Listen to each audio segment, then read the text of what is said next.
Lord Malik, the Star Forge is operating at 200% capacity, far beyond our expectations. I am more interested in the young Jedi Bastila and her battle meditation. Have you learned how she escaped the destruction of Taris? She was aided by Carth Onasi, a decorated war hero of the Republic and a legendary soldier. During the Mandalore Wars, he was honored many times for his bravery. You know this man? Yes, Lord Malik. He served under me when I still followed the Republic. You could say I was his mentor. Interesting. How did you acquire this information, Admiral? An eyewitness, Lord Malik. Calo Nord, a bounty hunter, was there when Bastila and Carth escaped the planet. Apparently, they left him for dead. A Jedi and a war hero. It's a wonder you survived the encounter. I am hard to kill, Lord Malik. Calo has agreed to help us capture the young Bastila for a very hefty fee, of course. But I assure you he is well worth the price. His reputation as a bounty hunter is well earned. Her companions are nothing to me, Calo. But I desire the young Jedi taken alive, if at all possible. Lord Malik, forgive me. There is something else. May we have a private audience away from the ears of the common soldiers? I trust you are not wasting my time, Admiral Carth. I promise you will be very interested in what Calo has to tell you about Bastila's other companions, Lord Malik.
Vision, like the one we shared on Dantooine. Did you see it? Of course. You must have. The Force is strong with us both. Tatooine is known for little but blowing sand. I find it surprising that there would be a star map somewhere in its desolate wastes.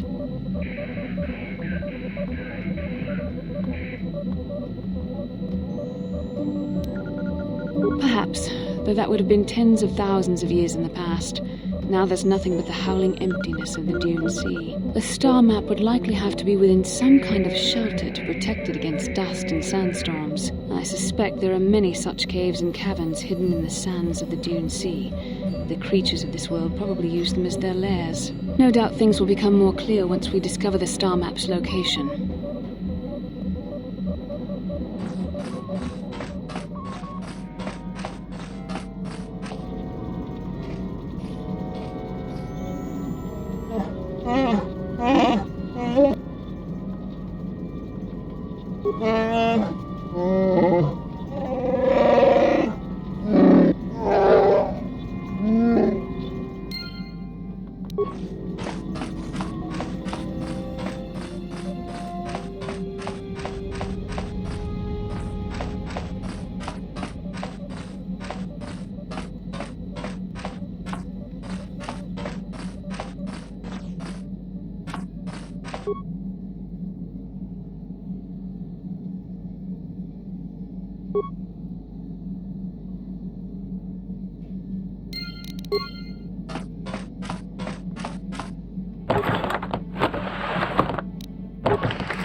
Kipona, bona na kichu.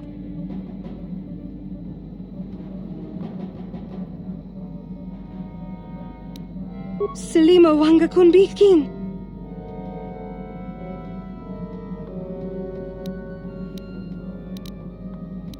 Mucho shakapaga.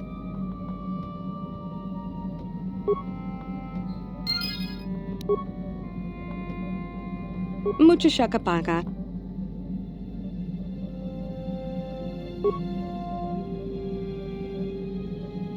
Mucho shakapaga.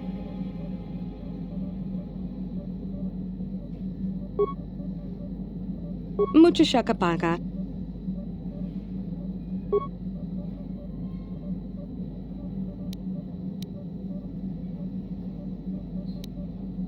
Tonki ba non tontek.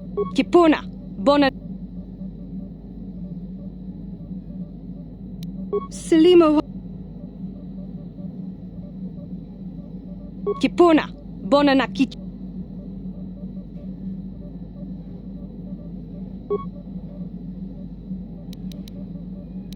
Tonki. Tong abuk. Tong abuk. Tonki. Selima.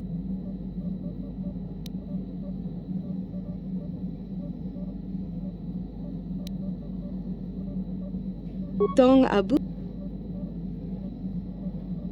Mucho shak. Tong abu.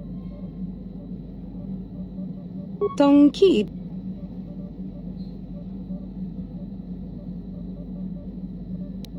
Kipona. Kipona. Mucho shak. Mucho shak. Tong abu. Mucho shakapaga. Selima wanga kunbi.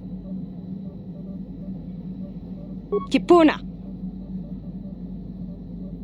Kipona. Selima. Kipona. Kipona. Tonki. Tonki. Tong abu. Mucho shak. Selima. Kipona. Kipona. Kipona. Tonki. Mucho shaka. Tonki. Tonki. Mucho shaka.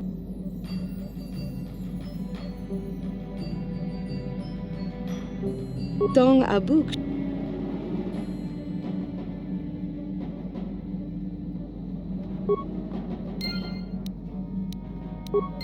Mucho shaka. Mucho shaka.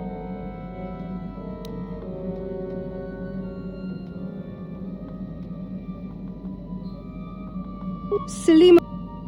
Kipona. Tonki. Tong ab.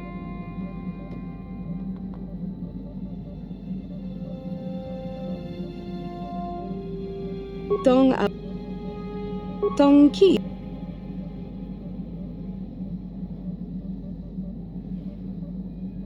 Tong ab.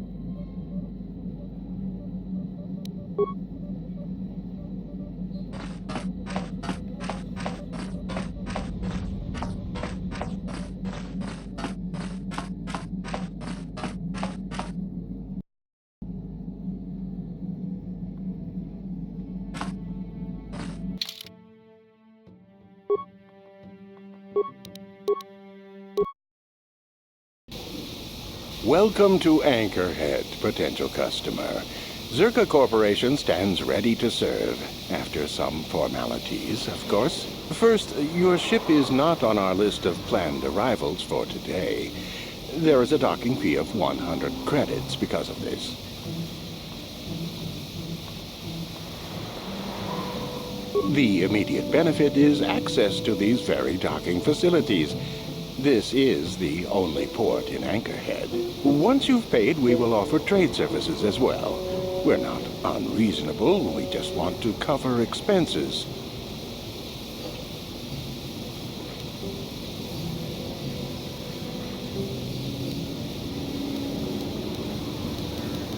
I assure you that the fee is non-negotiable. We have a very thin margin of profit on this world. That does make sense. I suppose I could let it go this time. We need the business. This will cover any future landings as well. It's like a registration, so we can serve you better when you return. Now, as a customs officer, I can provide information on services. Is this visit business or pleasure?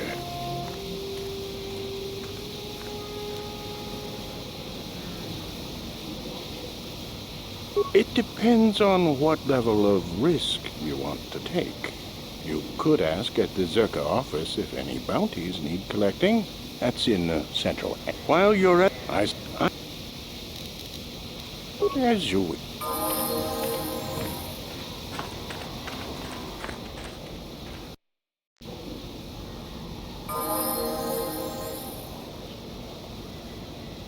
Yeah?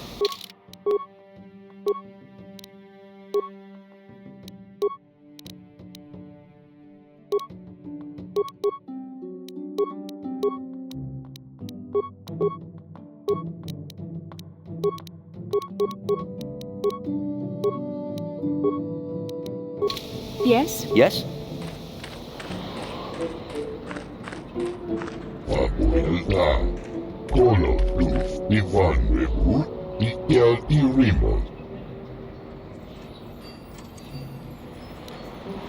Uudasta sieltä, uudesta keltis, Kolo plustaa. Papuelta, Kolo plus P1 reboot, Ikelti remote. Papuelta, Kolo plustaan kelpaa. Papuelta.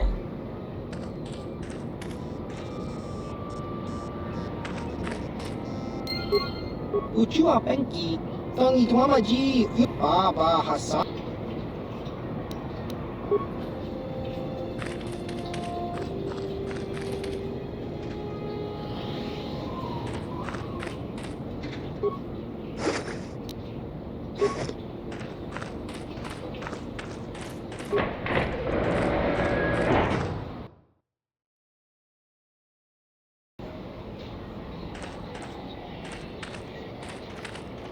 The Republic is too complacent.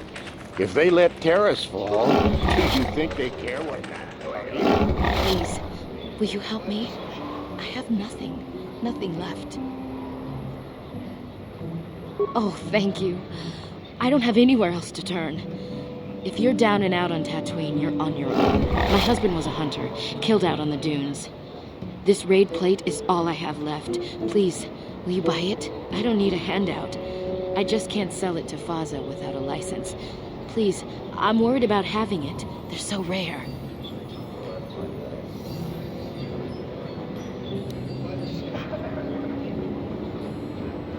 It's the bone plate from the head of the desert raid. My husband was so proud when he found it. He had just started hunting. He said he felt sure the next hunt would bring in more, so we waited to sell this one. Then he never came back.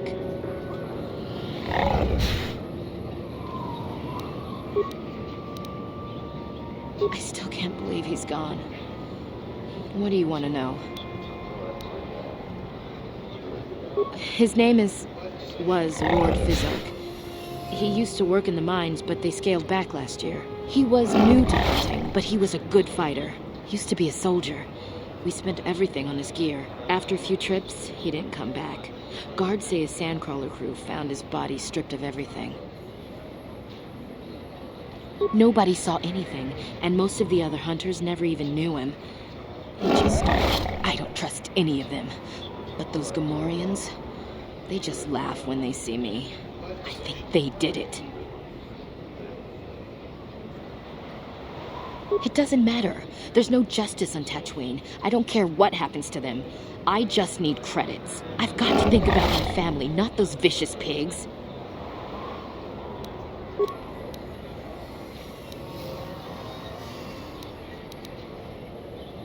We spent everything on my husband's hunting gear. We hoped that the sport would support us. We hoped. Whoever killed him took everything. All I have left is this Desert Raid plate. We thought we were so lucky when he brought it home. If I could sell it, the kids and I could get out of here. Maybe buy passage to Coruscant? I don't know. Will you buy it? I can't sell it myself. They are worth more than 500 credits.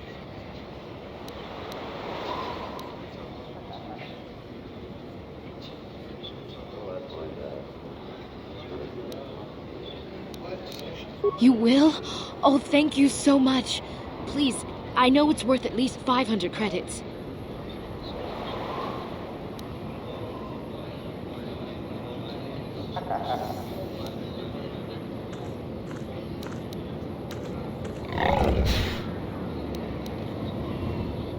$700 credits. Oh, thank you. It is more than generous of you. I don't know what to say. I just don't. Wow. Sometimes helping people feels pretty good, you know? Thank you for helping this woman. It may not seem like such a great thing to you, but you are making a difference. For whatever it means, may the Force be with you. You saved us.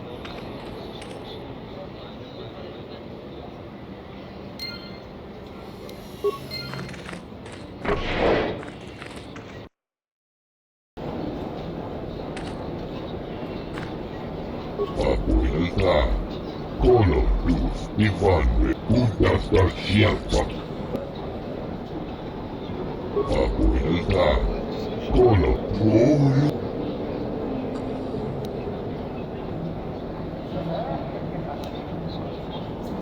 Ja puntas. Puhtaakin puntasta ja puntas. Apuilta. Puntasta sieltä ja puntas.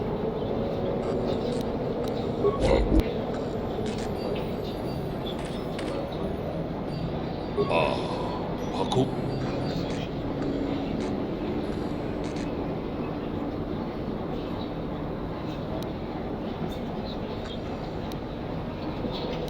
Muchashak Pakhat. Takom Juzdach Miki Grabarmo. Jedabadwa. Muchashak Pakhat. Takom Jedabadwa.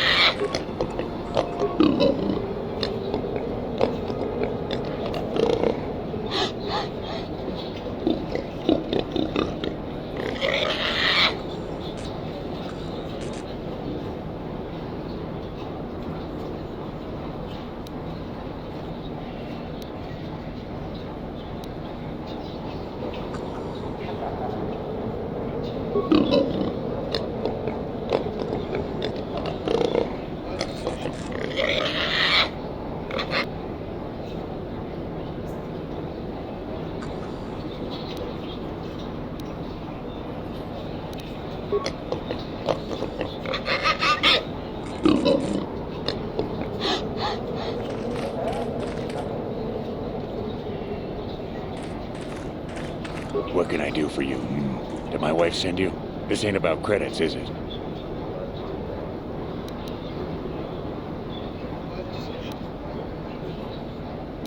Oh, of course. Who put you up to this, my wife? I meant what I said about having no credits. Good.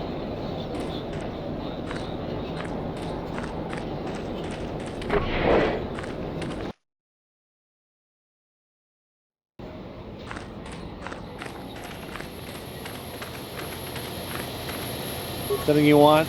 I don't have a lot of time to talk, so please, make it quick.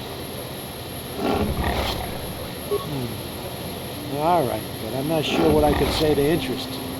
I just work on the crawlers.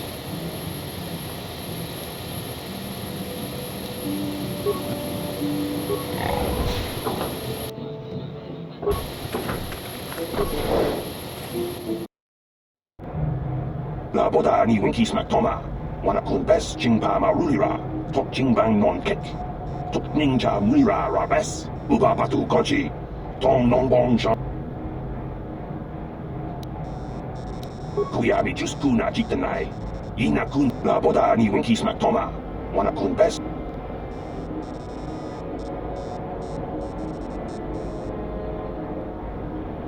Can I help you? These are the offices of the Zerka Corporation. I trust you have business with the company? If this is about employment, I'm afraid all regular mining positions are full. And before you ask, we are also no longer selling hunting licenses.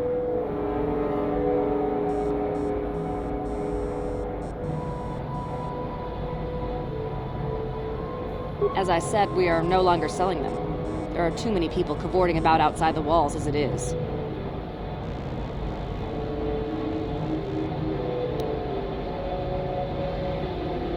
Well, normally we charge 200 credits, but I could make an exception if you agreed to perform a task for us. It's similar to hunting. The Sand People are becoming a problem. They destroy our sand crawlers and kill our miners. One particular tribe is the worst. It's as if their chieftain has decided to wage war against us. I would like their attacks terminated. Bring me their gaffy sticks as proof. If you agree to do this, I'll give you a hunting license now and pay a bounty for each stick later. I'll give a bonus for the chieftains.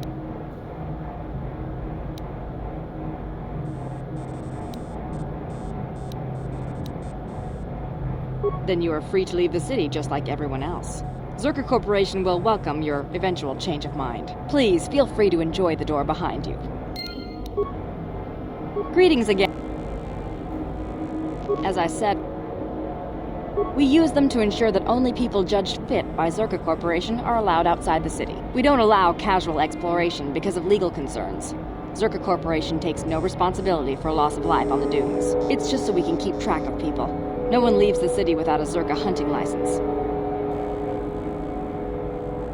The Sand People are becoming a problem. It's as if you...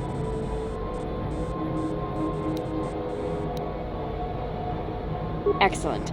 Now, just so we understand each other, this is an enforceable contract. Zerka Corporation takes this very seriously. Here's your license, and a few directions. We believe one of their enclaves is in the far south of the Dune Sea. You might try following one of our sand crawlers. They're regularly attacked. I wouldn't mind you escorting them. Very good. Zerka Corporation looks forward to your future business. Greetings again. Of course. Zerka Corporation records are available at our representative kiosk on Coruscant. Business hours, please. For your needs here, we maintain a fully stocked storehouse. Speak with Greta Holda about any purchases.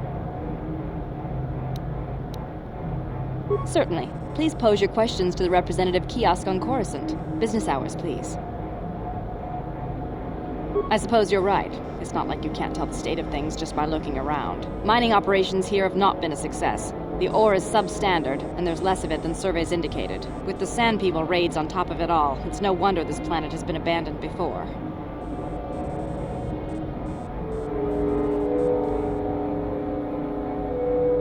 No one knows. There are odd energy fluctuations on this planet, but they defy analysis or explanation. But the effect is obvious. Ore taken from Tatooine is useless for construction. It degrades incredibly fast. Word is getting out about it, too. We're running out of buyers. Zerka Corporation is not doing well here. We can't ignore evidence that Anchorhead was settled more than once before, and abandoned each time. There's probably a century between each attempt, just long enough for records about why it failed to disappear. The Jawas scavenge ancient tech all the time. It's a remote world. Who knows what's here? The company would be foolish to stay. It will be costly, but in the end, leaving will be cheaper than staying. I imagine all the heavy equipment will be abandoned. It's not worth shipping out things like sandcrawlers. Maybe the Jawas will find a use for them when we're gone. That's a laugh. Very well. I assume that by out of the ordinary, you're referring to the destruction of Taris? That is all anyone is talking about. I'm afraid Zerka Corporation is not offering any comment on those events. We wouldn't wish to anger the participants.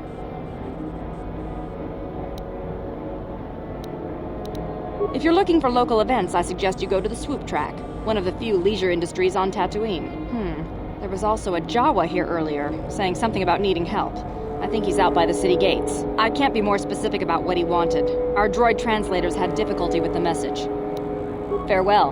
Zerka Corporation welcomes your future inquiries.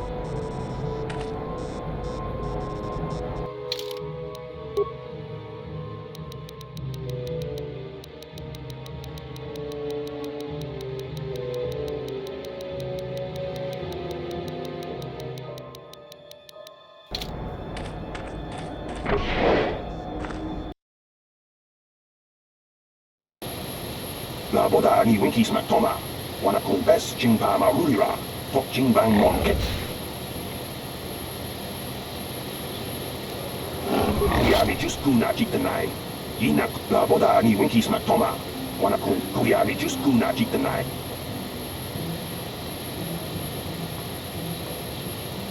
Jawana bota ayuat tahunga chatanki dora. Kuyabi just kuna jit. La boda ni winkis matoma.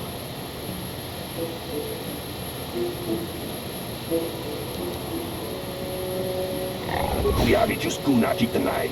Ina kun mama rulira rachikun. Slimo patona. La boda ni winkis matoma. Wana kun bet kuyabi just kuna jitanai. Ina la boda ni winkis matoma. Wana kun best jing kuyabi just kuna jitanai. La boda ni winkis matoma. Wana kun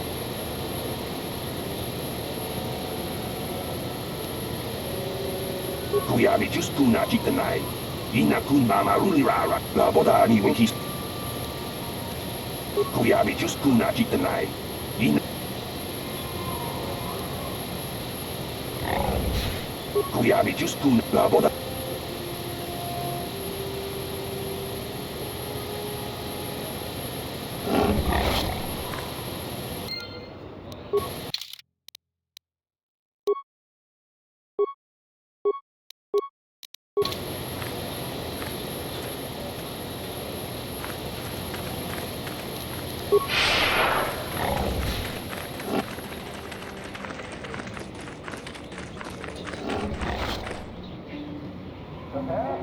How can I help?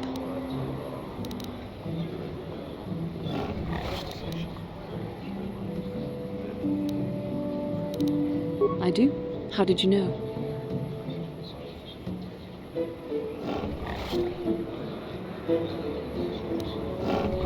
You are easily the vainest, most arrogant man I have ever met. Besides, I know you can't be serious, since I was purposefully not staring in your direction. I am a Jedi, remember? I have far too much mental discipline to reveal what goes on inside my mind with such obvious physical clues. My thoughts remain hidden, including whatever my feelings are for you. I mean, whatever I think about you.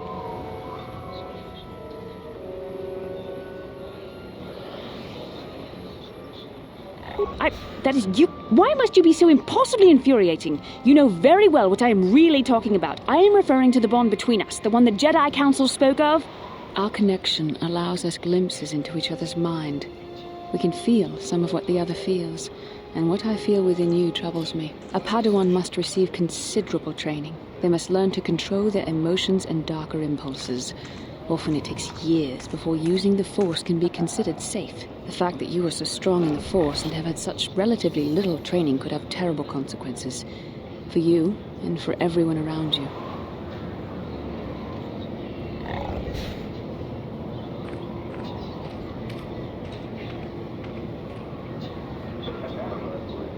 I don't think there's much you can do. If things were different, I would recommend several years of training under one of the Jedi Masters. But I fear that won't be possible. Thankfully, you've exhibited a degree of compassion and self-control up to this point. I sincerely hope you can maintain these traits in the future. We must all resist the influence of the dark side. It's everything we are fighting against. This is doubly important for you, with your natural affinity for the Force.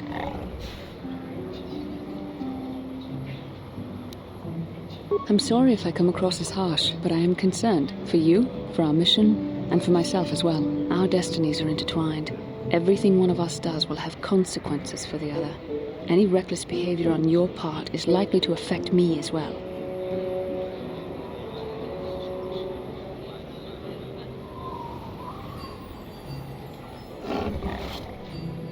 I believe you truly mean what you say, for now, but sometimes it is not so easy to keep such promises. Your power could be a gift or a curse.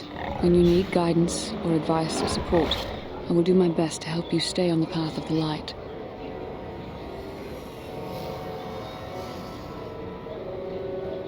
I only hope I have the wisdom to help you through the dark times. But for now, we should return to our mission.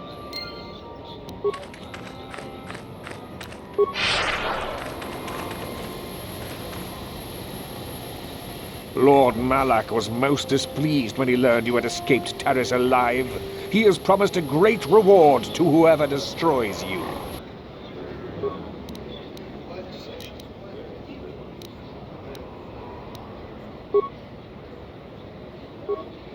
I'm here. You shall fall.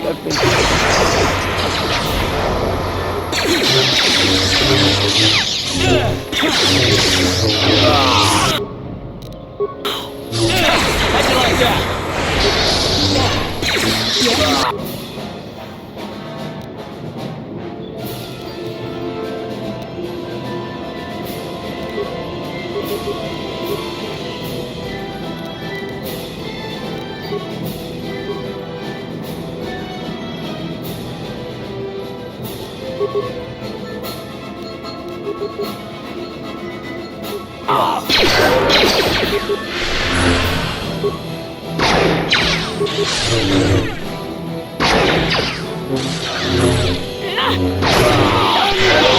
Sure.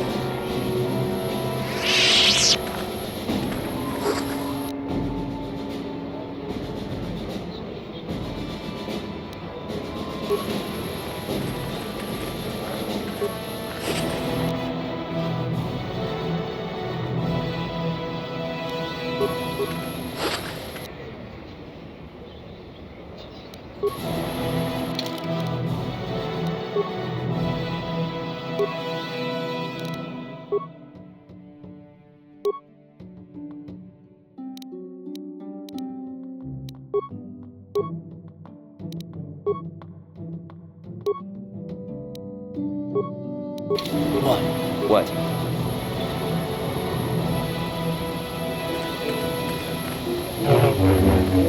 Womp rats are not good eating.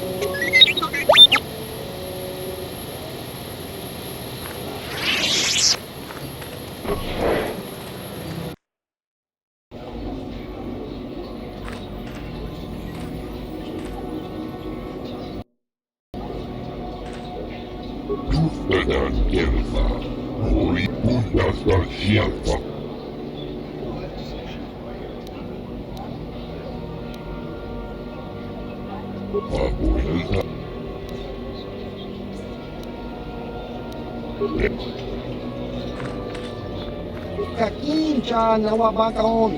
Kakincha nawabakaon.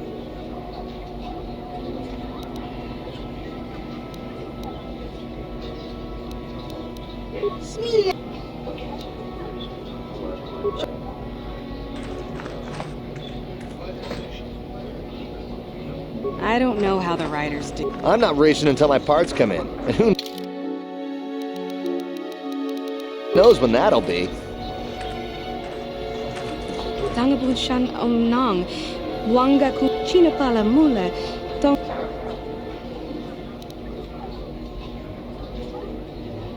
Muchashak. Ako chikopa. Chino mulerakin.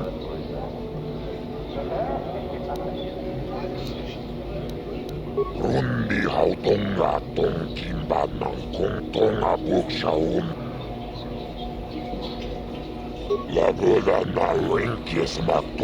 My friend tells the truth.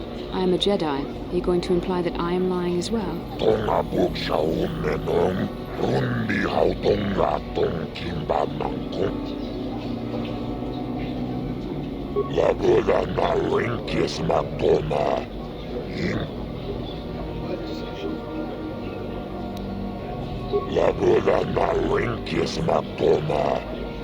Rundi hautonga tongkimba chibedwana ne bobo tongamu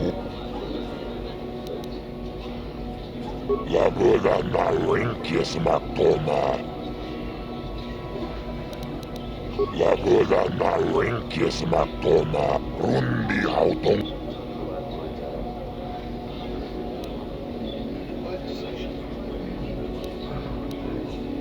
Labola na renkis mat. Rundi hautong gatong kimbanang. Labola na renk.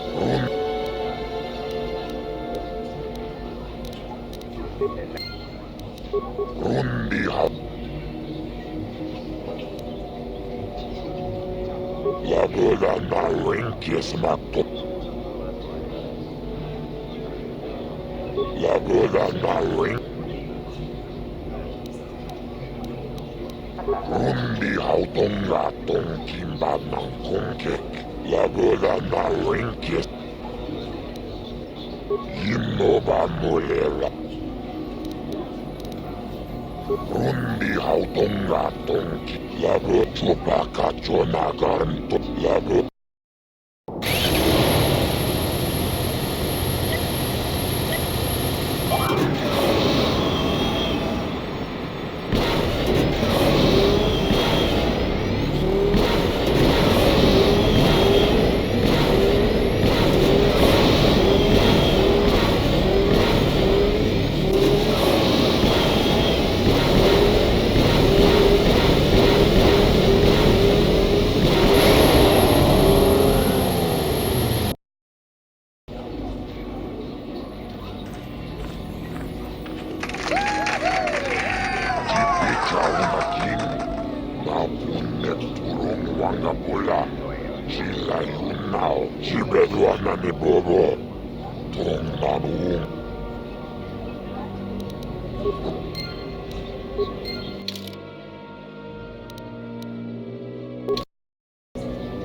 Rundi hautong gatong kimban. Labo. Labo. Run ka chuba. Labo.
Labola na renkis matoma. Rundi hautong. Rundi hautong. Labola na renkis matoma. Kipechao na kinikos. And? Sounds like you have something special. What do you want help with? Labola na renkis matoma. Yinkin slip.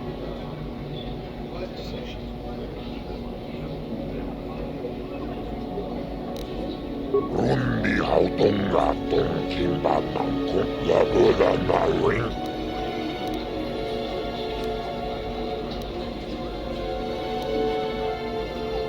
Lagoda na rinkis makto rundi hautong.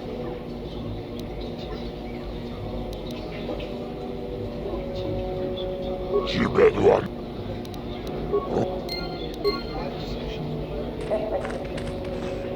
Oh, hi. You another racer then? I heard someone new was talking to Mata. Always room for more, I guess. Nice job beating my times, too. I guess my heart isn't in the racing. Contracts are distracting stuff.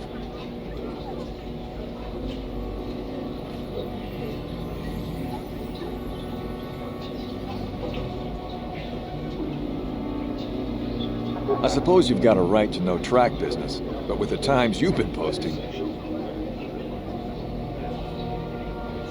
It's not that I'm not grateful. I mean, it would get me into the pros. I don't have the credits to get in on my own. Not that I care about credits. I just want to race. But the deal with Mata is pretty bad. He'll get most of what I win.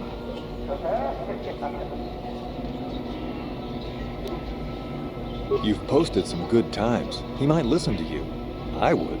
I respect you as a racer, but I kind of doubt he'd give me a better deal. He doesn't have to. He's putting up most of the credits. Thanks anyway, but I'll think it through myself. Rundi hautong. Lagoda na rink. Rundi. Lagoda na rink.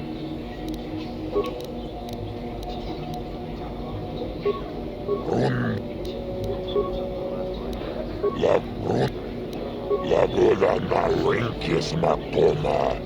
Yinkin slimma podot. Rundi hautonga. Lagoda.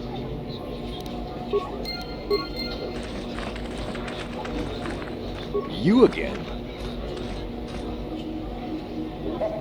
I suppose you've got a right to know track... You did? I don't believe it. I mean, I do, but I sure wasn't expecting it. I appreciate it. I really do. I'm impressed. Helping a kid like Nico off to a decent start. Good job. Now I can take my bike to the big races. There's not much of a circuit right now, but I'll be ready when it recovers. Hard to tell. I'll get some more runs here first. I need the practice. I have to top your time. Thanks again. I meant it.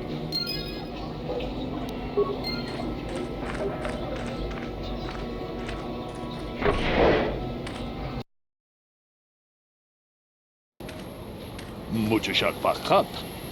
Kino no dama paulera. Runda di hotonga kunhanka. Tolpada pongwale ganduna. Takum ju.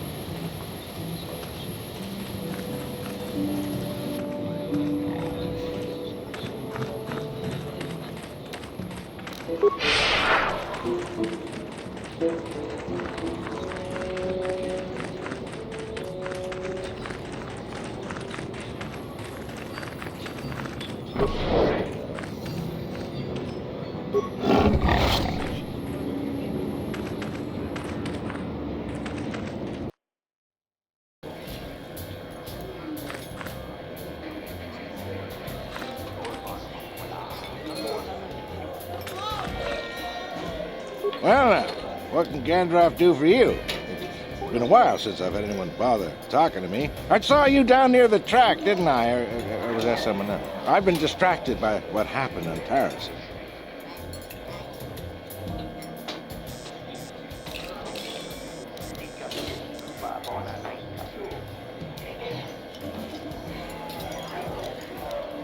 Sure, not a...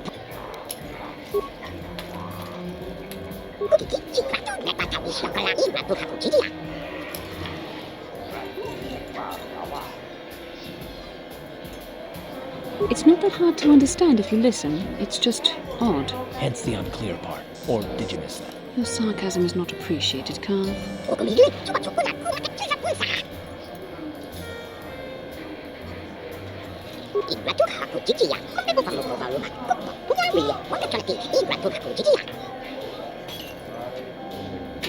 These Jawas sure aren't the trusting type, are they? No doubt with good reason. Well, for once I'll agree with you.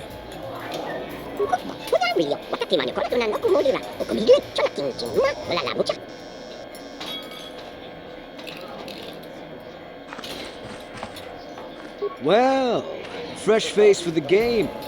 I wonder what...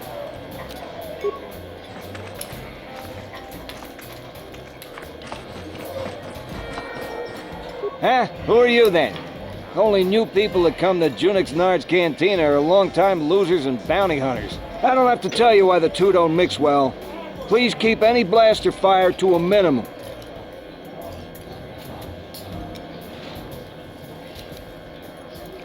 Yeah.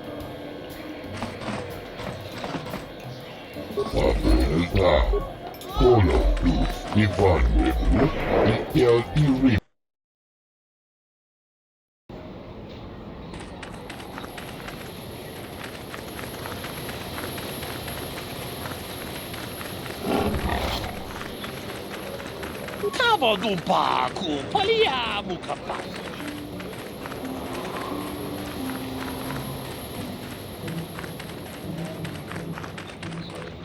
Chắc bà Iziz the Jawa P3 nó có làm gì chứ?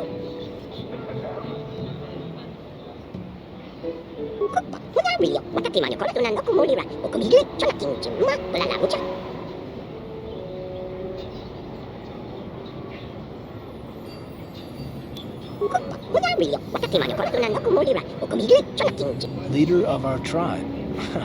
That's a one.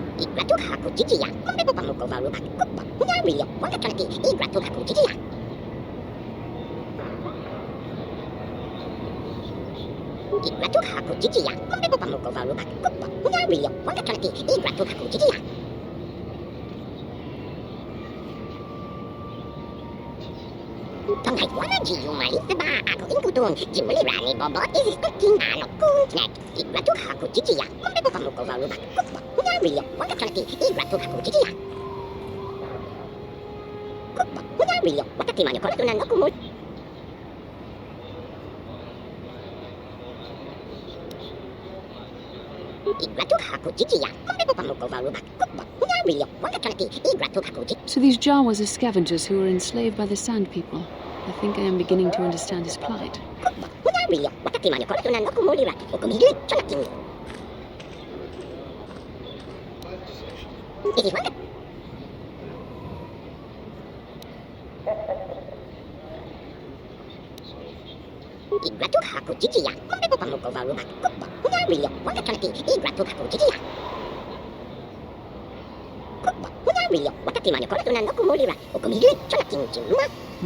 I wonder just how long ago the little fellow's talking here. It could be that this Jawa knows things about this planet's history that the Republic has no inkling of.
Mission, is that you? It's me, Lena, remember? I was dating your brother back on Terrace. Lena? What are you doing here? Where's Griff? I'm just passing through. Griff and I broke up a few months after we left Terrace together. Probably for the best. Your brother can be charming, Mission, but he's bad news. Don't you start trashing my brother, you cantina rat! Take that back or I'll smack you so hard your head tails will pop off! Mission, what's wrong with you? Why are you acting this way?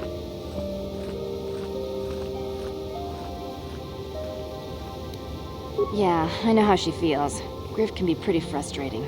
I guess that's why Mission didn't want to come with us when we left Terrace. You liar! Griff told me that you didn't want his little sister tagging along. That's why he had to leave me behind. Is that what the hut spawn told you? I wanted you to come with us, Mission. I even offered to pay for your ticket. Why not? I paid for everything else while I was with that freeloader. But he told me you didn't want to leave Terrace. I said we shouldn't even go then. But he said we'd come back and get you after we struck it rich on Tatooine. Just another one of his lies. No, you're the one who's lying. Griff wouldn't... He wouldn't try to leave me behind.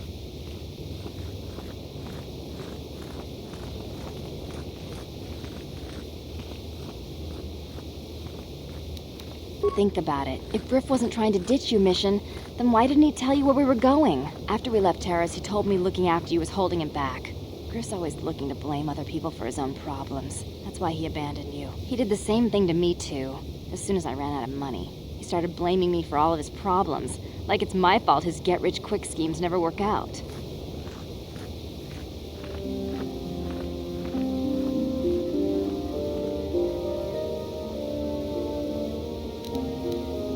Still on Tatooine, as far as I know. Not that I really care anymore.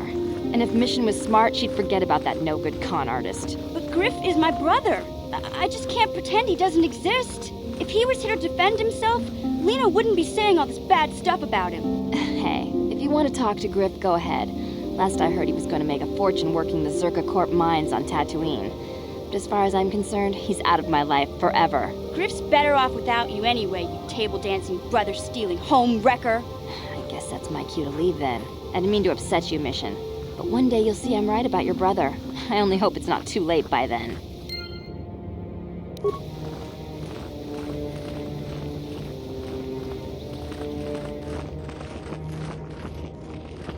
Hey there. Don't tell me you believe Lena's lies. Griff might be working as a miner on Tatooine, but the rest of her story is Bantha Poodoo. You can't trust someone like her. At least Griff's free of her clutches. I'd like to go speak to the Zerka Corp rep on Tatooine if we have time. Maybe I can arrange to see my brother again. I just hope he's not in any kind of trouble when we do. Yikukuno noba. Chica. Jedabadwana ni dibobo. Dong. Janshak Bulara. Umrao Gizka Duchi. On Chubanjishka Yankee. Titoke Gratun kun chicha kun king kachachonobra. Bogra wala no tumbacha. Nechi chuna chubaching Lorda Itakun. Ronda di hotonga kun hankabi. Wana kun bez ching palamule tonking ba nonotek. Tugning chatukune mulerabes. Achuta wonga kun. Ronda di hotonga kun hankabi.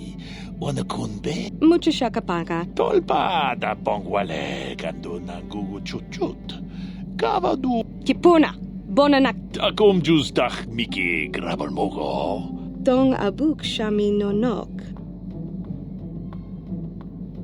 Tong ki ba non tontek. Selima wanga kun bikin. Tong haitwam chichi jumplumpa. Nita poe tikito. Dolpa da bonqual.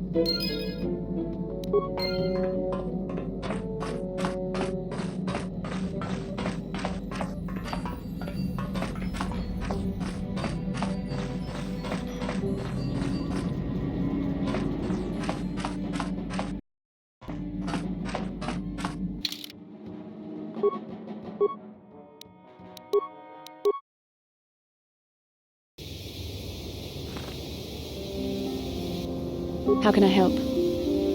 Yes, I did. I wanted to speak to you about our mission and what lies ahead for us. It seems fate, or the Force, is driving us into a confrontation with the Dark Lord. You must prepare yourself for when we face Malak. The confrontation will be difficult for you.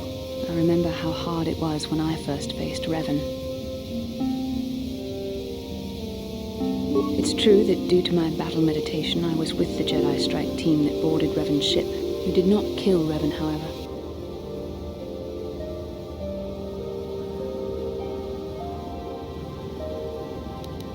Our mission was to capture Revan if possible. It was Malak who turned on his own master, firing upon Revan's ship while we were still on board it. It was his desire to kill us and his master both. Thankfully, we narrowly escaped the vessel as it exploded.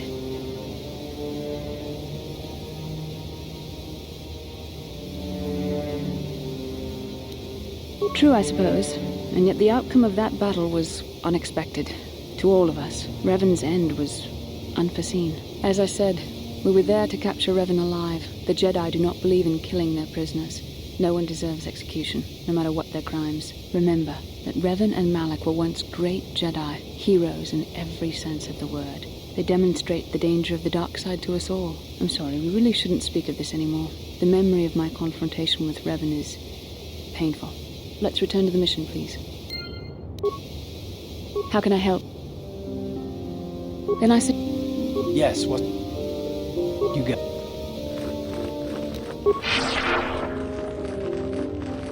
Hello there, It's you. I remember you.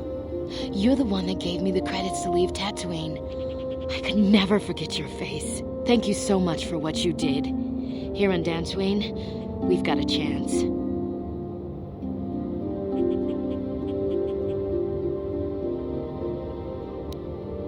I found a small apartment for now. They're resting now. They're still getting used to their new surroundings. Once I'm working, I'll see about getting them into school. There are opportunities here they would have never had on Tatooine. Well, I may be able to get hired as a servant for one of the influential families here. I haven't yet, but I'm sure I will. At least there's hope here. Tatooine was just dying, all of it. Thank you. I won't trouble you anymore, but thank you.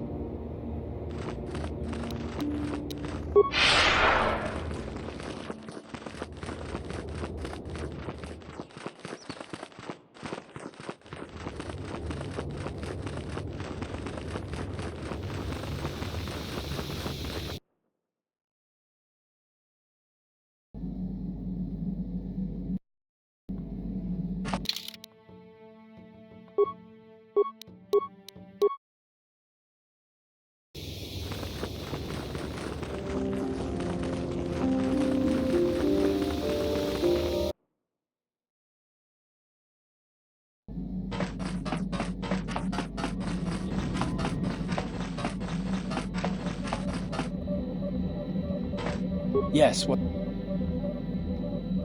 I'm not really sure. How can I help?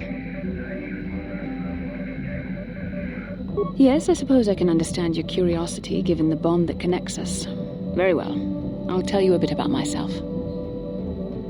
I was found to be strong with the Force at a young age, as most Padawans are. As a girl, I was given to the Order to be trained. When I joined the Order, I left my family on Talravan, as all Padawans do. My family is still there, the last that I heard. I've had little contact with them, as it is discouraged. Relationships with family members are fraught with powerful emotions. Such extremes are to be avoided. Anger and hate are the worst, but even love can lead to folly.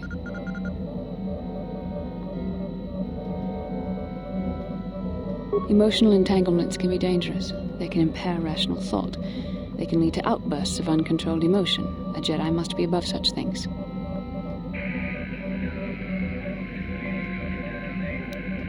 Like all who join the Order, I have learned to embrace the life I've chosen. I had to let go of my attachments to my family.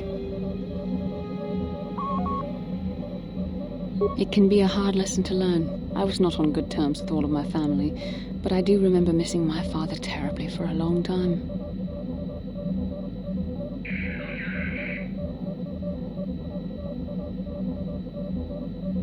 Very close. I was only a little girl when I left my family, but I still remember him fondly. He was kind and gentle and doted on me. My mother, however, was different. I was not on good terms with my mother. I was only a little girl when I left, but I was old enough to resent her and the way she treated my father. She pushed my father into treasure hunting. I spent all my young life on ships, traveling from one false lead to the next. She whittled away my father's entire fortune, and I hated her for it. I think she was relieved to give me to the Jedi, but my father was heartbroken.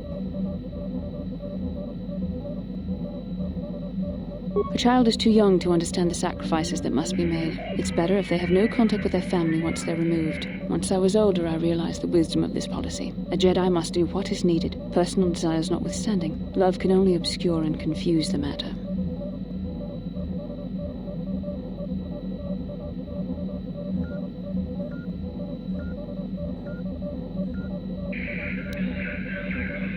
Even a Jedi cannot always control the feelings of the heart. We must do our best to guard against it, no matter what the cost. But some sacrifices are harder than others. I do not wish to discuss this anymore. I would rather return to our mission. How can I help?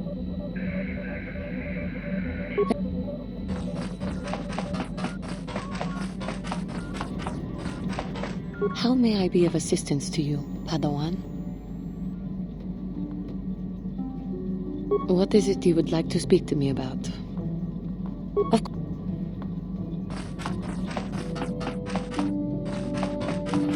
Yeah, what are you... You're...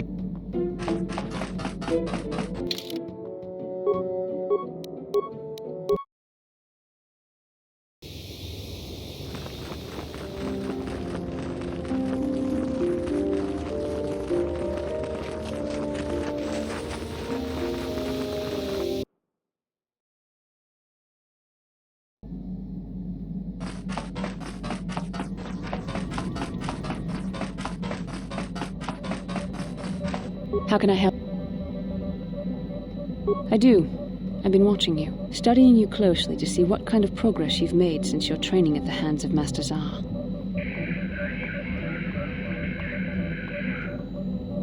You never give up, do you? I admit, I'm interested in you. I find you intriguing, compelling even, but it's not what you think. You have a great gift. You have an awesome command of the Force, and I tremble when I think of how you might misuse it. What? No, of course not. Not like that, anyway. In many ways, you are dangerous. You could be the savior of the galaxy, or you could bring untold destruction upon us all. I've seen how you've resisted many temptations and continue to walk the path of the light side. Very commendable. But I'm afraid you might stray from this path. You need to see what the dark side represents in its entirety, for it is what we battle. Only the wisdom of a Jedi Master can truly explain this. But I will do my best to make you understand. The dark side is not simply giving in to anger, temptation, or to use the Force to destructive ends. These things only lead to the dark side. The dark side grows stronger and more insidious the closer you draw to it. It begs you to surrender to it, to release all its terrible power, and it becomes harder and harder to resist. And once you stop resisting, it's too late. It twists you up inside and turns you into a mockery of everything you once stood for.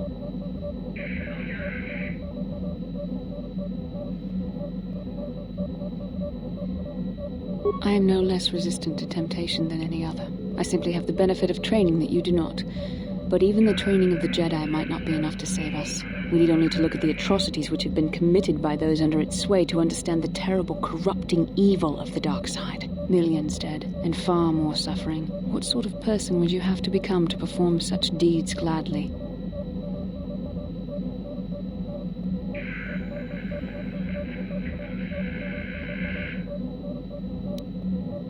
One who serves the light does not strike down an innocent. We take arms against the dark side and the injustice that follows it only. It's so easy to think that we would never fall prey to such a horror, that we have unlimited control, vigilance, and foresight.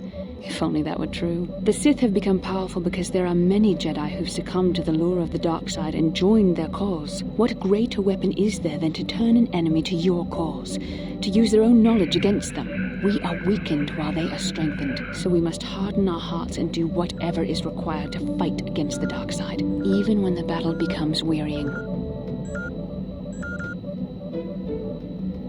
I don't know. The vision of our future is clouded by shadows cast from the dark side. But I sense something ominous lurking in those shadows. But words alone cannot save one from the dark side. Come, we should continue with the task at hand. When the time comes, I only hope we are all strong enough to do what we must. How can I help?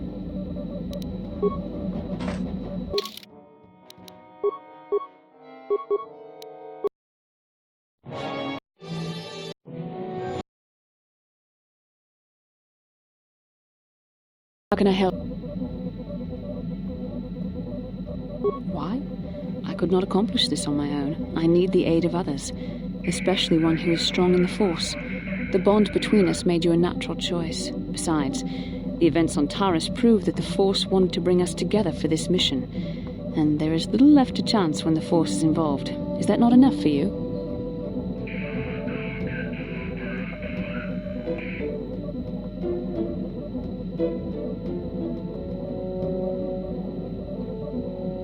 I said we were brought together for our mission, to stop Malak.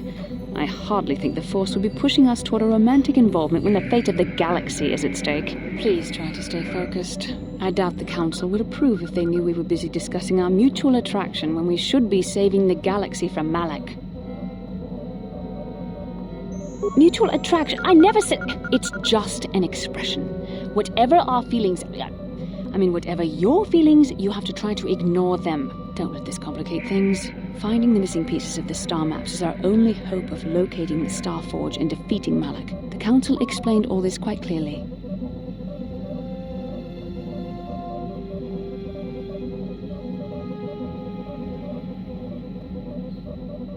I admit, there were times that I wondered if this is more than just a mission to stop Malak. There were times when I wondered if this was also a way for the Council to test my own abilities. I wondered if the Council wanted to see how I would help and guide you on our quest. I wondered if they were testing me to see if I was ready to become a Jedi Master myself. And then I realized how foolish such thoughts were. As the Council explained, sending a Master in our group would only have drawn unwanted attention from the Sith. The fate of the galaxy is at stake. The Council would not risk it merely to test me. They calculated the risks, and in the end chose the only option available. You must learn to trust in the wisdom of the Council. Your destiny will come when its appointed time. You mustn't be so impatient.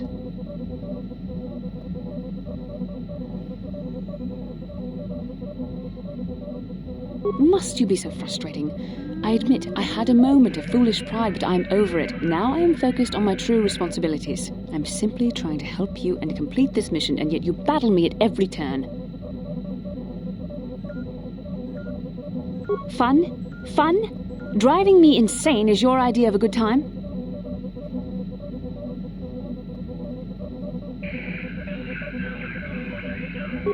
You are a very odd man. Do you know that? I simply don't know how to deal with you. All I want to do is help you, but you seem determined to drive me mad.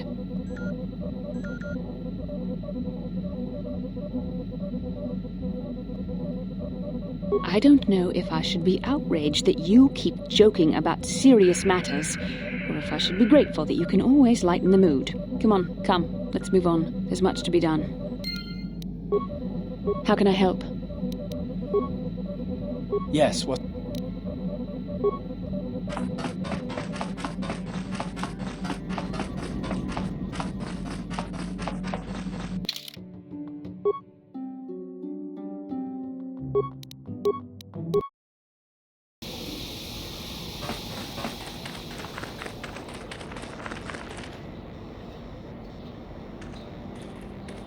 Genchopa chawi tichok twis yun kun.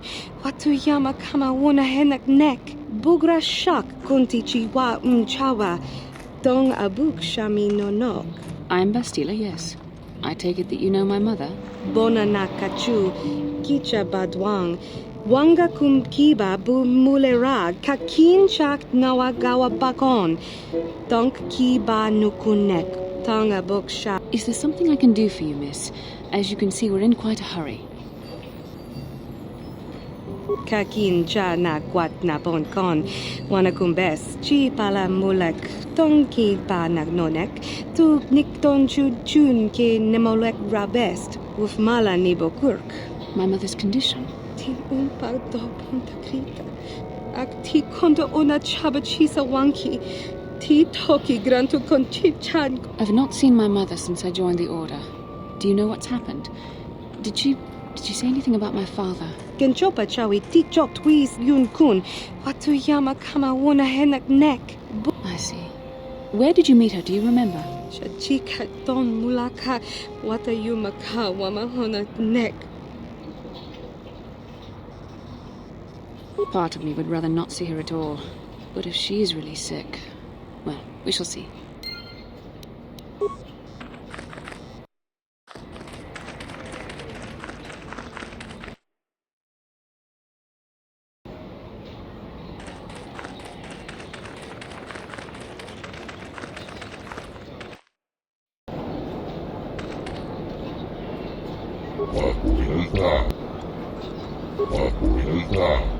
Kolo punta sieltä, mutta kelki.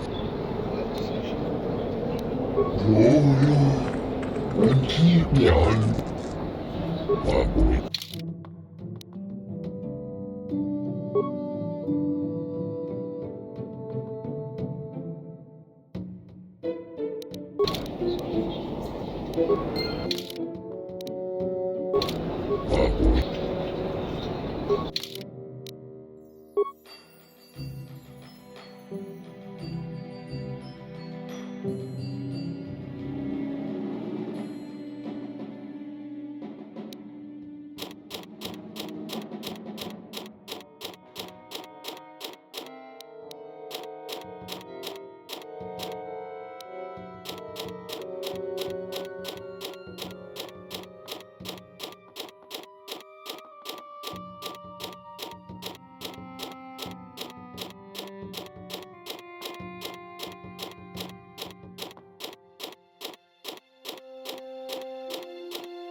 La boda ni winkis matoma. Wana kun bes chimpa marulira. Tok ching. Kuyabi just kuna chitanai. Ina kun marulira.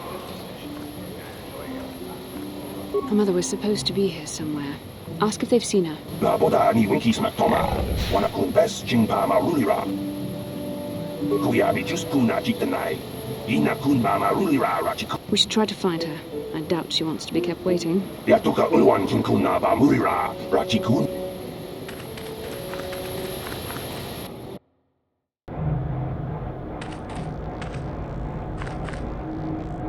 Greetings again from the offices of Zerga Corporation. Is this about bounties or something else?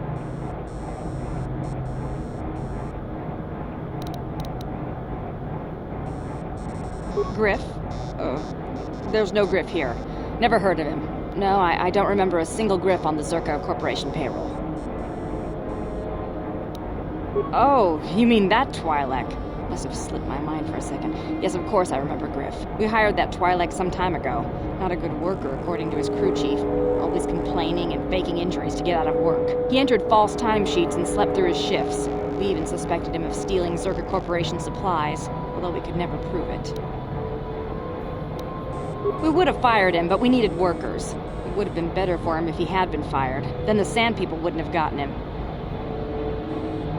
He was lost in a Sand People raid we suffered not too long ago. There were prisoners taken, but our rescue parties never found anyone alive. In the end, it just wasn't cost-effective to keep searching.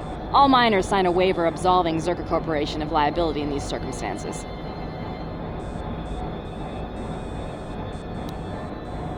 Zerka Corporation cares deeply for all of its employees. That's why we've started a bounty program to thin the Sand People numbers. We didn't find his body, so we have to assume he was taken prisoner.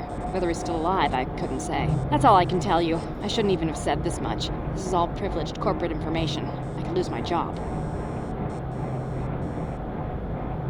As I said, all employees have signed waivers absolving Zerka Corporation of any financial liability if this occurs. It is the industry standard. I suppose you could apply for special dispensation from the Zerka Corporation representative kiosk on Coruscant. Business hours only, please. Farewell. Zerka Corporation welcomes your future inquiries.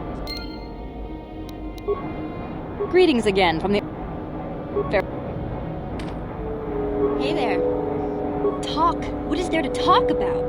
Those Sand People took my brother prisoner. Griff may be a slime, but we have to go rescue him. We can't just leave him with those monsters. I knew I could count on you. There's definite fringe benefits to being friends with the Jedi. How can I help? Sorry. I'm just thinking about my mother. It's strange to hear news after all this time. It's quite distracting. It's not that I look forward to seeing her. I just can't help but wonder what she wants. But perhaps we have better things to do.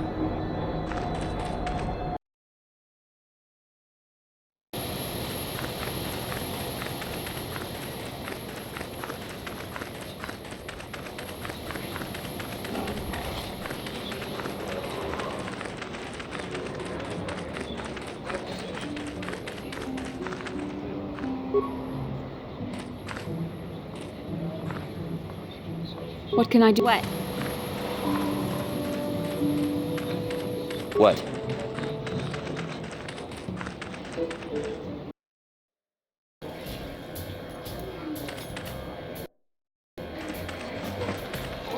Beth?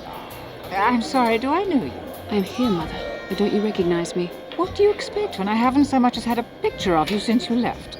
Do you know how long I've been trying to find you? You knew as well as I communication would be impossible once I joined the Order. Now what is this about? Where is Father? Then you haven't heard. I should have known. Has something happened to him? Are you going to tell me or not? Your father is dead, Bastila. That is part of the reason why I was looking for you. Dead? What happened? What did you do to him? Isn't this a lovely reunion? Already she's flinging insults at me. Tell me, you're one of her friends. Do you treat your mother this way?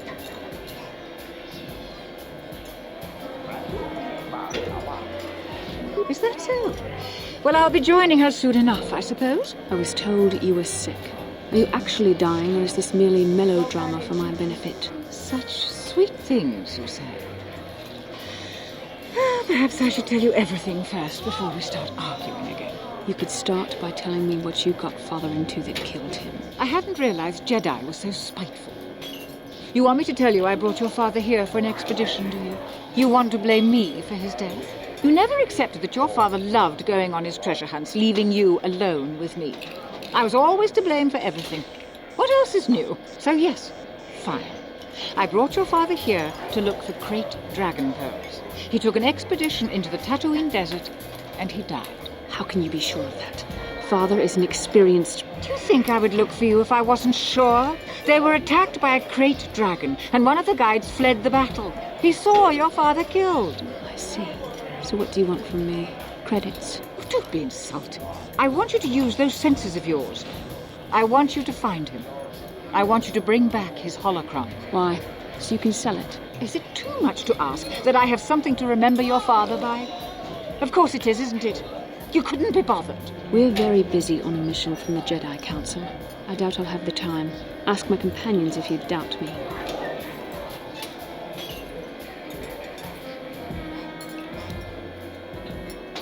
What remains would there be? Krayt dragons are huge predators, easily able to devour a human, and the desert is a harsh environment. Finding my father's remains would be an even more impossible task than finding his holocron. An ignoble end to a fine man. It doesn't seem to have anything to do with what she's asking. Are you actually sick, Mother? What difference does it make to you? None, I'm sure. Just find your father's holocron, and you won't have to worry about me again either way. That's the kind of response I would expect. Very well. We'll look for the holocron if we have time. I can't promise any more than that. I believe your father was headed north towards the Sand People Enclave. I would check along that route, dear. Do please hurry. Back already? Have you... I don't have the holocron, if that's what you're asking. Then what are you...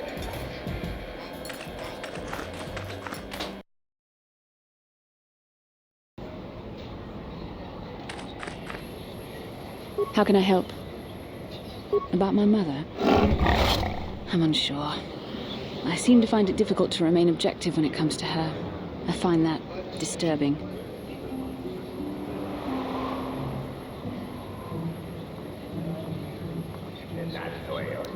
I have my doubts as to whether she's actually sick. Mother used to lie about many things to get her way. She's a selfish woman who pushed my father into doing what she wished. Yes, I thought I'd let go of that anger.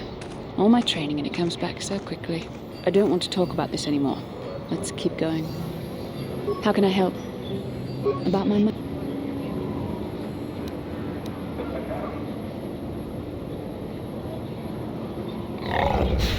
I told you that my mother and I never got along. Obviously that has not changed. And now father is dead. That leaves a hurt inside you just can't imagine. I haven't seen him in so long. I don't want to talk about this anymore. How can I help? We have more important things to do. Still, my father is dead. Just because we find the holocron doesn't mean I have to give it to her.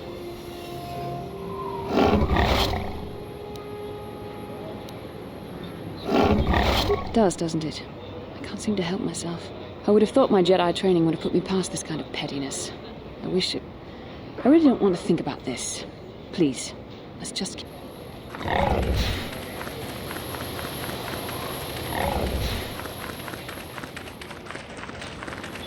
Hey, Bastila. You ever use the Force just for fun? You know, a little jolt to the Force to trip up some jerk who's ticking you off? I would never use the Force for such petty and trivial revenge. The mere thought of it's preposterous. Oh, come on. There's gotta be times when you thought about it. Don't be so stuck up. You can tell me. I am not stuck up. I merely have the years of training to give me the wisdom and understanding to see how childish such an act would be. Childish? Is that a crack about my age? You ain't much older than me, Miss High and Mighty. Just 'cause you're some Jedi doesn't mean you can be a prissy little... What the... Hey, that wasn't funny. I have no idea what you're talking about, Mission. Come now, we have to get going. Please, do try to be less clumsy in the future.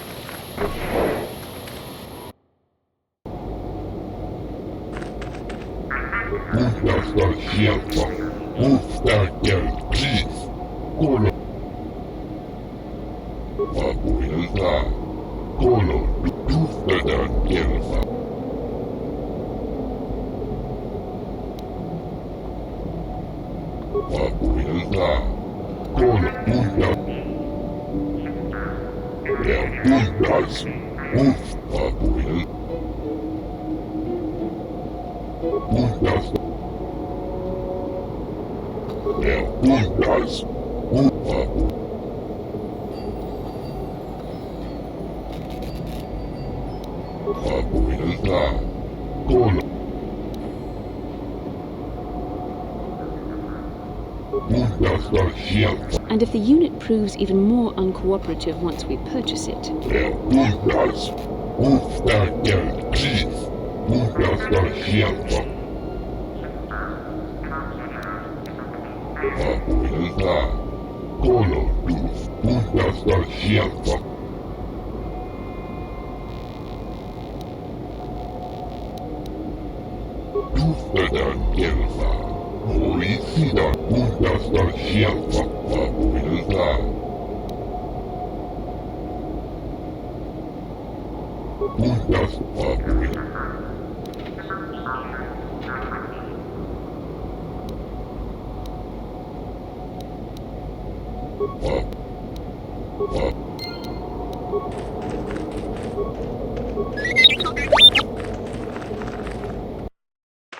Greeting. Hello to you, prospective purchaser. I am referred to as HK-47, a fully functional SciTech Corporation droid skilled in both combat and protocol functions. Query. Would you be so kind as to purchase this model from Yukalaka? It would serve my purposes to be removed from his ownership.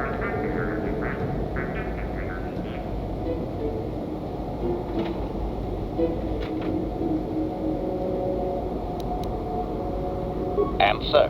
With the restraining bolt in place, I do not have access to my memory core. I suspect, however, by the fine quality of my manufacture, that they are a prestigious company indeed. I suspect I am of unique construction, or perhaps I was intended for a very specific customer.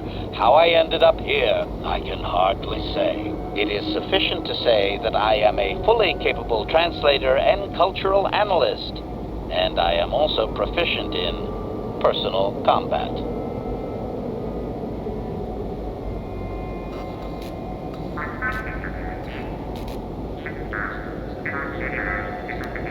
Explanation.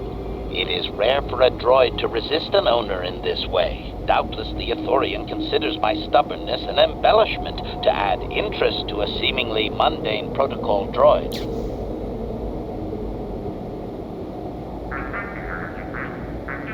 Explanation. I have been recently fitted with a restraining bolt, if you must know. With it in place, access to much of my memory core is restricted. Not to mention that the fool Ithorian might raise his asking price if he knew more, or make inquiries into my history. Neither outcome is beneficial to me.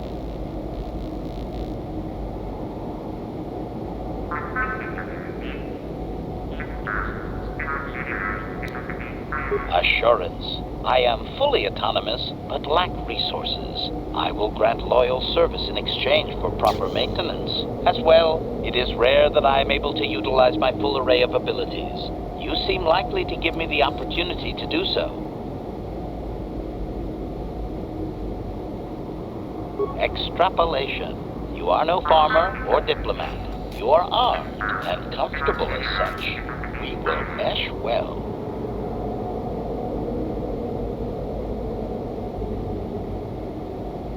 Statement. Indeed, it is possible that the Ithorian placed the restraining bolt on me to prevent my return to a previous owner.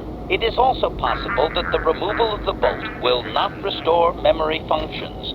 Without my memory, I do not know if I know the answer. Do not interpret this as a reduction of my worth, however. My capabilities are quite expansive.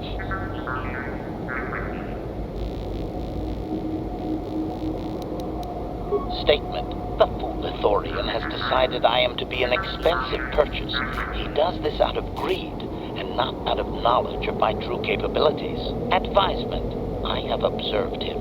He is a coward, and will be responsive to aggressive bargaining. Statement. I wish only to be purchased, and away from ill treatment at the hands of this poorly skilled mechanic. I have no desire to be subtle. Qualification. Oh, of course I shall be quite pleasant to you, should you purchase me, please.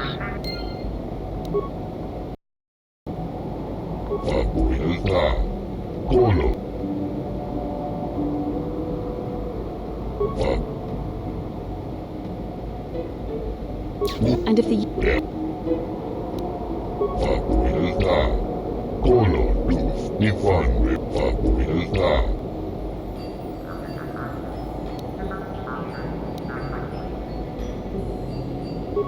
Bundas, Ufta del G.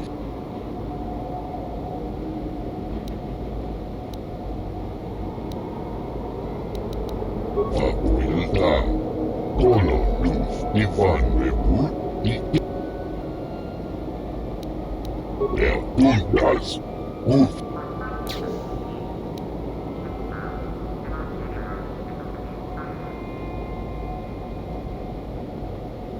Faculta, Colo, Luz, Ivan,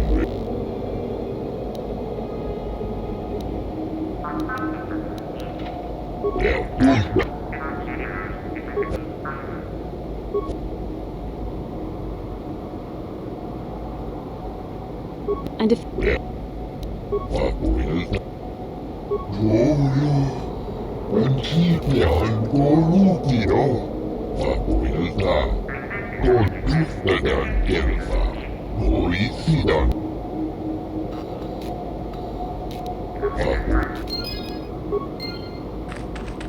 Statement.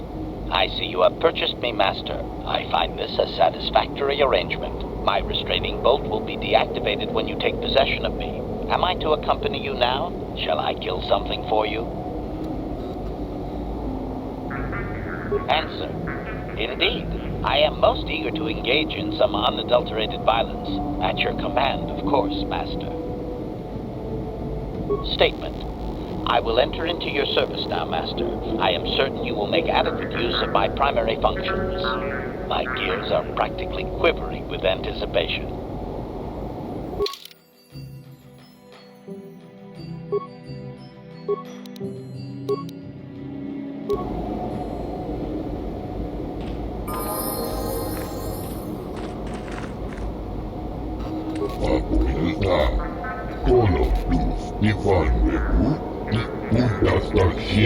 Objection. Worn out? Listen, you talentless organic meatbag. One word from my master and I will pull you apart, limb from useless limb. I have always been hostile. Now that I need no longer rely on you and your primitive maintenance skills, I do not need to hide it.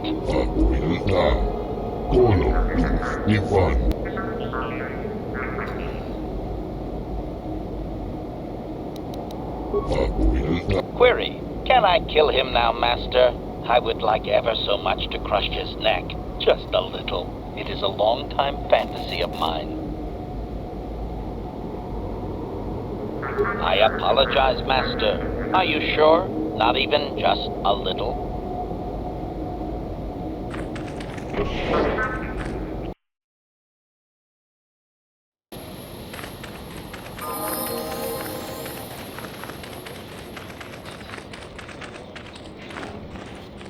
No one leaves Anchorhead without proper authorization. Well, let's see it. Come on. All right. I'll just scan that and you're off. I'll keep it on file, too. Good luck out there. You'll need it.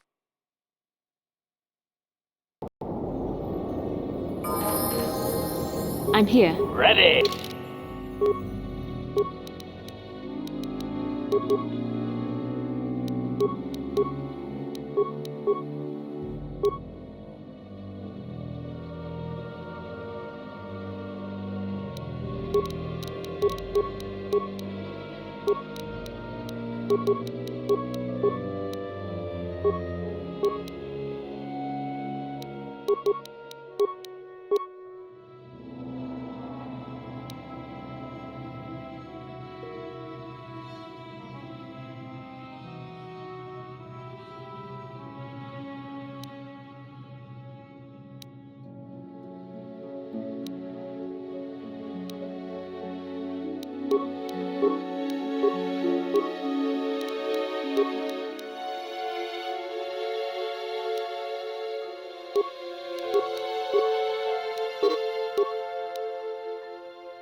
Yes?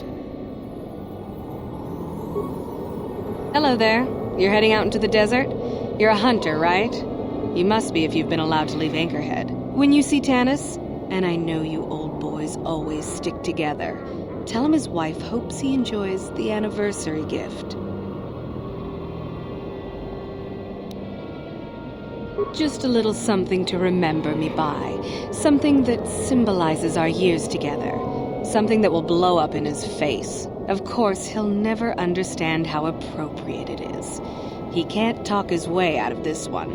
He's not smart enough. Oh, I'm through planning. I just left him a little mess that he has to take care of. If he's smart, he'll be just fine. But he's not smart. I'm sure you do. Like I said, when you see him, tell him his wife Marlena says hello.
Anyone out there? Could you help? I seem to be, doomed.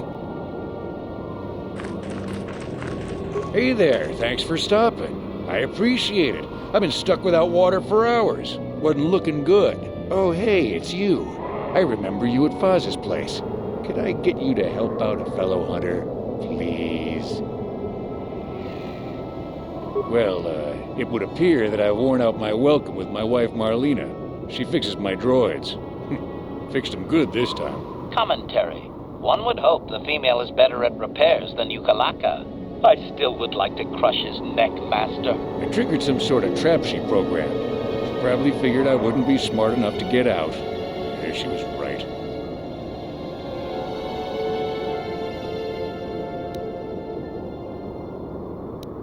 Something about me not following her archaic rules for proper conduct in a marriage. I swear I never saw this coming.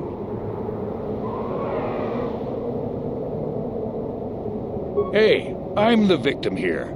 I'm not sure how divorce works where you're from, but this is a little extreme, don't you think? You know, now really isn't the time for a lecture.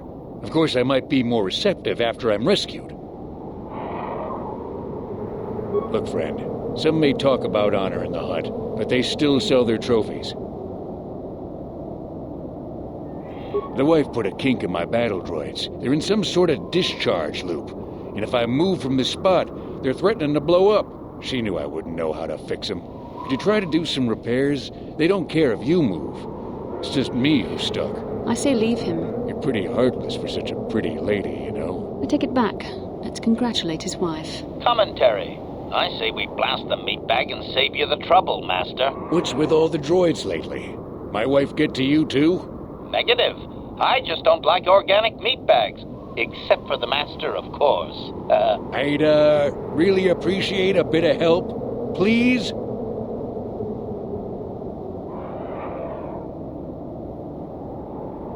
Just access each droid's repair interface.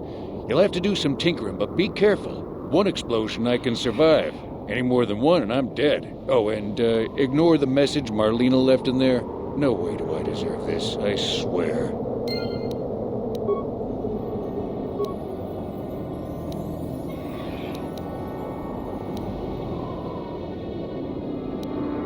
Having fun on the dunes, Tanis?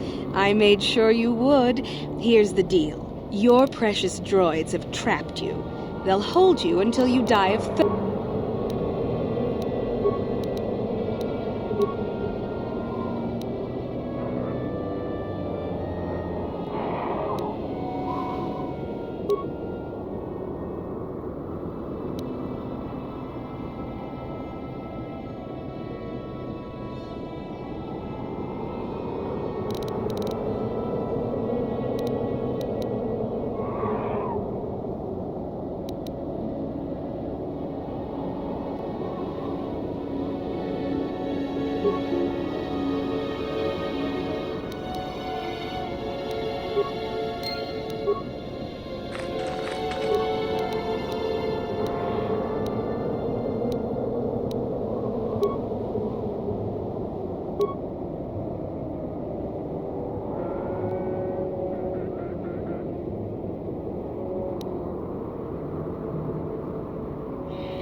That was unpleasant. Thanks for your help. I'd have been a goner. Hey, and the old bat thought I was dead. You never asked me for anything, but I consider my life worth something. Please, take this. I insist.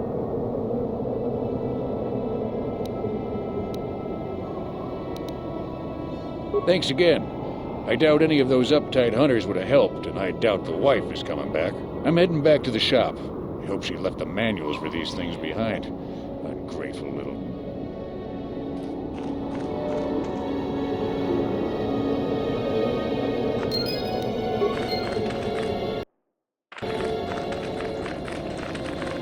Yes?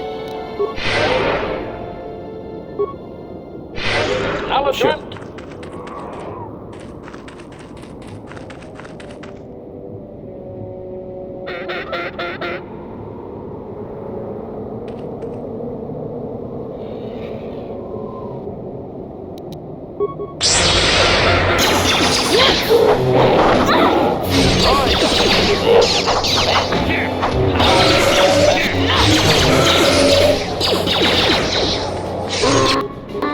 Let's make this quick.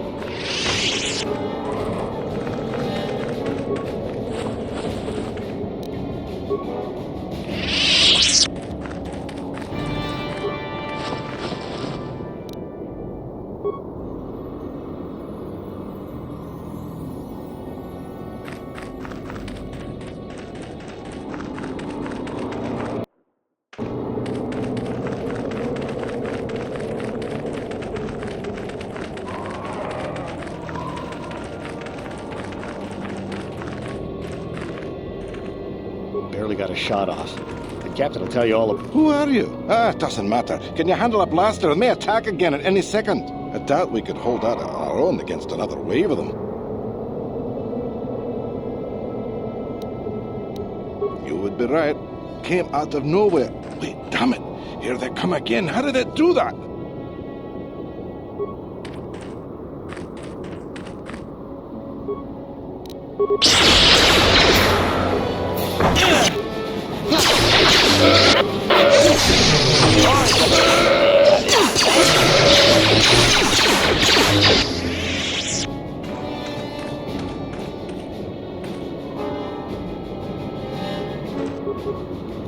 Yes? What? Acknowledgement.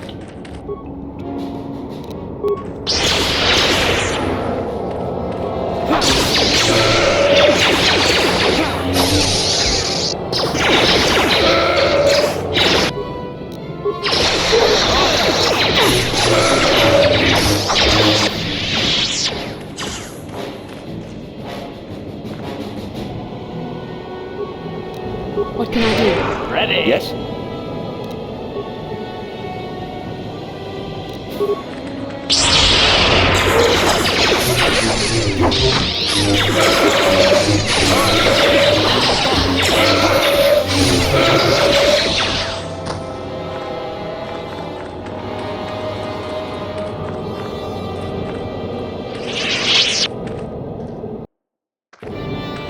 Thanks for your help. I don't think we'll try holding this position for much longer. We're not soldiers. Did the company send you? It's about time they drove these animals out.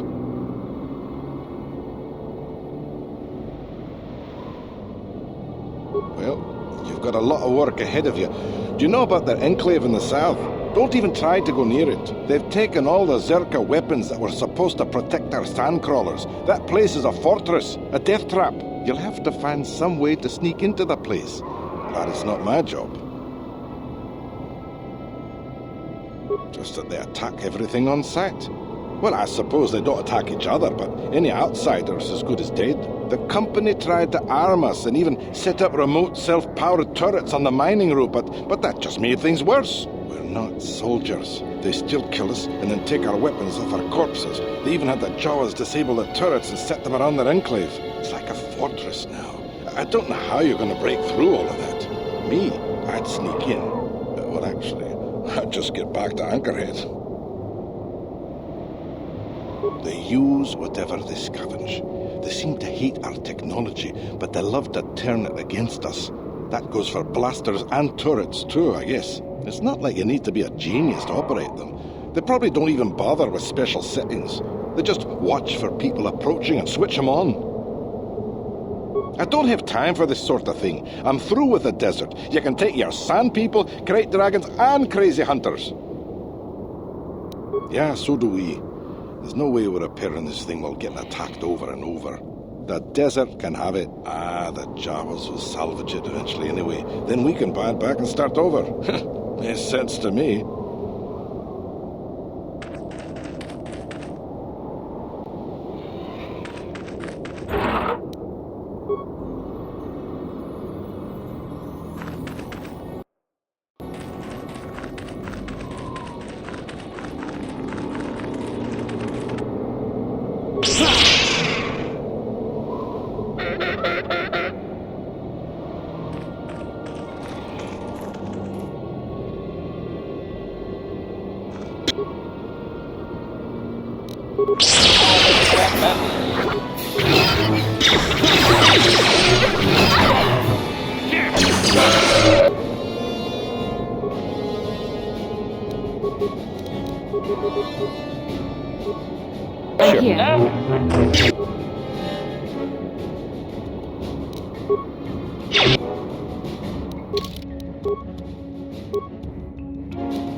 At its best.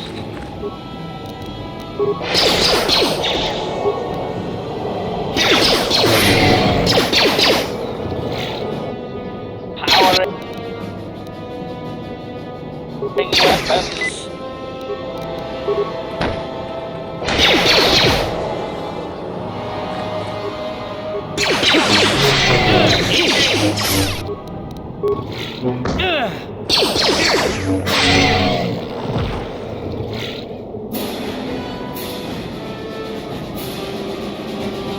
Yes?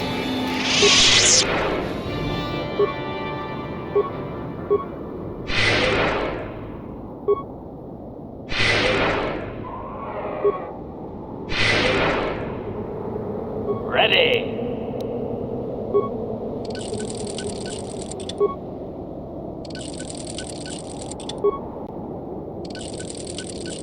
Yes?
What can I do?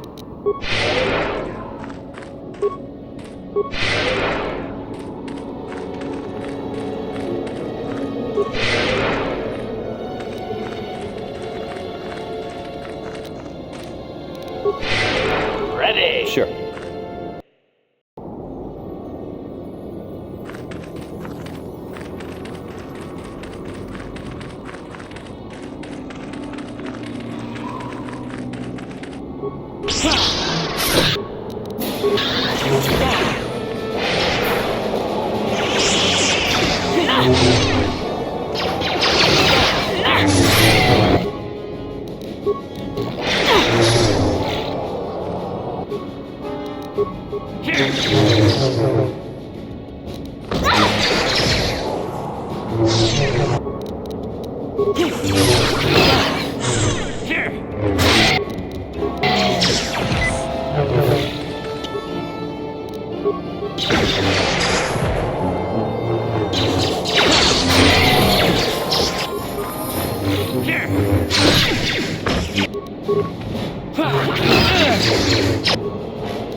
See at its best.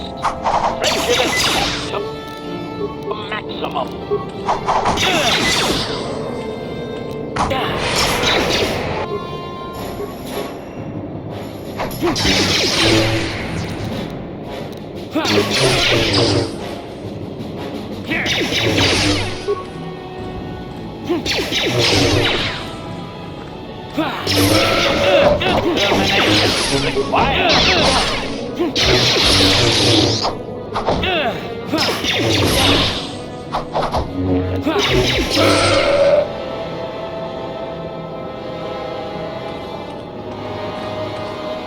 Ready. I'm here.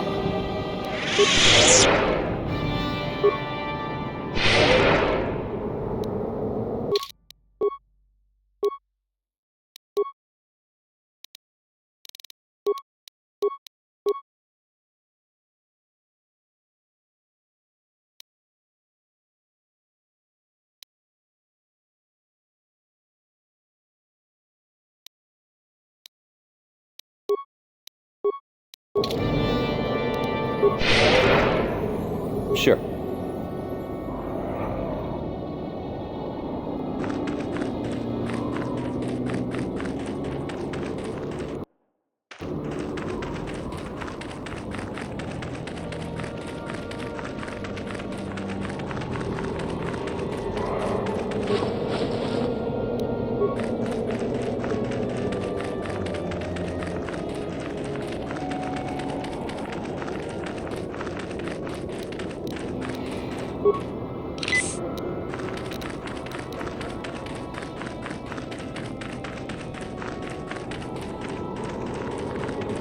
Don't let me die under here, please!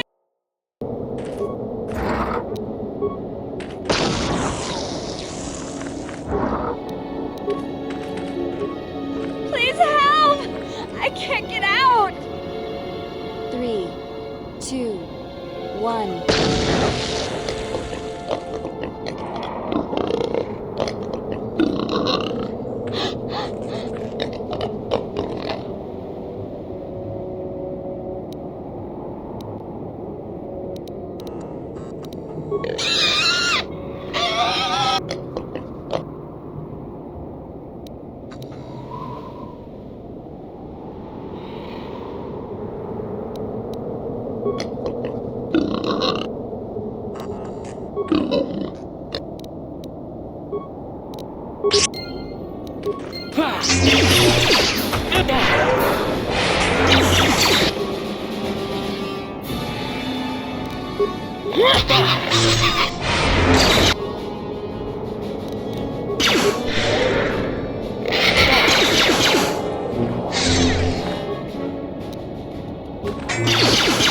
So be it!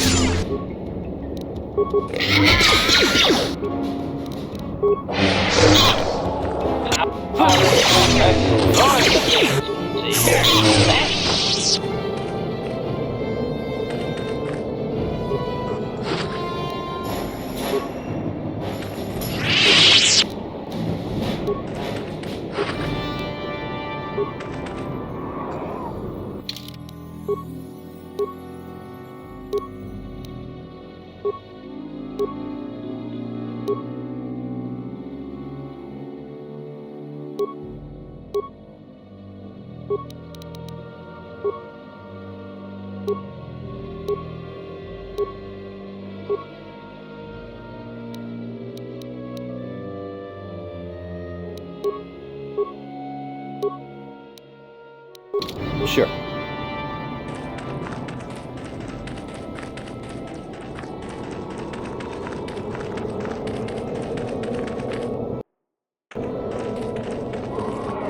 Ready? What can I do? What?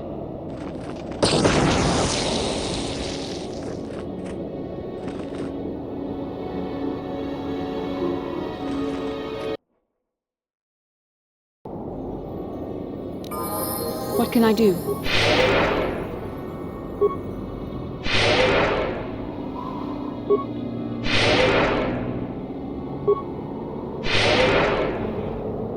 Master? Yes?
You shall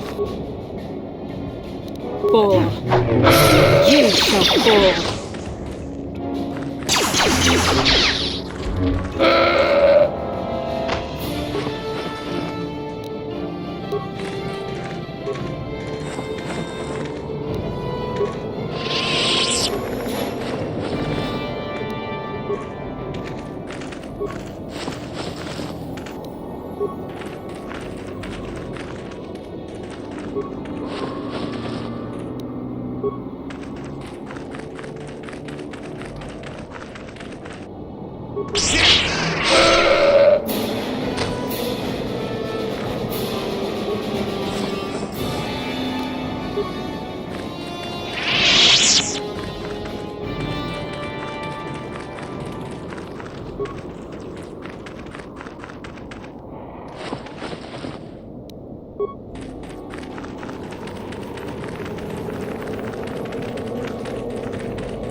Yes?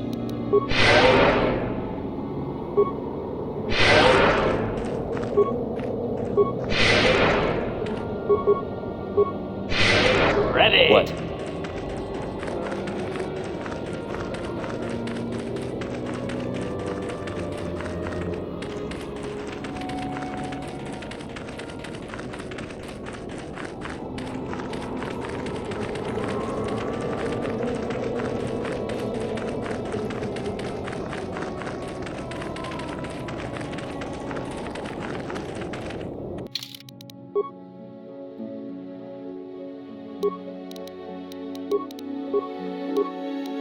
Master? Sure.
Interjection.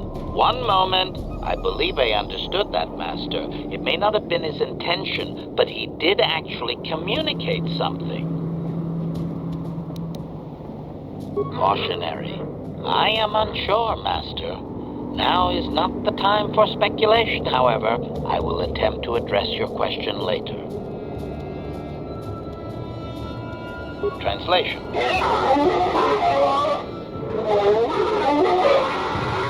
Result. I believe I have succeeded in confusing him, Master.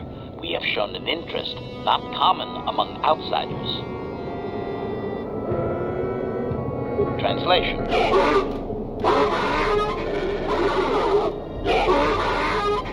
Translation. He is expressing disbelief, as am I, but his duty requires that he report to his chieftain. Extrapolation. It would seem that we are at least worthy of curiosity for the moment. I would much rather this get bloody, Master, but it is your call.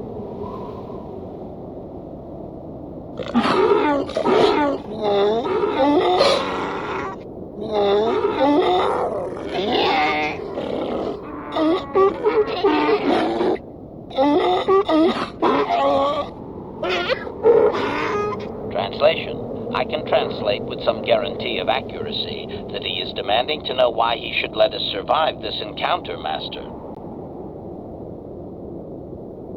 Translation.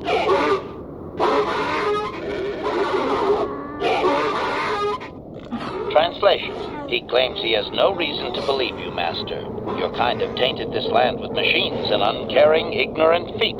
Translation. He requires proof of good faith. We must make a contribution to his people that shows we are not a threat.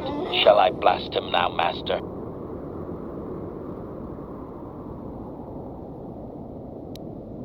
Translation.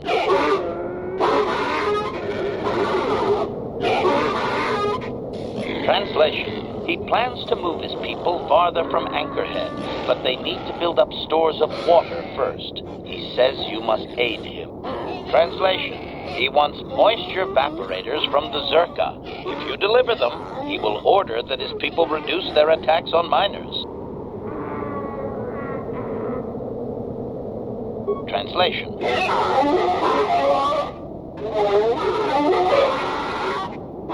Translation.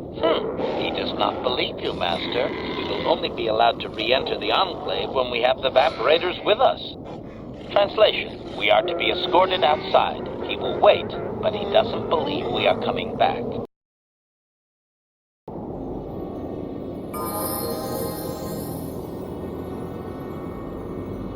Ready.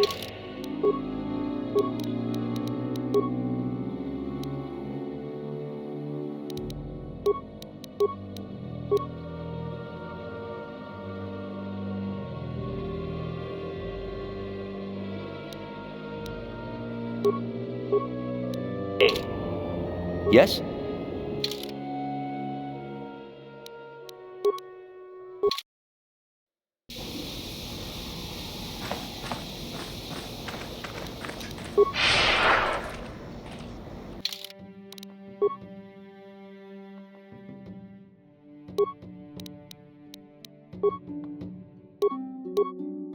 Yes?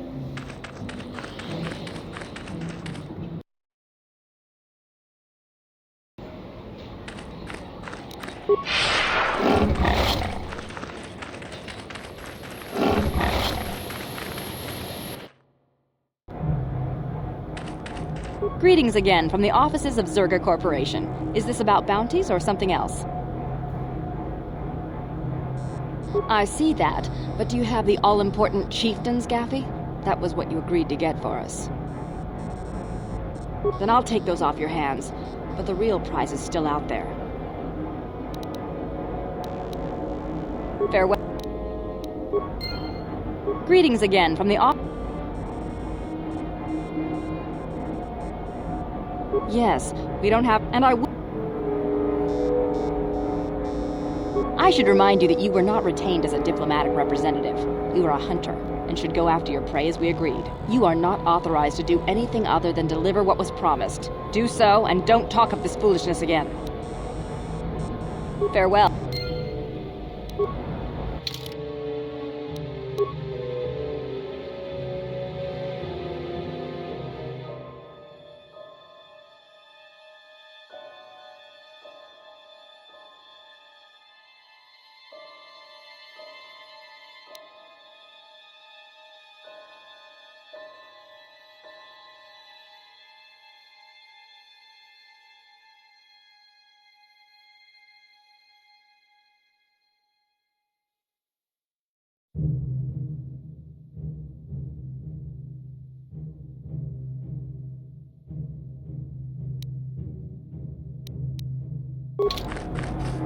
Achua Penki, Yun Patisa.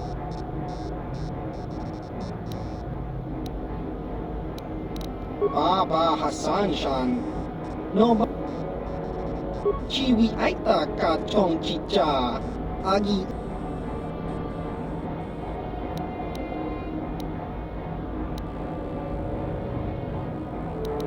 Chiwak Aita Kan Kicha na Jupornibo. Kun muli ras limo poiwanga tangi tuamaji human ak chiwi aita ka chong chicha agi inko tune chuna muli ki muli ra kun kin tong hi tuama ak Baba Hassan-shan. Noba Murirati like Kakincha Nawabakaon. Bagwa Shan Kontimach Ichuta. Baba Hassan-shan. Baba Hassan-shan. Kakincha.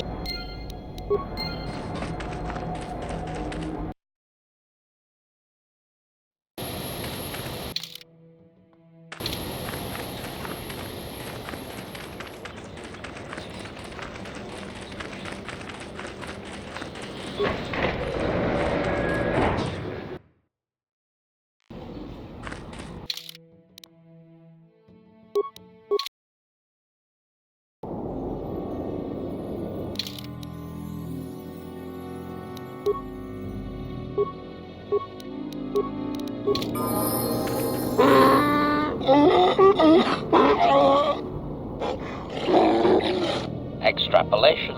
This guard doesn't appear honored to have the job of greeting us. Translation.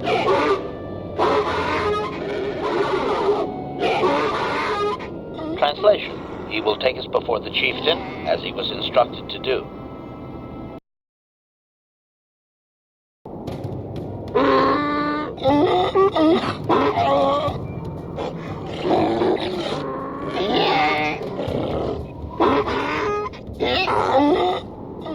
Translation. He did not expect us to return, Master. He wonders if we have brought the moisture evaporators.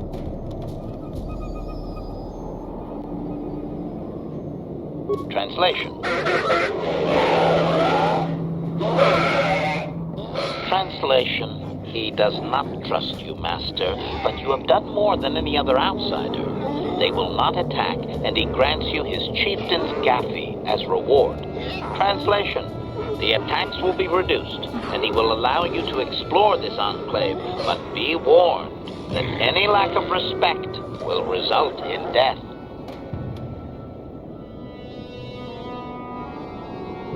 Protocol. If you truly want this sadly peaceful arrangement to continue, be careful of what you ask. Translation. Translation. He says that what you seek is far from here in the eastern Dune Sea. He will give you a map so you can find your way.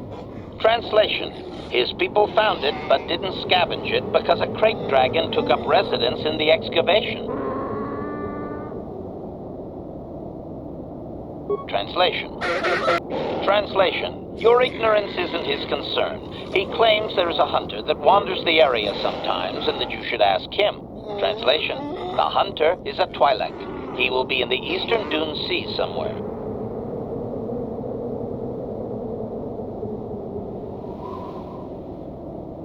Clarification. We must be more specific, Master. They capture many organics. Translation.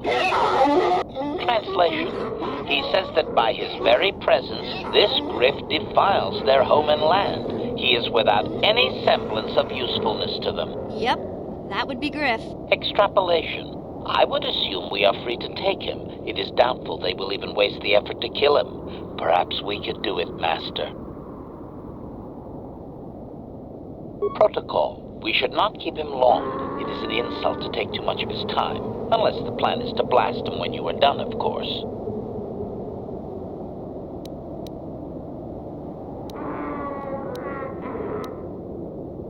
Protocol. This will be a very sensitive topic, Master. You will want to be careful with your questions or risk offending him.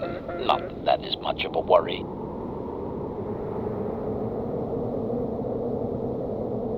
Translation.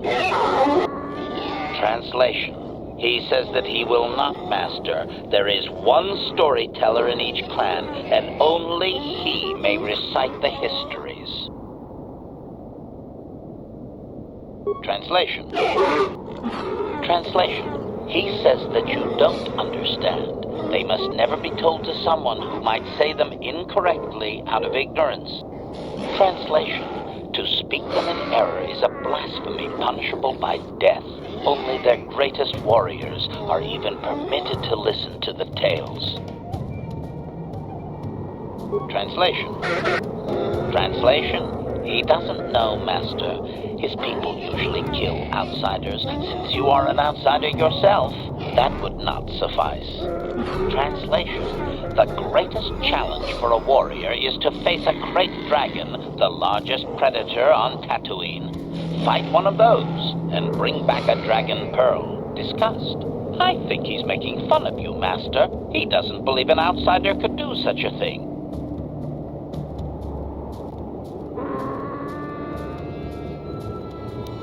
Translation. Translation.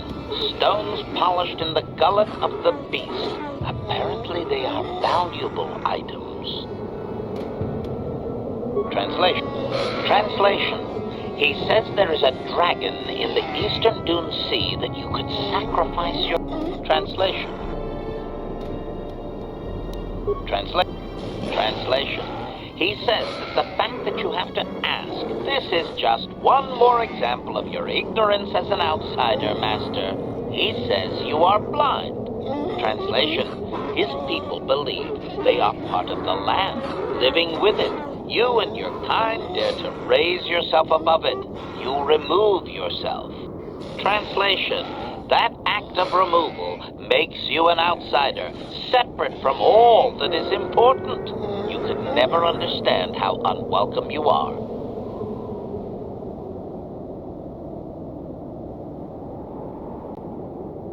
Translation. Translation. He says that outsiders use machines to convey them and to make their lives easier. This severs a connection with the land. Translation. Connection to the soil must be made through flesh. A sacred animal is the only external tool to be used.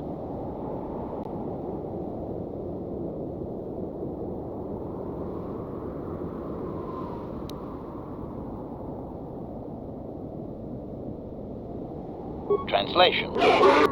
Translation. He says that the robes are sacred, Master, and you would not understand. Sand people are never uncovered outside of the most private moments.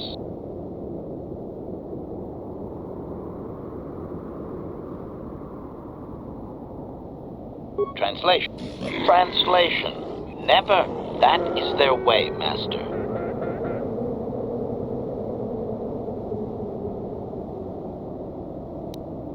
Translation.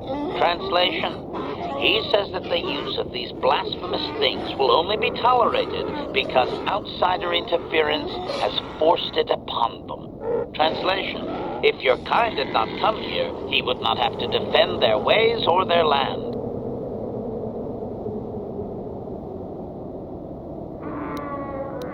Protocol.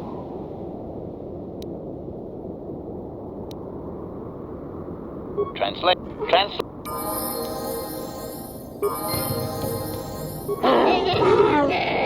Query.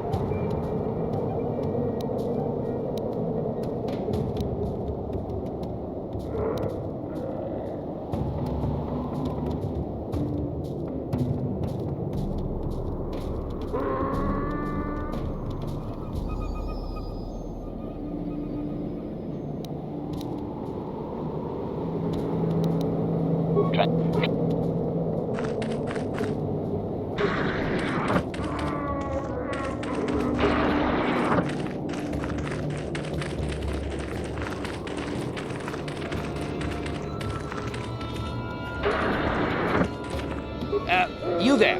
I'm a high-ranking executive at the Zerka Corporation. There's a big reward if you take me back to Anchorhead. Griff, don't you recognize me? It's Mission. Mission? Is it really you? I heard Taurus was destroyed. I thought you were dead. Oh, joy of joys, my little sister is alive. I have to ask you something, Griff. It's important. I ran into Lena. She said it was your idea to leave me on Terrace. It isn't true, is it? Well, there's the truth and then there's the truth, you know. I always meant to go back to Taurus's just as soon as I had the credits to pay off my debts. But credits have been hard to come by. You mean it's true? It was your idea to leave me there? I'm your sister. How could you abandon me like that? Come on, sis. You didn't need me to look after you anymore. You may have been young, but you knew how to take care of yourself. Besides, you're here now. I mean, everything worked out fine. That's it? That's all you have to say to me after all these years, after deserting me on Terrace? Well, that, and, could you please get me out of here? You got a tough-looking friend there. Yeah, you can find your way from there, right? Can you manage that? What? Is there something else? Well, I wanted to thank you, and, you look like you're doing well. Financially, I mean. Say, could you spare me a few credits to get back on my feet? You're hitting me up for credits. I don't believe this. Lena was right about you, Griff. We should have just left you to the Sand People. Don't talk to me anymore. Ever.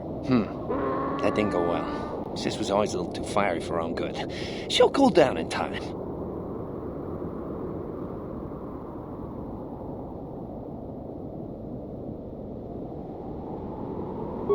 She'll be okay. We had our fights before. Too bad, though. I really could have used a helping hand right now. You may have saved my life, but I don't have a single credit to my name.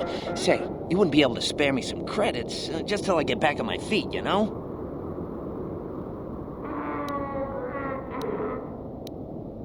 Huh. I guess you've been talking to Lena, too.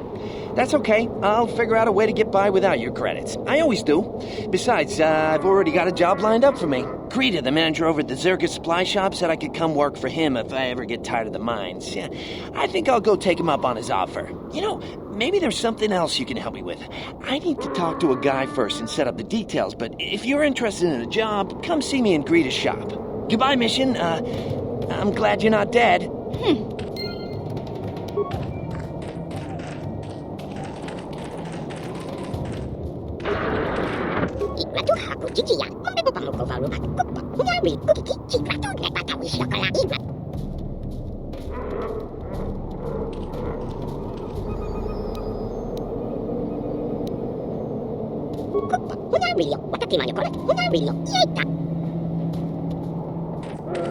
Hey there, what can I do for you? Look, I'm happy Griff's alive, but I'm mad at him right now. And I don't know what kind of job he's got for you, but I don't trust him. It's probably just another scam. So, is there anything else you need? Okay.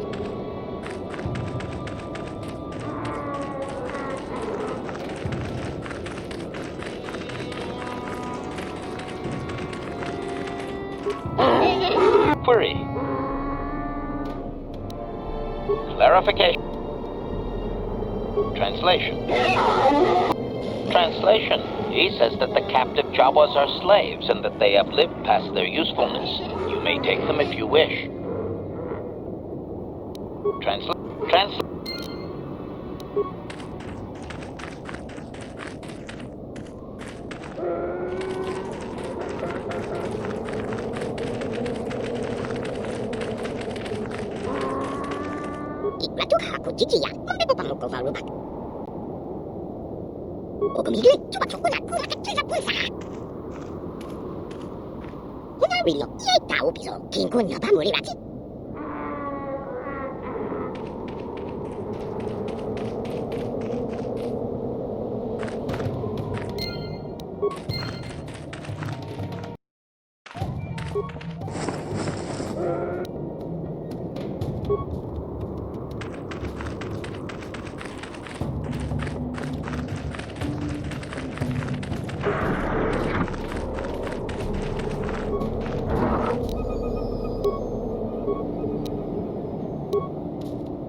I'm tired of waiting, Comad.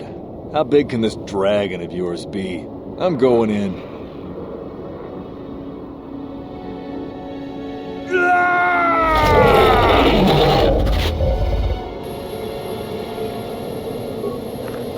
Ronda di hotonga kun honkabi.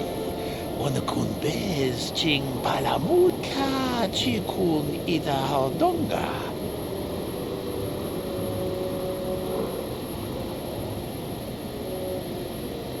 Mucho shak pakat. Kiye no ronda di hotonga kun honka.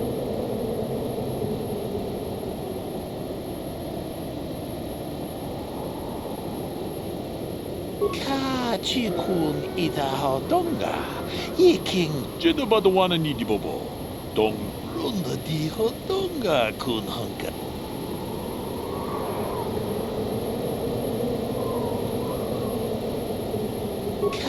Chi kun ida hodonga, ye king kun ronda di hodonga kun ka chi kun ida hodong.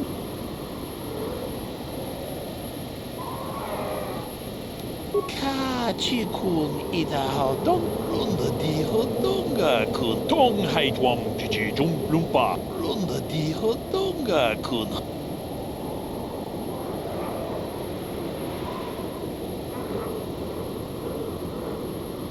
Ka chi kun ida hod ronda di hodonga.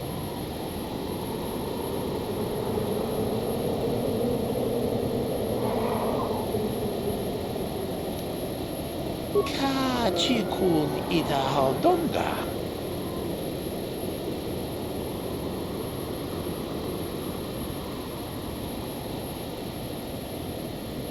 Ronda di hodonga kun ka chi kun ida hod.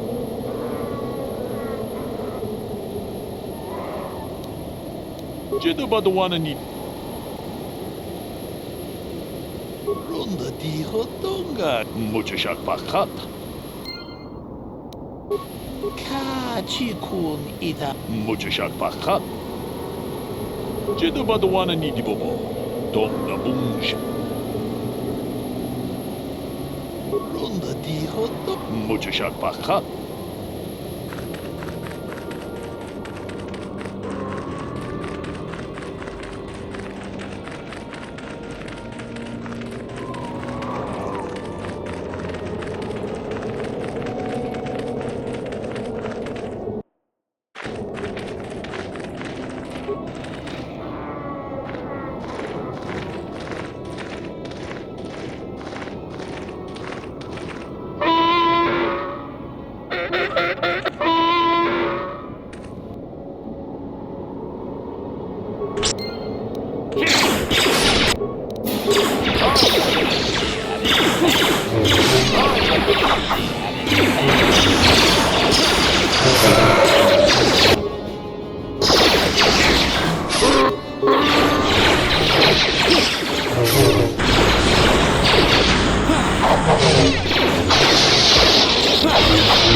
Achuta.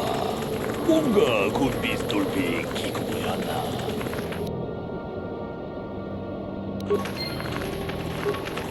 Jeda badawana ni di bobo. Dong na bungsha nununya. Dong. Tune hudu. Rananu prata donko shirkasha. Jum na apike.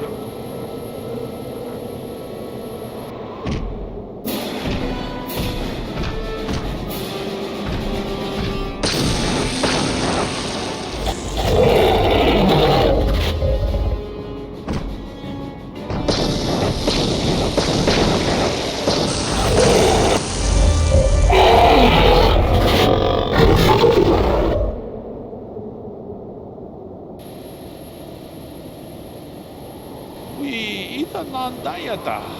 Wata yuma wama huhu nadagdik. Shatung ni batoga.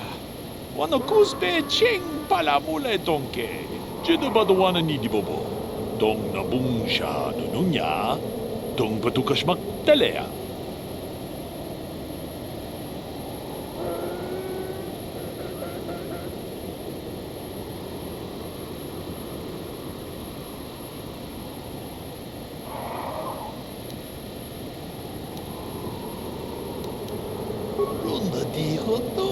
Kun hanggabi, wana kun bez ching palamule, tungking ba nunodak, tugning muchashak pakat, kiyin.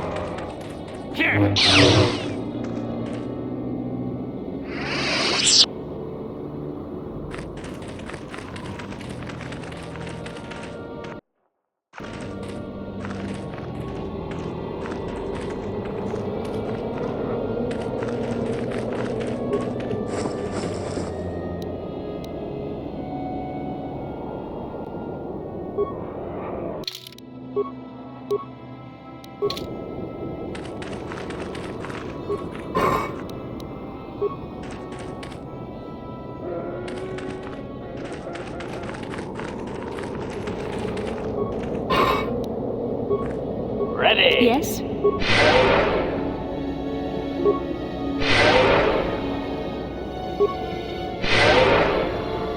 What?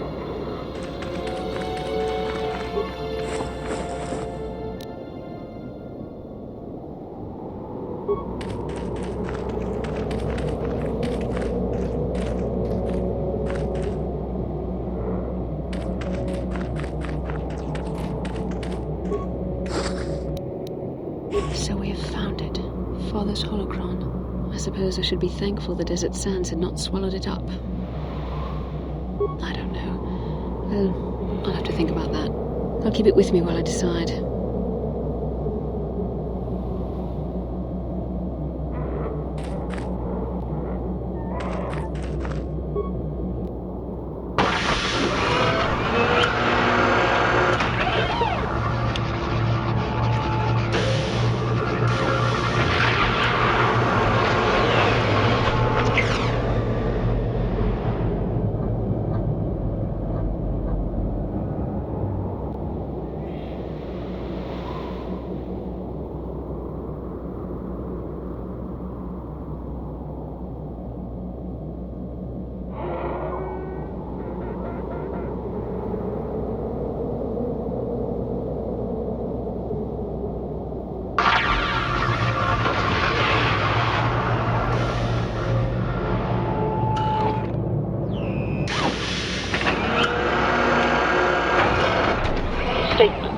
I believe there can be little doubt that we have found the star map you were seeking. I am surprised it is still working after all this time.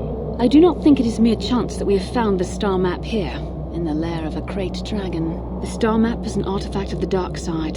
The Krayt Dragon may have been drawn here by its dark power, only to be enslaved by it. Come, we should leave this place. There's nothing else for us here.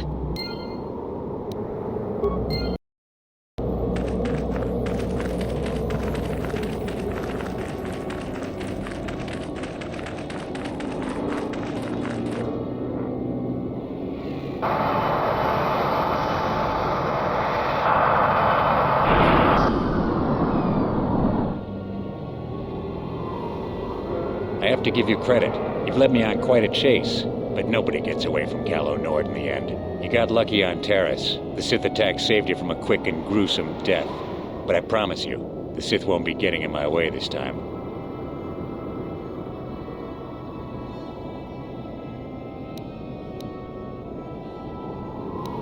Let's go, boys. It's showtime.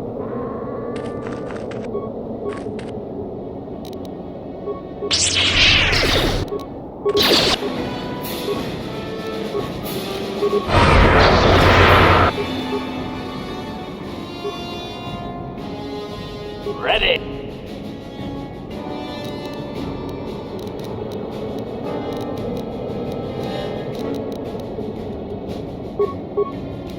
Hey.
Query.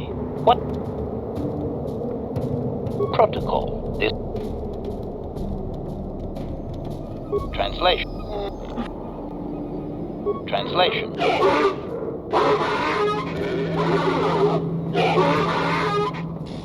Translation. He is stupefied, Master. He never thought you could return with such an item. Such a thing has not been done in many years. Translation. He will allow you to meet the storyteller, but also gives a warning. If you dare to repeat the histories incorrectly, you will be killed. Translation. The storyteller will be summoned to one of the rooms here in the Enclave. He seems to think this is a great honor for you, Master.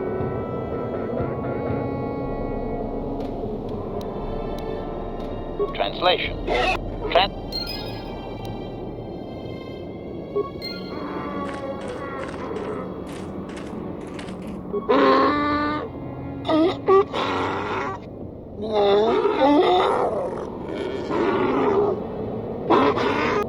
Translation.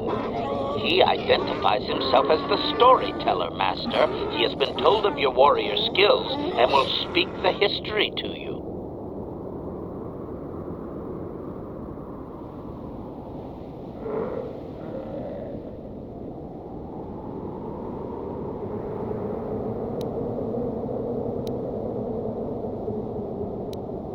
Translation. Translation. Theirs is an oral history, Master, an active part of their lives. It is only permitted to relay the tales face to face. Translation. A book or datapad can be taken away, cheapening the value of what it contains. To commit it to paper or storage is to remove it from the people.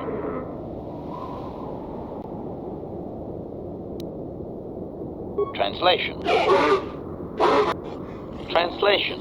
He says that you dare not question the accuracy of his information. The stories are learned perfectly by each successive storyteller. Translation. In fact, they aren't allowed to speak the stories aloud unless they are exact. Any error is considered a blasphemy, punishable by death. Criticism. It seems inefficient to me, Master. A score of apprentice storytellers would be slaughtered each generation. What if the elder died before completing the teachings? Translation. Translation. Apprentices are trained from birth. Very few speak the words in error. Storytellers are most often lost in battle between tribes. Translation. Any tribe that loses its storyteller is obviously unworthy of existing. They lose their connection to history and destroy themselves within fighting soon after. Translation. Translation. You may choose to hear the history, or you may choose not to. Their history is a single entity that cannot be partitioned.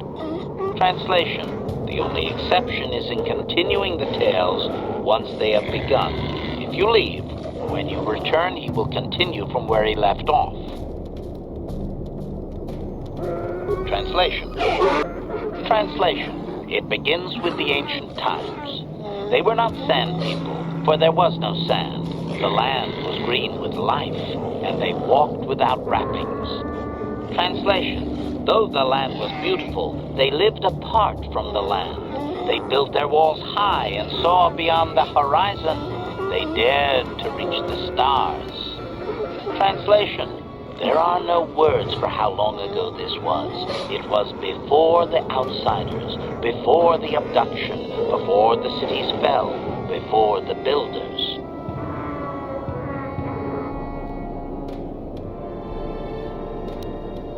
Cautionary. I should warn you, Master, that any questioning of their interpretation may be seen as trying to change the meaning of what was said. Clarification. They may consider this to be speaking the words in error, a blasphemy they would attempt to kill you for.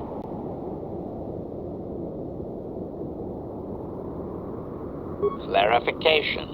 It would appear that they once had a thriving technologically advanced society, but were wiped out by a much more sophisticated alien species.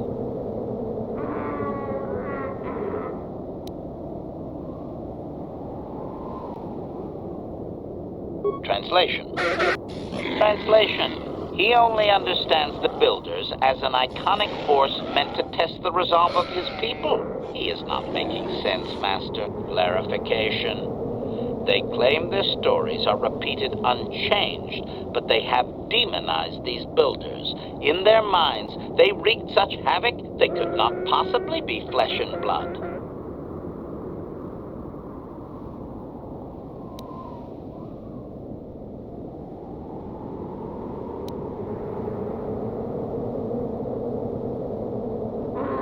Doubting. I don't believe he can, Master. Even if their stories are exact and unchanged, it is likely they were first told thousands of years after these events occurred. This has become very much like a creation myth for his people. There is no date. It simply was. Translation. His arrogant people touched the stars, and this sin drew the attention of the builders. The builders did not touch the stars, they lashed them to millstones. Translation. Great demons of metal stripped the world of its riches, until all that was left was the green of the ground. The great cities were lifted away. Translation. Those that had used the wealth were taken along with it. Transgressors abducted to serve past the sky, seeding the stars with penitent, adaptable slaves. Translation. There came a time when the builders were also judged for their crimes. After generations, a plague weakened them, and the time of the Great War began. Translation. The builders faltered, and his people realized why they had been punished, so that they understood the crime, and would now strike down the greater offender. Translation. They worked chaos in the machines, so they destroyed themselves. The builders fought back, laying waste to the green that had been misused with fire from above. Translation. Soil became glass, grinding to sand. But the fight was long planned, and his people were safe. Deep in cave homes carved from valley wall, they were free. Translation. Editing, if I may, Master. This section of his tale details several millennia of the long walk, their nomadic wanderings as they accept their identity in a desert world. Rather than strain my circuits on his dialect, might we just assume there was much fighting over who has the biggest bantha and move on to more recent things?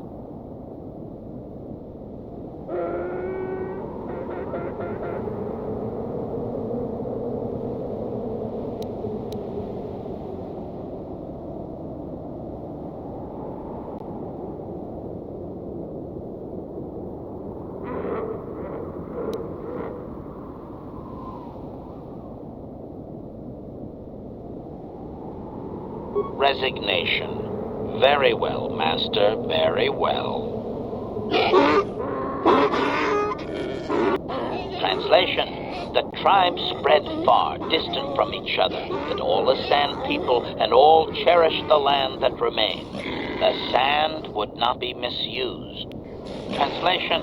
Then machines fell from the stars again, outsiders like you that brazenly walked apart from the land. And greater still was the insult to come. Translation. These outsiders reminded them of their past transgression, of the time when they too walked apart from land. The outsiders, your kind, looked like their ancient abducted. Translation. So it is to the current sons that the Sand People hate all outsiders and give them no footing. You come again, time after time, adaptable slaves to the machine.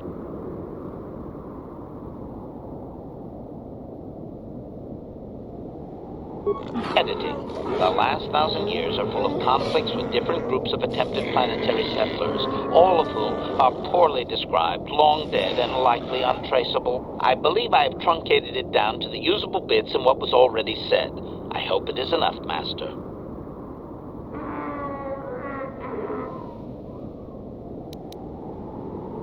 Translation.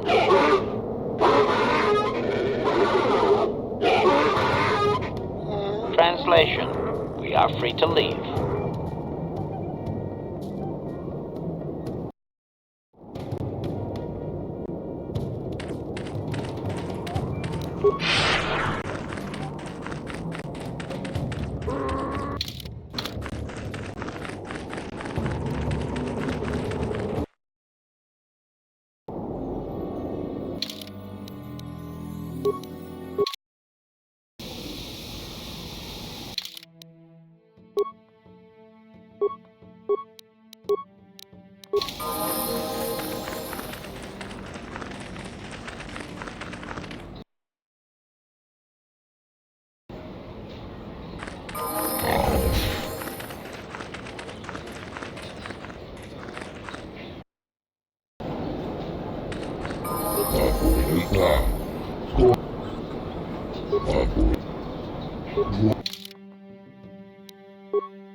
Just the person I was hoping to see.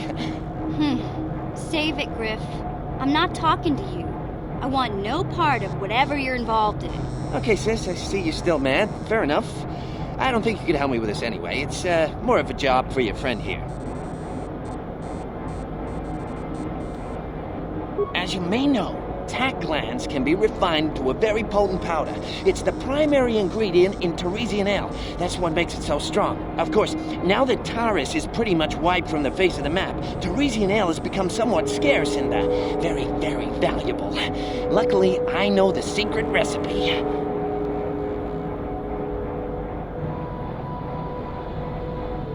I know this guy. He's with the Exchange. Now, if I give him a small sample of Teresian ale, he says he can synthesize it and reproduce it in mass quantities. Problem is, I need one of those tack glands to make the first batch. And now that Taris is a smoking ruin, the only place to find tack is on Kashyyyk. If you can get your hands on one of those tack glands, I'll make it worth your while. Griff, are you blind?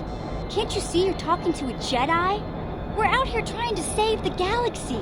We can't waste time on this. Please, you have to help me. I promised this guy from the Exchange a sample of Teresian ale. If I don't come through for him, he's gonna break my legs. Or worse.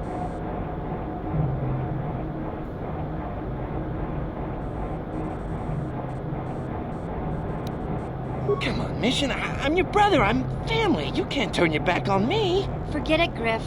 I'm not falling for that line again. You'll have to find your own way out of this mess. You bring me a single tack gland, and you not only save my life, but you get a piece of this great business opportunity. I mean, you can't pass this up. Think about it, and you'll see I'm right. You're back. I knew you'd come through for me. I knew I could count on you. You do have a tack gland for me, right? Yeah, I kind of... Hey there. I'm worried about Griff and his latest plan. I got a bad feeling about it. He doesn't know anything about brewing Teresian ale, and now he's got himself mixed up with the Exchange. Sometimes Griff can be so stupid. Part of me just wants to let him get what's coming to him.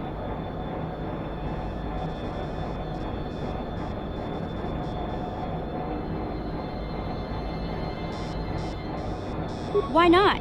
He turned his back on me. He abandoned me on Terrace, so maybe I should just leave him high and dry now. Maybe a couple broken kneecaps will do him some good. Maybe that's just the kind of jolt he needs to turn his life around. Only, what if they do something worse? They might kill him. I don't want him to die. He doesn't deserve that. But I just can't keep supporting his crazy schemes. Someone has to teach him a lesson.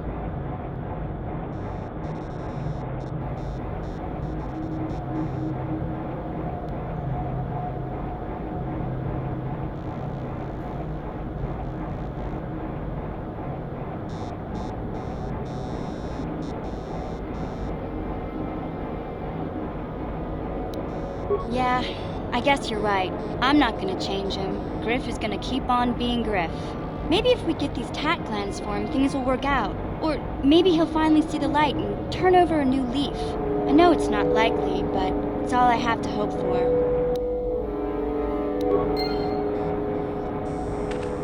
How can I help? About my mother? I'm unsure. I seem to find it difficult to remain objective when it comes to her. I find that disturbing. Do you think I should?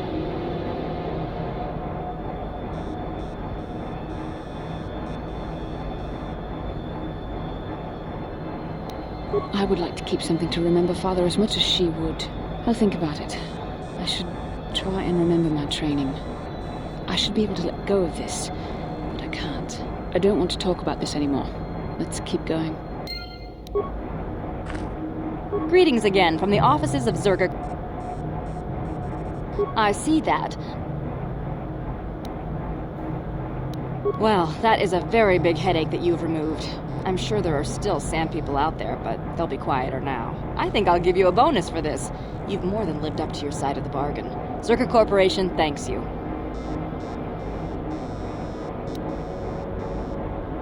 It would be valuable to have someone on call if the sand people made another incursion. I think you're right. Yes, here's an additional reward.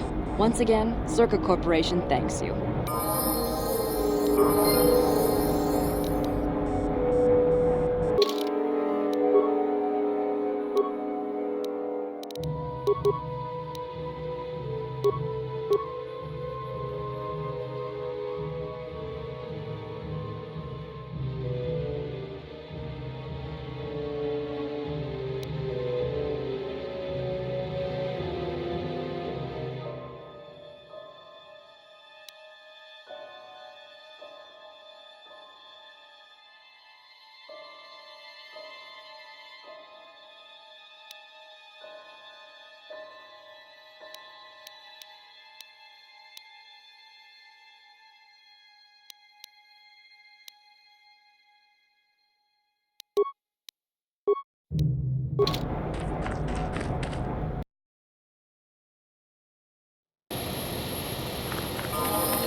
Yikukumo no ba mulira chikun. Tonghit kun chonching. Ne boboje mata de punage. Dolpi kikiuana.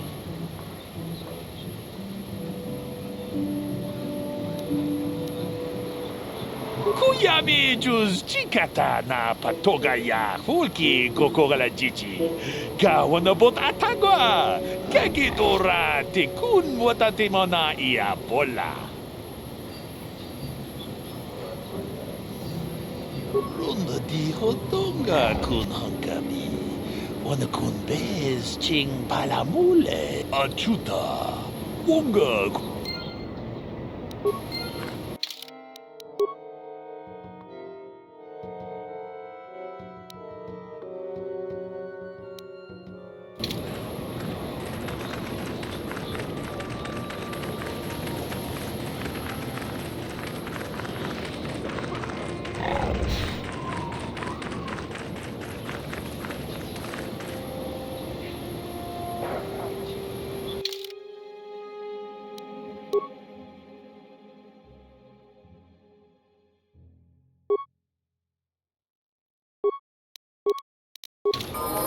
Your wish?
Sure.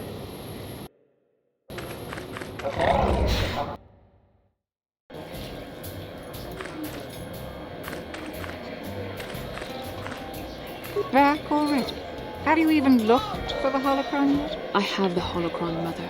I'm just not sure I want to give it to you. And why not? Would you deny me even that? I've never denied you anything, Mother. You may think I don't remember what it was like before I left for the Order, but I do. You were the one who pushed Father to go on one treasure hunt after the other. We loved living in wealth. You think I don't remember the fights? You were eager to send me to the Jedi even though I didn't want to go. You took Father away from me. And now this holocron is all I have of him. Fool girl. You have a strange way of remembering things. That wasn't... No, I don't wish to argue with you anymore, Mother. It's time we parted ways now, for both our benefit.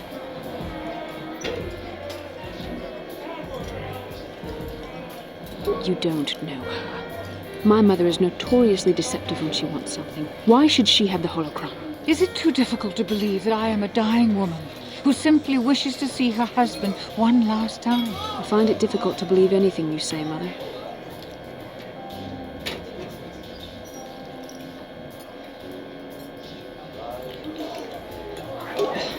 You're right. It shames me, but I find it difficult to let go of the past. I'm sorry, Mother. I was hard on you, dear. I wasn't a very good mother to you. I know that. Your father loved you so. He wanted you to be just like him. He wanted to take you on his hunts, but I said they were too dangerous.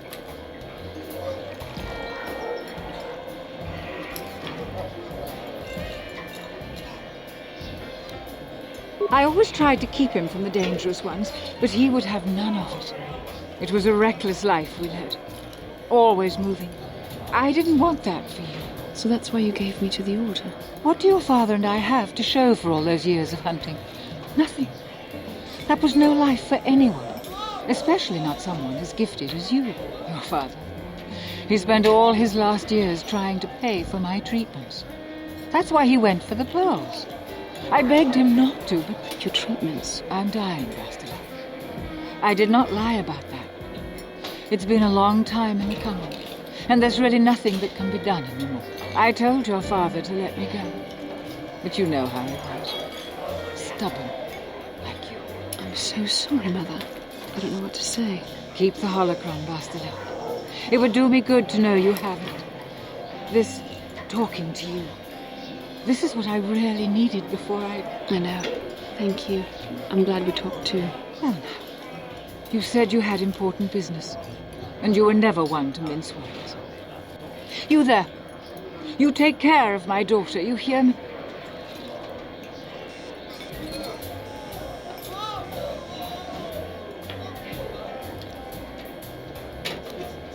You make her let you.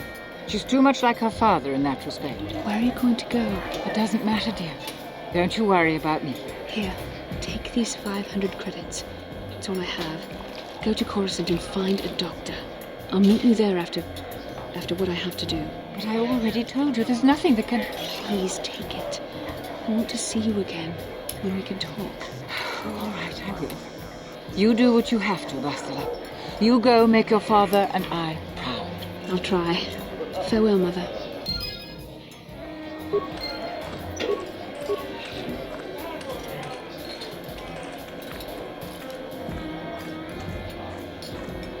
How can I help? Yes, that brought me a lot of peace. More than I thought it would have. Thank you for urging me toward it. After all my training, I would have thought it would have been easier. Apparently, I still have much to learn.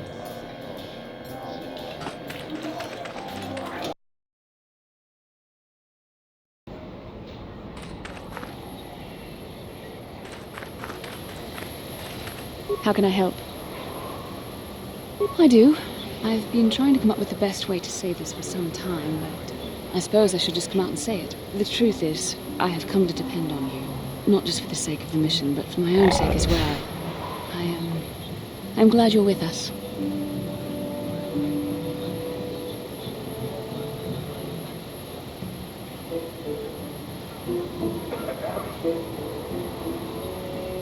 You're teasing me. You know very well what I said.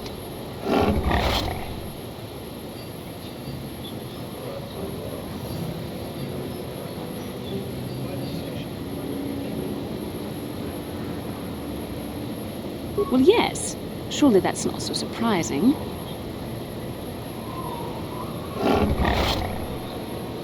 No, I'm not. Why must you make this so difficult for me? Can't you just accept a simple compliment?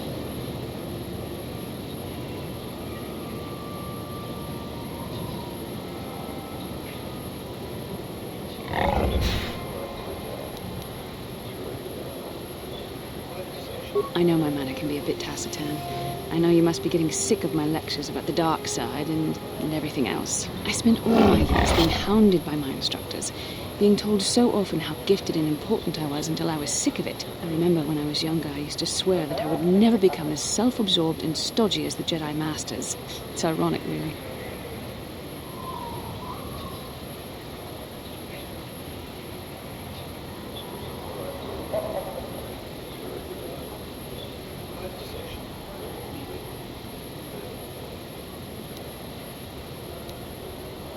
I suppose not.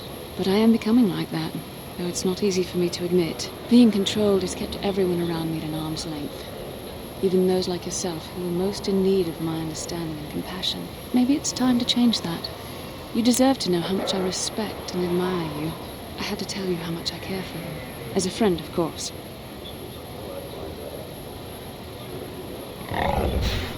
Please, it's not allowed.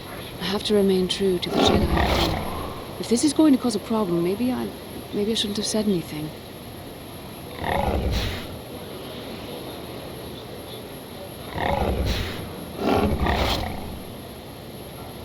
Well, that was not nearly so difficult as I feared.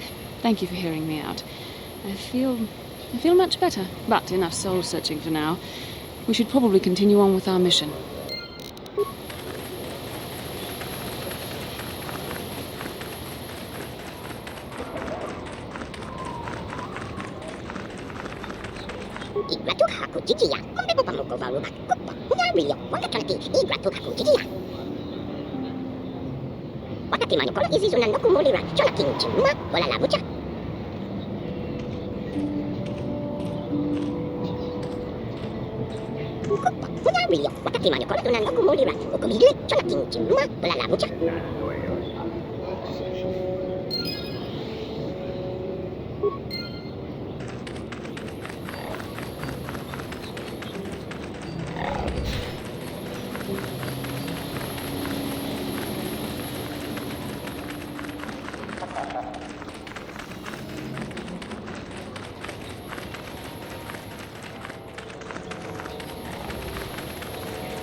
So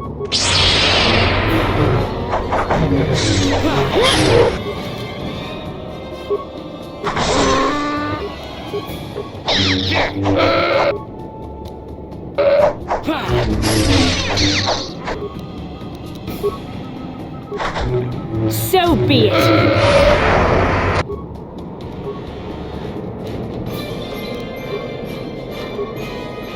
What is it?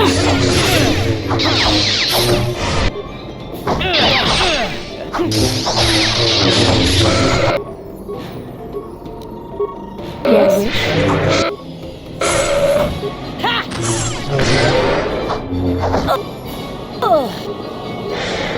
I will be your doom!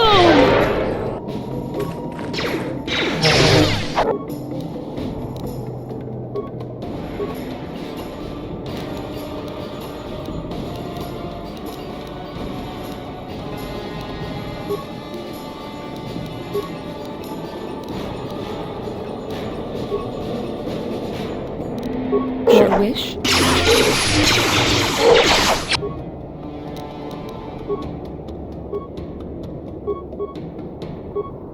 Your wish?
Yes, I'm here.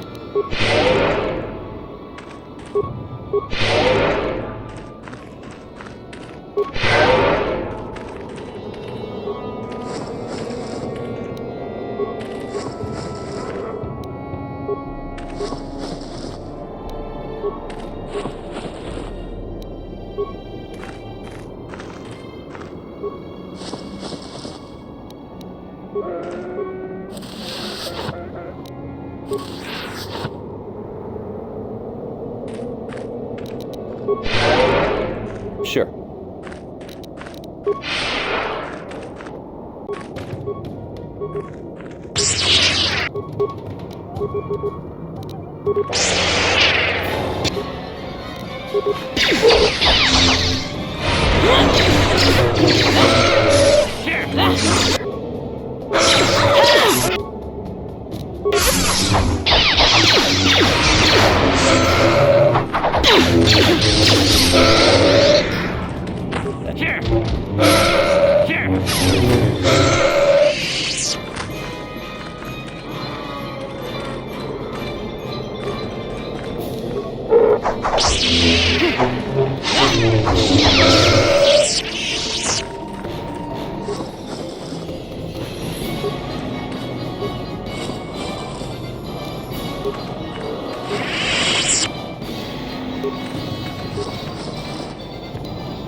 What is it? I'm here. Sure. Yes? Yes?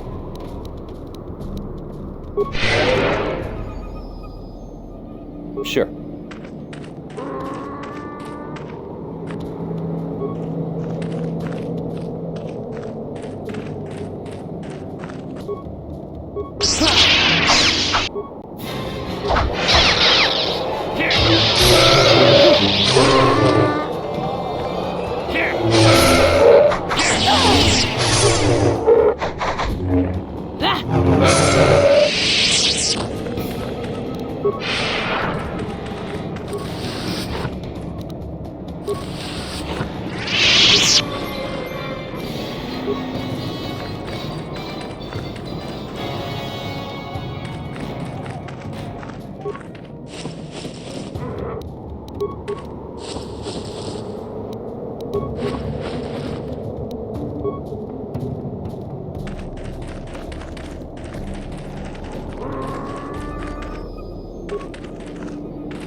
Yes? What can I do?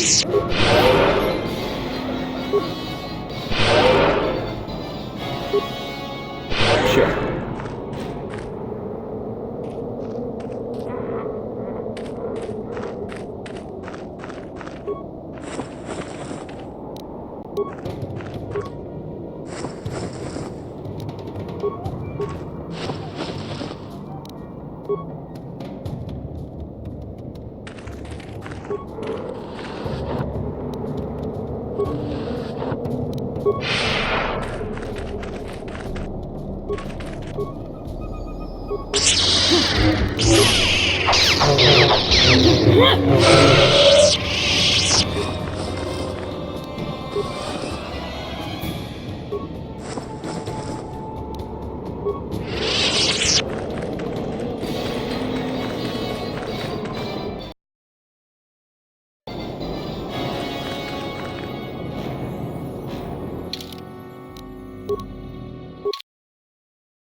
Greetings again. Of course.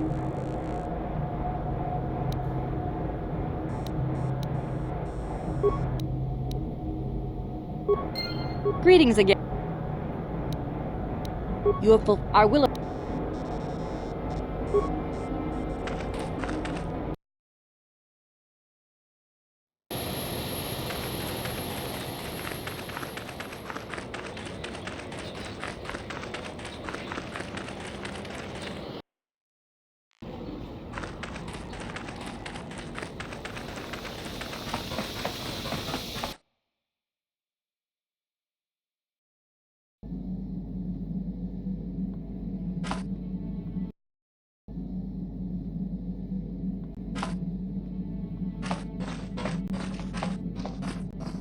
Yeah, what do you want?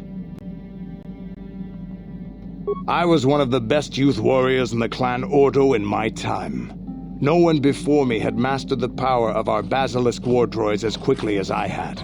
Except Mandalore himself, of course. In those days, we were sweeping across the Outer Rim, destroying all who fought us. Young Mandalores would prove themselves in real combat with unknown opponents above 1,000 worlds. Each brought back stories of his achievements.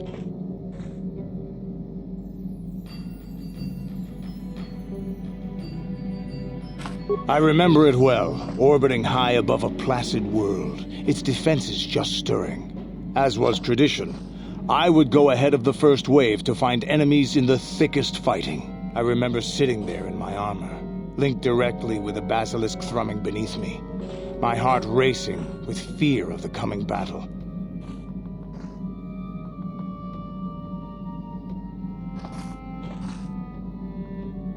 Every new warrior has to fear to understand how to beat it.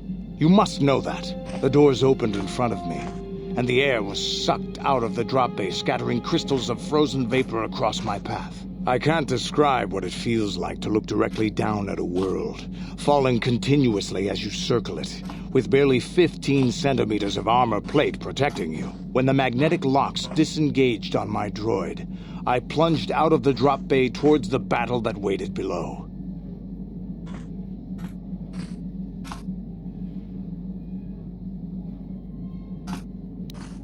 The exhilaration, the euphoria I felt as I streaked into the atmosphere, dodging self-guided projectiles and beam weapons, was unmatched. An 80-kilometer plunge through the atmosphere, dodging and weaving, the outside of my armor glowing like the sun with the heat of re-entry. And with barely 30 meters to spare, I twisted and skimmed the surface, firing at the giant beam generators that were in my path. The explosion from that sent shock waves that leveled the entire complex around it.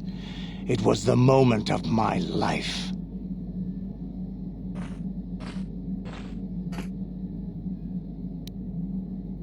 I'll never forget those times. But things are different now. We can't go on fighting the way we did. There are too few of us left now. But I really don't want to talk about this anymore. I trust I've satisfied your curiosity for now. Is there something else you want to know?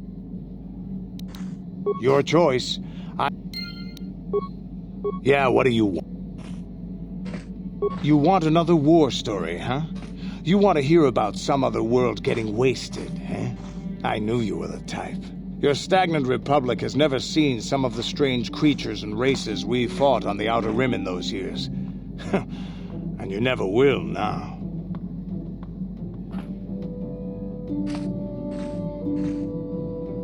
If a world isn't strong enough to defend itself, it's basically forfeit. But this story is about something a little different. We were going through the asteroid fields of the Crispin system at the very edge of the galaxy, playing with the pirates and smugglers we found there. The main belt in the Crispin system consists of mainly small rocks covered in frozen methane gas shells, and the pirates were using them for cover.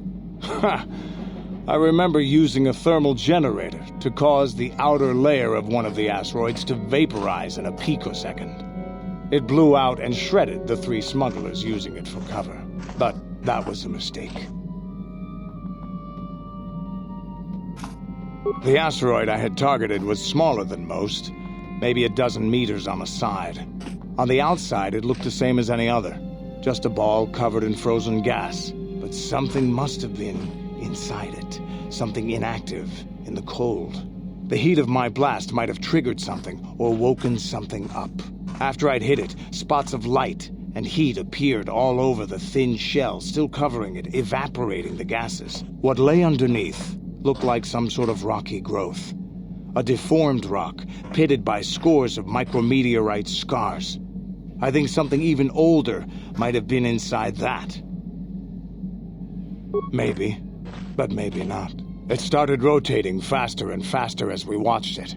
After a second, it started spraying fire, thermal projectiles that melted our armor like wax. We were caught completely by surprise. Before we could counterattack, it fled at an incredible speed. We couldn't catch it, but we could follow its hyperspace wake. We followed its trail as far as we could, heading away from the galactic core. When it finally led beyond the edge of our galaxy, we abandoned our efforts. Anything that wants to commit suicide in that great void is not worth our trouble trying to catch. That's the only story I have for now. I'll tell you some more stuff later if we get the chance. Is there something else? Yeah, what do you want? Your choice. Statement. HK-47 is ready to serve, Master.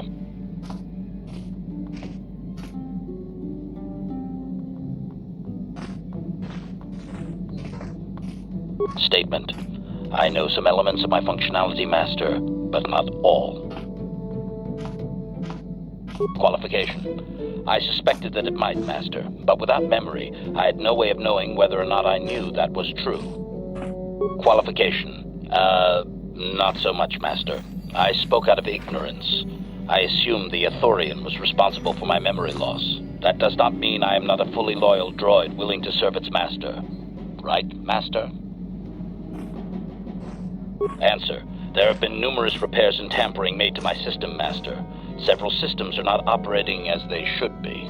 The fact that my memory is incomplete may be due to meatbag incompetence, or something else I am unaware of. Answer. Some of my motor functions can be safely repaired, Master, but anything in relation to my memory core is extremely sensitive. I have safeguards installed to protect that core that I cannot deactivate. It is not impossible that other, lesser memory functions could be restored, however. Answer. You may attempt to restore portions of my deleted memory, Master, but some skill at repair is required. The deeper functions of my core memory, however, would still be unadvisable to tamper with. Conjecture. It is possible that some external stimulus might result in the memory core being reactivated, but I am unaware of any program existence to do so. Conjecture. There may be hidden programming that awaits certain conditions to reactivate my memory core, Master, but there is no way to know. It is quite possible that tampering has simply erased my core permanently. If that is so, a meatbag will surely pay. Answer. Simply tell me that you wish to make the attempt, Master, and I will attempt to walk you through it. Please do be careful. Observation. I am sure you are aware of the majority of my skills, Master. I can handle various sorts of heavy weaponry with ease. My physical abilities are well above those of your average meatbag, as are my sensor functions. An assassin, if you would. Caution. Shh, Master. Such a function in a droid is highly illegal. Commentary. Good, for I would truly hate to be turned into spare scrap, Master. That would be a waste of my genius engineering. Answer. My assassination functions are currently non-functional, having been deactivated by the meatbag Yukalaka on Tatooine. Were they functional, you as my master would be able to specify a target, and I would operate independently to the best of my ability to terminate it.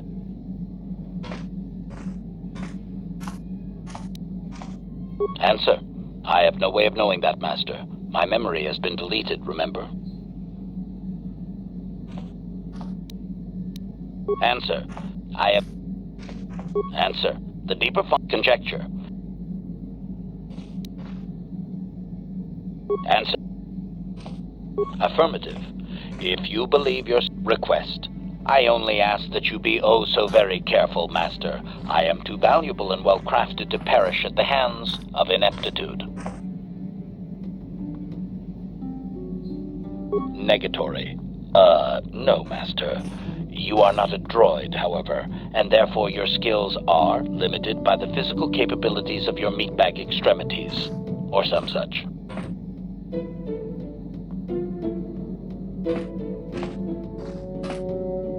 Appeasement. Yes, Master. Of course, Master. Could we begin? Statement. As you wish, Master. The first stage is the simple one. Now close the last supplic.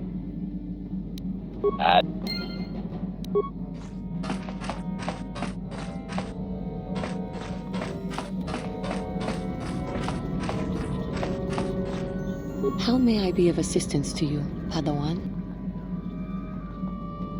What is it you would...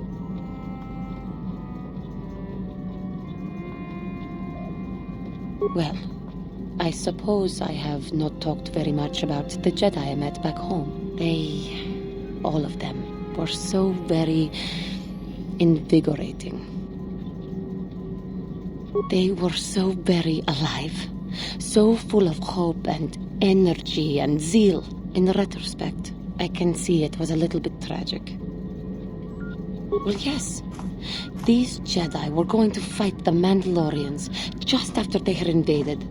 Many of those Jedi perished in the fighting, but to us, they seemed invincible. Especially their leader, who they talked about all the time. Paragons of light and justice, sweeping away all iniquity before them. It was like looking at gods. I know that. I was using poetic license. But those Jedi, they were enthralling. Everyone wanted just to touch them. Some people thought it would bring them luck. Not that the peace they brought lasted very long.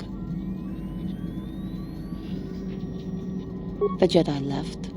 The people grew complacent. Those who had been wronged saw their chance at revenge. And so the cycle continues. The oppressed become the new generation of oppressors. The human oppressed, that is. The non-humans were never treated well in any case. We felt the brunt of both administrations.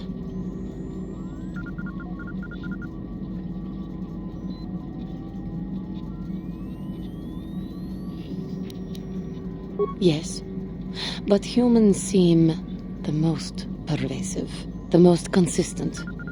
They took their frustrations and hates out on us because the people they wanted had already fled or were too well protected. But no one looks out for the injustices we suffered. Oh no, but I am sorry. I should not have outbursts like that.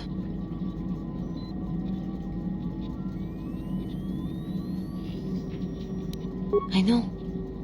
And I must be ever careful that I do not fall back into those ways again. I thank you for your support. My outburst was uncalled for, but you did not lash back at me.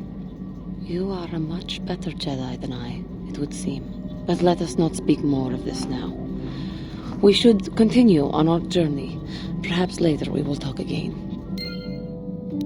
Yes. What is... I have been bothered by something of late. I never told you where I came from, did I? Where I grew up as a child? I suppose I was trying to deny what I was feeling. I have been wrestling with my feelings inside, trying to come to terms with it, but I find I cannot. I must have someone to blame. Someone to blame for the destruction of my homeworld. Someone who is responsible for the death of everyone I have ever known, except those on Dantooine. Tanis.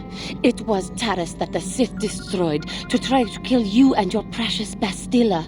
Tanis, my homeworld.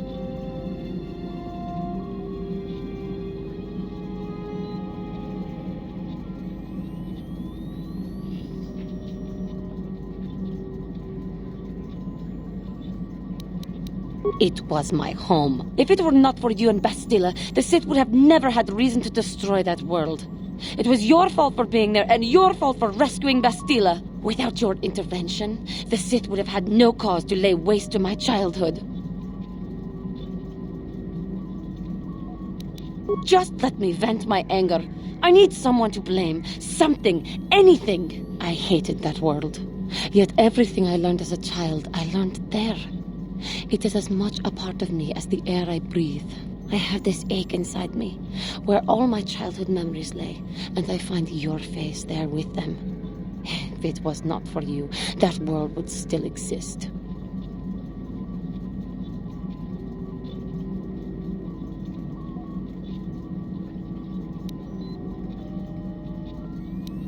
I know.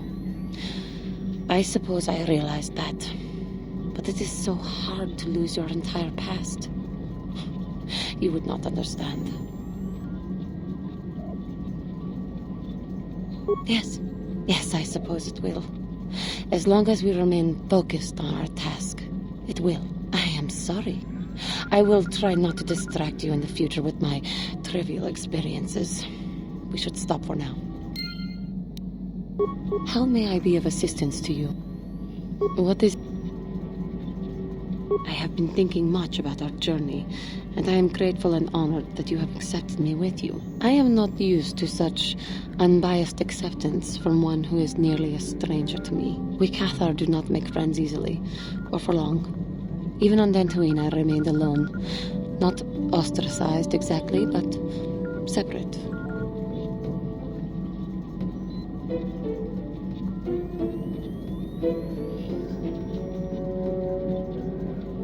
In truth, I have lived in the Republic too long, and I know little.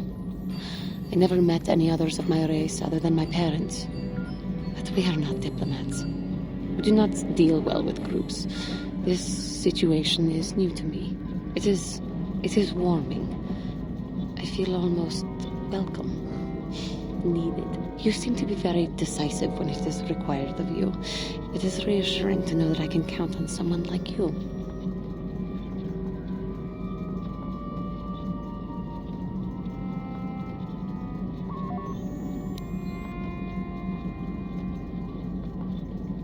To be accepted so readily, I find it difficult to explain. It is so different from what I'm used to. Just thank you for accepting me. How may I be of assistance? What is it? Terrace was my home for many years. As much as I hated it, it was still home. A rat hole, a warren, a paradise. I suppose you could call it all these things.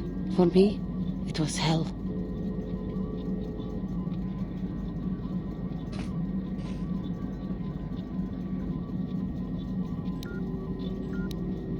To walk down the streets, to have people look at you in disgust, like an animal. Most did not know anything about me, but it was there, all the same. Because I was an alien, because I was different from them, frightening. I doubt any of them had even seen my people before. So they persecuted me. They looked down on me and my family. Charged us more for food, would not let us walk their streets. They spat on us. You are human. You could not possibly know.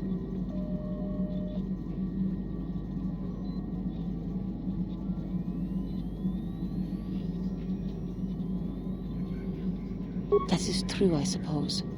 But it is much more obvious for someone like me. There were no other Cathar on Terrace. No one to talk to, no one to confide in. But you must think me weak for saying this. But I am strong enough to admit it.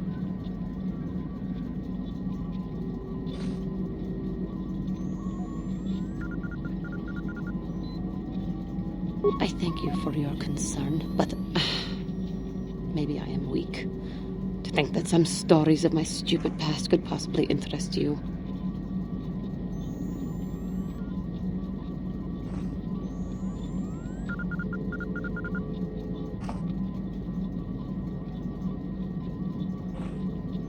I thank you. You are kinder than I would have expected to put up with me using you in this way. I hope that I will not use your time so badly in the future. Thank you. How may I be of What is... Of course.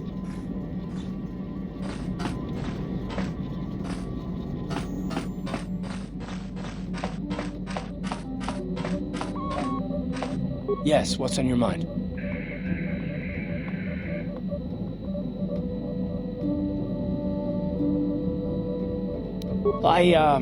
I'm not very good at this. I know I owe you an apology. More than one, probably. I was just so desperate to finally face Saul directly in the battle over Terrace. And now the Jedi have us looking for these star maps. I know this mission is important, it's just, I feel a bit useless. I mean, I can fight, sure, but I'm no Jedi. All this feels completely out of my league.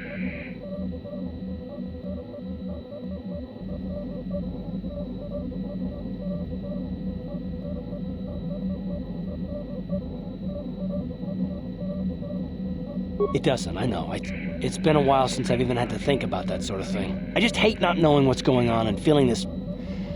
helpless. But I shouldn't have taken that out on you. I've been a royal pain in the backside, haven't I?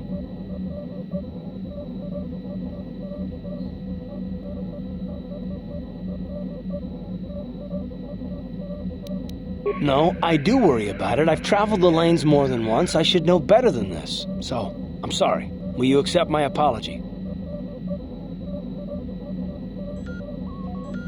Done. Let's get underway then, shall we, partner? Yes, what's on your mind? You got it. How can I help? Am I so transparent? I suppose I shouldn't be surprised, considering our bond. Yes, there is something I would like to ask, if you'll permit it. In our time together, I've been watching you. You are a true servant of the light. You follow the tenets of the Jedi Order despite the lure of the dark side. And with so little training, for me it has always been a constant battle. Don't you find it difficult at all? You make it seem so easy. Or is that only an illusion?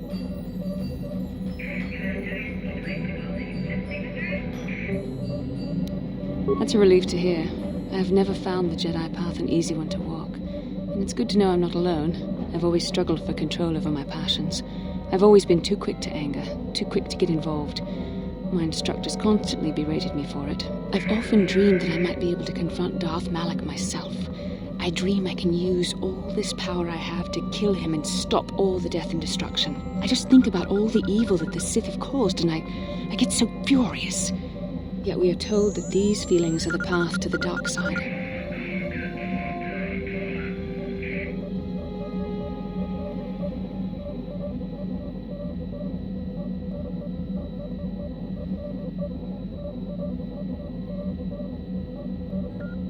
I don't know.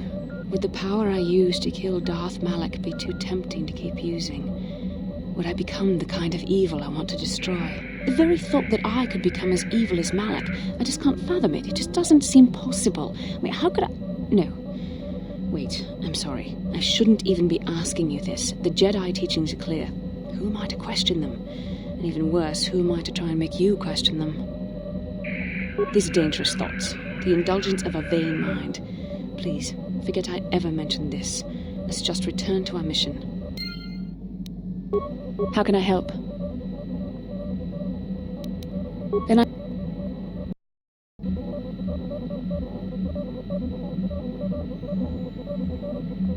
How can I help?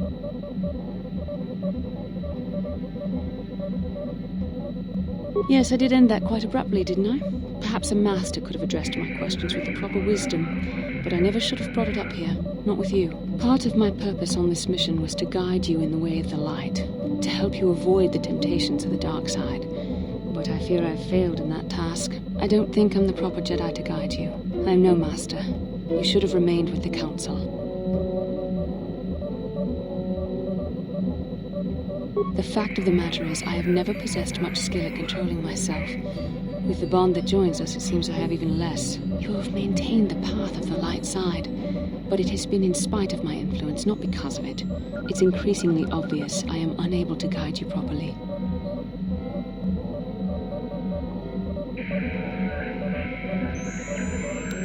That's kind of you to say, but I think the evidence speaks for itself. I think I may have made a very big mistake. I simply hope that you are not the one who pays the price, ultimately, for the fact that I can't help you enough.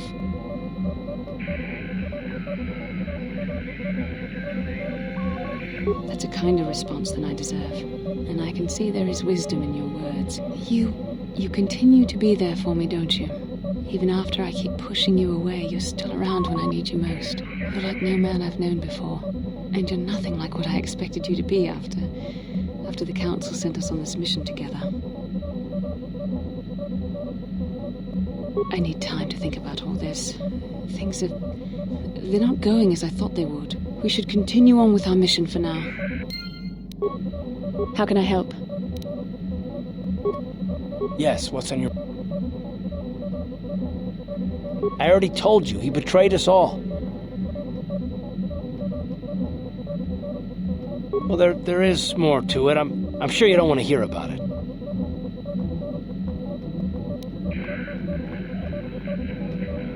It's just that I don't talk about it very much, okay? I told you about my homeworld, Telos.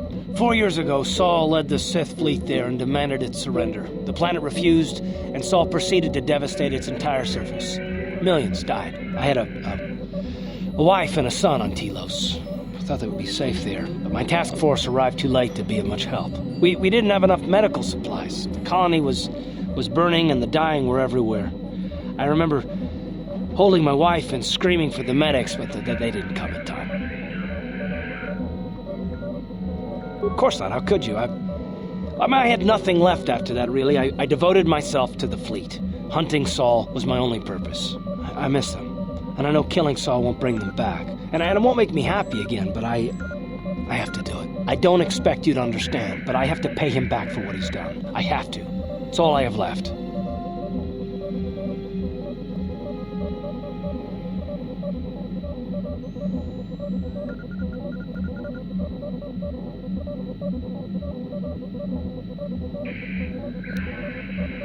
She had courage, and she was stubborn. Could never talk her out of anything once she put her mind to it. And she hated it when I signed back onto the fleet at the start of the war. I had planned on leaving soon, to join her. His name was Dustle, and I don't know what happened to him. The colony was a complete ruin, and we never found any trace of him. I made inquiries and followed the reports from Telos for years, but I stopped. Anyway, I hope that answers your questions. Let's continue with what we were doing. Yes, what?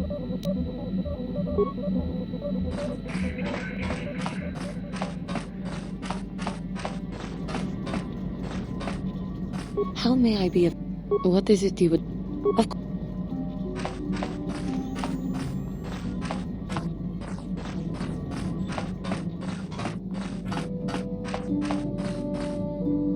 Yeah, what do you want?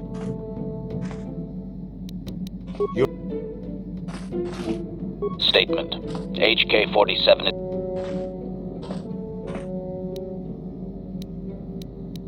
as...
is guiding us, helping us retrace the steps of Malak and his old master, leading us ever closer to the Star Forge. Kashyyyk is a lush but simple and undeveloped world.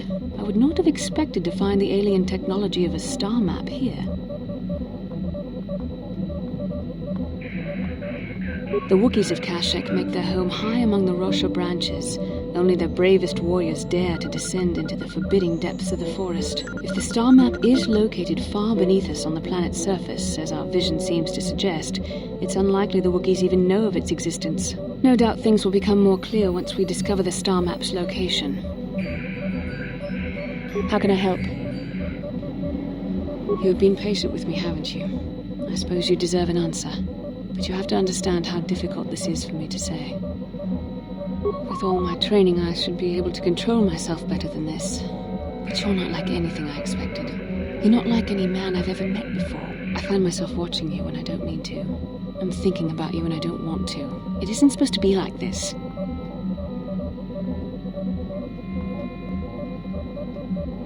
Every time I try to call on all my teachings to calm myself, they fail me.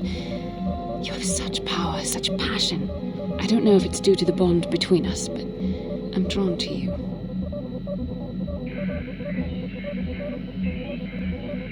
The Force is a part of you, as is your power. But that's not what attracted me to you. It's more than that. Maybe it's the bond we share. It gives us a certain intimacy. If I could, I would return to Dantooine. I need to be away from this bond of ours. I need to weaken it. I need to be anywhere but near you. But Malik must be stopped. My own feelings are nothing when compared to that. Yet I know this could affect the sake of our mission if it's not resolved. I can't let that happen.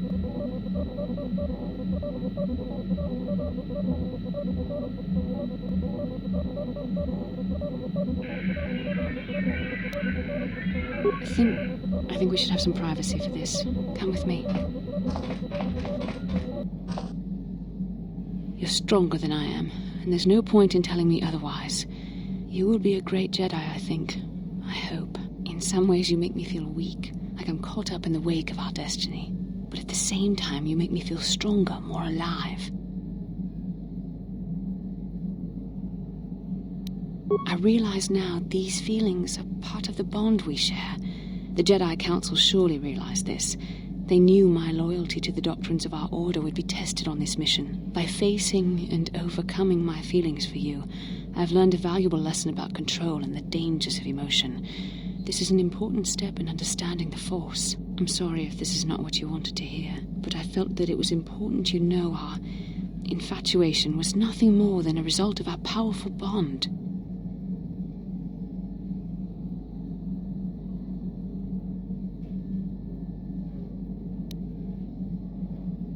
You're the one who can't face the truth. Malik has to be stopped. How can I do that if I let myself be blinded by my feelings for you?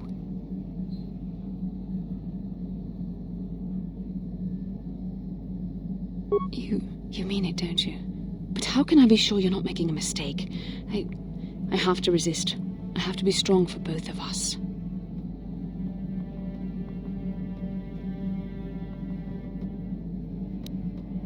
But I can't. Malik will...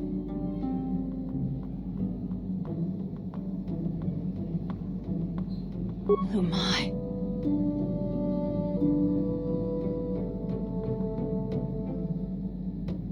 We shouldn't have done that. It was wrong. The Jedi are not allowed to fall in love. It was a moment of weakness. When I kissed you, we shouldn't have. I'm sorry. No, I know we both wanted it, but we shouldn't have given in to our desire. We're Jedi. We can't act like this. Not now. Not while we still have to deal with Malik. I'm sorry. I don't blame you, but it was a mistake. I have to get out of here before somebody sees us together.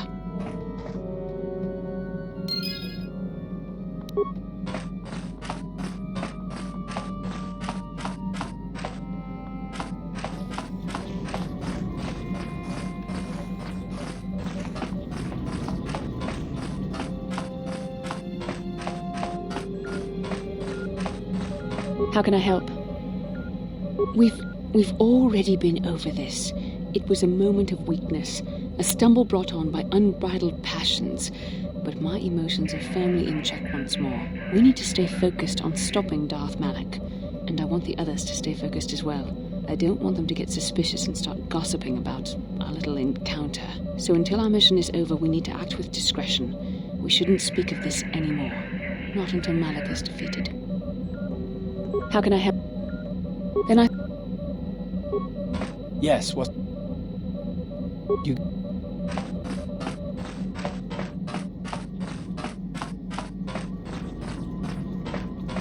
How may I be of assistance to you? What did...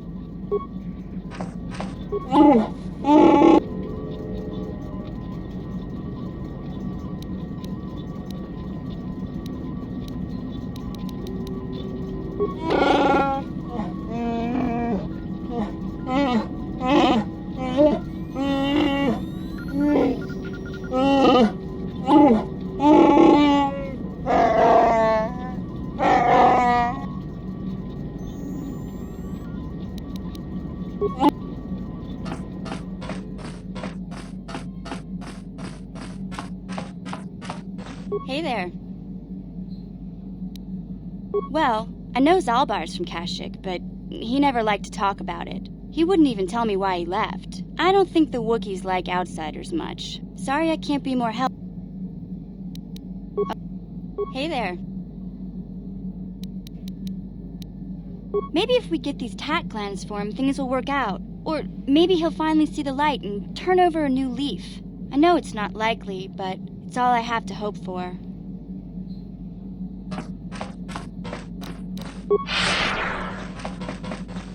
Yeah, what?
Tuffedan kelva, hoitsidan kelva.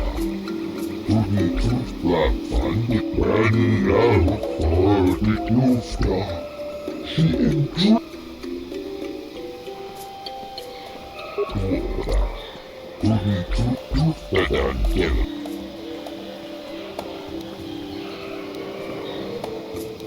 Bränna och sia fultu.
Yes?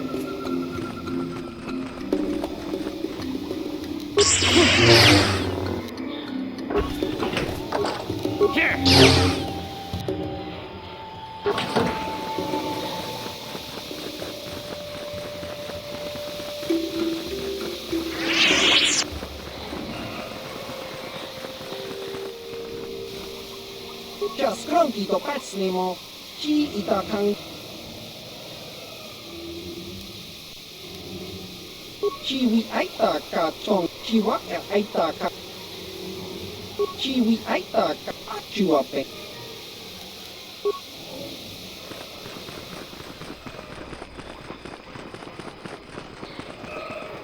Yikukuno no ba mulira chikun. Tonghit kun chonting. Ne boboje mata ne punage. Dolpi kikiwana. Jedabadwana ni di bobo. Tong no. Ronda di hotonga kun hankadi. Wana kun beta kung just tak miki grabel mogo. Ka chi kun ida hodong. Tong hait wam jiji jung. Ronda di hotonga ta kung just tak miki. Ka chi kun ida hodong. Ronda di.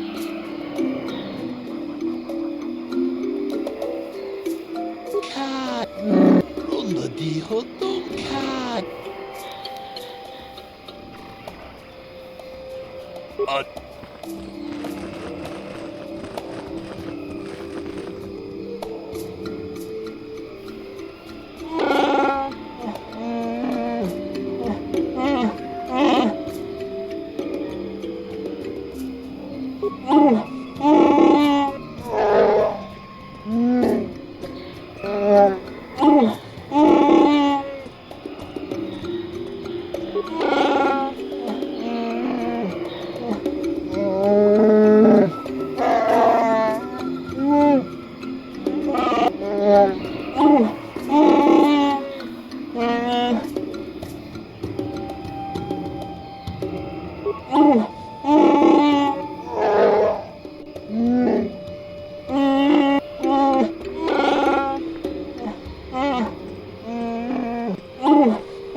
Greetings to you. Something I can get for you? Kindly direct your inquiries to me. Martin is merely an indebted employee. His opinions don't amount to much. I think you better talk to So, new spaces have come to Wild Kashik. Please, look well upon the wares of Eli Gand. I live to serve your needs. Just be sure to pay cash. The interest on his loans will drain you like a diluvian fatworm on a hut's backside. First off, hearts are all backside. Secondly, I don't much like the comparison. No need to get personal. It's just business. Poor fellow. He's been waiting for his friends to return with my money for a standard month now. But you don't need to hear this. What can I get you?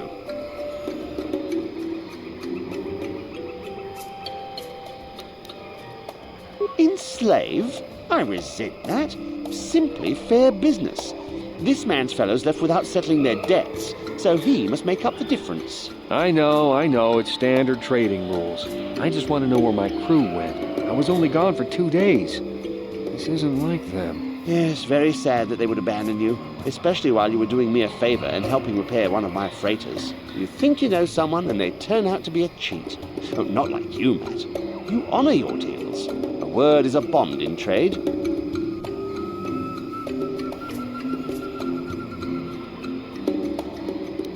Oh, it isn't about the amount.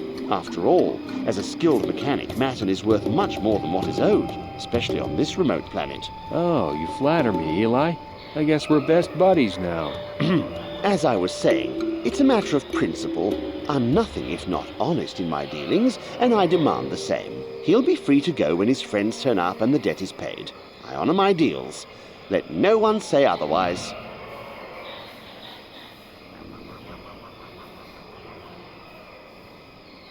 Thanks, but no thanks. No offense, but there's no point in exchanging debt to Eli with debt to you. Besides, he is a hard worker. I'd prefer to keep him. It happens from time to time. Credits are scarce out here, and not everyone is as honest as Mr. Daisel here. No, they're not. An honest man is pretty scarce, too, wouldn't you say? You'll get your money. My crew will be back. Of course they will. Until then, however, I can make use of you as a mechanic. Very rare to find skills of your kind out here. See you.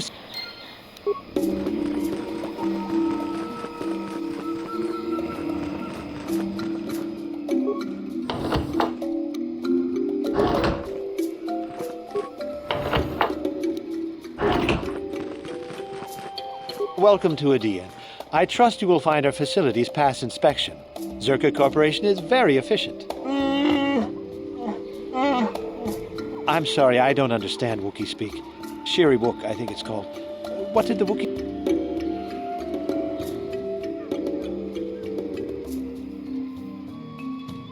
I just work here in the lab. I don't have anything to do with the taking of slaves.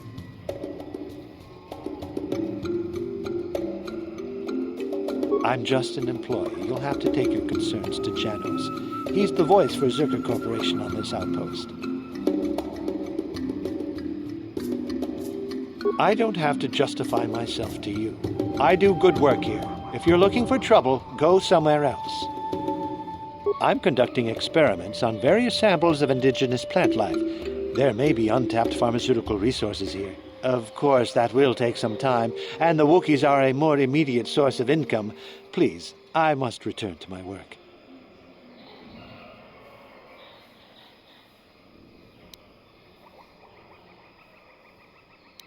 Farewell. There's so much to learn about.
Carth Onesi, is that you? Jordo? It is you, isn't it?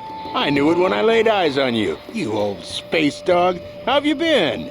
I thought for sure you'd be fighting on some ship out there. I was. I crashed. That's pretty rich. I can't imagine what it would take to keep you on the ground. Must have something to do with your friend here, eh? How's it going?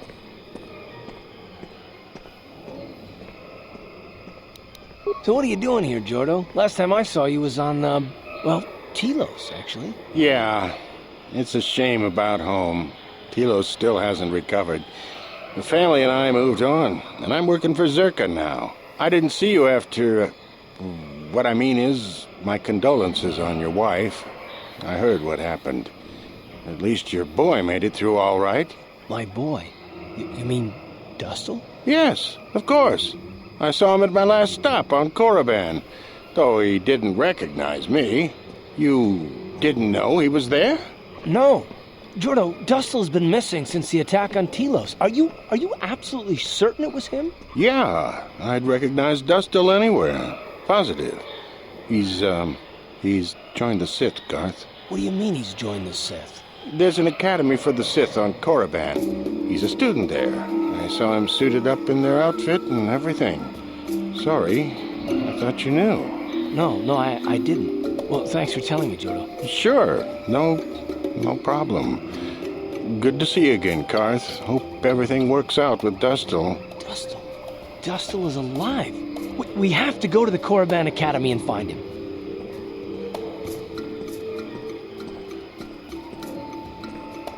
Thank you. I just have to see him. I have to know what happened to him. All this time I thought he was...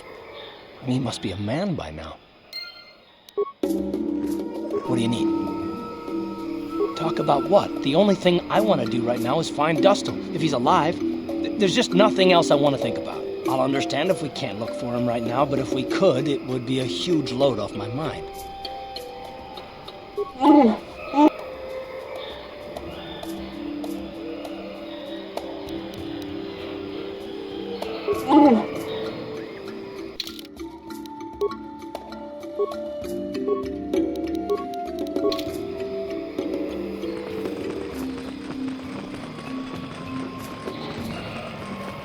Hold here, Spacer.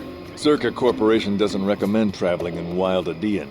Katarn attacks are especially bad right now. Wookiee hunters usually keep numbers down, but I think they leave certain areas infested, just hoping a Zerka guard will get killed.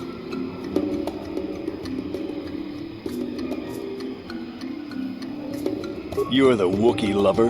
Why don't you tell me about them? I'm sure you're real close friends.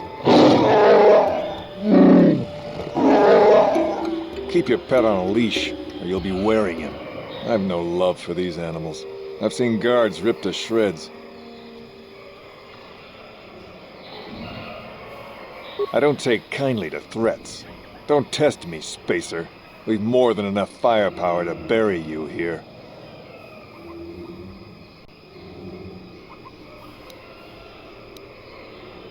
That's right, you will. Now get moving. Still here?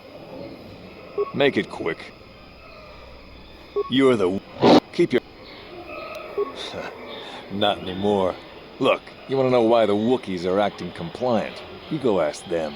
When they rip your head off, we'll fish it out of the Shadowlands and give it a proper burial. How about that?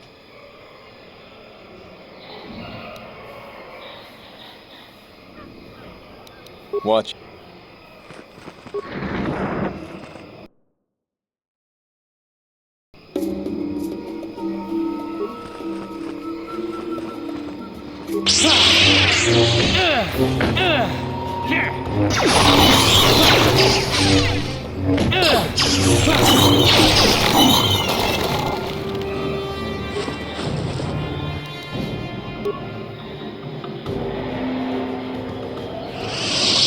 What can I do?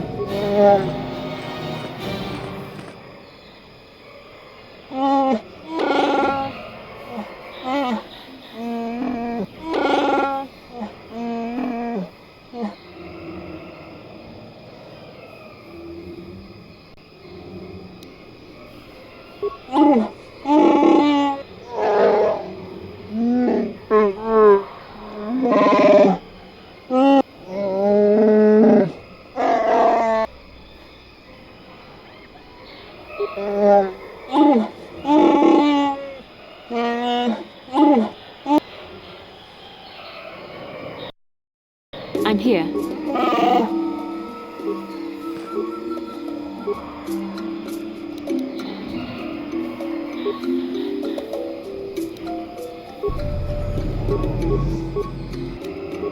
Sure. This isn't good. I can't afford this. You think I can? Do you know what they get for a healthy one of those things? We'll work it out later. We've got company. What do you want, Spacer? I'm Patrol Captain Deno, and you're interrupting Zerka Corporation business.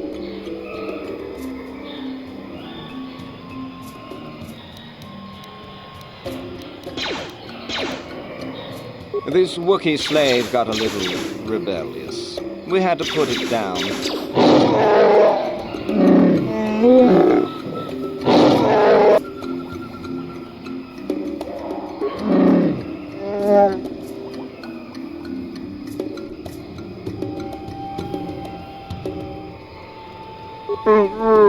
Careful now. That growl sounded pretty threatening. Keep your slave on its leash or we'll have a... Just shut up, you trigger-happy idiot. Of course they don't. Why would you ask me that? You're doing some sort of snap inspection? You're trying to get me to admit to incompetence, aren't you? Not going to happen. I stand by my patrol. This Wookiee got out of hand and had to be put down. We'll find another easy enough.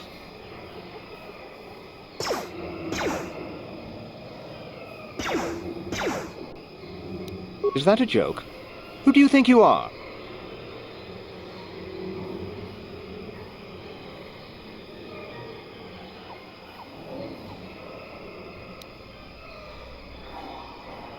What? Blasters ready, men. This fool wants to die.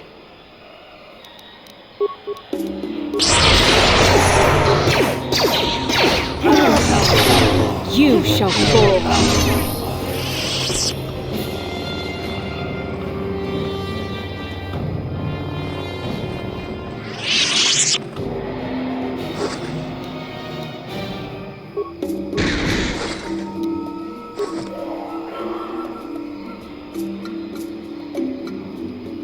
Yes? What?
What can I do?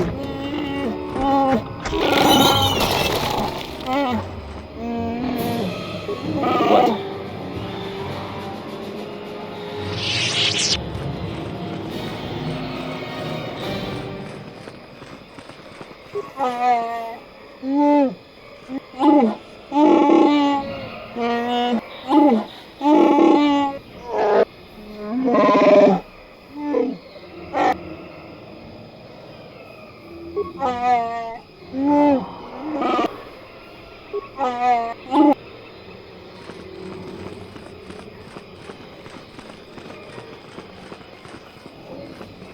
I'm here.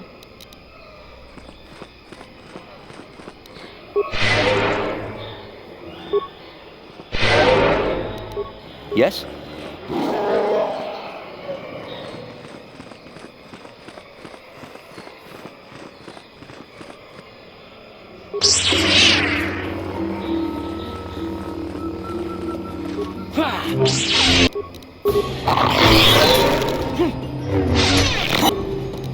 Let's make it.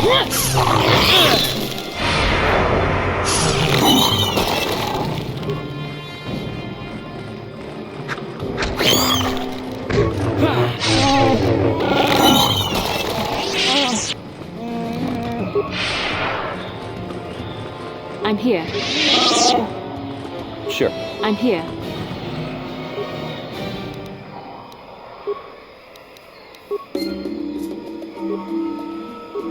Sure.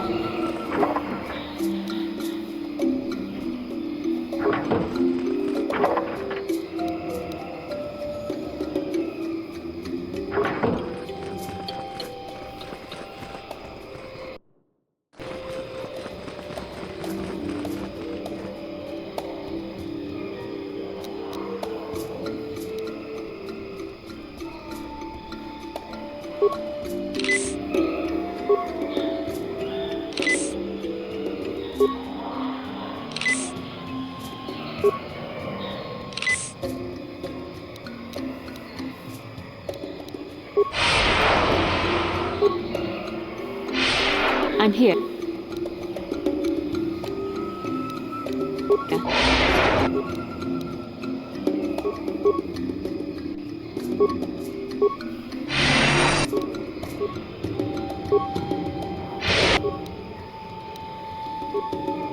What?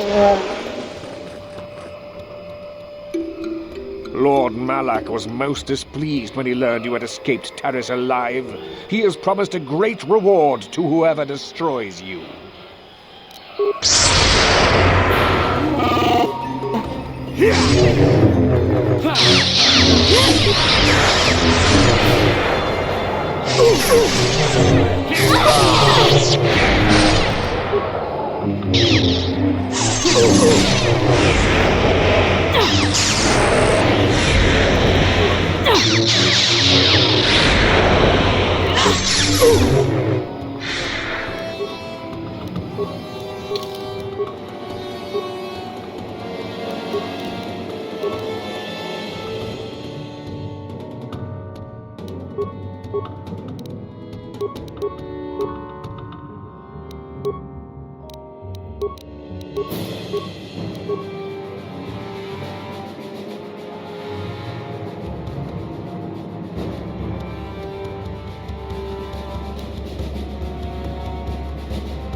I'm Sure. here.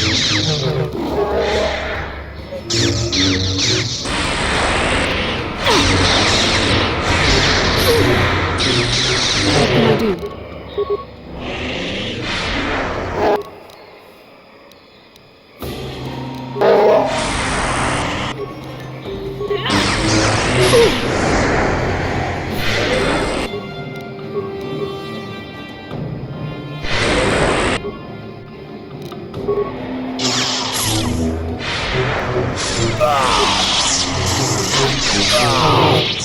Yes?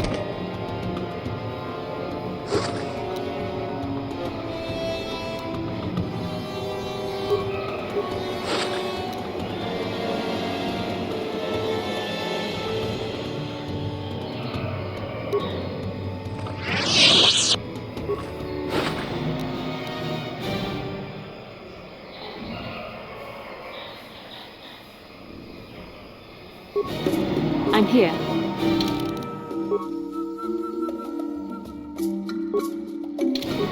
Yes?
You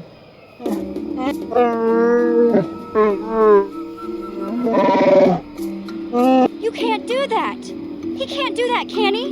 He can't hold Zalbar prisoner just because he's chieftain, can he?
Don't worry, buddy. We'll get you out of here. You can count on us.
It isn't an easy language to learn, what with all the growls and howls. Big Z told me the whole point was to make it difficult for outsiders to understand.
What can I do? What is it?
Yes?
What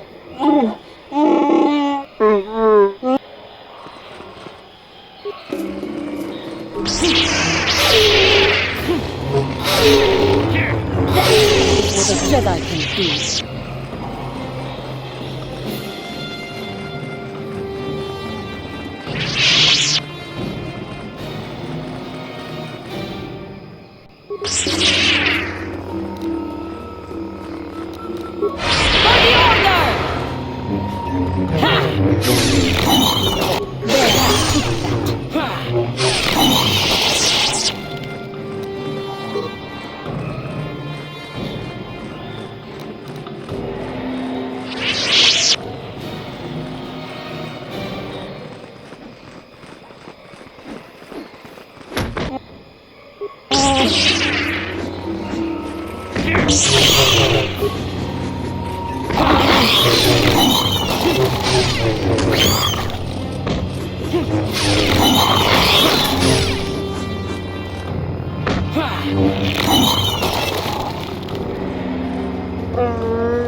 Why do you not do something about this tyranny, then?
For the Republic! That is what a Jedi can do.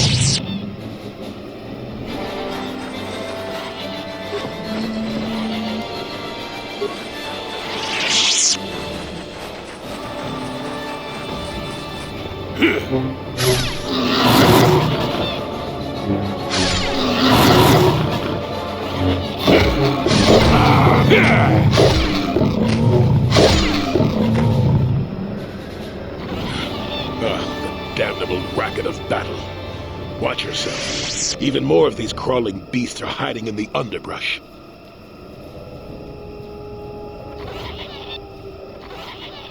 I'm Jolie. Jolie Bindo. Follow me to my camp and we'll talk a bit.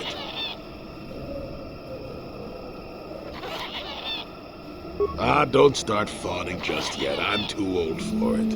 I know a few things, but we can talk about it at my camp. Keep close. It's nearby under a log. Yeah, I live like some burrowing rodent. I fought the Sith. Now look at me.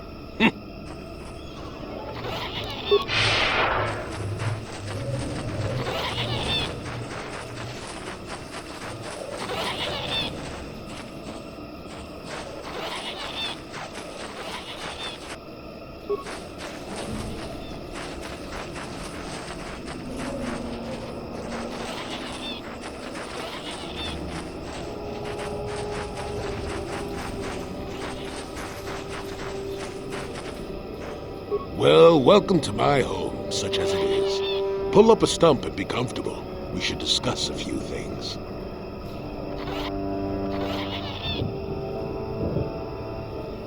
Don't coddle me, child. I'm neither a Jedi nor your master. I'm just an old man that's been lost in the woods for far too long. My days of glory are behind me, but perhaps there is something I can do for you. You must have questions. What is there to tell? Jolie Bindo is the crazy old man in the dangerous woods. I'm content with the impression I give.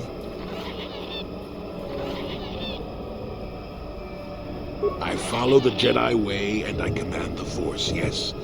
I suppose that makes me as much a Jedi as anyone, but what of it? Why should being what I am compel me to entertain others with tales of the good old days, huh? I've seen my share of the dark and the light. Frankly, both extremes annoy me. Of course, I have felt rumblings of change. I do not feel a taint of the dark side within you, old man. I sense you are a servant of the light, whether you will admit it or not. Well, I assure you, I see more gray than dark or light. I'm just a stubborn old man, tired of the foolishness of others. Fine, just be brief. Look, we've been through this before. My past is my affair. Get some years behind you and then we'll talk about me. I think you'll agree that we have more important things to discuss, no?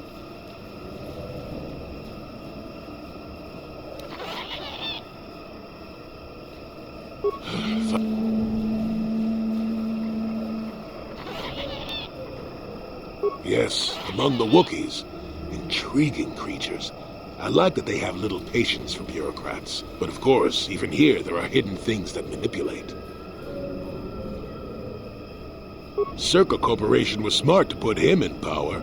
He's as good at destroying Wookiee culture as dropping corpses full of Ardroxian flu. Will you work for him or against him, I wonder? I will be interested to see.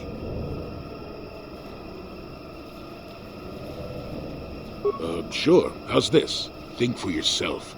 I don't care for politics, and I'm big on letting people figure things out for themselves. The Wookiees have prophecies of deliverance if you ask them. But for now, they follow without hesitation. That is their wish.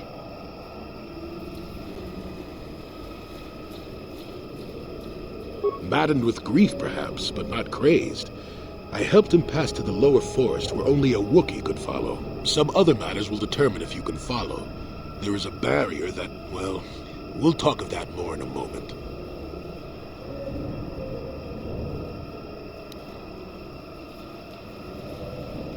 It is a very unfortunate matter. It will end in shame and sorrow. You will find Rorwar down here, and more. I've witnessed a number of happenings, but I have left them for others to sort out. I wasn't aware I had to be. Look, events like these reveal much about the people involved. I'm well past that introspective tripe. I'm not saying that outside help isn't needed, I didn't want to make anyone mad while I didn't have a way off the planet.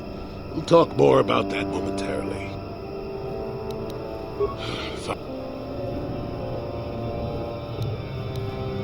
Now, why would you be asking about that, Don't answer. I knew that had to be why you were here. The problems of a few Wookiees don't amount to anything before the concerns of the Jedi. No, you are here for the map.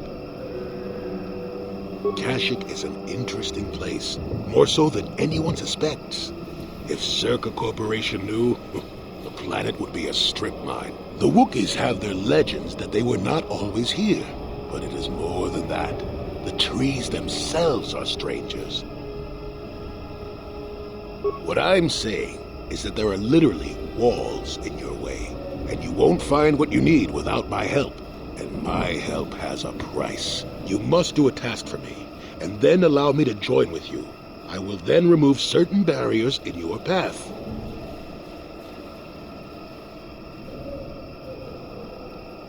Oh, save it. I know this sounds absurd, but I'm old and entitled to work you around a bit. Besides, the test is simple. Since they began expanding in the Shadowlands, the Zerka have left me alone for the most part. Until recently, anyway. A group of them set up camp not far from here. Poachers is all they are. I'd like them removed from this place.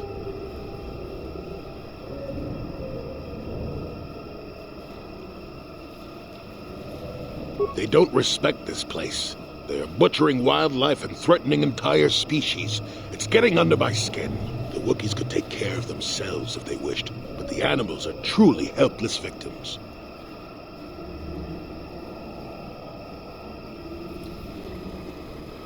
Oh, please, this is arbitrary errand work.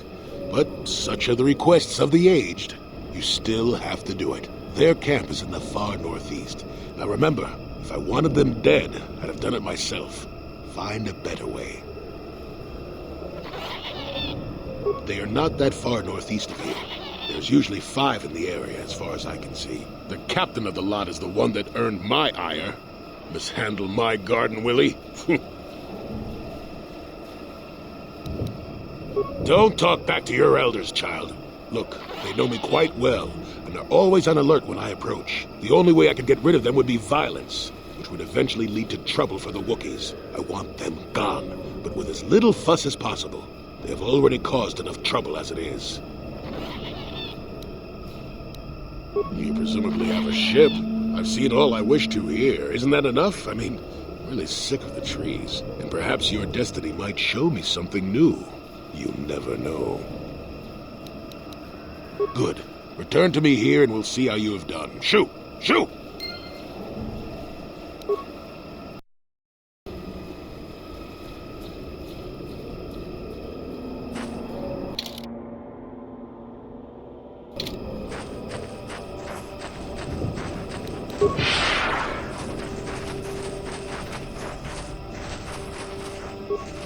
Malfunction. My primary motivators are in... Playback. I don't get it. That merchant said there was salvage down here. We need Matten to work the sensors. Playback. When he gets back, we'll... Wait, I'm getting something. Oh good, it's Eli. Maybe he'll point us in the right direction. Playback. Eli, what are you... You got your money, you double-crossing snake! We had a deal! Playback. I don't get it. That merchant said there was salvage down here. Playback. When he gets back, we'll... Playback. Eli, what... Shutting down.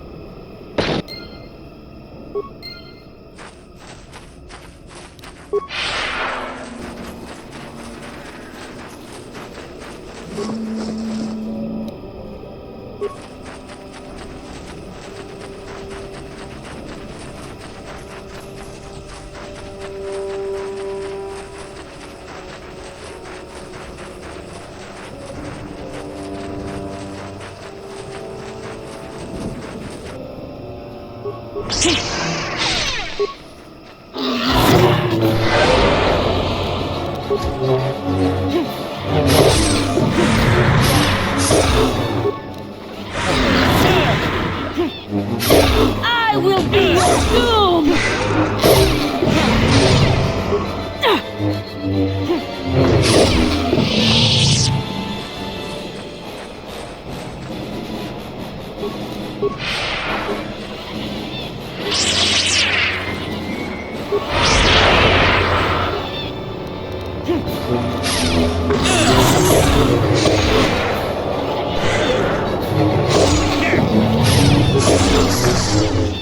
For the Order!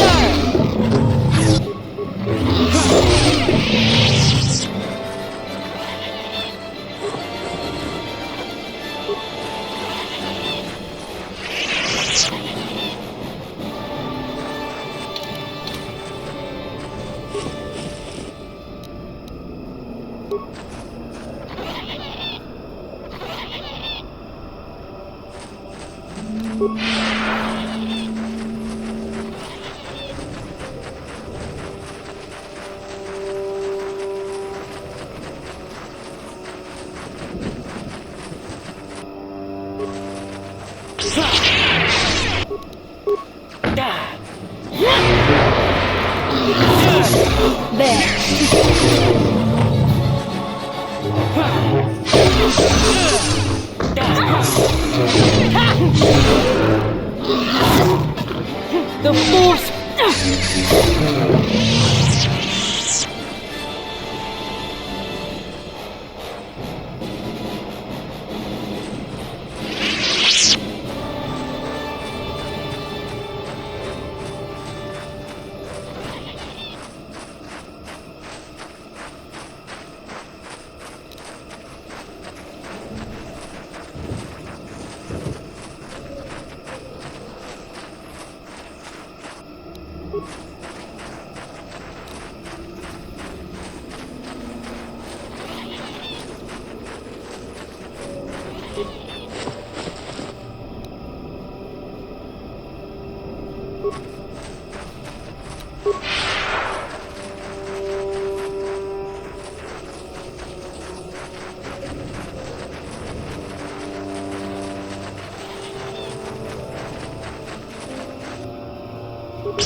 Who are you, another civil merchant like that Koro slime up on the docking ring? This is my territory.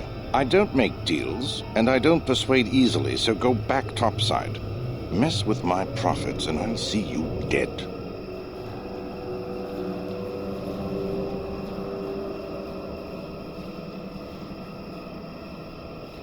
The crazy old fool is still alive. I suppose he's still upset that we don't all live in little homemade shacks like he chooses. I've got a job to do here, and there's nothing you or that old coot can do about it.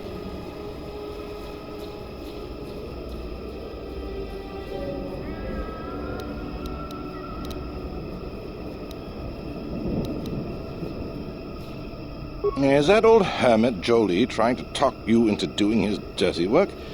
We've spent too much on setting up just to walk away. As long as the sonic emitters keep the Preds away and I've got bodies to guard the perimeter, we're staying right here. I mean, if I can put up with my own worthless guards complaining about this place, Jolie whining through you is nothing.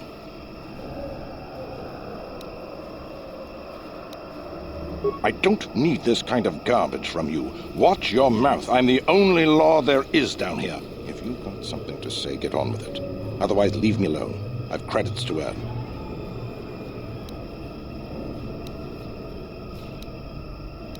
Good. I'm not down here to direct traffic.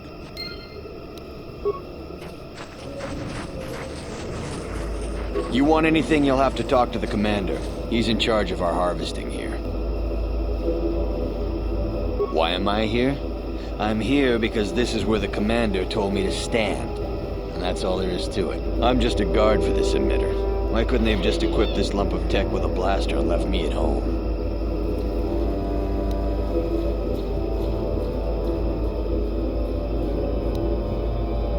I'm not here because I know stuff.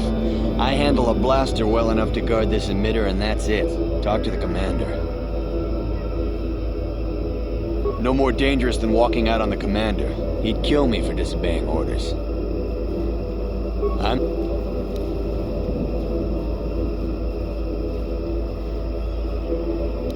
They generate a sonic barrier that allows us to stay in this wonderful location. It keeps the big predators away. I don't know how it works, really. I just know that if they go down, the camp would be overrun. What of it? I don't like being here, that's for sure. I suppose you could take this code and shut down the emitter I'm guarding. Enough of those emitters go down, and the camp will have to move out. But I never said anything.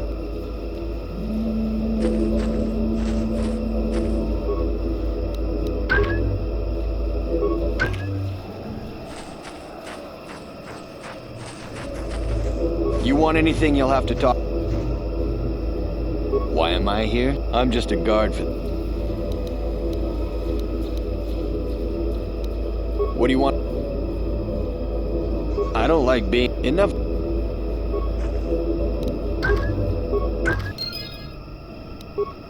What?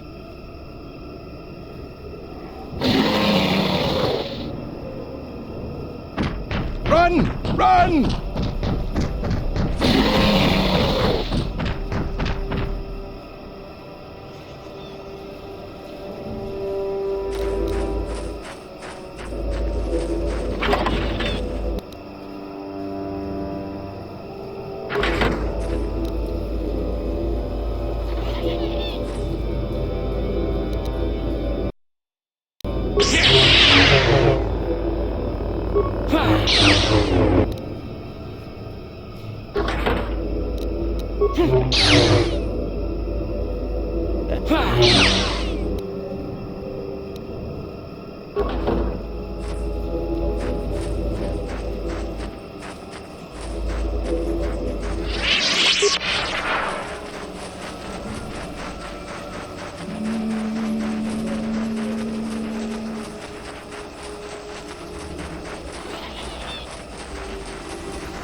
Welcome back.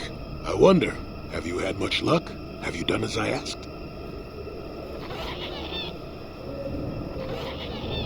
Yes, I could feel it as you walked near, and I don't sense the smell of death on you. You spared them.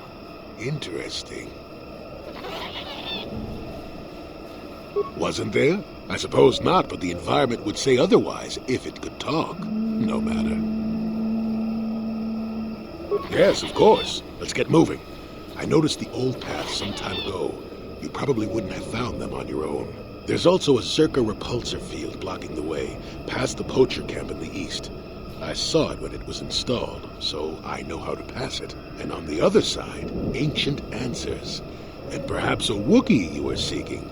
I hope he's in the mood for visitors.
Yes? Got something on your mind, dude? Oh.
This is what a Jedi can do.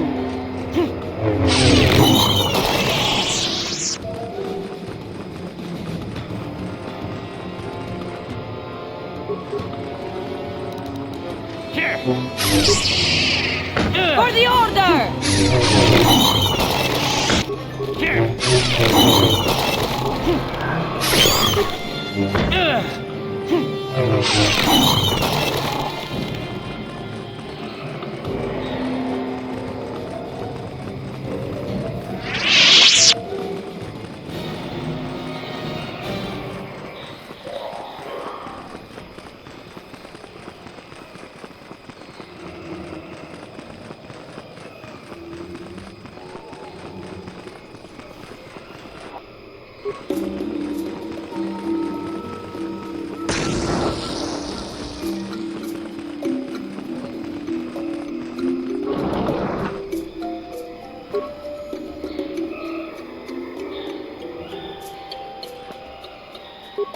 What is it?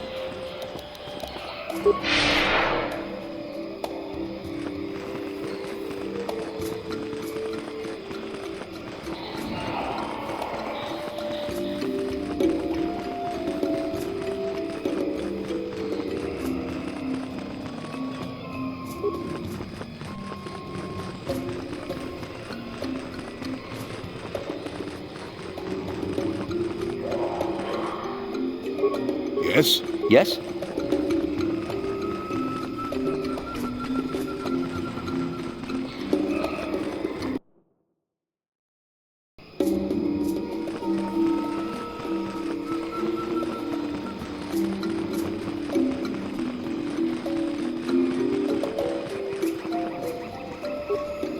I think you better talk to Eli. Hello again. What valued until you hurt?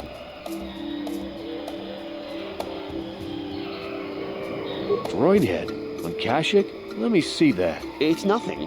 I'm certain. Just garbage from the forest floor. Mere rubbish.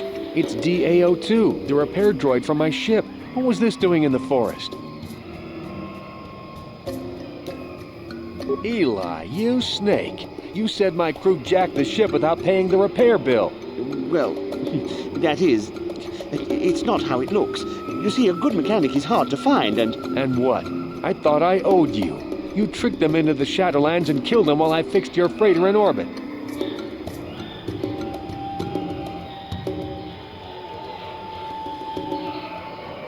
Now keep your head, Matt, and it was just business. That Thalian bog slime. Do you know I've been here 36 days slaving to pay a debt in good faith? Well, I could have shot out his legs and let him crawl around for a while, but I consider this far more merciful.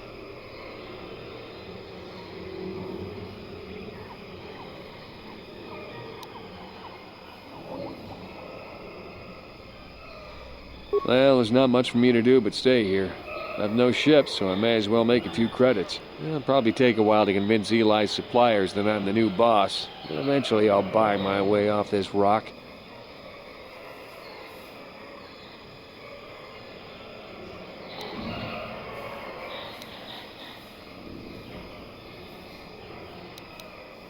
All right, then. Actually, I feel like I owe you something. Here, take a few credits. If you spend it here, all the better. I think things are looking up.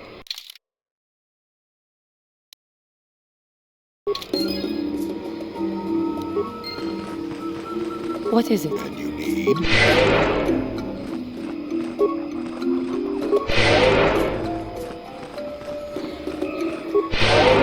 Yes?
There, you see? Beautifully subtle, isn't it? At least compared to the other Zerka equipment dumped down here. It's only been here a short while, or the Wookiees would have disabled it. They wouldn't have had an easy time of it, though. But there are others, each blocking similar points on certain paths. It is all very calculated, very precise. It would have been effective if it hadn't relied on the creatures to be walking. Climbers don't have much trouble getting around it. I can manipulate it for a moment. Let me see. How did the Zerg engineers do it? There we go. Now, keep moving. These are the most dangerous depths of Kashyyyk. A few surprises wait for us, I'll wager.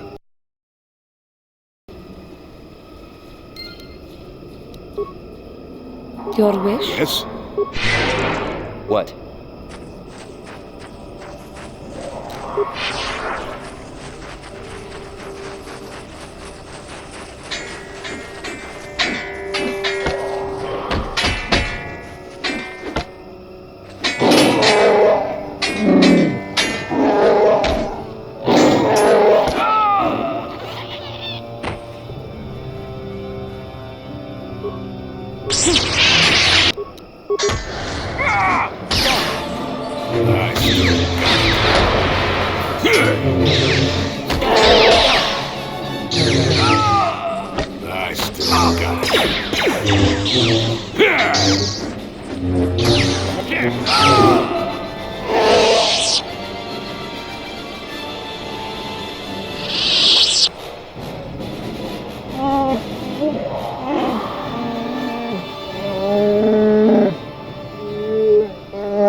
Let's see what you got.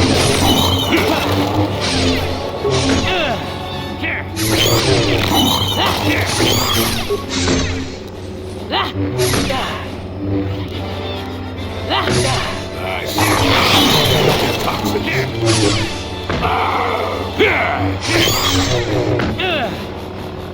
That is what a Jedi can do. Yes?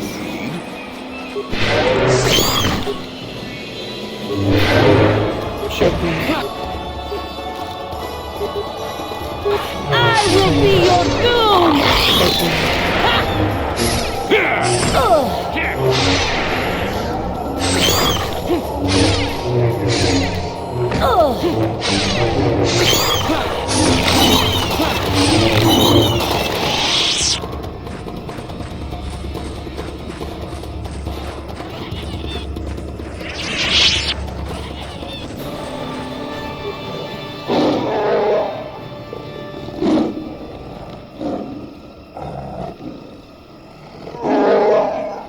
He's almost feral after all this time.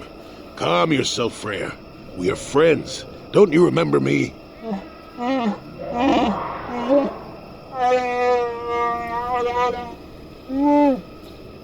Well, this may prove difficult.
That's when I first saw him.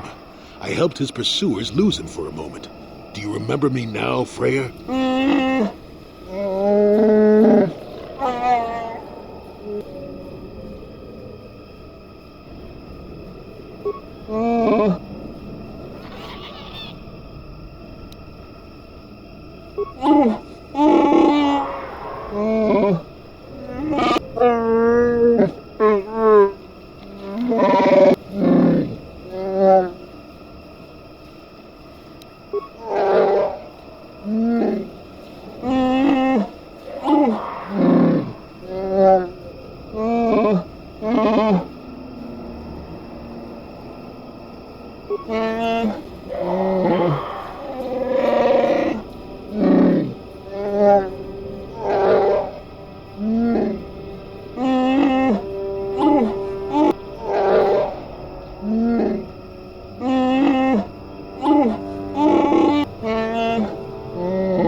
What is it?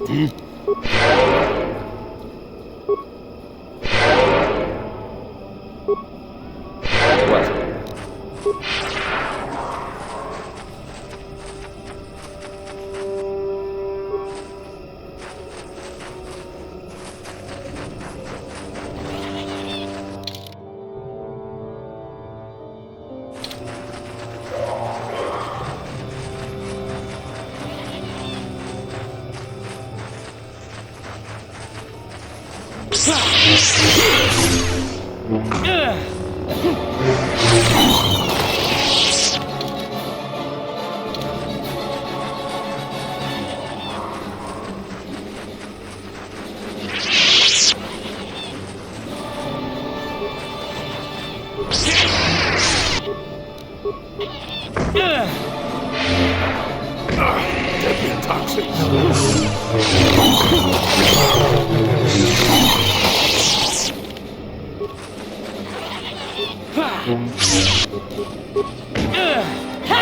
Get it.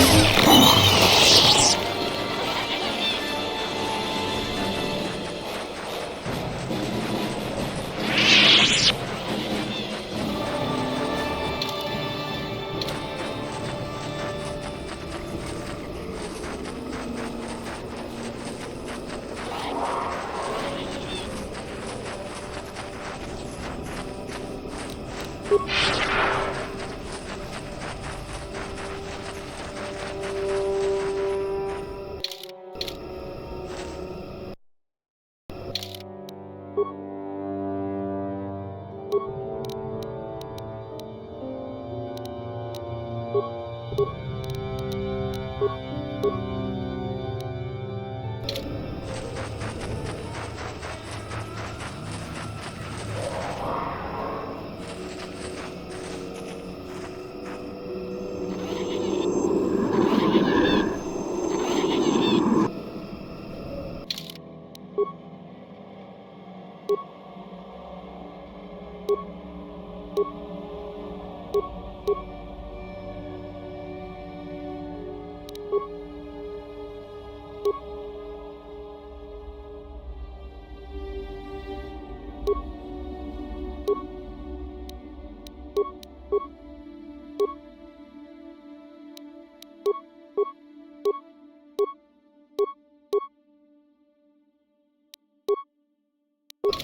will fall!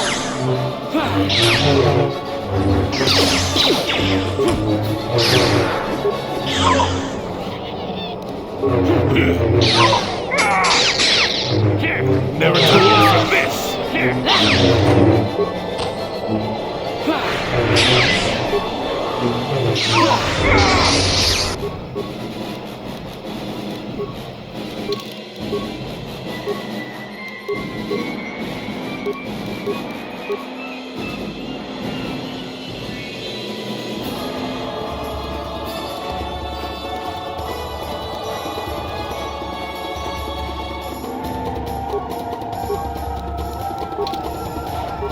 Yes.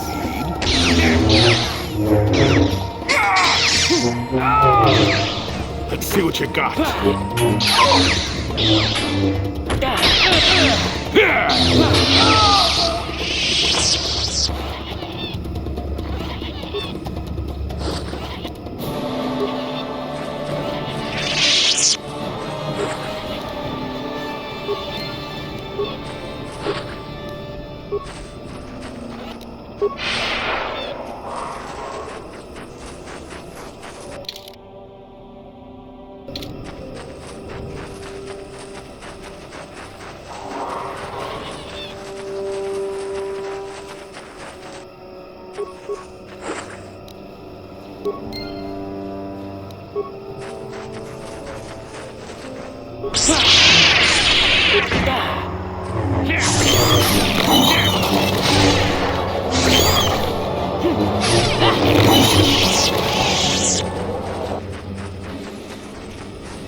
The Jedi can do.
Yes?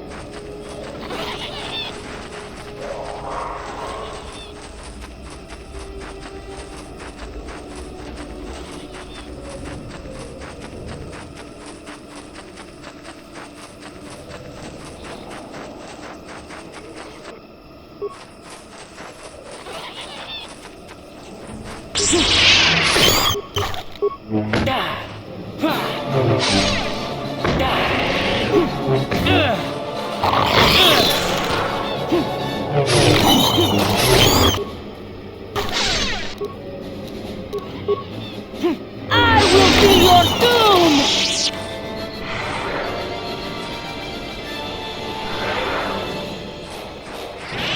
What is it?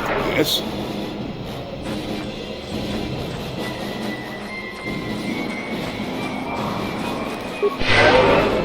Sure.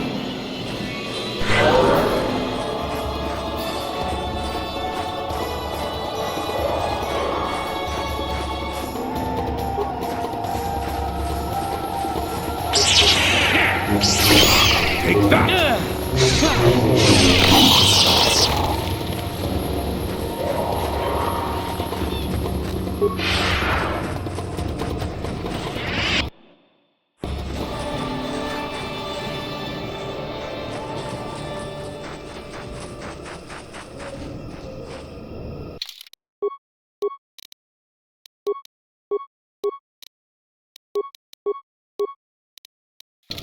Yes? Yes?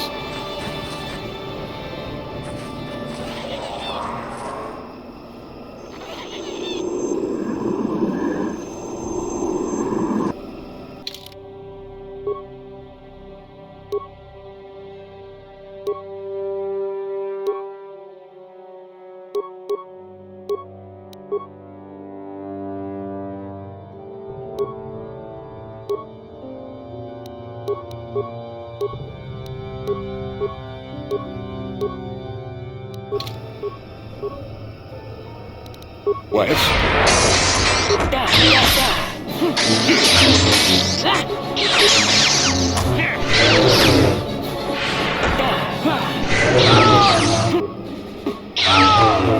I will be your doom!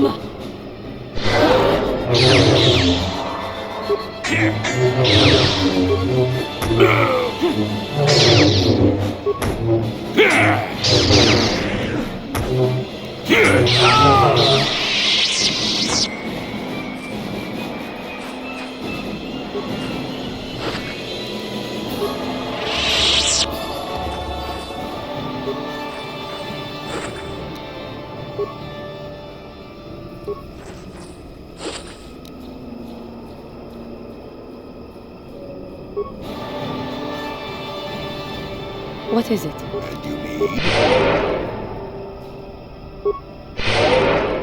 What?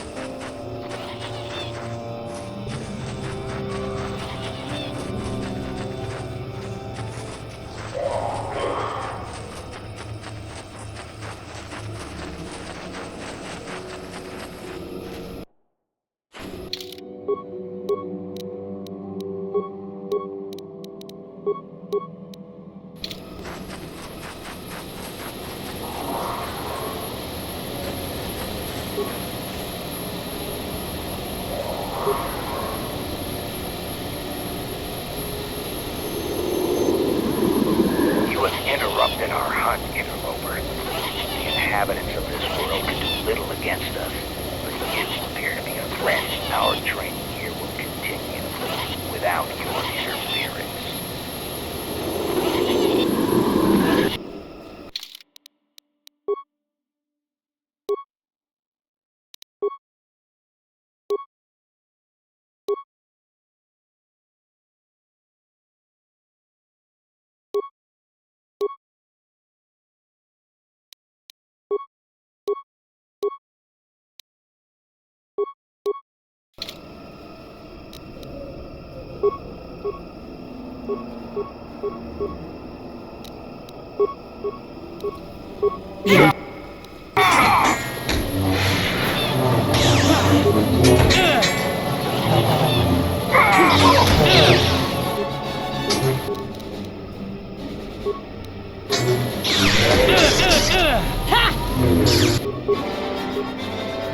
Shit.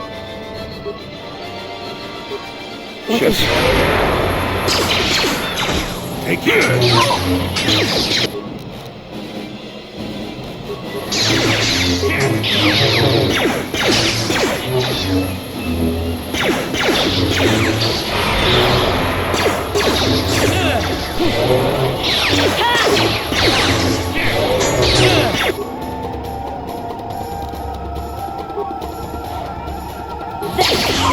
Jedi can do. That is what a Jedi can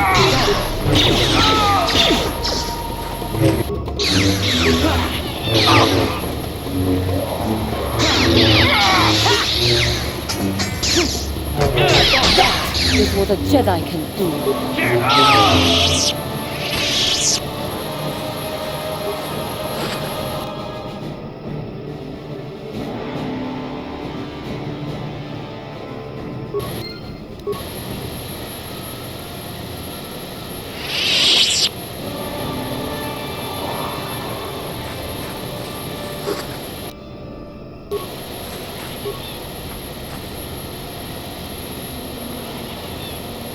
Your wish? Sure. Your wish?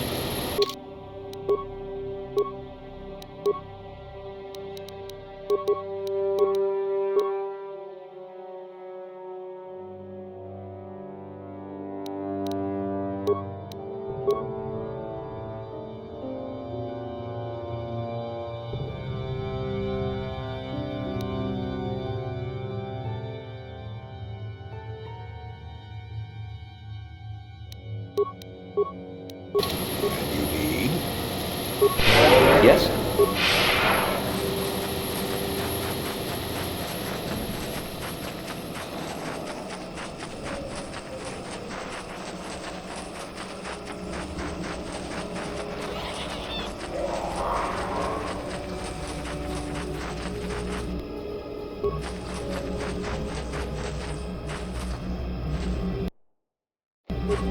Life forms detected.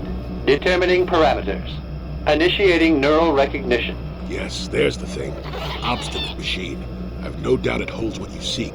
Good luck getting it operational. Primary neural recognition complete. Preliminary match found. Match found? What the... It always muttered something about rejected patterns for me. Begin socialized interface. Awaiting instruction. Greetings. This terminal has not been accessed for quite some time.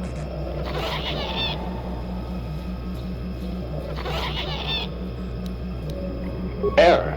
Subject displays unfamiliarity to environment. Behavioral reconfiguration will be needed before access. I am sorry. I did not mean to confuse you. I will answer questions to the best of my programming limitations.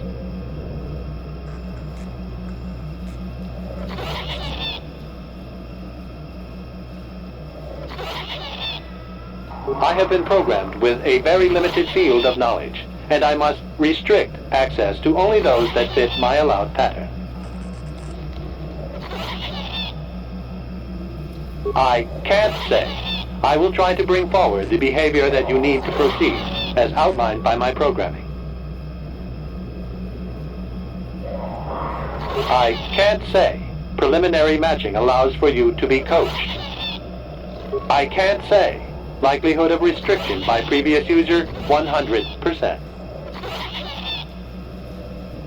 I utilize a retro-adapted holocron interface. Clarify your questions, and I will attempt to access original system memory. Error. Corruption. Extrapolating. This utility was built to monitor planet-wide agricultural reformation. It has since malfunctioned. It can be theorized that the supergrowth of Kashyk's forests is a direct result. Well, that is surprising. I doubt any Wookiee would support such a claim. The forest is millennia old. Malfunction occurred 241 years after last builder communication. Last builder communication, 29,642 years before current Republic standards.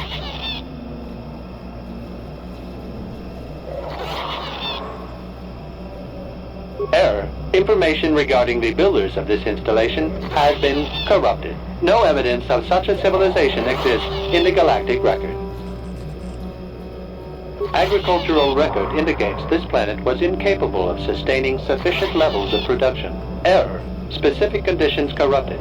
It can be theorized that produce was being exported to support a larger demand. Error. Records corrupted. It can be theorized that bioseeding allowed the ecology to remain balanced. It could be expected that the same energy feeding the trees of Kashyyyk also accelerated the evolution of various species. No further information is available. There is too much corrupted data.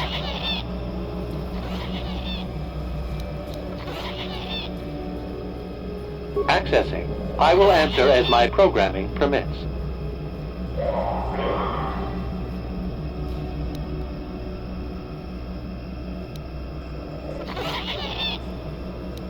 This interface was installed to better access the ancient data stored within the pre-existing system.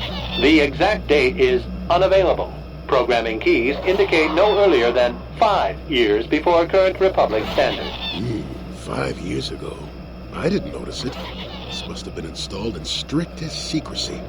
Couldn't have been Circa. No other information on time of installation or identity of user available.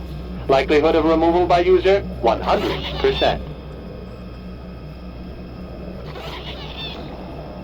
Sorting by identity.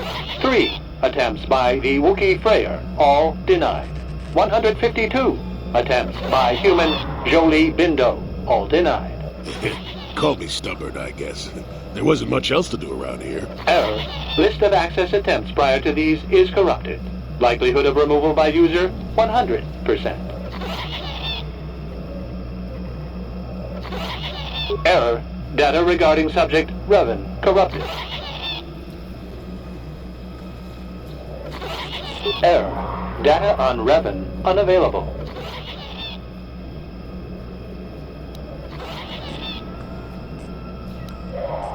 Access. This interface was installed to better access the exact date. No. Error. Corruption. It has since malfunctioned. It can be theorized that the supergrowth of Kashyyyk's forests is a direct result. Well, that is surprising. Error. Corruption. Extrapolating. It has since malfunctioned. It can be The current purpose of this installation is defense. Error. That information is not available. Answer will be given within the limits of my programming limitations.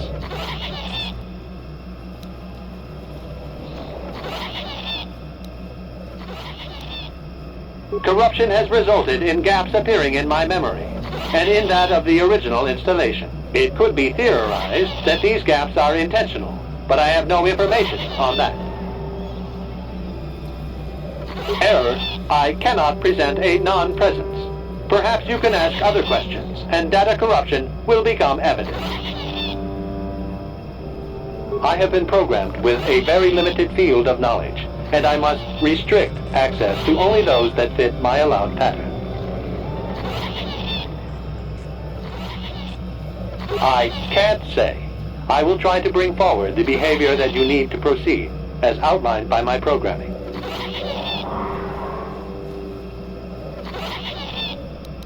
Accessing. Yes, I have found a star map in original system memory. Access is restricted.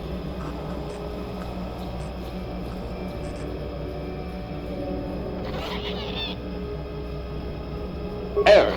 Data regarding author of the star map is corrupted.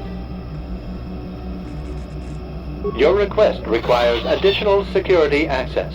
You must be made to match the parameters I have been supplied.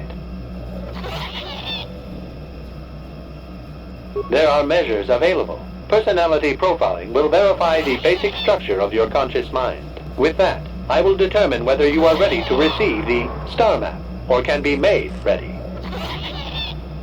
Information unavailable. If you have further questions, ask them now.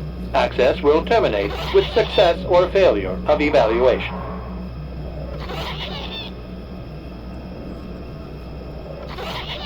Evaluation commencing. Result will be compared against the pattern in memory. Just act like you should. You travel with a Wookiee and have encountered complications. Hypothetical. You and this Zalbar are captured and separated. If you both remain silent, 1 year in prison for each of you. However, call Zalbar a traitor, and he will serve 5 years, while you serve none. He is offered the same deal. But if you both accuse the other, you both serve 2 years. What do? What do you trust him to do?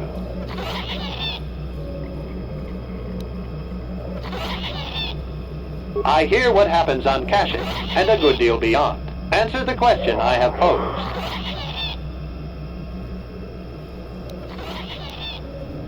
Are you sure?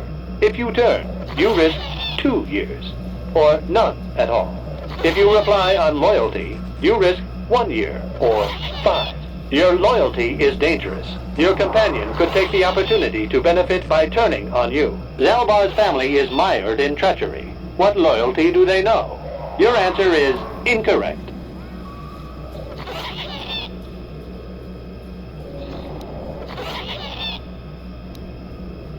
You cannot refuse. Evaluation must continue. You must match the pattern in memory. Your memory. I must demand honest acceptance of the proper behavior. That is a condition of my programming.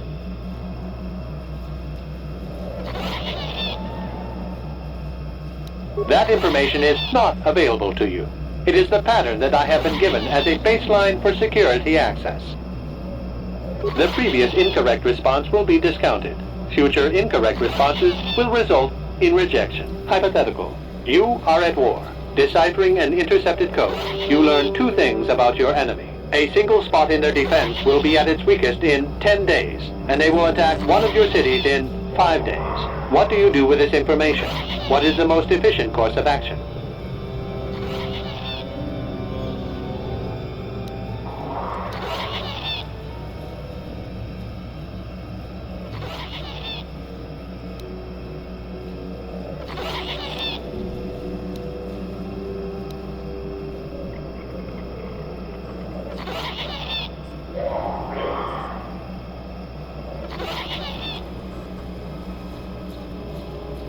This is no decision.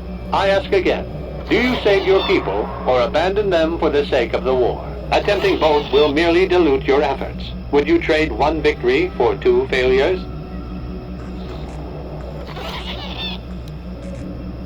Very good.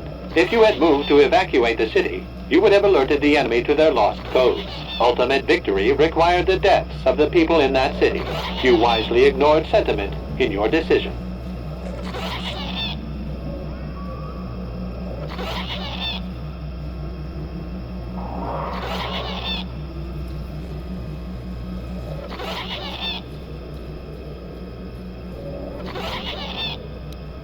Very good reasoning. I will apply it to the rest of the evaluation. You begin to match the pattern in memory. Hypothetical. Remove the ongoing war from the previous example. Consider enemy states to be weak and remote. With no external threat, your empire stagnates. Your people become complacent and begin to question you. Same scenario as before. You discover an impending attack, but also a weakness that will come after. How do you react?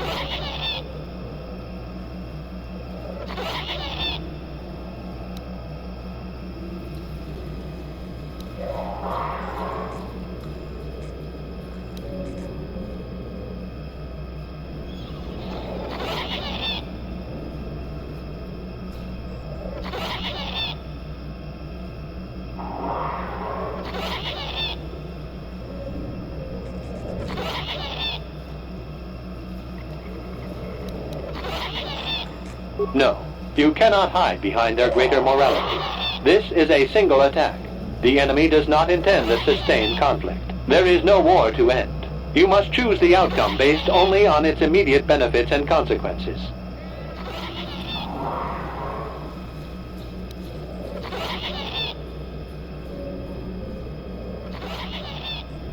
But if nothing happens, your people will have no need of heroes. No, they do not see a threat. You have coddled them. Your empire will be brought down by introspection. You have failed to match the pattern in memory. Access denied. This system will purge the subject as false. Defense mode initiated. Your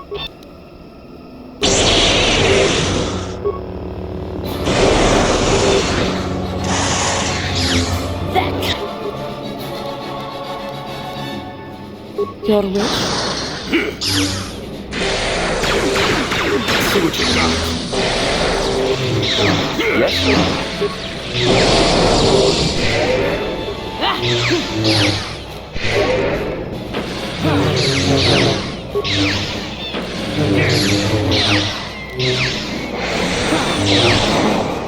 That is what a Jedi can do.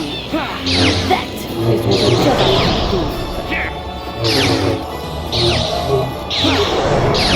I still got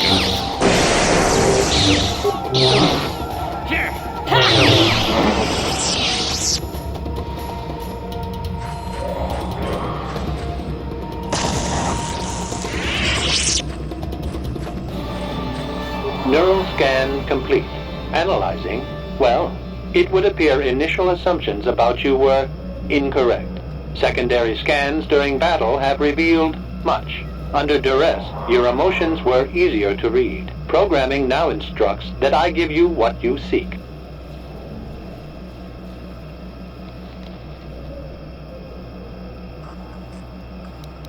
That information is not available. Soon you will recognize the proper course to follow. The star map is yours. This unit has now completed its primary duty and has finished with the subject. Executing final action. Activation of star map commencing.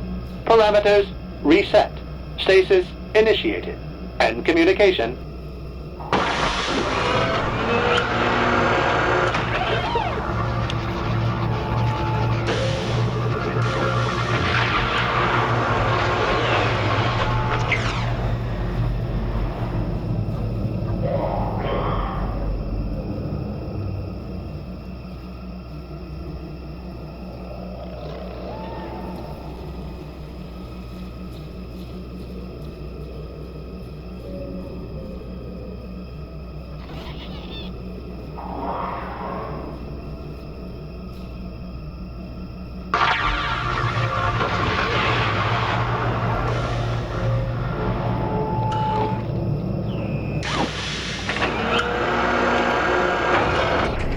Well, a star map. An ancient artifact of dark side power. Can't say I'm surprised. I always knew there was something funny down here. I wonder if the star map has had an effect on the evolution of the creatures here in the Shadowlands. It might explain why it's so dangerous down here. An interesting theory, but I suppose we don't have time to test it now, do we? Now that we've got what you came for, we should be heading back up to the treetops.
Never too old for this.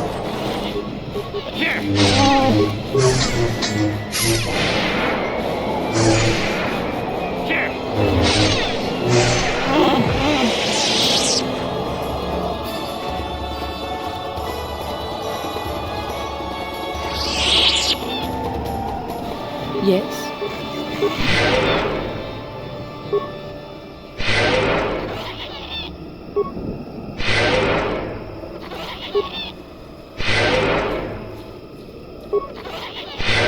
What?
Yes?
This will end in sadness. Don't say I didn't warn you.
Yeah, what do you want?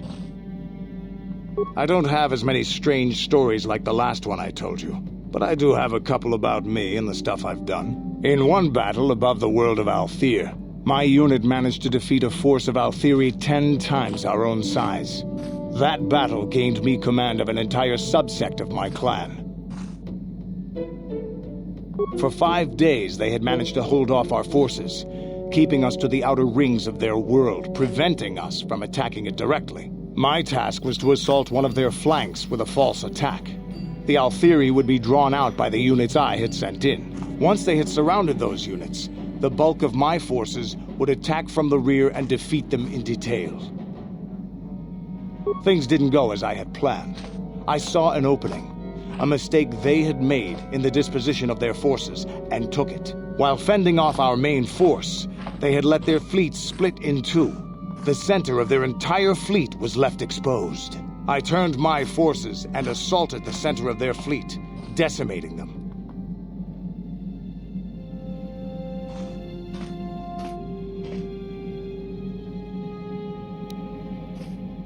This is a chance given to a warrior once or twice in a lifetime.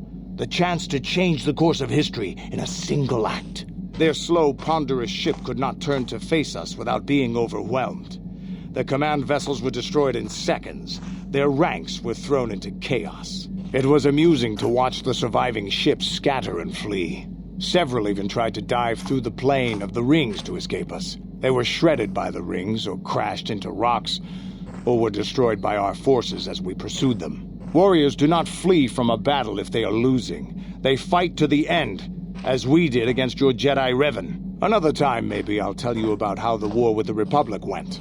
For now, let's just get on with things. Is there something else you... Yeah, what do you... I think I'll tell you a bit about the recent war we had with the Republic. That might be more familiar to you. The one where Jedi Revan beat my people. We started by conquering worlds outside the Republic. We did it quietly so the Republic wouldn't really know what was going on until it was too late. When we finally did hit the Republic worlds, they had no idea we were coming. We came in through 3 invasion corridors in adjacent sectors. Anyone who put up a fight, or wouldn't fight, was crushed. We razed whole worlds trying to provoke the Republic into fighting us. I don't particularly enjoy wiping out worlds for its own sake, but the cowardly tactics the Republic defenders used left us little choice.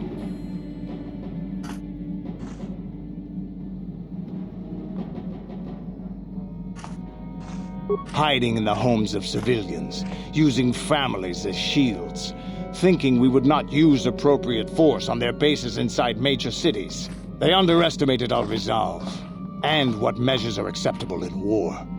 Those who cannot defend themselves should not be around those who can in battle. If annihilating a city is the kind of power it takes to overwhelm a Republic shield device, then that's what we did. Necessary force to destroy all opposition.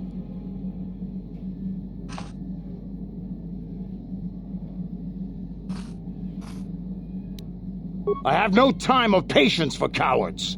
They deserve to be hunted down and exterminated like vermin. There was no honor in wiping them out like rats. But some of your forces did redeem the Republic in our eyes. Especially later. Later, when Revan had joined the war. But we'll get back to that. We've wasted too much time already. Is there something else you want to... You're... Yeah, what do you...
Yes. What is it? I was remembering Tanis. It was a horrible place to have to live. At least in the lower cities where the non-humans tended to get relegated.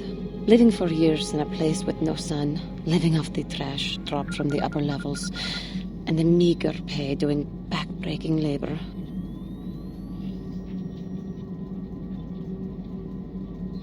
My family and I struggled each and every day to make something of our lives. But we could only go so far. Taxes from the corrupt government, more fees from the gangs controlling the streets, and whatever was left paying for what food and medical supplies we could afford. And of course, there was the constant bigotry and hate from the more affluent and human citizens, lording their wealth over us living below.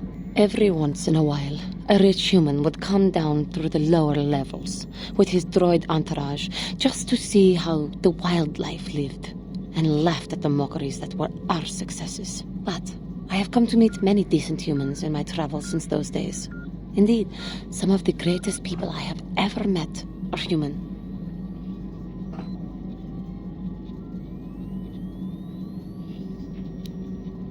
The Jedi who encouraged me to join the Order. The one who was with the group going to fight the Mandalorians. She was human. I am sorry. I am getting away from my point.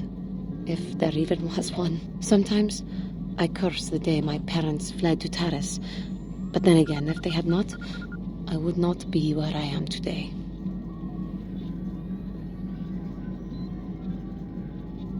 Another story for another time. For now, we must continue our own epic. To save the galaxy, if we can. How may I be of assistance? What is it you would... Well, I mentioned before that my parents had fled to Taris. Perhaps I can tell you about that. In the early days of the Mandalorian War, there had been fighting closer to the Outer Rim worlds. Cathar was there, yes. My people had a great reputation as warriors, and that appealed to the Mandalore version of honor. They sought to test themselves against us, I think. Test themselves by bombing our world, slaughtering my people while they slept or while they ran.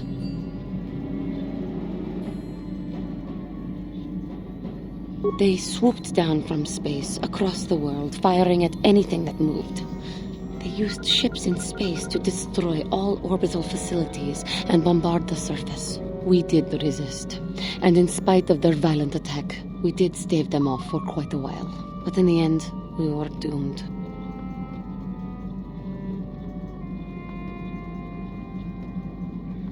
We were not members of the Republic.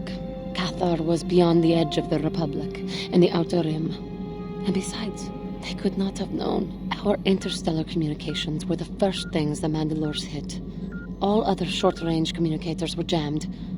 We were on our own. We knew what was coming. We had fought the Mandalorians in the first war against Exar Kun and the Sith. We knew there would be no mercy for us. The most we could do was pack the few of our people who survived onto what few ships remained and send them off into space as fast as they could. Most did not make it. My parents carried me as a baby with them and were lucky enough to escape. They fled as far as they were able and eventually settled on Taris. They could stand running no further, I think. But Taris was a horrible choice. Dominated by humans, intolerant of other species, it made everyday life unnecessarily hard.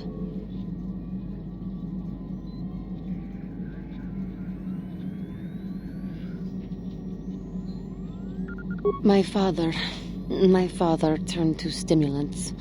He spent much of his time in local bars and dives. But we are warriors. It runs through our blood. And when he was on stims, he became foolish. He let his warrior nature get the best of him. So he would get intoxicated, and he would fight. And finally, one day, he would die.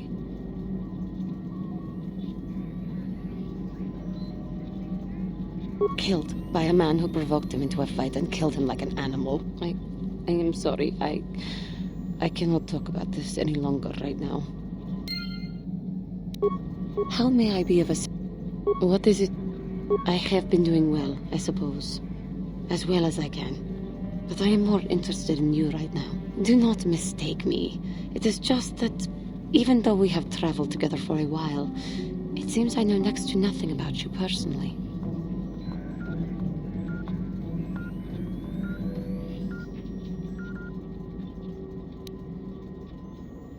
We have been traveling together since Dantooine, but I know nothing of you before that. Would you humor me and tell me a little bit about yourself?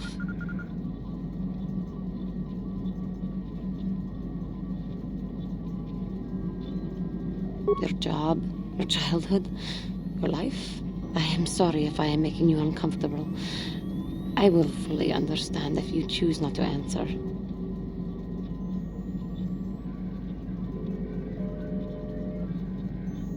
I greatly appreciate your taking the time to talk to me. How did you come to be on Dantooine? Besides the obvious, of course.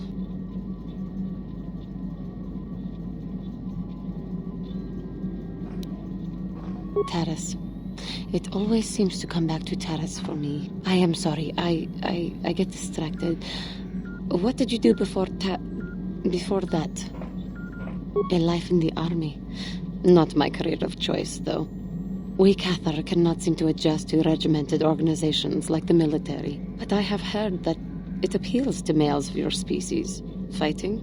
Defending? That is what we as Jedi seem to be called upon to do. Perhaps we are not as unalike as I had previously thought. But again, I seem to be wasting your time with my carrying on. I apologize. I have been watching you for some time. I wonder if you have noticed. I have been thinking of how far I had fallen, and how you exemplify the code of the Jedi. I find myself ashamed.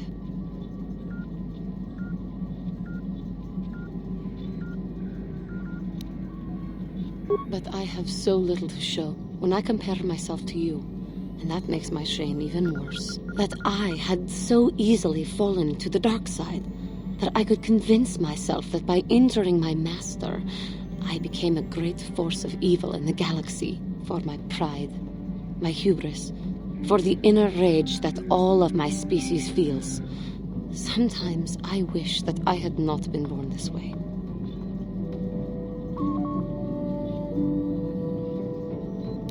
I am sorry. I start to talk thinking about how you stay strong to the path of virtue and justice, and I find myself whining again about my own inadequacies. The Council would be proud to see that you had learned your lessons so well. How may I be of assistance to you, Padawan? What is it?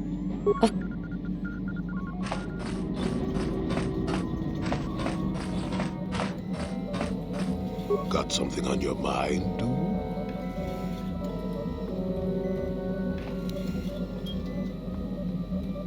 I suppose I could whip. Not to say that you... Got something... How many could you possibly need? Ask... Got something...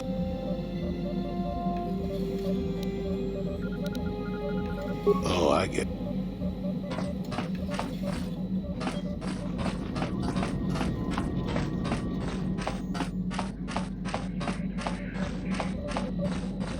How can I help?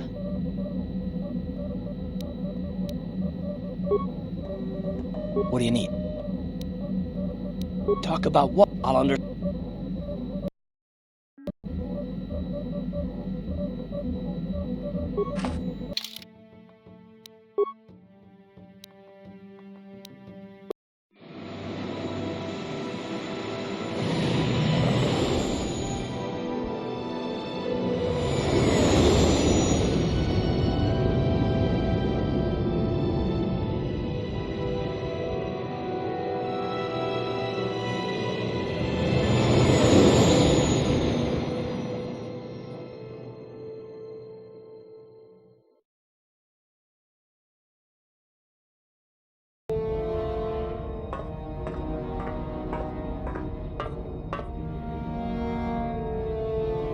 Calo Nord is dead, Lord Malak. He has failed in his mission. Forgive me. The penalty for failure is death, Admiral Carth. But the failure was Calo's, not yours. You may rise. Shall I hire another bounty hunter, Lord Malak? No mere bounty hunter can stand against a Jedi. I shall not make the same mistake again. My apprentice, Darth Bandon, shall take care of our young Jedi friend.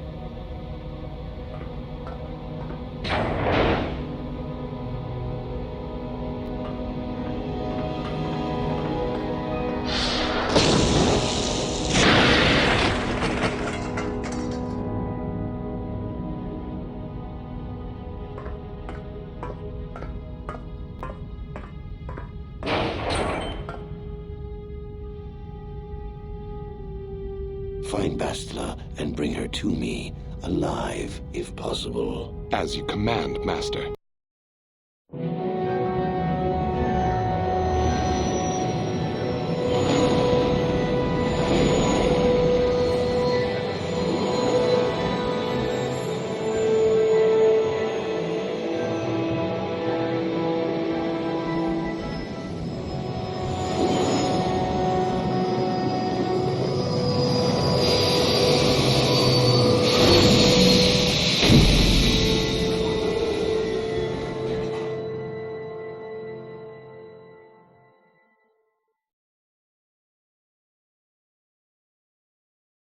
How can I help? Can I...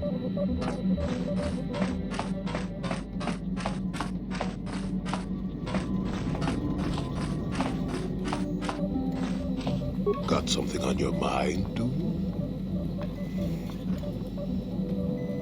You got yourself a fast little ship. I'd forgotten what engine sounded like. The closest thing to that on Kashyyyk is an uller in mating season. Oh, frightful. Or it could be for the free food. What's the gunk that comes out of the synthesizer on this bucket anyway? Do you never clean the darn thing? I'm old, damn it. I'm allowed to be enigmatic when I want to be. And don't you go telling me otherwise. You know, you remind me of someone else I knew ages ago. Pleasant enough fellow, great destiny, all of that. Breath like a bantha.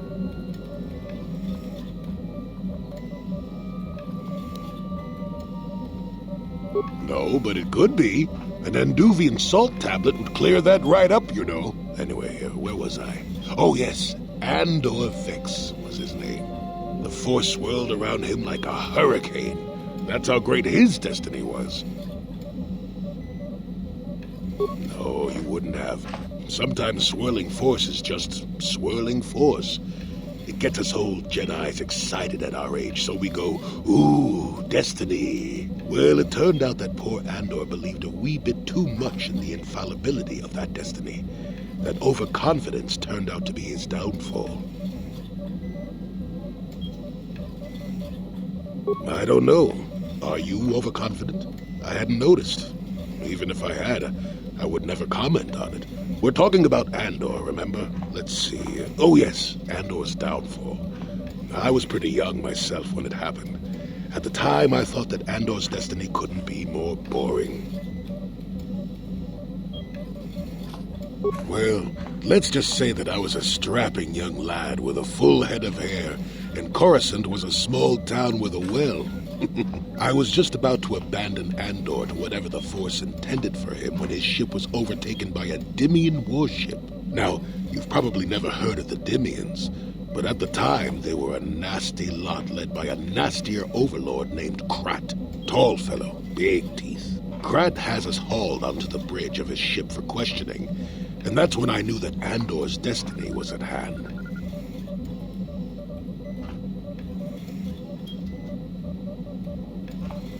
Of course he did. Haven't you been listening? It was not in the way you'd probably expect, though. Well, Andor decides that his destiny makes him invulnerable and starts making all sorts of demands. Free me now. I'm not answering questions. Blah, blah, blah. Don't you know who I am? Yeah. Krayt decides he's had enough and begins crushing Andor's neck. I told the boy he should have kept his mouth shut. I think he agreed, too, or this could have just been gurgling noises. No, well, anyway. Finally, Krayt has enough of Andor and tosses him aside into this giant energy intake shaft. Andor gets sucked in and starts bouncing around, screaming. Maybe Andor hit something sensitive on the way down, or just didn't agree with the reactor core. Next thing I know, all the ship's alarms are ringing.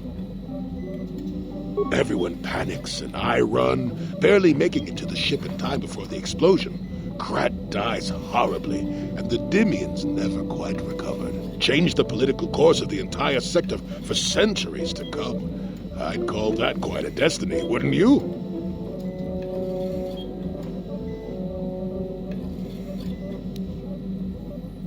What, are you kidding? What are the odds of that happening anyway? 1,000,000,000 to 1? You should do so well as to be sucked into the engine of some evil Sith Lord, you know.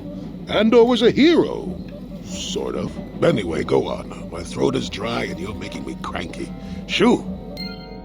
Got something on... Oh,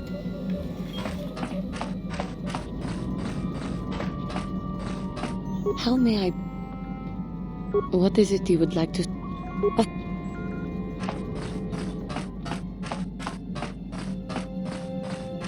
Yeah, what do you want?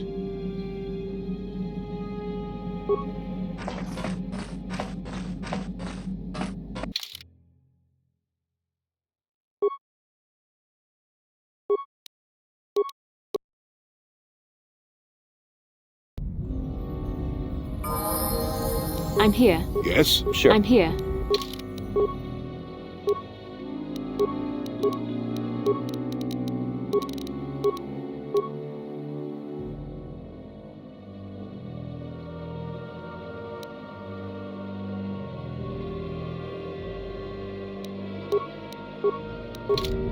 Sure.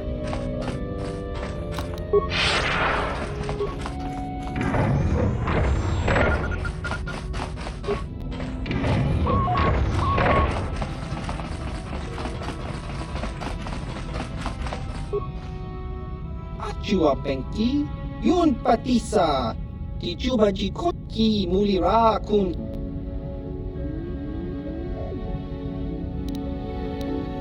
Chua Penki, Yun.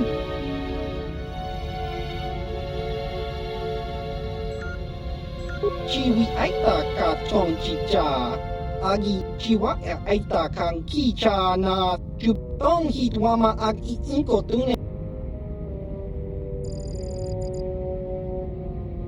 Tong hitwama ag iinko tune. Portong hiwama jicha Gizka dosoki kopa bono nakachu. Chiwi aita ka chong chicha. Ichuta. Topa na ota vokasa. Achua penki. Yun patisa. Chiwa aita kang ki jiyokaku. Uba baska. Tong hitwama ag iinko tune. Portong hiwama. Achua penki. Yun patisa. Kakincha nawabagaon.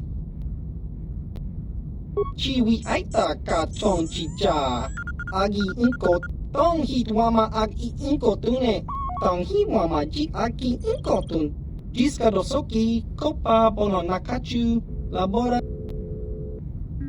Achua penki, yun patisa. Gizka dosoki, kopa bono nakachu. Tong hitwama ag iinko tun, chiwi aita ka, chiwa aita kang ki mulira.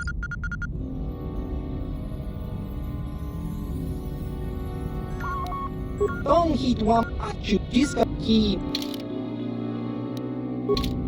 ki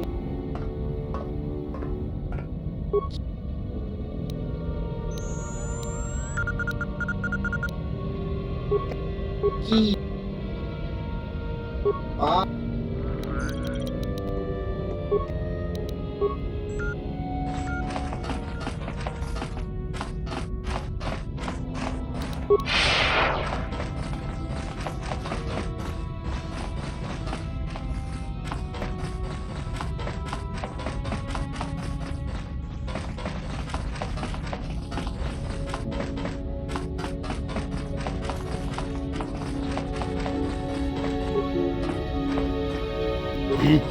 Sure.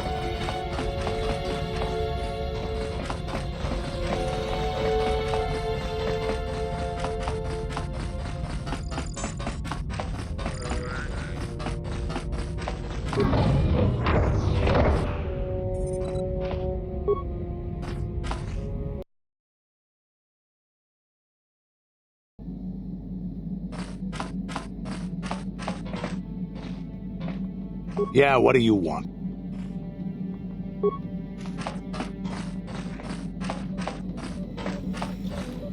Got something on your mind, dude? No, I never did I? Of course you do. I know things, remember? You think you could make it around this part of the galaxy without me? But don't answer that. At any rate, I already told you why I wanted to leave. I'd seen everything I wanted to on Kashyyyk. Time to go. Time to move on.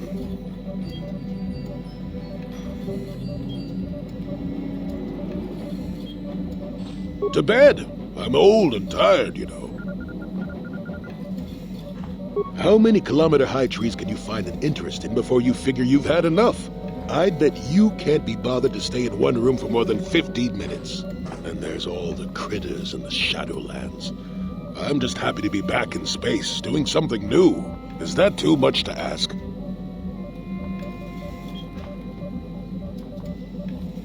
So I could. Well, not having a ship does tend to put a damper on that kind of idea, however. I'll admit, for all its flaws, Kashyyyk was home enough. But when you came along and I saw the destiny you had before you, I couldn't help but be intrigued.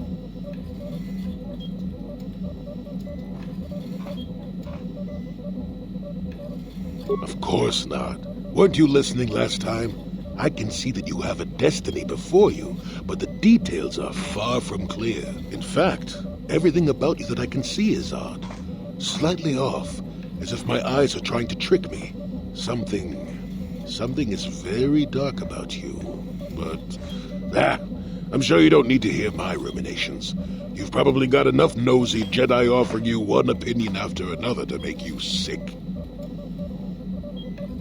Your future will come of its own accord, trust me. Sometimes navel-gazing at it doesn't get you anywhere. I wouldn't worry about it too much if I were you. You remind me a bit of Nomi. That can't be all bad. Nomi Sunrider. She came late to the Force, just as you have, and became one of the greatest Jedi ever. Oh, fine lass. Whether you'll follow the same path remains to be seen.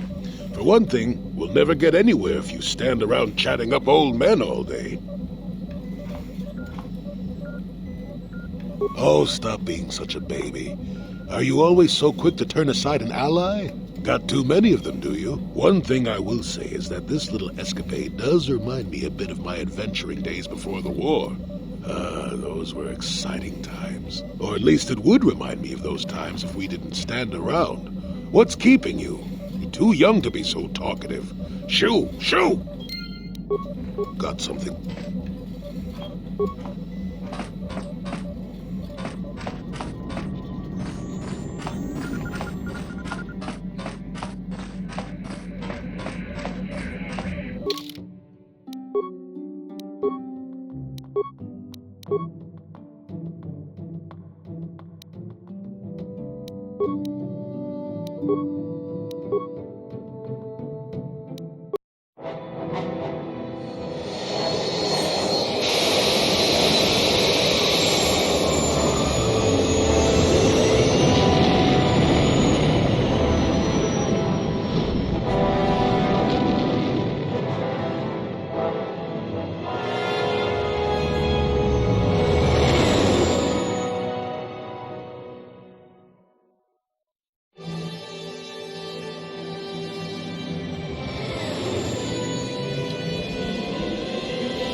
The Force is guiding us, helping us retrace the steps of Malak and his old master, leading us ever closer to the Star Forge. It is strange that anyone would have built a star map here.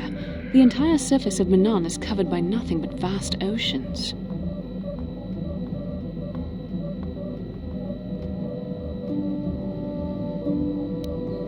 It is possible. The melting of polar caps or a cataclysmic earthquake could have buried the land beneath the waves eons ago. Records from that time are incomplete. The ocean floor is vast, and much of it is uncharted, even by the native Selkarth. But how could Revan and Malak have found their way down? No doubt things will become more clear once we discover the star map's location.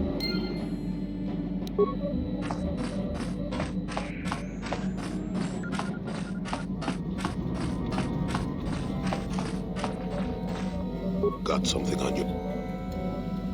Did I say that? Strange the tricks memory plays on you when you get older. Didn't I say that my past was my affair? You don't see me poking and prodding you with questions, do you?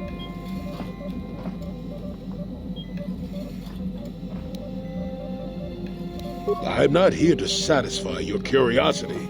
No staring at the old man, that's what the sign says, damn it. And besides, you don't really want to hear about me.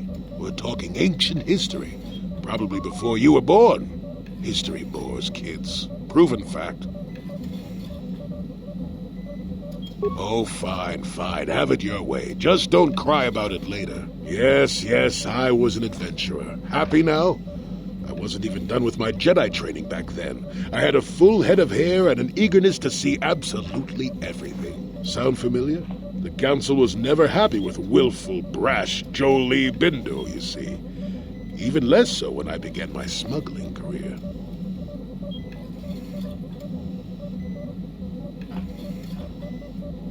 Don't look at me like that, damn it. I wasn't always the wrinkled coot I am now, you know. I can still fight, too. So wipe off that smirk I see there. At the time, the Yukata system was interdicted by its own king.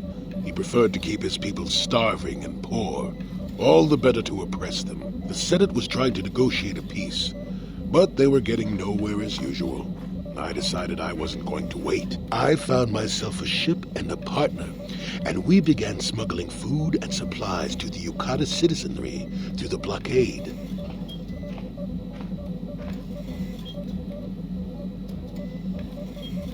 Oh, it was. I was a half-decent pilot in those days, and with the Force guiding me, we made it through some tough spots nobody else would have.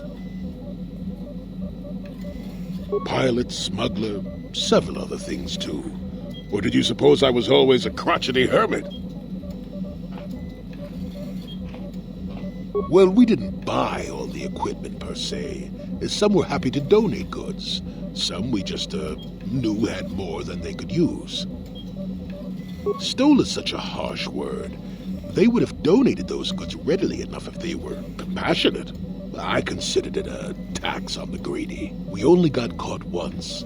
A lone Yukatish frigate shot us down and forced a crash landing. I thought the Force had abandoned me, as I remember. Well, as it happens, getting shot down turned out to be very fortunate. That day was the day Well, that was the day I met my wife. You know another way to get a wife? But yes, that's when I met her. If it's all the same to you, I'd prefer to stop talking now. My mouth is starting to draw flies. Got something.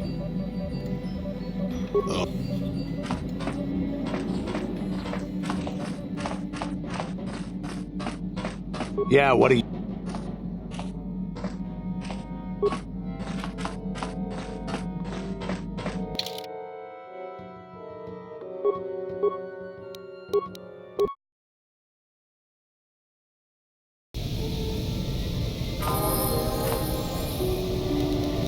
Huh?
Yes?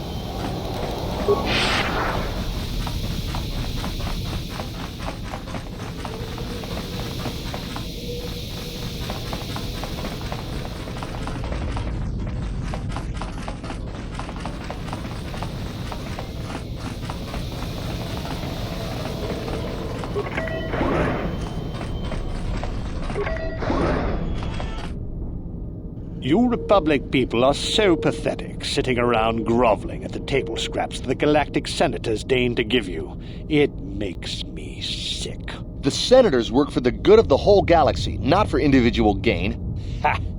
Don't make me laugh, you gutless simp. It's the destiny of weak-minded fools like you to be ruled over by the strong, like we Sith. I'm warning you. Don't push me or you'll get just what you're asking for. Try it. Just try it. I'd love to see you throw the first punch. And with all the cameras around, the Selkath would be all over you inside of 30 seconds. You break their laws. You pay the price, Republic scum. But I can see that you're not man enough to back up your words anyway. If you ever feel like relieving yourself of your worthless existence, feel free to come by our enclave here. We have many, many ways to fulfill your wish.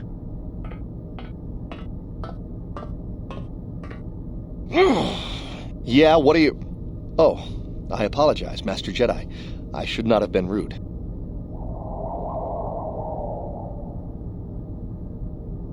No, really, I should apologize. I should try to control myself, as you Jedi do. Is there anything I can help you with? Well, these damn Sith are everywhere on Manan, pushing us Republic citizens around, trying to goad us into breaking the law somewhere. Yeah, the Selkath want to maintain their neutrality in this war we're fighting with the Sith, and they enforce it very strictly. So we just have to sit here and let the Sith insult us, and we can't raise a hand against them. Otherwise, the Republic will face severe Kolto export restrictions, and that could lose us the war altogether. You're joking, right? I'm sorry, but everyone knows what Kolto is. It's the most powerful healing agent in the galaxy. I would have died several times myself if we didn't have this stuff handy. But the reason it's important here is that Kolto is only found naturally on Manan, and all of our attempts to synthesize it have failed miserably. So, we sit here on the surface, the Selkath harvesting what Kolto bubbles up from the bottom of the ocean, and we buy it from them. Well, us and the Sith, of course. The Selkath don't want to play favorites. The Selkath think that by staying neutral, they can play both sides. Well, that, but I think... Is there anything... A star map? Like an ancient artifact or something? No, I'm sorry, I've never heard of it. Is there anything else I can do for you? Of course. If you have any other questions, you should probably see Roland Wan. He's the Republic diplomat here. He's by the Republic Enclave near the visitor residences. Oh, if you don't know where that is, go north from here, then south past the port official in the first courtyard, east into the second courtyard, then north, then east again. You got that? Have a pleasant stay, Master Jedi.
Yes?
Yes? Yes?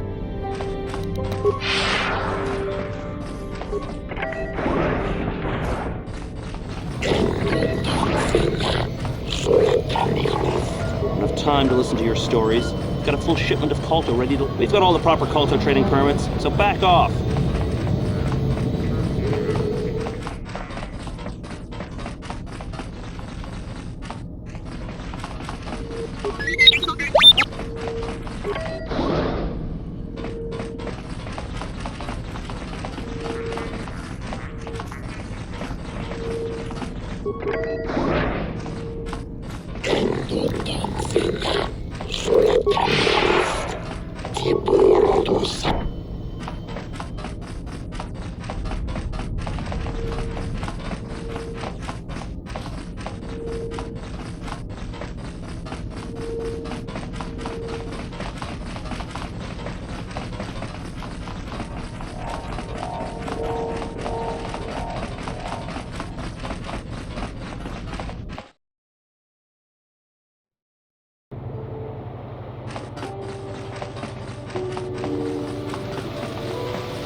Ako ci chopa, imba muri rap wana ji, Gizka Kuyami Juski Chika na ako.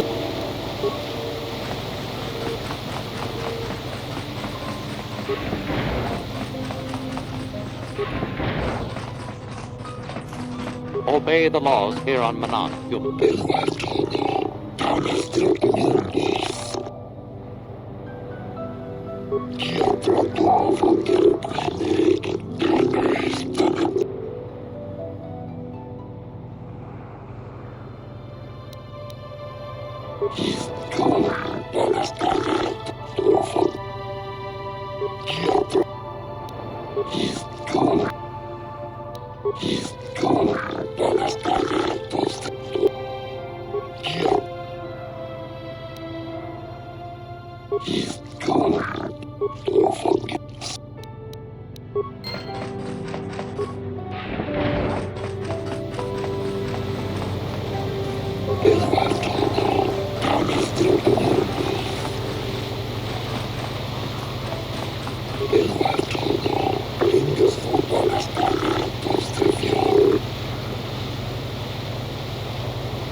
The whole swoop racing circuit for this sector has been falling apart since the Sith bombed Terrace.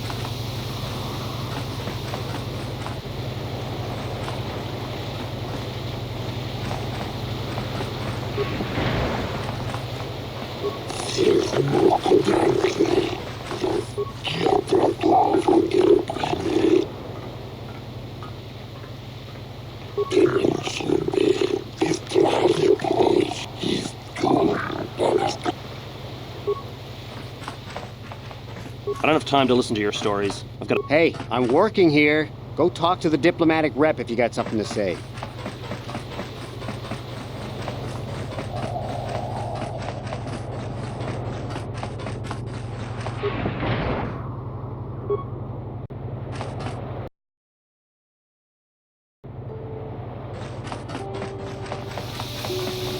Jolie, it is you.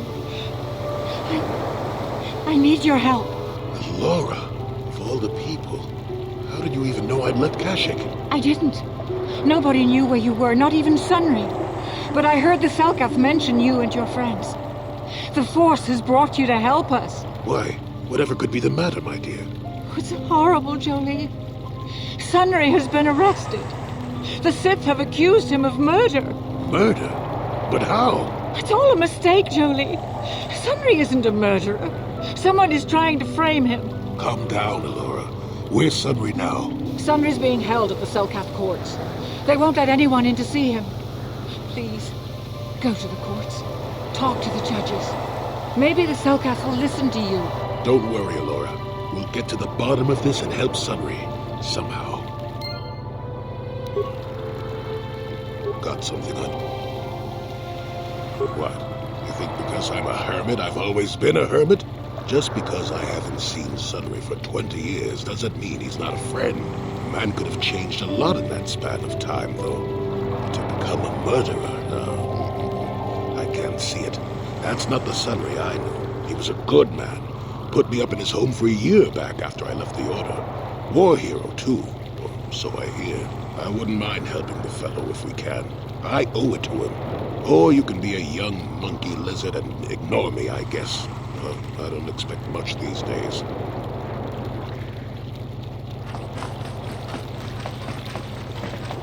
So, do we have a deal?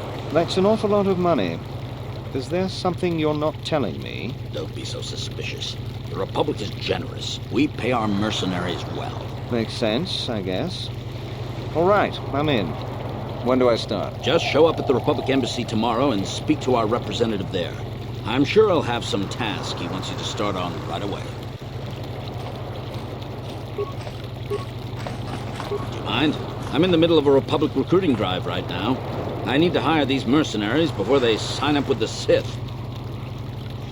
In case you haven't noticed, there's a war on. If we don't hire these mercs, the Sith will. Now, excuse me. I have to continue my recruitments.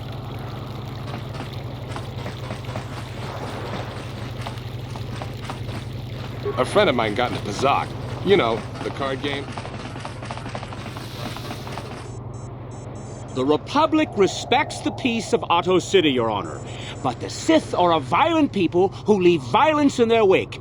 I have 3 soldiers in the infirmary. If the Republic's soldiers were more capable, they would not have suffered such serious injuries.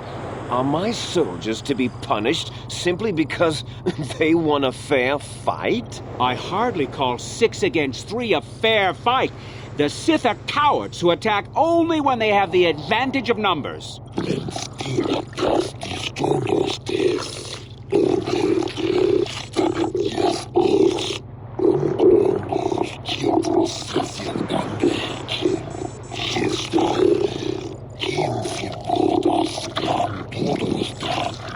They were provoked, Your Honor. The Sith goaded them into this fight.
If it weren't for the Republic, Manan would already be under Sith control.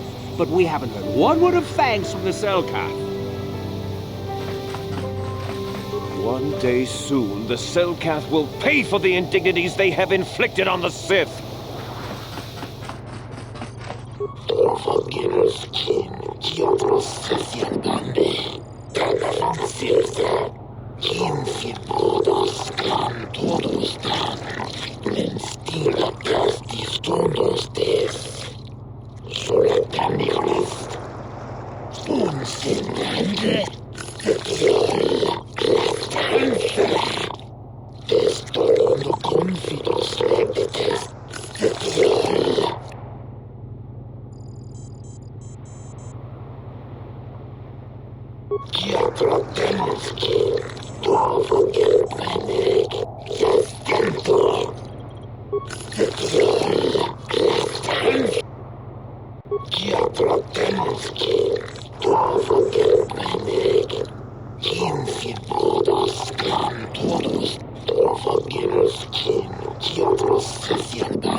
I suppose your Sunry's only hope. We have to at least try to help him.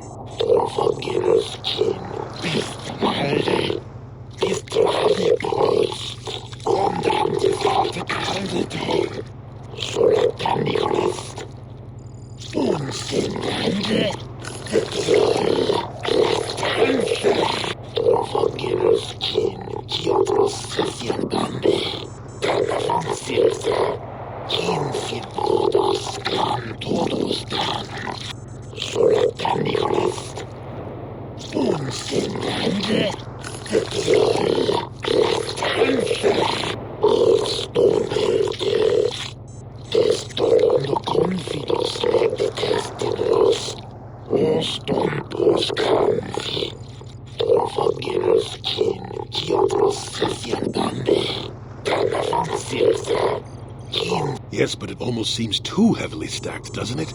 Very suspicious.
Speaking of that injury, has it been taken into consideration, Your Honor?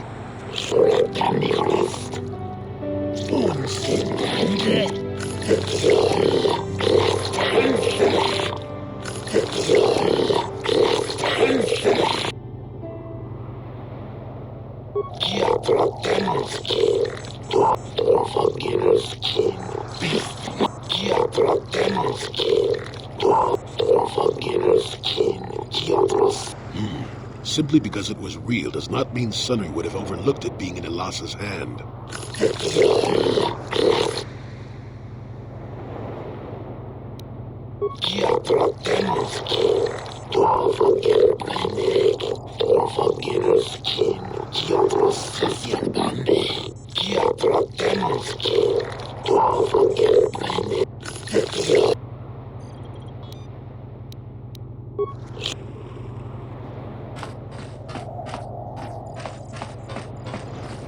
I'm sick of hearing about Manon's neutrality. It sounds like a coward's excuse not to fight, if you ask me.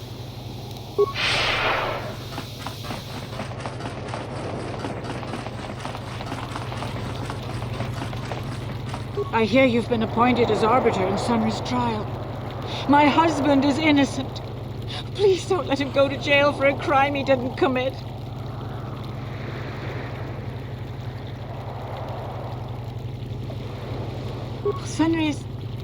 He's a cripple.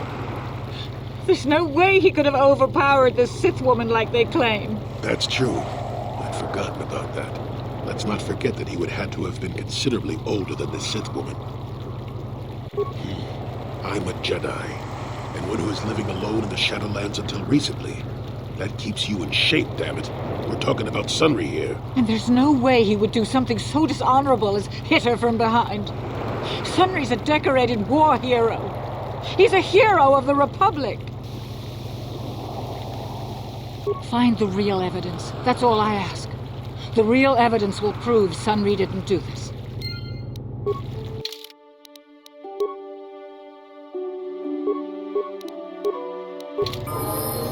Yes?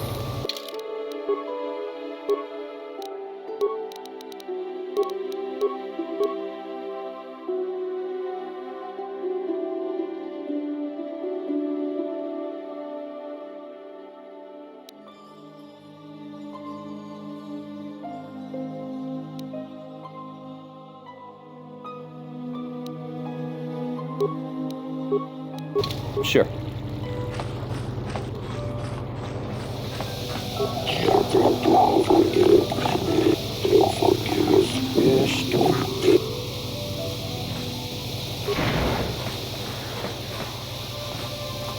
Jolie, what are you doing here? The Lord sent me, Sunry. I'm here to get you out of this mess. The courts went and made us arbiters for your case. Just like old times, eh, Jolie? You come swooping in out of nowhere to save my tail from the fire? You saved my wrinkle butt more than a few times as well, friend, if I recall. But there'll be time for catching up later. Right now, we need to focus on the case. The case is a complete frame-up. Anyone looking at the evidence could see that. So I thought. But the cellcasts seem to think that there's enough to go to trial. All that evidence against me is circumstantial and completely flawed.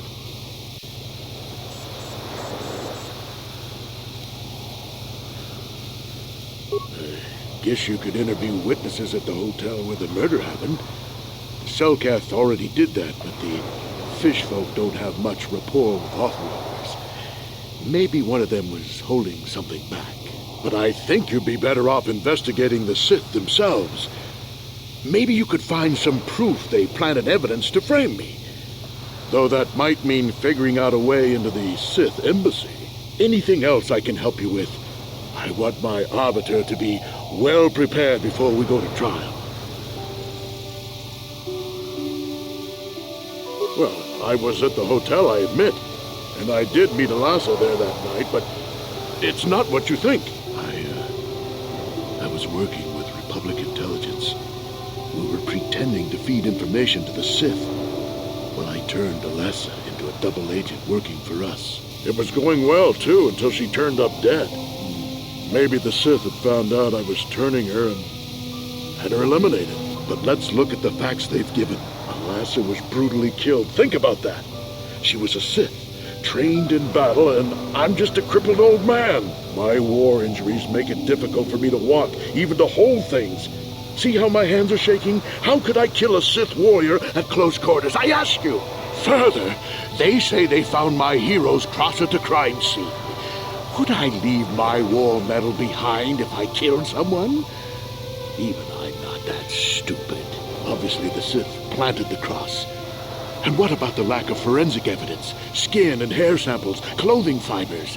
Why isn't there anything like that at the crime scene? Sounds like an obvious frame-up to me. I hope you can see how the Sith are manipulating the Cellcat, and probably even you to set up this against me. We need to get this over with quickly and clear my name. Anything else I can help you with? I want my arbiter to be well prepared before we go to trial.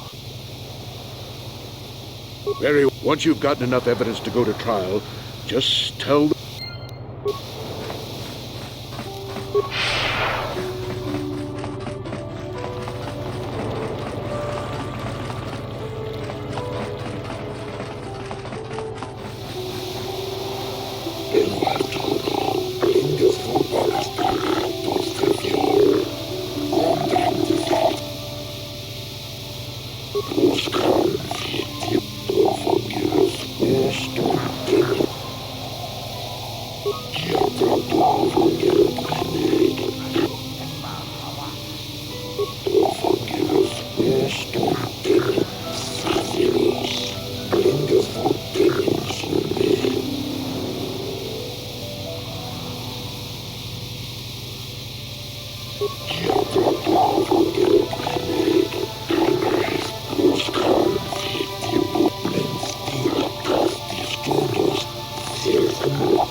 I doubt the Republic would be involved in anything illegal. Still, if this Selkath has concerns, we could look into it for him. Be careful here, kid. Start poking your nose in a place it doesn't belong, and you might not like what you find.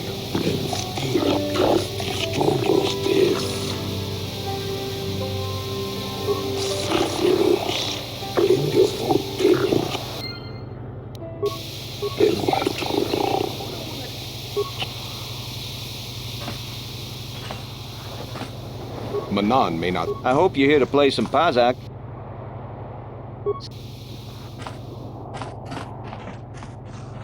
I am not for hire. Perhaps the Mandalorian or the Juhani can help you, though they lack the stomach for certain jobs.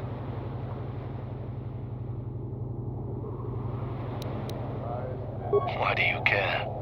There are other mercenaries you can hire, though I suggest you act quickly. The Republic seems to be in desperate need of mercenaries right now. Though not so desperate they have asked for my help as of yet. They prefer the simpering, submissive type, like the Mandalorian or the Juhani.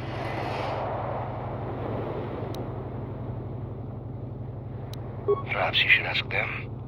The Republic prefers not to deal with my kind, though maybe they need an Iridorian to finish the job. The mercenaries they hire must be failing, as they are never heard from again.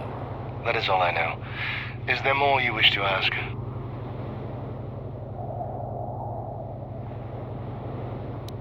Yes. Sorry, but I'm not... Yeah, they say... Hey, man. Clear out. You're cramping my style with the ladies. What can I do? Hey, man. Yes? If you're here to offer me a job, I'm not interested right now. I got so many offers I can't keep up as it is. Maybe that Iridorian skullslagger at the bar, or the Juhani nerf herder cowering in the corner is available. I'm a realist. It was war, after all. And even though the Republic destroyed my people, the leaders of the Armada were Revan and Malak, so I hate the Sith just as much. And with this war, there's plenty of opportunity to take bloody vengeance against both sides, and make a nice profit along the way. We Mandalorians are always practical that way, not like those bloodthirsty Iridorians or those honor-bound Juhani, or anything else you want. So...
You're new around here, aren't you?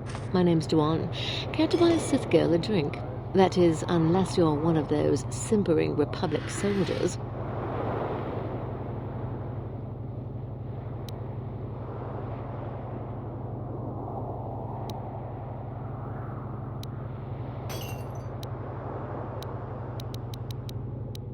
I couldn't agree with you more. Just the sight of a Republic uniform makes me want to vomit. I can't wait until we crush them all like the pathetic vermin they are. Sorry, I do tend to get a little worked up. I think I've been stationed on Manon too long. This place can make you crazy. It isn't easy here, you know. Not with all the Republic soldiers walking the streets while we sit and do absolutely nothing. Malak should send a fleet in and conquer this whole sector, Kolto or no. But I don't really want to talk about that right now. I'm just here to have a couple of drinks and try to unwind, you know?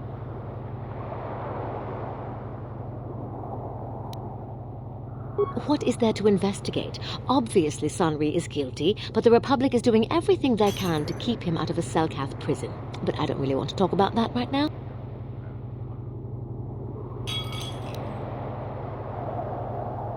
We Sith are interested in a lot of things. If you're smart, you'll stay out of Sith business. But I don't really... Are you some kind of historian or something? You should forget about the past, look towards the future. That's why I joined the Sith. The Republic is old news. And then I get stuck on Manan, the worst post in the galaxy. It isn't easy here, you know. Not with all the Republic soldiers walking the streets while we sit and do absolutely nothing. Malak should... But I don't...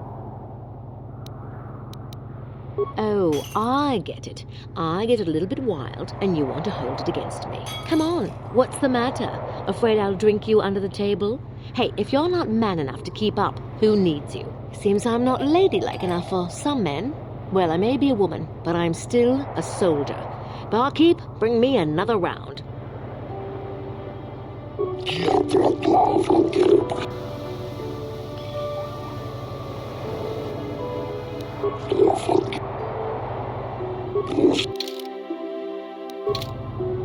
We might have a position within the Sith organization for one such as you. Your offer is pretty good, but I've heard some nasty things about you, Sith.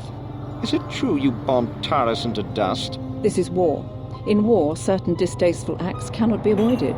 But ask yourself this, when we win the war, would you rather be against the Sith or with us? You make a good point.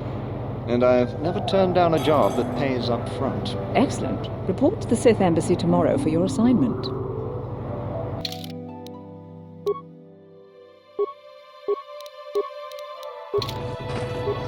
You hiring for the Republic or the Sith?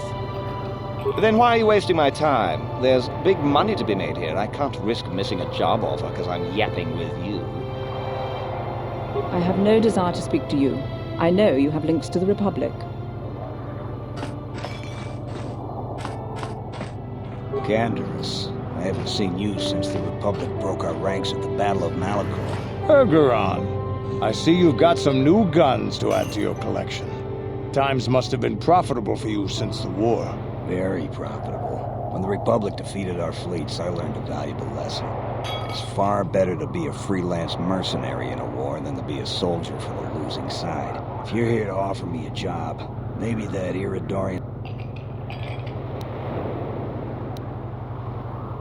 I'm a realist. And with... or anything... Well, nothing. Except that the Juhani are a bunch of fey dancers prancing in a battle with tiny weapons not fit for Mandalorian children. They hardly wear any armor because it slows them down when they run away. But the Juhani are better than the Iridorians. Those savages keep hacking at fallen foe even after death, mutilating the corpse out of pure bloodlust. I even heard they'll turn on each other when the battle fever hits. Who wants to work with someone like that? I could pretty much name my price right now, especially since the Republic's so desperate for mercs all of a sudden. So, if you're here to offer, maybe that... Now, normally I'd charge you for information.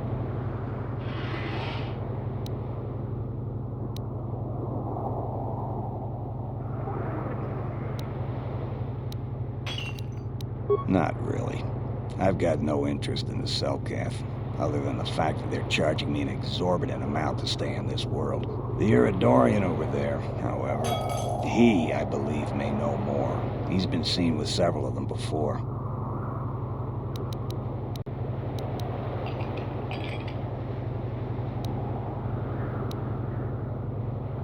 So what? I am not for... Ask whatever you...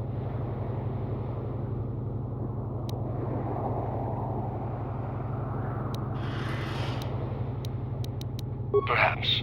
But my business with the Selkath is my own.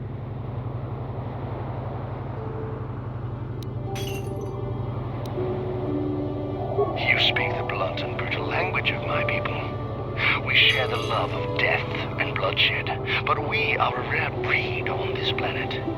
Even the Sith here are as weak as the cowardly fish people. The Sith sought to buy my loyalty with credits, as if wealth could somehow quench my burning bloodlust. They would have been better off hiring a Juhani for the errands they had me running. The task paid well, but was boring and beneath me. I was told to lure the Selkath youth to the Sith embassy. Nothing more. I lied, I threatened, I promised, and I brought the most promising youth of the fish people to the Sith, and there I left them.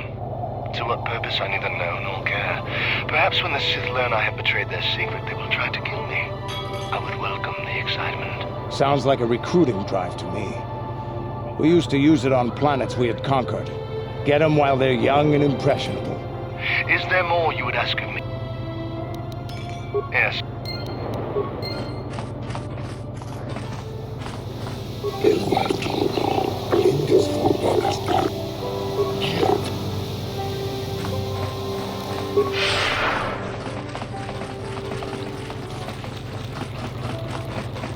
I hear you've been appointed as arbiter in Sunrise.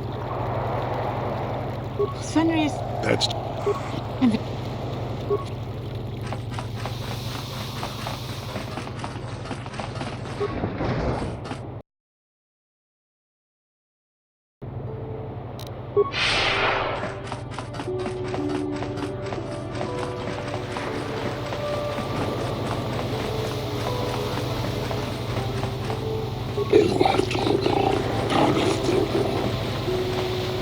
The whole swoop racing circuit for the sector has been falling apart.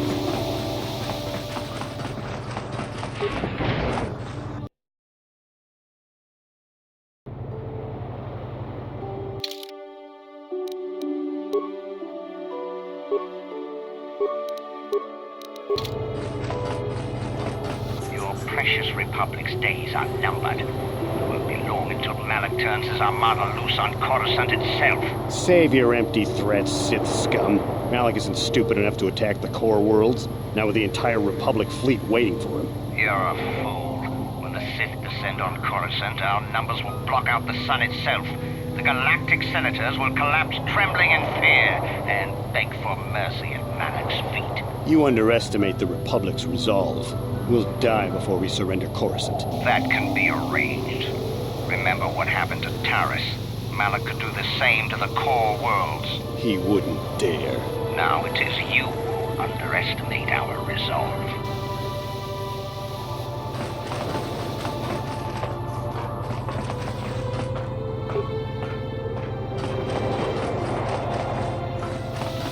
Kakincha nawabakaon, pichage borang tu. Chiwi aita ka chong chicha, rong hidwama akitiko tune. Gizka dosoki, kopa bononak. Kakincha nawabakaon, pichage. Chiwi aita ka chong chicha. Ali inko tun, rong hidwama akitiko tune. Chiwa aita kang kicha na chupornibo. Kun mulira chiwi aita.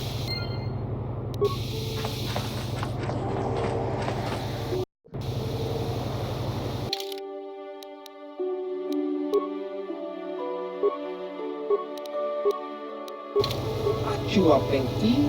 Yun patisa. Tong hidwama aki inko tune. Potong hidwama ji aki inko tune. Tong palokun. Nonek. Gizka dosoki. Kopa bononakachu. Labora na winki smaktoma. Kuyami jusku chitanai. Tong hidwama aki inko tune. Potong hidwama ji aki inko tune. Tong palokun, Gizka dosoki, kopa bononakachu, labora na winki smaktoma, tong hidwama aki inko tune, tong hidwama ji aki inko tune.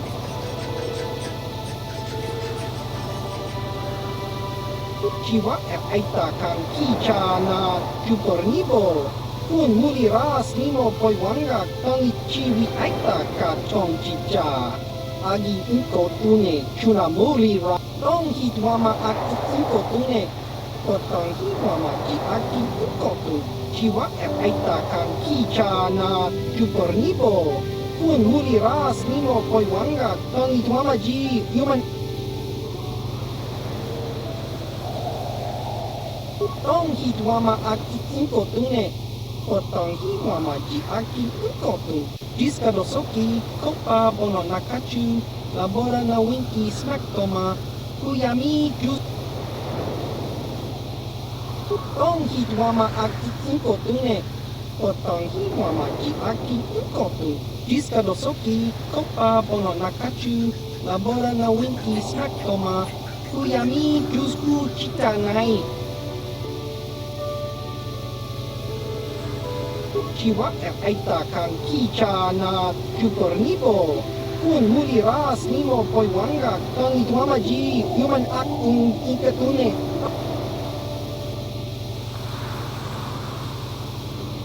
Gizka Dosoki, Kopa Bono Nakachu, Labora na Winki Smaktoma, Kuya Gizka Dosoki, Kopa Bono Nakachu, Labora Tong Hidwama Aki Inkotune, Potong Hidwama Ji Gizka Dosoki, Kopa Bono Nakachu, Labora na Winki Smaktoma,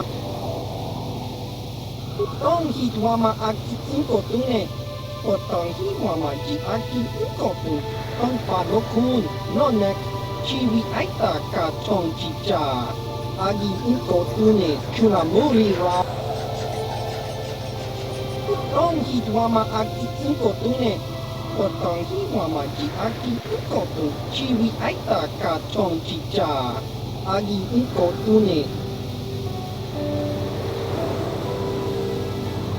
Chiwa Aita Kan Kicha na Jukornibo, Kun Muli Ras Nimo Poiwanga, Tong Hidwama Ji, Gizka Dosoki, Kopa Bono Nakachu, Labora na Winki Smaktoma, Kuyami Jusku Chitanai. Tong Hidwama Aki Inkotune, Potong Hidwama Ji Aki Inkotu, Gizka Dosoki, Kopa Bono Nakachu, Labora na Winki Chiwi Aita Ka Tong Chicha, Agi Inkotune, Kunamuri Ra. Tong Hidwama Aki Inkotune, Potong Hidwama Ji Aki Inkotu, Tong Padokun, Nonek, Chiwi Aita Ka Gizka Dosoki, Kopa Bono Nakachu, Labora na Win. Tong Hidwama Aki Inkotune, Potong Hidwama Ji Aki Inkotu, Gizka Dosoki, Kopa Bono Nakachu, Labora na Winki Smaktoma, Tong Hidwama Aki Inkotu, Gizka Dosoki, Kopa Bono Nakachu, Tong Hidwama Aki Inkotune, Potong Hidwama Ji Aki Inkotu, Gizka Dosoki, Kopa Bono Nakachu, Labora na Winki Smaktoma, Tong Hidwama Aki Inkotune, Potong Hidwama Ji Aki Inkotu, Gizka Dosoki, Kopa Bono Nakachu, Labora na Winki Smaktoma, Tong Hidwama Aki Inkotune,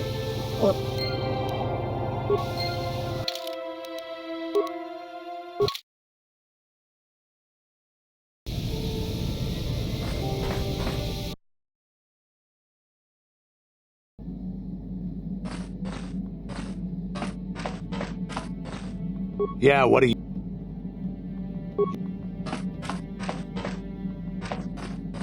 Statement.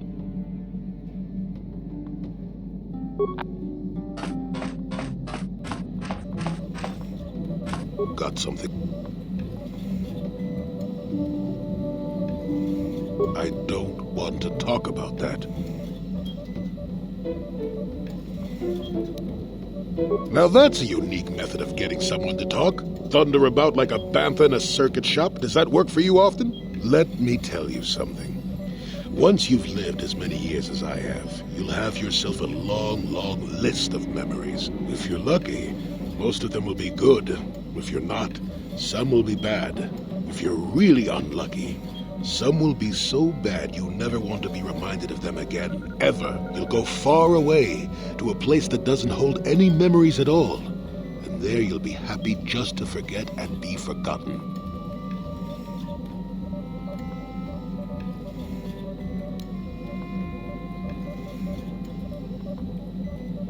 Let me ask you this. Have you ever been in love? Truly in love, I mean, and not simple infatuation. Exactly.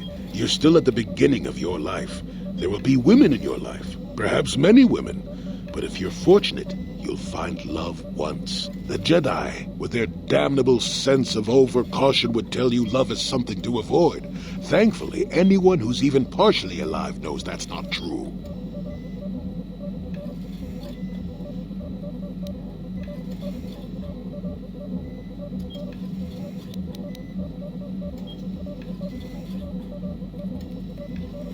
Love doesn't lead to the dark side. Passion can lead to rage and fear, and can be controlled. But passion is not the same thing as love. Controlling your passions while being in love, that's what they should teach you to beware. But love itself will save you, not condemn you. Listen to me go on as if I had all the answers. What do I know of love anymore? I'm just a lonely old man who's not even a Jedi.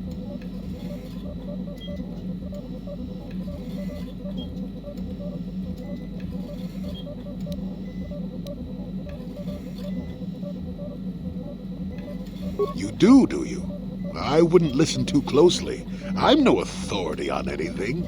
I just think that the greatest things in life shouldn't be avoided because they come with a few complications. Love causes pain, certainly. Inevitably, love is going to lead to as much sorrow and regret as it does joy. I suppose there are perfect, eternal loves out there, but I haven't seen any. And how do you deal with the bad part of love is what determines your character. What determines the dark side's hold over you.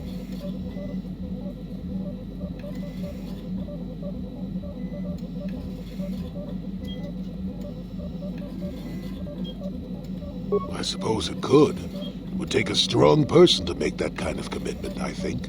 Someone with a great sense of self. I'll tell you one thing. Sometimes, no matter how hard you try, you and the one you love simply aren't meant to be together. The trick is to know when that is. To know when it's time to fight and when it's time to part ways. There I go, waxing philosophical again. Somebody blast me already. Let's get going before I start talking in riddles, damn it. Got something on your mind, dude?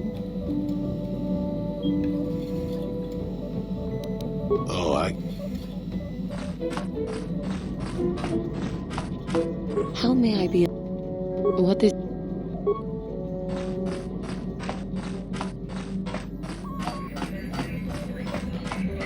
How can I help?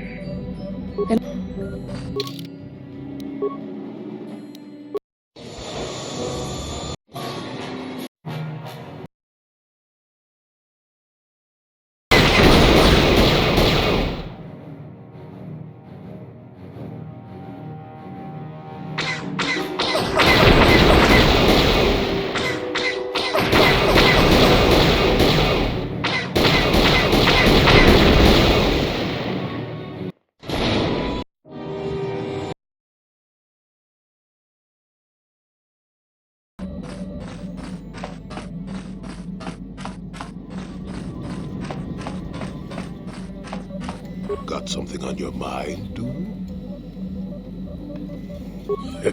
Who said I left the Jedi?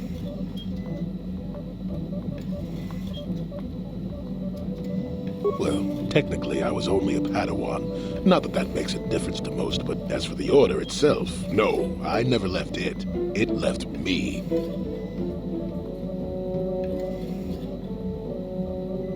You know what I hate?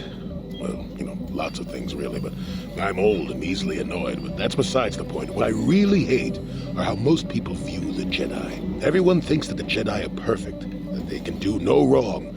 They think the Jedi Council is completely incapable of injustice.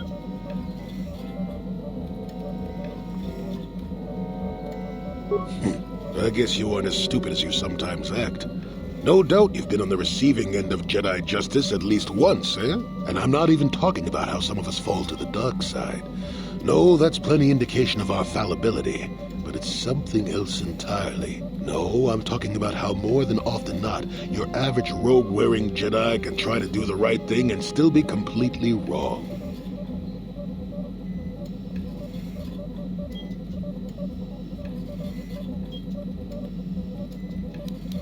That's true, but it's not what I meant. I guess I'm not being clear, am I? Come to think of it, I don't have to be clear. Someone my age is entitled to ramble, damn it. but for your sake, I'll try to explain. I'll tell you a little tale about a Jedi Master I once knew. Hortath, I think. Or was it Horthoff? I can never get it straight.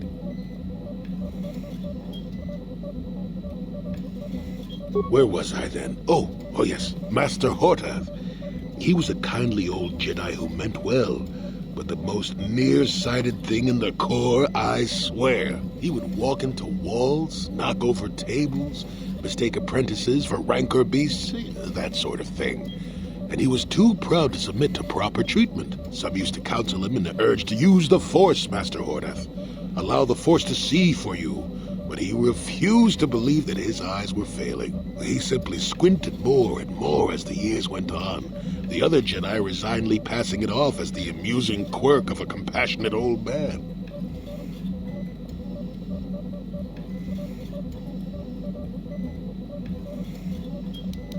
So, one day a young Padawan meets Master Hortath in the courtyard and, not knowing of his blindness, asks him for directions to the council. Quite sure of himself, Hortath gave the lad directions, which happened to lead back outside and away from the Enclave.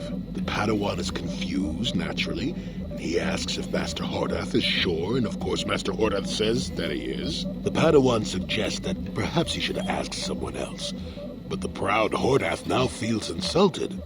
He tells the Padawan to take the route he prescribed and no other. Rather dejectedly, the Padawan did as he was told, and so ended up leaving the Jedi Order forever. It was decided that the boy's fate was to leave the Order anyway, though whether that was out of respect for Hortath or because the boy went on to something else, well, we'll never know.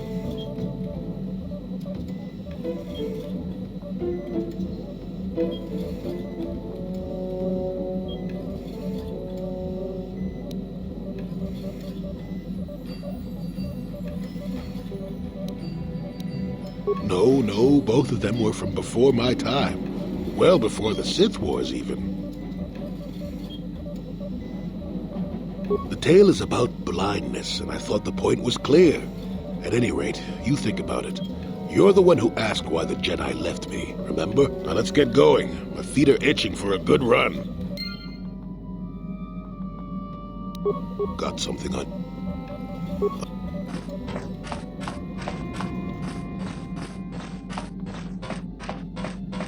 Yeah, what are you...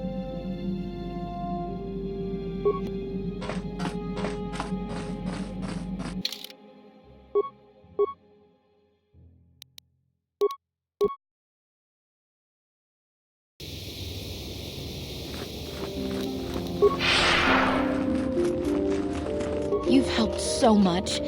It's good that I can tell.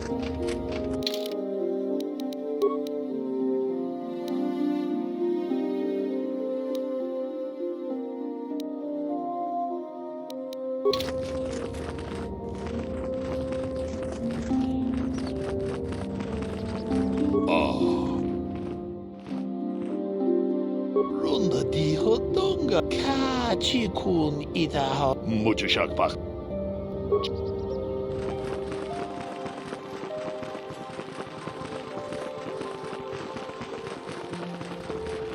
Greetings, young Pat. I wish...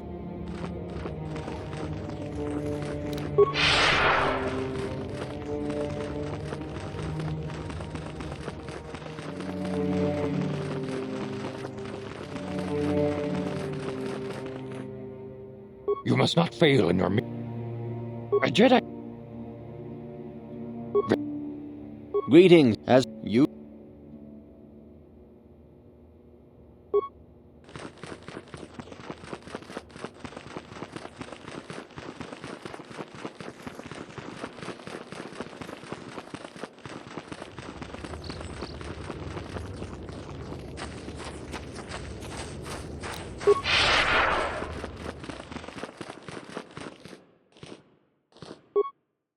Huh? Yes? Yes?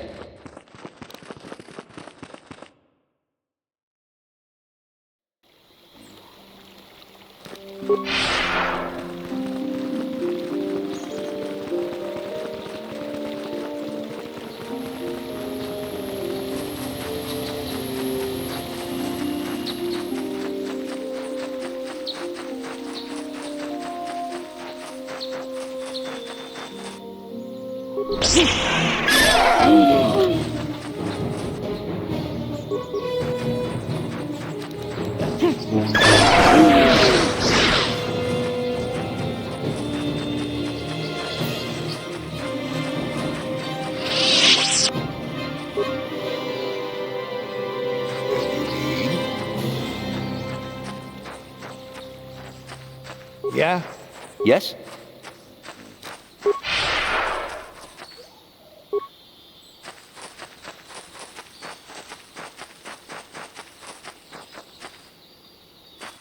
Yeah? Yes?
Got something on your mind, do you? Bad men. Women, too, to be fair. Oh, indeed. They make a fine sandwich, also. But don't tell the Jedi Council I said that.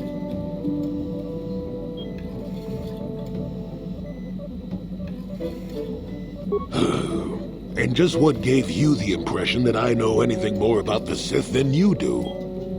Oh, that's right. Damn the years of the young. I was expecting you to be your usual inattentive self when I mentioned that. So it's true, yes. I fought plenty of Sith. That was during the time of Exar Kun. Oh, 40 years ago now. Has it been that long?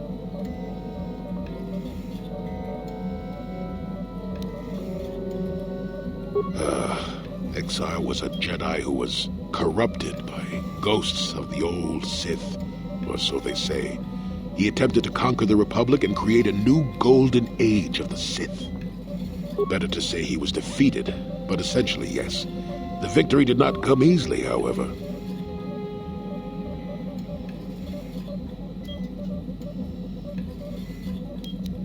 That is not a pleasant time to remember. After Exar Kun fell to the dark side, he attempted to recruit other Jedi to his cause. What surprised us, what took us completely unprepared, was how utterly successful he was. many Jedi joined him and became Sith themselves. Why they did, I will never truly know, but they did. Battle broke out throughout the Order, pupil against master. We fought ourselves.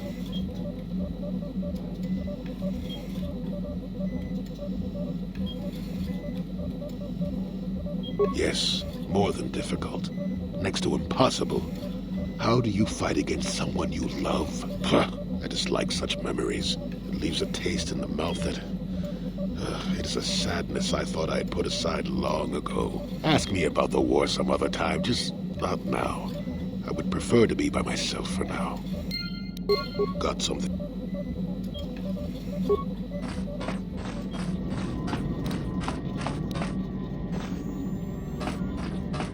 How may I...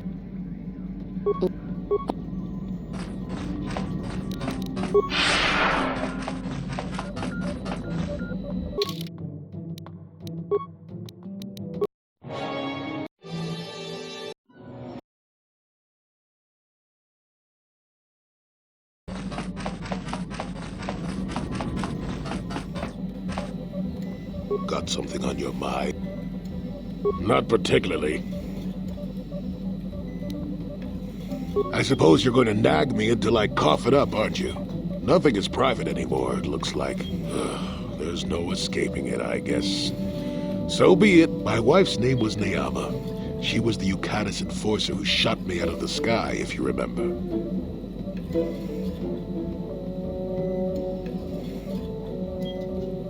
My wife had plenty to do with the war. Upon meeting her, I knew right away that she was strong in the Force. That's why she was able to shoot me down. Neyama was a marvel of a woman. Fiery, determined, smart. She dragged me to the capital and foiled 3 of my attempts to escape prison. Oh, and that body. Well, yes, that. Needless to say, I eventually won her over. That was after I kidnapped her upon being broken out of the Yukatis prison, mind you. But, that's another story entirely. At any rate, I wanted to train her in the Jedi way. The Council refused my request, naturally. I was still a Padawan at the time. I was an experienced Padawan, surely, but not yet ready to be a full Jedi, and certainly not ready to train another, especially not one so old as my wife.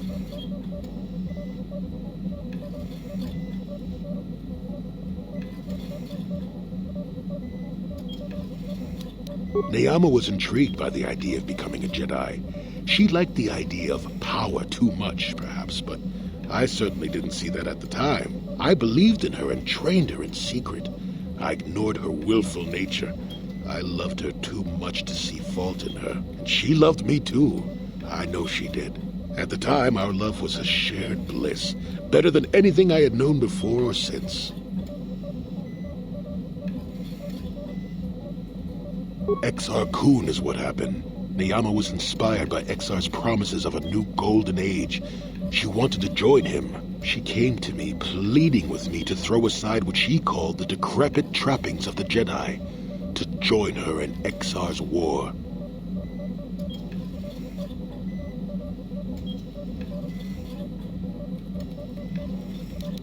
I pleaded with her to reconsider, to think about all that she was throwing away, to think about what she would become. She would have none of it. Finally, in frustration, she attacked me. She drew her lightsaber and attempted to strike me down. It was a scene being repeated everywhere throughout the galaxy. Pupil against master. In my case, it was a long and terrible battle, but I defeated her. No, I had her at my mercy. Disarmed and defenseless. She looked up at me and she knew I couldn't do it.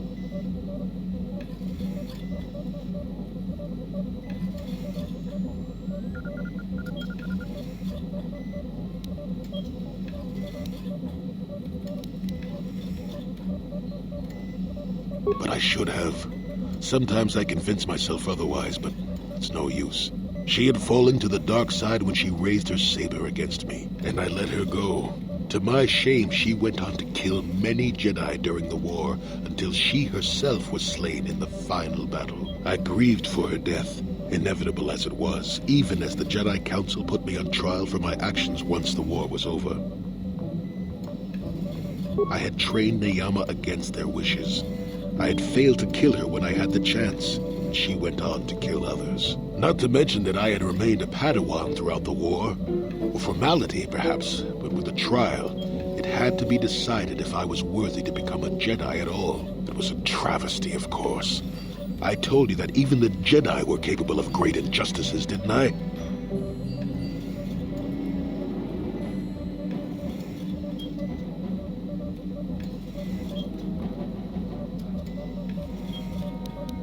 But I deserved to be tried. They found me innocent, even though I deserved every punishment and more. They let me go. Mitigating circumstances, they said. I deserved compassion, they said. They said I had learned wisdom the hard way. For all I had done during the war, they wished to raise me to full Jedi status at long last. That was when the Jedi left me. That was when they failed me.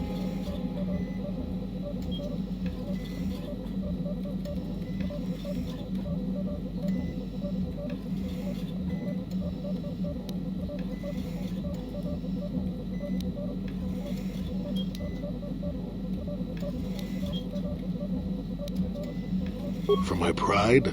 For my cowardice? Which do you think is the act more befitting a Jedi? They may have been able to forgive me. I could never forgive myself. Yes, I do, I suppose. Does that surprise you? It is all so long ago, lost in the winds, I suppose. Nobody cares what an old man believes anymore, do they? Let's continue on with the task at hand. I would prefer to think of the present today.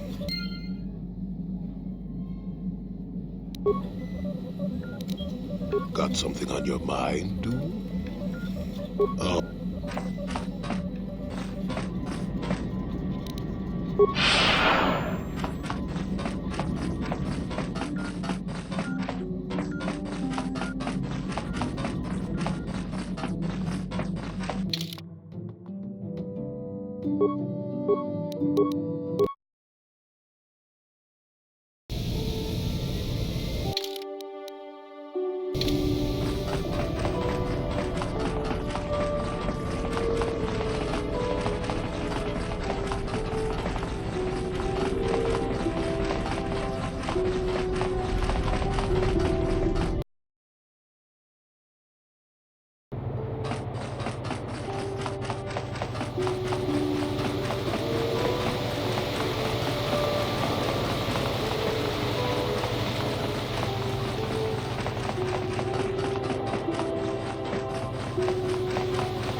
What can I do? Sure.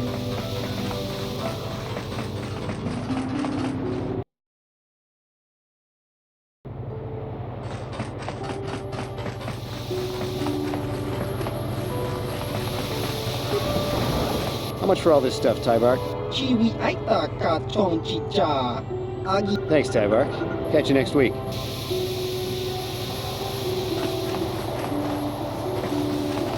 Tybark hates the Sith, so he's always giving us Republic soldiers discounts.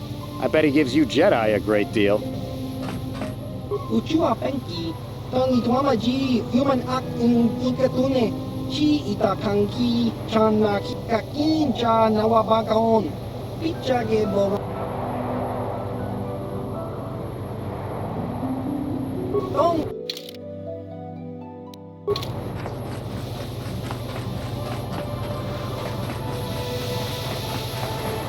What's this? Another Republic lackey wandering the streets?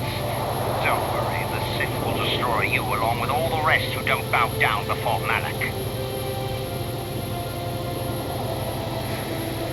I have nothing more to say to you. I have important Sith business to attend to.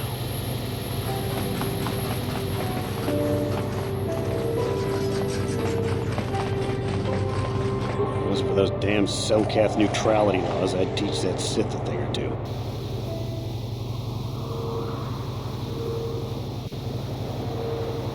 I suppose you're right. You probably know best. You are a Jedi, after all. I guess getting mad doesn't help any. Well, as long as the Sith stay out of my way, I'll stay out of theirs.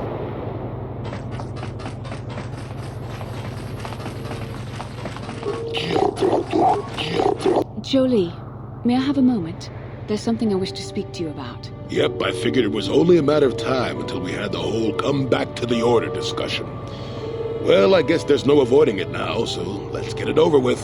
I know you have issues with the order, but you are a Jedi, Jolie. You command the Force.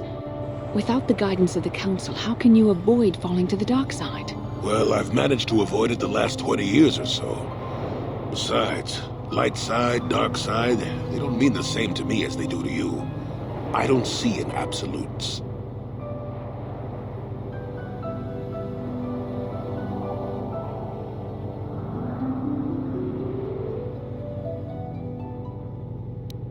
I want to stop Malak as much as anyone, but I don't have to join the Order to do it.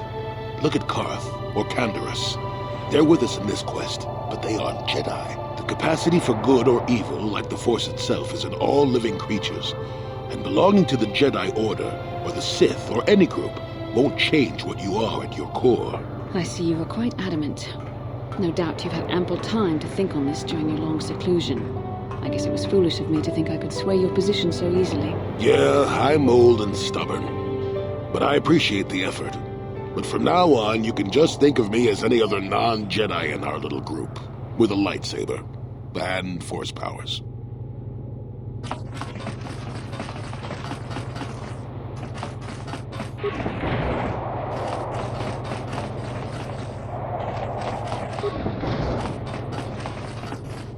You're the one defending Sunry now, huh?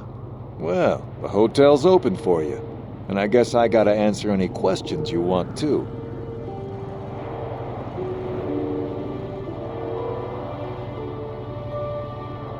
The Sith woman, Alasa, rented a room in the hotel. An hour or two later, Sunry comes in and goes to her room. A couple hours later, I hear a blaster shot and see Sunry running. He can't run good because he's a cripple, but he still was going pretty fast. I would swear he started after the shot, though. Yeah, I'm pretty damn sure he left after the shot went off. No, I don't think so. I mean, it's possible, just barely. But I wouldn't say that to the court.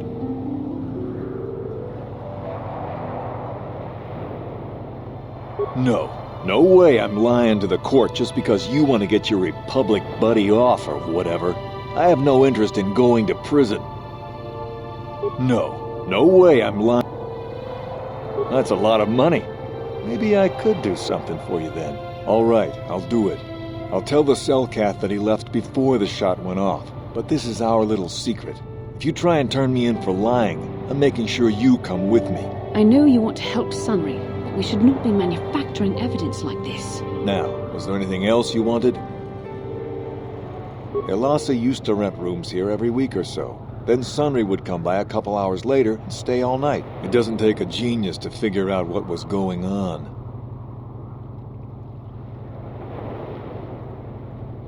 The Sith woman, Alasa, rented a room in the hotel. An hour or two later, Sunry comes. Sure, Sunry left before. Do you need to know? There were only 2 other people in the hotel when it happened. One was a Rhodian named Glupor. Seems like a really dirty, shifty type. Normally I don't let his kind in here. I'm a reputable businessman, you know.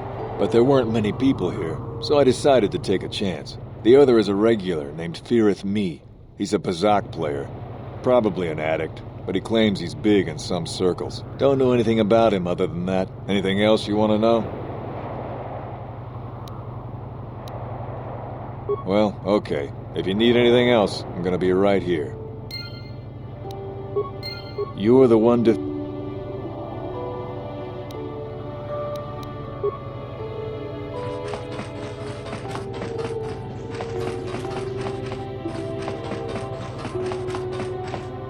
You with the Selkath?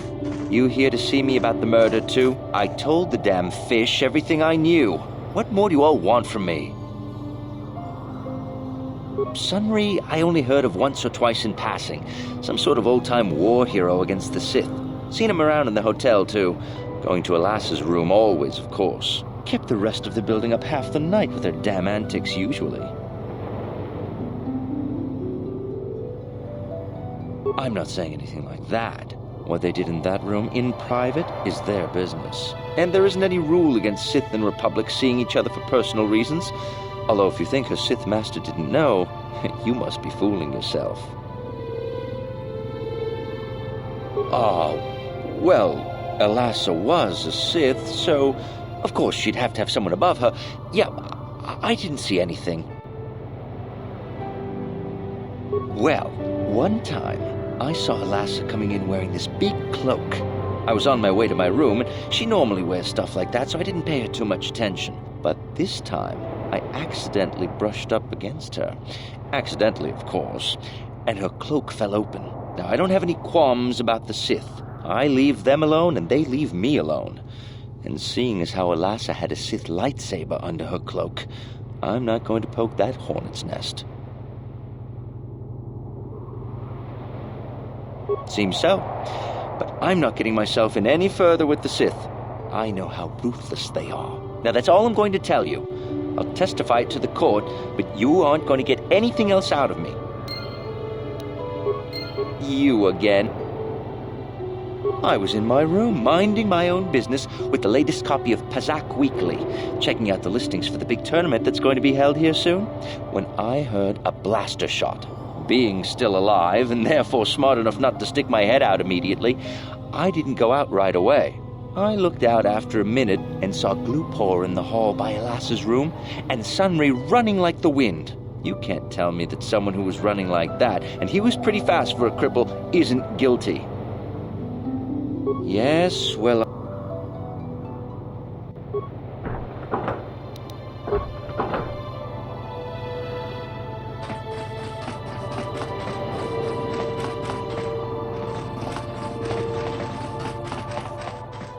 Chiki kun selka, Jona mulira ton Glupor kinba no kun nek lorja.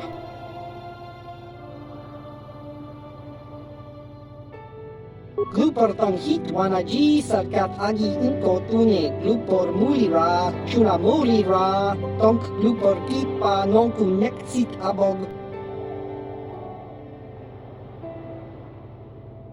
Glupor yon tun chiwi ita. Bola un jikne muli ra Glupor, kon muli slimo pui wanga kun viskin. Glupor kin panik chalora kun. Glupor chi ita kanki chana kilikon. Glupor nibo jimata wipun nage. Tong abag sun sham u Glupor ninong. Glupor tong hit wamaji salkat ag inko tune. Tong kinba no kun nikset abog. Glupor pichage borang turang, Glupor wangki yuma batmalyaw no wish, Glupor no una pangpa, mulira kongkin. Kun mulira slimo poy wanga kun makachisa Glupor, tong abog sinshan Glupor ninong kili, Glupor chiwa aita kan kicha na selkat. Glupor nibo, mulira Glupo, ni msit, Glupor siya. Glupor pampa ki mulira kun kin, Glupor chachopa si Jawa wish kun kun, Glupor bagra shak konti cha yuman, tang itzalkat wama jiko na, Glupor ag inkotune, Glupor no mulira, chuna mulira, tong pa no kun, no nek, Glupor chachopa, Glupor bagwa shank konti machid Glupor nada chawa yishun kun.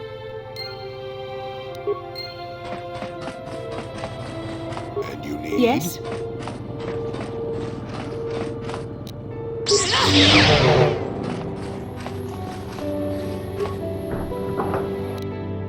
What?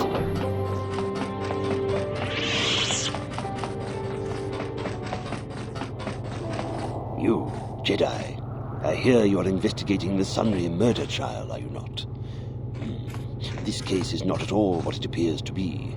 Many currents, might I say, flow beneath the surface.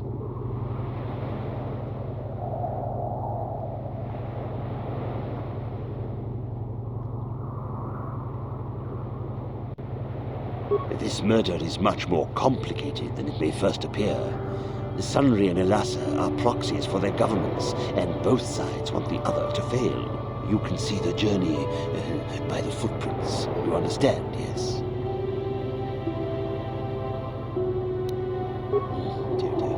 I'm saying they both had something to do with it. They've both kept their hands in this from the start. If you want to get to the bottom of this murder, you might seek information from both the Sith and the Republic, likely in their embassies.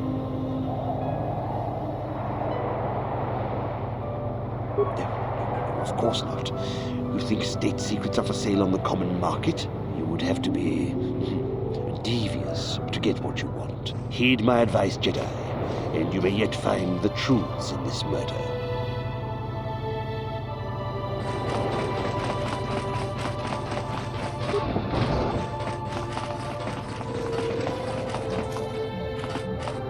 Welcome to Manan. I'm Roland Wan. As the official representative of the Republic Embassy on this planet, I'm here to help all citizens of the Republic should they require aid.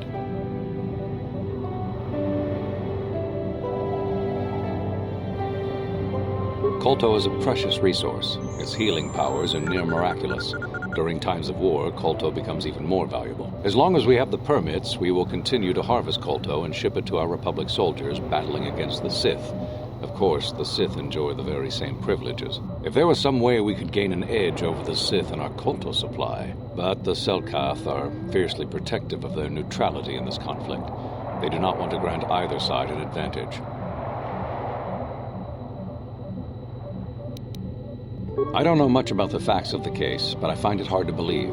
I never met Sunri, but he's a hero of the Republic, not a murderer. The so-called evidence against him is an obvious frame-up. It has to be.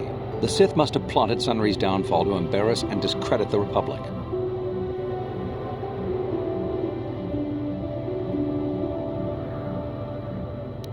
The Republic?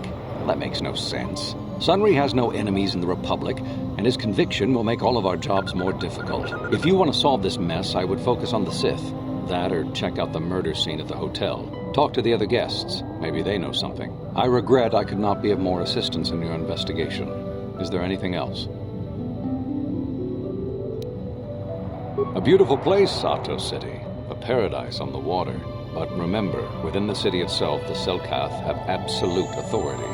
They're a tough race, but fair. Obey the Selkath laws, keep the peace, and you should encounter no problems. I assume you received a visitor guide to the city when you docked your ship. I regret there is little I can tell you that's not in the visitor guide, my good Jedi. My duties rarely permit me to venture beyond the walls of the Republic Embassy. I don't know If you want to solve this mess, I would focus on the Sith. Oh, of course. Of course, I'll do whatever I can. But I'm only a simple diplomatic representative of the Republic. I doubt I can be of any use to the Jedi Council. An ancient and forgotten race. And you think it may be here on Manan? Well, perhaps. But if you want to get information about that, you'll have to do something for me first. No. You do what I want and maybe I can help you out. Until then, nothing. We were using a submersible reconnaissance droid in the ocean surrounding Ahto City, and it was damaged. It took a data recording of the outside of the city before being driven off by the Faraxan sharks, but while it was returning to the surface, it encountered difficulties and was disabled. Its automatic systems floated it to the surface, but we could not retrieve it in time. The Sith were applying subtle pressure to the Selkath authorities for some reason we've not determined, and were able to delay us long enough that they could retrieve the droid before we did. The droid's data centers are heavily encrypted, so it will take the Sith several days, we believe, to get to its data. It was captured 12 hours ago. It is imperative that we get it back.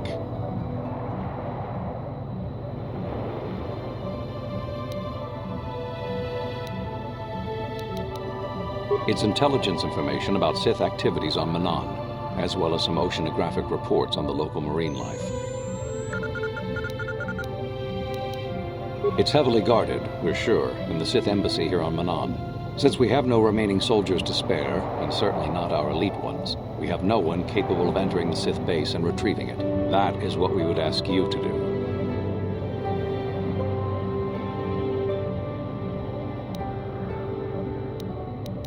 There are several leads we've been working on to get into the Sith base. Any of them should work for you, although it might be wise to concentrate your efforts on just one. The first method that's possible is to help us interrogate a Sith prisoner we managed to catch after he tried to infiltrate our base. He's being held just inside our enclave. We think he may be able to give us the passcode that the Sith give their informers to enter the base. He has proved most resilient so far. We managed to pick up a crate of blank Sith data cards, the type they use for passcards. The encryption system to unlock them is very difficult, however. But if you are more skilled than our technicians, you may be able to gain access that way. The Sith have got the Selkath to give them exclusive use of one of the main hangar bays. Visiting Sith Masters use this bay to land, then take a speeder over the water to an external entrance to the Sith Enclave. The luckless spy we mentioned earlier had a passcard to that hangar on him. While it is surely well guarded, it may prove to be the most direct route. Here's the card. The Sith base itself is very heavily guarded. If they became aware of your presence, I fear you would be quickly outnumbered and killed. Here is a pass card to get you inside our facility. You should find all you need to get started in there. You can choose whichever of the methods you want, as long as you get in the base and get the data recording back. Which method do you think you would like to try first? Good call. Just make sure you don't push him too hard or we might lose him. I wish you luck in your task. Should you retrieve the data recording from the droid, return it here to me, and we can see about getting you that information.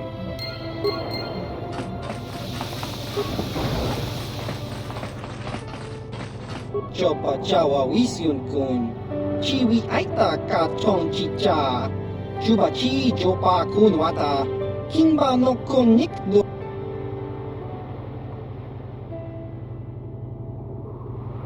Gizka Nichu, Kimba Muli Radwanaji, Kimba no kun niksat abog.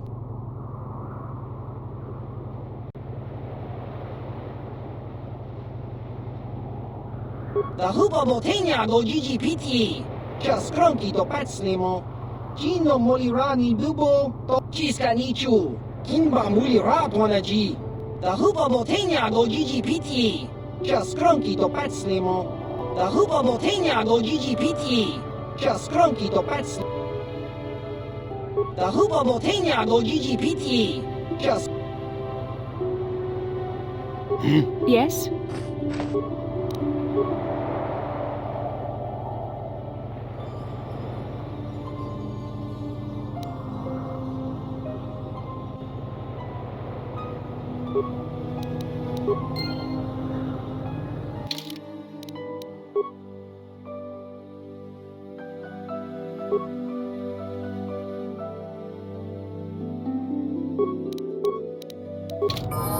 Ready.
Yes?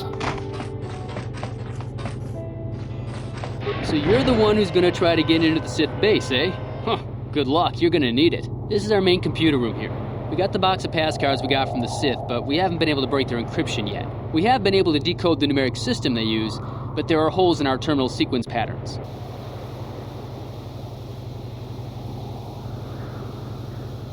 The strings of numbers that end the code sequences. If we could complete those strings, we would have the key to their encryption system. The encryption system is composed of 6 matrices. Each is based on a mathematical method. The holes we're missing are the final number in each of the strings. Most are simple, but the final 2 matrices seem to be much more difficult. The second last matrix has a pattern looping back on itself, or something. And the last is divided into smaller subparts. Maybe the pattern for that is within each part. But I have to admit, all this is a bit over my head. I haven't even been able to slice past the first matrix, and I've been at this for hours. I've ruined a dozen cards already. But the good thing is we have a whole box of them, so you don't have to worry about running out anytime soon. Since Roland said you were cleared, you can use the computer freely. I'll be here if you have any questions. And you need...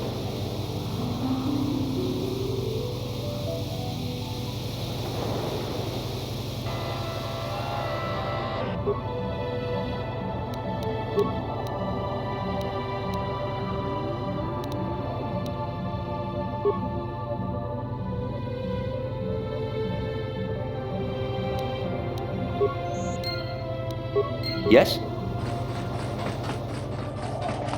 I can't talk now. I've got to get this console loaded up before my shift is over. Have you managed to...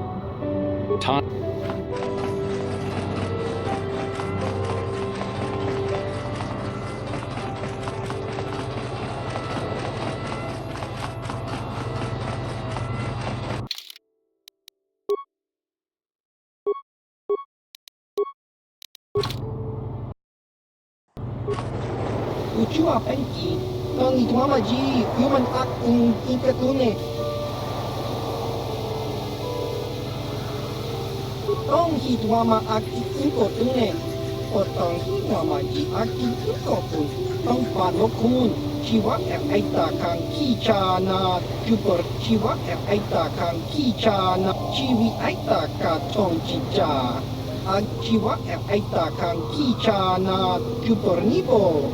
Kun muli ras nimo poiwanga. Gizka dosoki, kopa bono nakachu, abora na winki, tong hitwama aki inkotune. Potong hitwama. Gizka dosoki, kopa bono nakachu, abora na winki. Tong hitwama aki inkotune. Potong hitwama ji aki.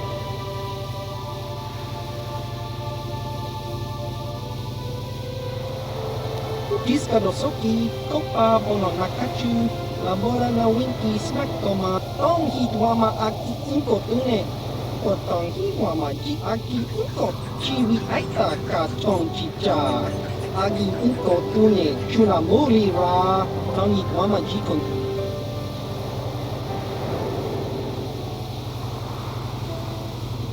Gizka dosoki, kopa bono nakachu, labora na winki smaktoma, chiwa aita kang kichana, jupor nibo, chiwi aita ka tong chicha, agi. Gizka dosoki, kopa bono nakachu, labora na winki, tong hitwama aki inkotune, potong hitwama, chiwi aita ka tong chicha. Chiwa aita kang kichana, jupor nibo, chiwi aita ka tong chicha, agi inkotune, chiwa aita kang kichana, chiwi aita ka tong chicha, agi mulira, chiwi aita ka tong chicha, tong hitwama aki inkotune, mulira, chiwi aita ka tong.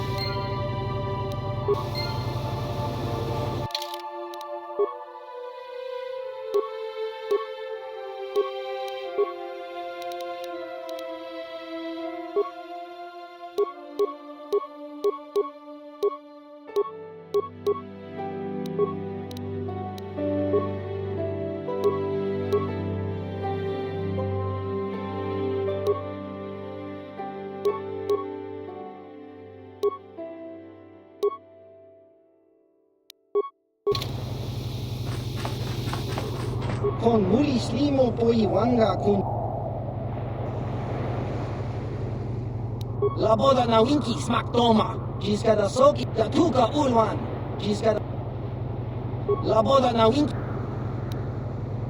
Uba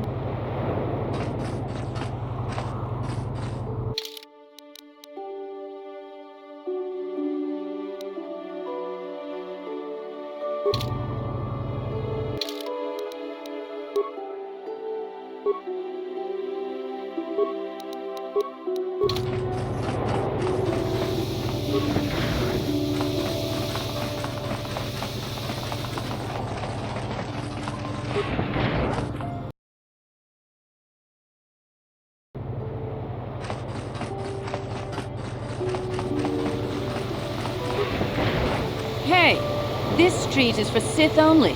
You gotta pay a 20 credit toll to walk down this street.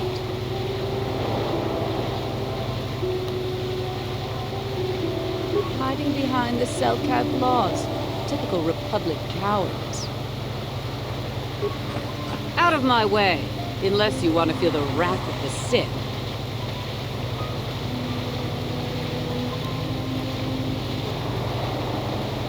The wrath of the Sith is a terrible thing. Remember, Tanis? You'll see.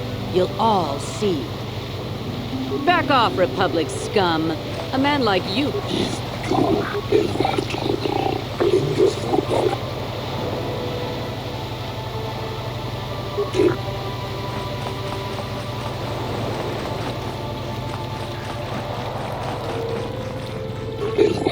I hear the Zerka Corp got kicked off of Kashyyyk by the locals.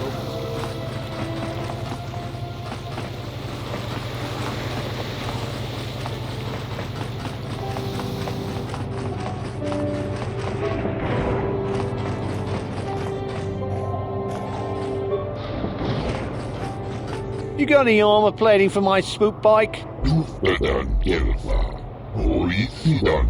I thought this garbage was free. You actually sell this junk? You fish are a strange breed.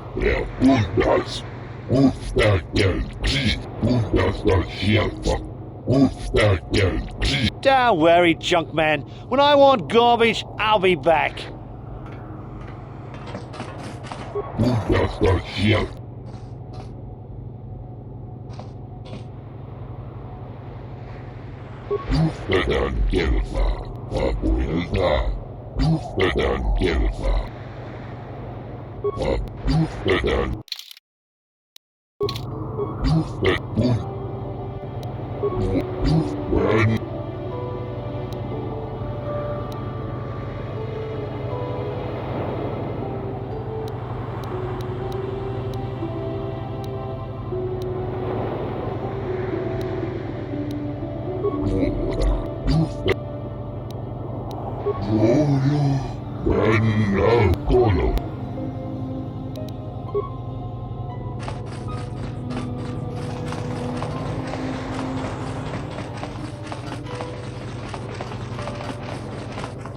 I know you. You're the arbiter in the murder trial.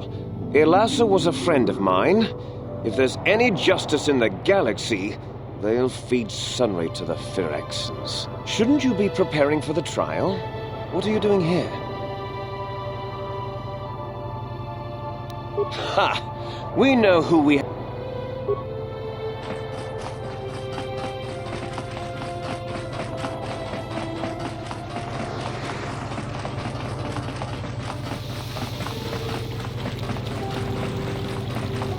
I have no desire to speak to you.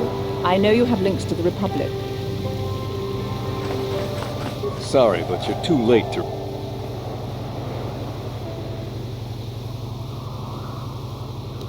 I don't have time to... I have no desire to...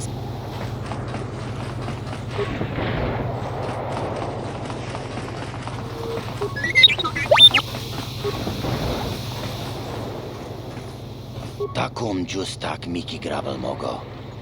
Kachi chu ai thao donga. Tonga ai tuam jiji yumalit pa ang ninkotu. Tolbada. Takum justak miki grabel mogo. Kach tong hai tuam jiji yumalit pa ang yingkoto.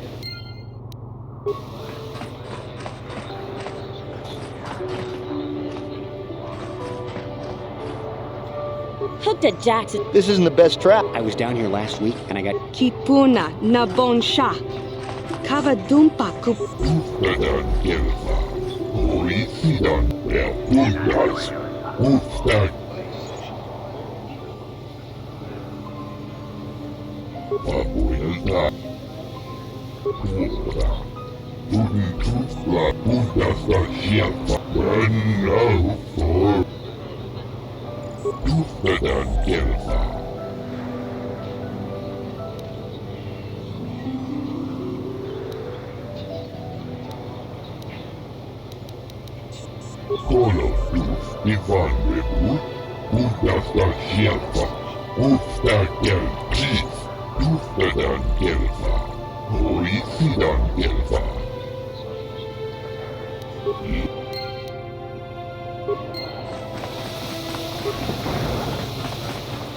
What do you want? I don't waste time with fans. So if this is about an autoprint, forget it. You can buy one when I get more made up. Leave me alone. I need time to prepare for my races.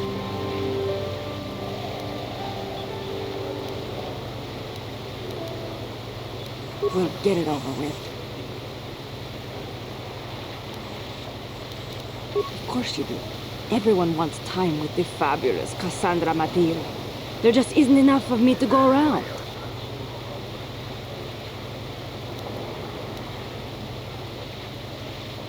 Gupta Jax is the only other professional here besides me.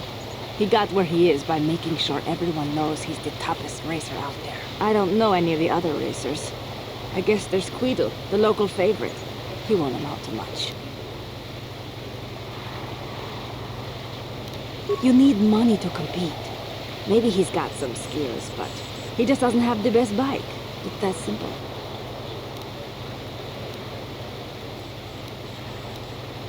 Two years.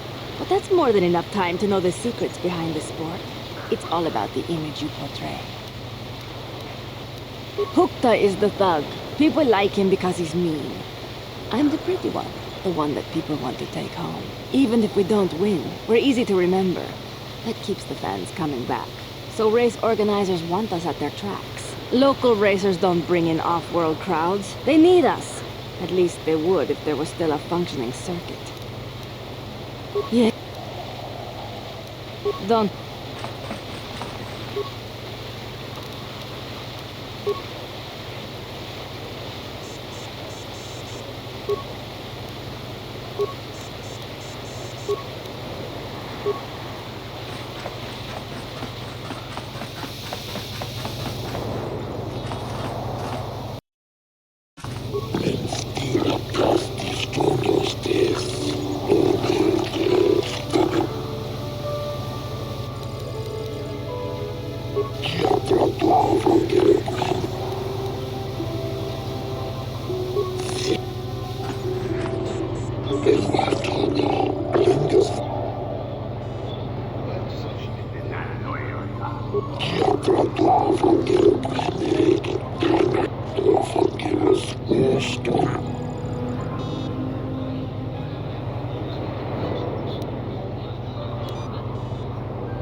Well, hello, Sector Champion. You must be proud right now. You'll excuse me if I don't join in with cheers of my own.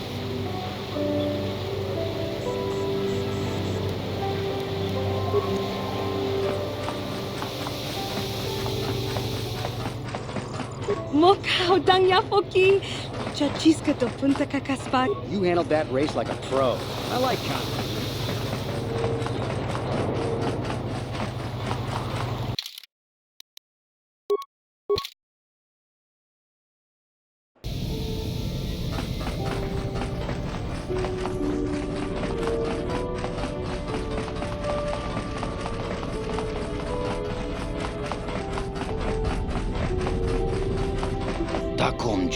Miki grabel mogo. Kachi chu ay thao dong ay tuam jiji yumalit pa ang yingko.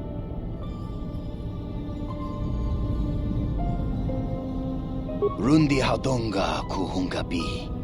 Wana kun kachi chu ay thao donga. Takum justak miki grabel mogo.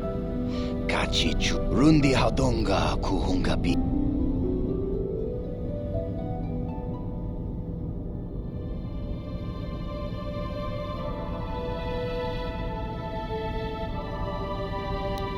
Chipedwana.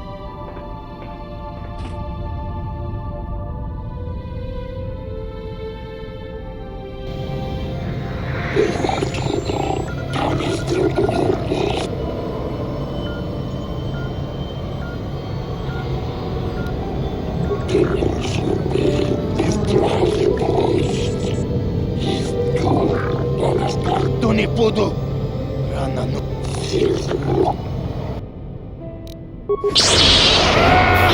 The Force fights with me!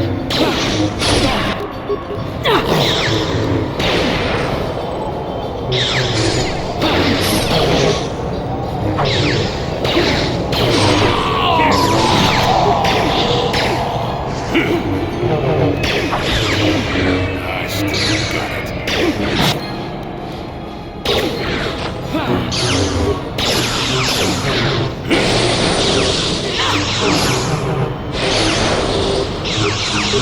What can I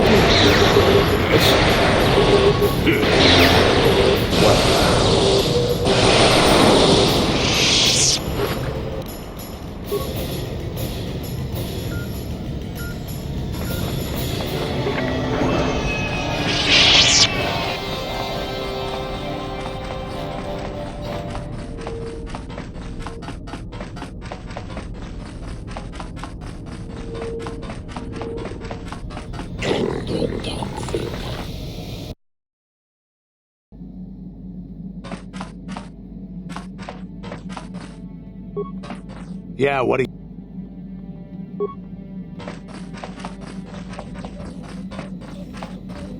Got something up. Oh, that was not until many years later, to tell the truth. I spent quite some time wandering the galaxy.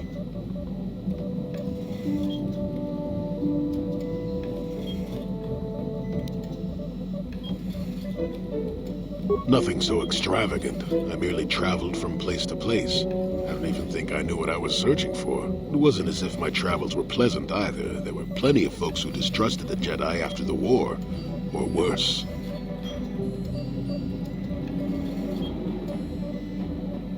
If people weren't treating me with suspicion, they were looking at me with greed. I don't know how many thought they could make use of me for their own ends. I got so sick of the treachery and deceit. I left the civilized parts of the galaxy and headed instead for the uncivilized parts. Actually, I was on my way somewhere else when I crash-landed on Kashyyyk. The ship I was using was a rust bucket.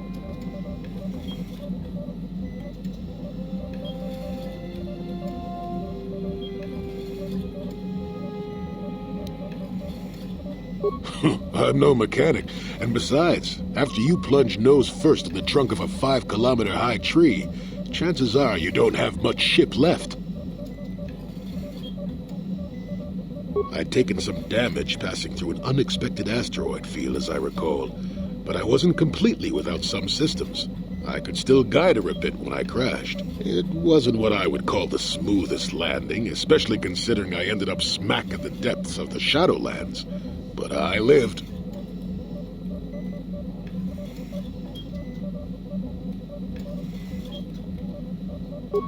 I'm no mechanic, and besides... Sure, why not? It seemed like an interesting enough place to spend a couple of decades exploring.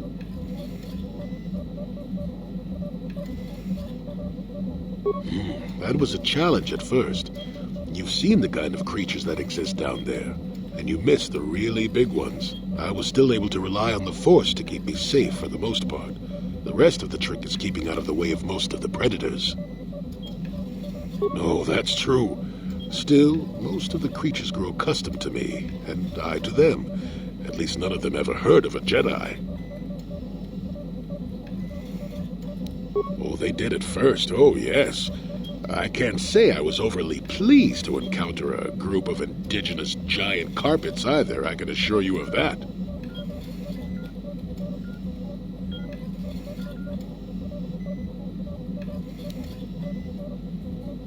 Well, that was after 2 decades of helping them.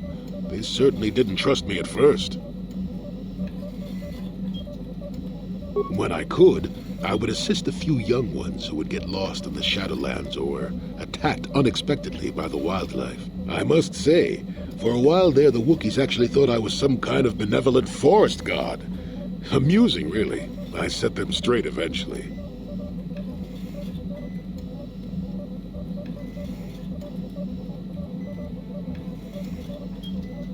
At first, when the slavers took to hunting down lone Wookiees in the fringes of the Shadowlands, I did my best to divert them. Later, when Shundar made his deal, I didn't see any point.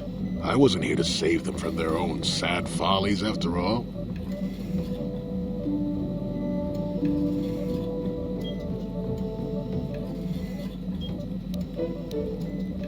Nonsense. I had no idea that's what they were thinking for a long time. I just thought they were being friendly neighbors, leaving fruit and such for me. Later, when I started to understand some of their grunting, I realized they would say prayers to the Hairless One before descending into the forest. Hairless One. I used to have plenty of hair, I tell you. Well, at any rate, it took a few bruises, but I set the record straight. I traveled to Rookwaro and met with the chieftain in front of everyone. Freyr swatted at me just to see if I was real or not. I was real, and while it was a light swat, Wookiees are terribly strong. I was knocked out cold for a day. The Wookiees all thought it was quite funny. Not really. Kashyyyk is a place you can feel very small in. It felt good to devote my time to helping people and living simply.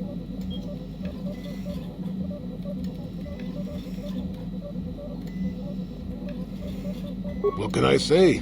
I did it all for the Wookiees. The Wookiees.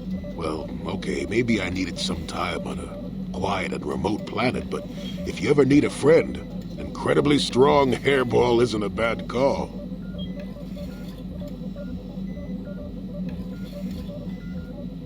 Why, thank you. You're not so bad yourself, all things considered. At any rate, we should be moving along, don't you think? If you sat around this long in the Shadowlands, a tack would eat you.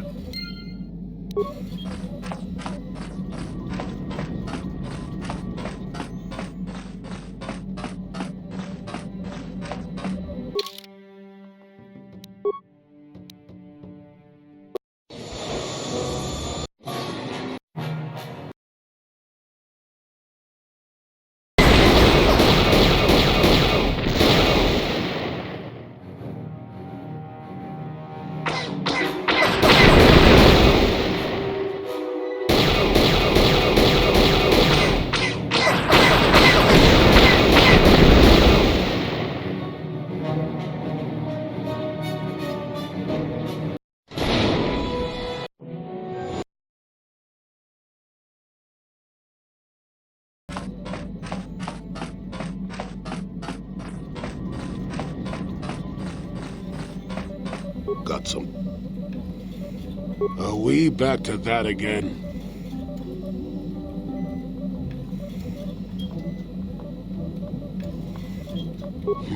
What's the best way for me to approach this? Perhaps it's time for a little story.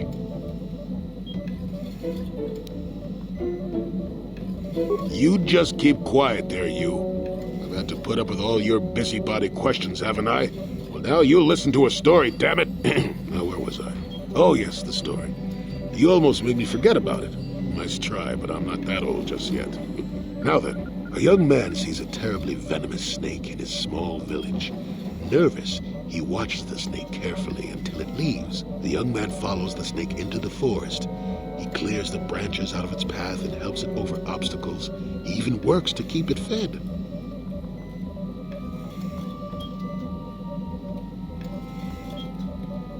Shush! Many nights pass, and still the young man continues to follow the snake. He even follows it into the sands of the great desert. In the desert, the snake eventually grows hungry.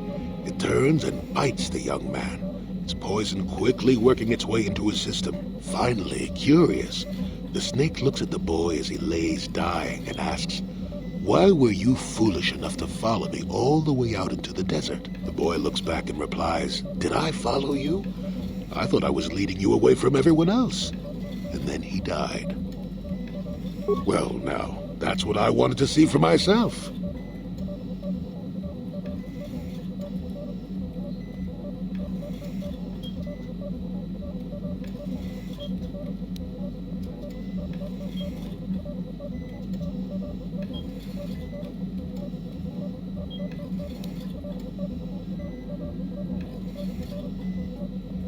The real question is whether or not I'm as frightened as I should be, isn't it? I've told you before that you have a destiny before you. This does not mean, however, that your future is already written.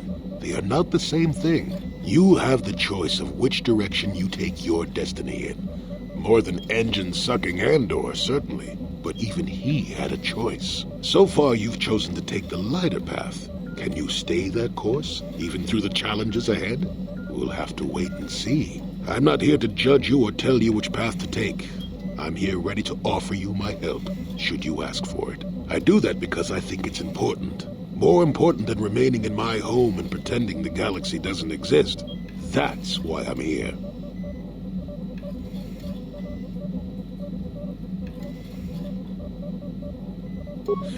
I'm rather glad I came too, really. You're a fine young lad. I hope things turn out well for you. Now then, I've chatted enough for one lifetime. Let's get this show on the road, shall we?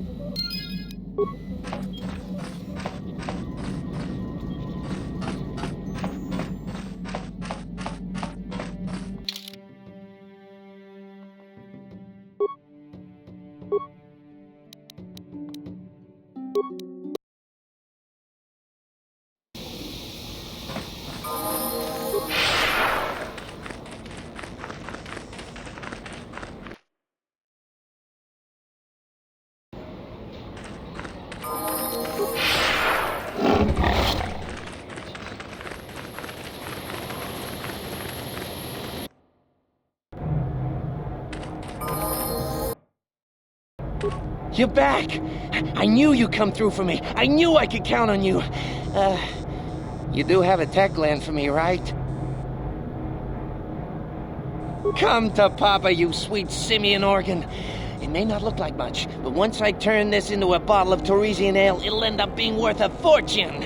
Thanks, Mission. You won't regret helping me out with this. Please, Griff, let this be the last time. No more cons, no more scams, no more schemes. That's all I ask. Hey, sis, no need to worry about that. I've turned over a new leaf. From now on, I'm gonna stay out of trouble and do things right. And once we've cornered the market on Torresian ale, good things will be heading my way. Then I'll make it up to you, Mission. Just wait, you'll see. You know, once we synthesize this and start brewing Torresian ale in mass quantities, we're gonna be looking for some investors. You give me a couple of 100 credits, and I can get you in on the ground floor. You'll get a return of, at least 20 times your investment. Hey, don't worry, you'll get your credits as soon as we start mass producing that Torresian ale. I just wanted to know if you were interested in an even bigger payoff. You don't know much about business, do you? When an opportunity like this comes along, you have to jump at it. Come on, what do you say?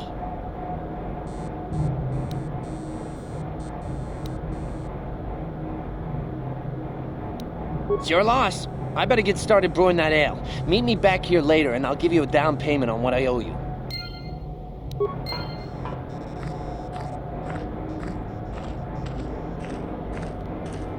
Hey there, what can I do for you? I appreciate everything you've done for Griff. You know that, right? I just hope things work out for him this time around. I guess we'll find out when he meets up with us at the Zerka Corp shop. If he's got those credits he promised you, then maybe there's hope for him yet.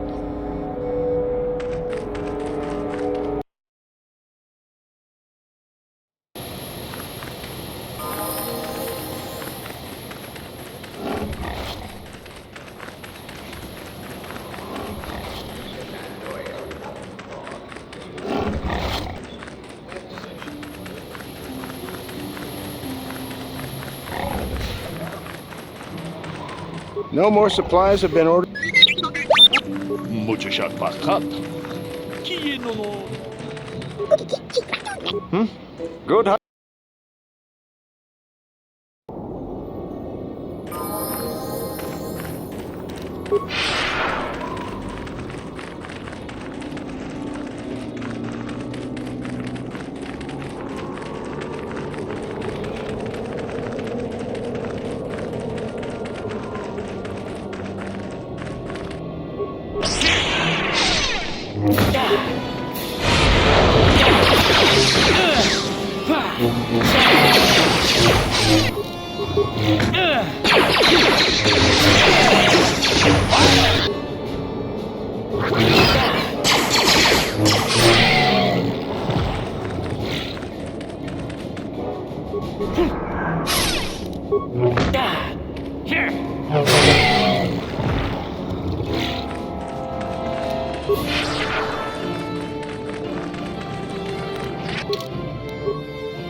Greetings again from the offices.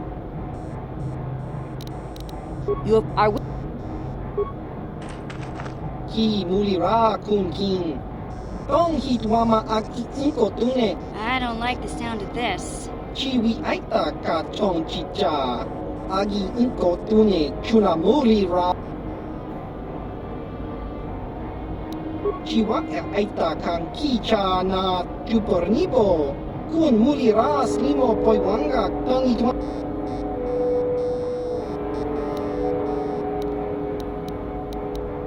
Topa na oto vokasa, pampa ki mulira kun king, just kronki to patslimo, chi ita kanki channa kilikon.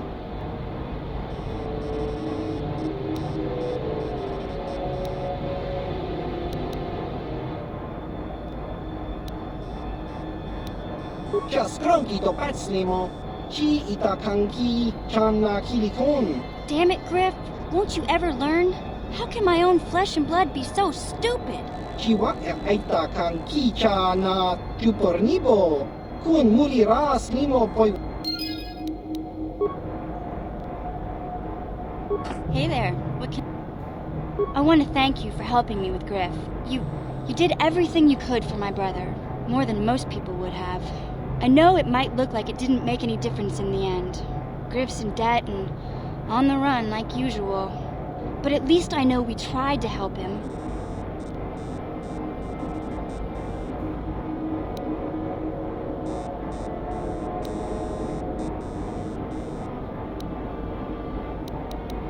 I know people can change no matter how bad they were, but I'm not holding my breath. None of us is perfect, but I've come to realize that Griff is a little less perfect than most. My brother is what he is, but I've learned to deal with that. I'll never forget that he looked after me when I was just a kid, but I don't feel like I owe him anything anymore.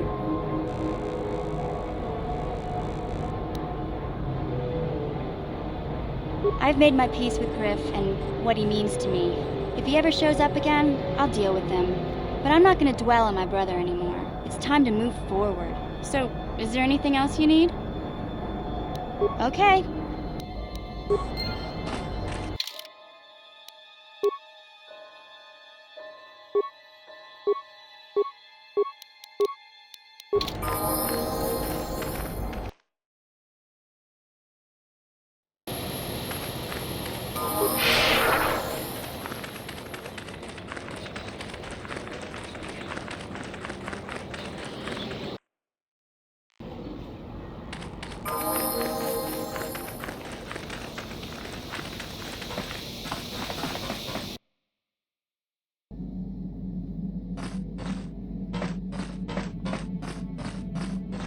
Hey there.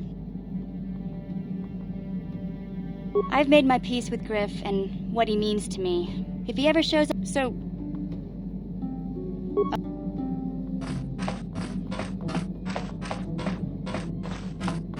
Yeah, what? We fought against the Republic forces for some time, over the course of many battles. At the start, they were not much of a threat to speak of. But once the Jedi Revan took charge, things began to turn against us. The Republic fleets began to use more than just basic tactics. Feints, counterattacks, mass deceptions. Revan was a genius on the field. Revan abandoned worlds of their defenders so that others would be too fortified to strike, and was willing to make sacrifices in order to advance goals. And in the end, Revan proved too much for us.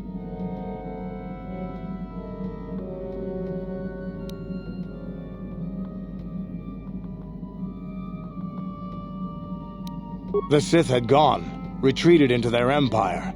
They sealed themselves off from the rest of the galaxy.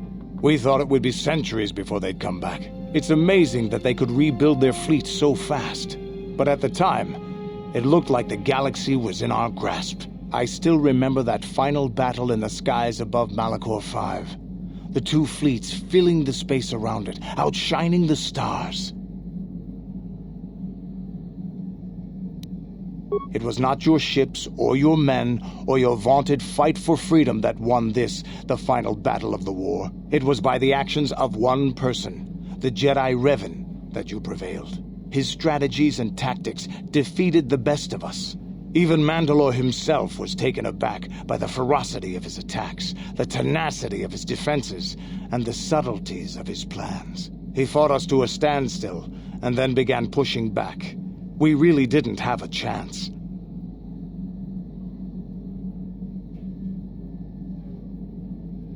It was what we had wanted all along, in a way.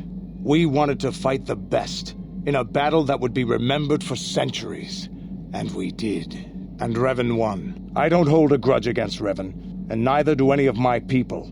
It was the greatest moment of my life to be in that battle. If Revan had been a Mandalorian, nothing in the galaxy would have stopped us. But wishing for the past to be different is useless. Better look to the future, as we should now. We'll talk more later, I think. Is there something else you want to know? Your choice.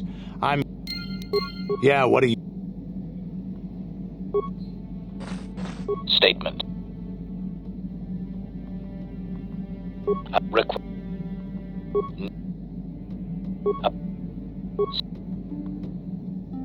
Now close up.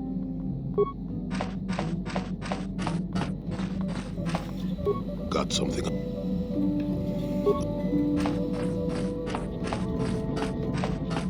How may I be of assistance to you? What is it? After my father died, my mother was left to support me alone. A single non-human woman, living in one of the worst, most violent slums on Taris. It was not easy for her.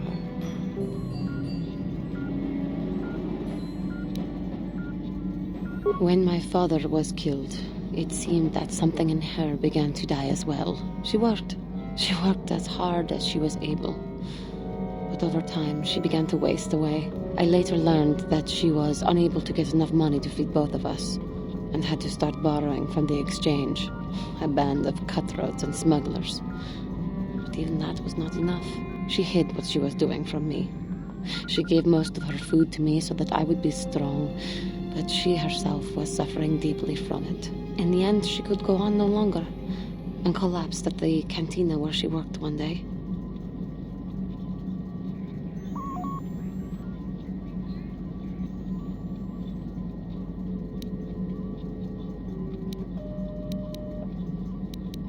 She never recovered. There was nothing really that I could do for her.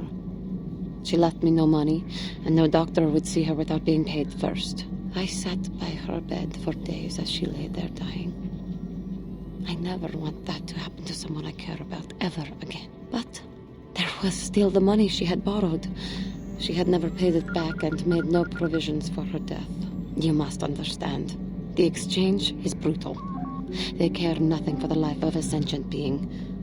They are the major suppliers of slaves on Taris.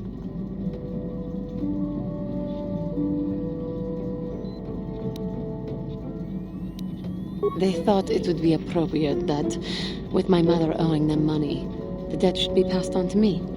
And with no way to pay, they took me by force. You have no idea what it is like to be bound like a beast and treated as such. It was the worst time of my life. They treated me like livestock. They were waiting for a buyer to give them some credit for me when the Jedi came to fight the Mandalorians.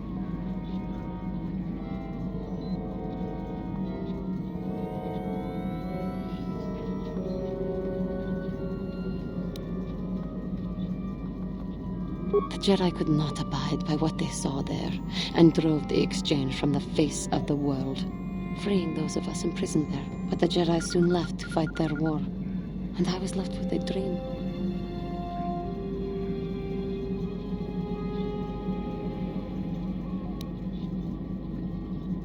I swore that I would become a Jedi.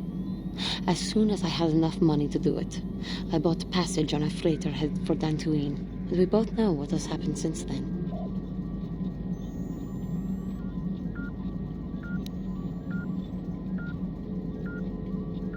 I am grateful to you for having given me the opportunity to fulfill my dream, rather than become what I hated. Someday, I may make it up to you. But for now, let us keep on the task at hand. How may I be of assistance? What? Of course.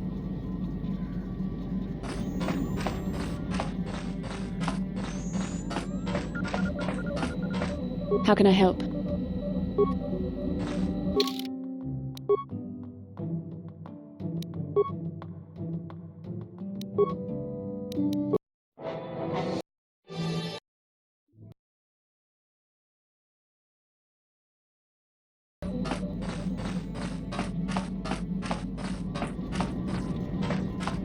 How may I...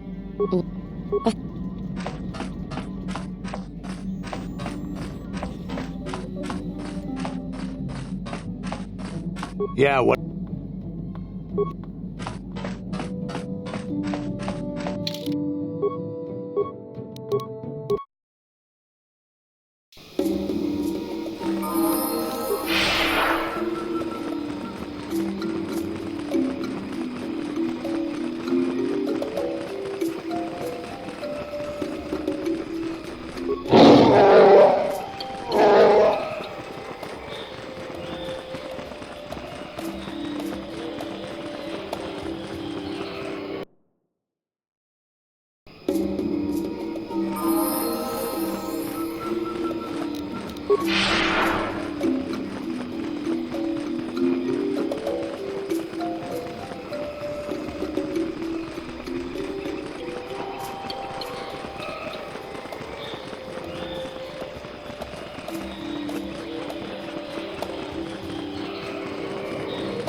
At last, my search is over.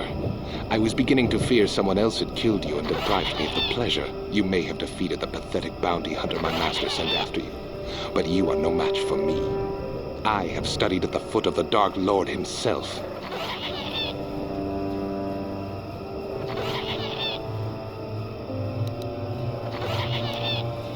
Your words mean nothing to me, unless you wish to beg for your life. No? Then I shall try to make this both quick and painful.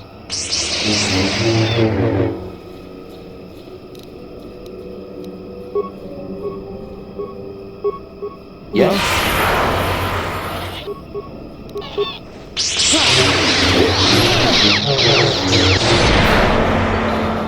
That is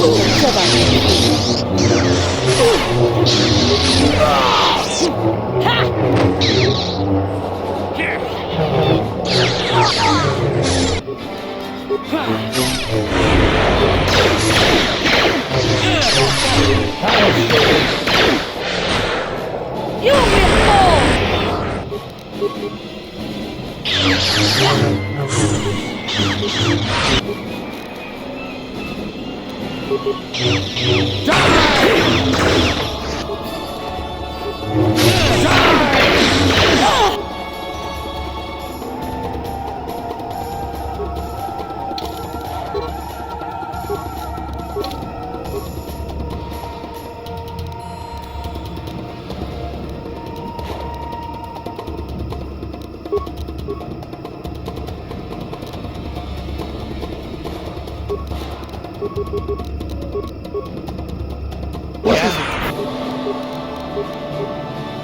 Your wish? What?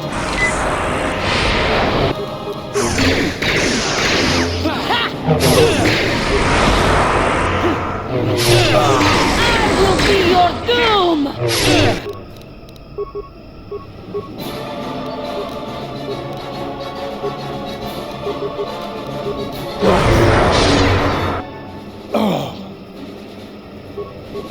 What?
Got something on your mind?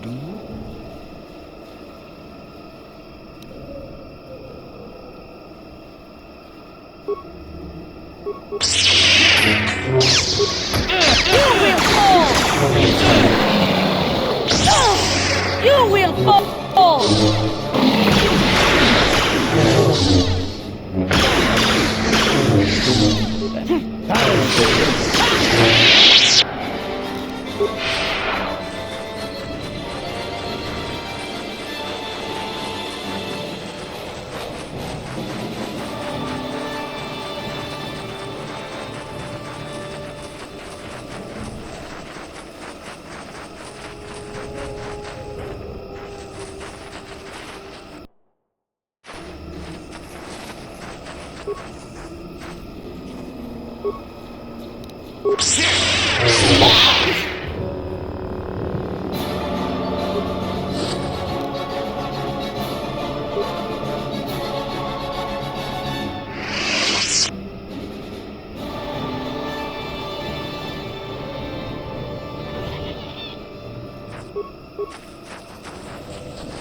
Yeah, what?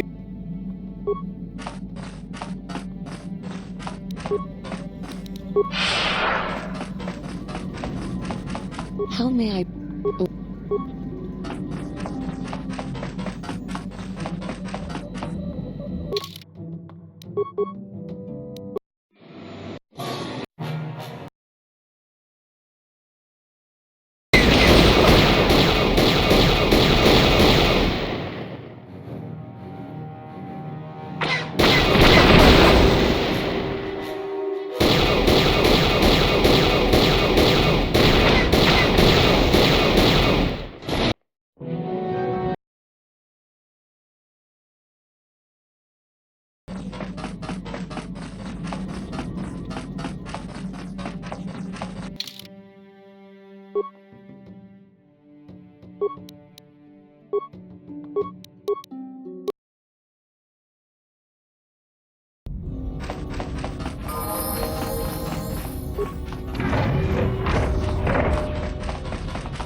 Just grunky to Patslimo, he ita kanki, Los efforts en la list is rekande kostenov en daar is regisseur.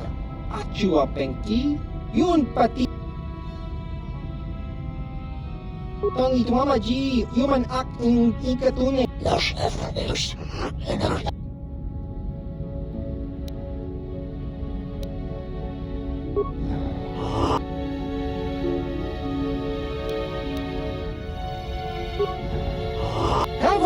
Yun pati Los efforts. Tong hit mama ag iinkotune. Por tong hi mama ji ag iinkotun.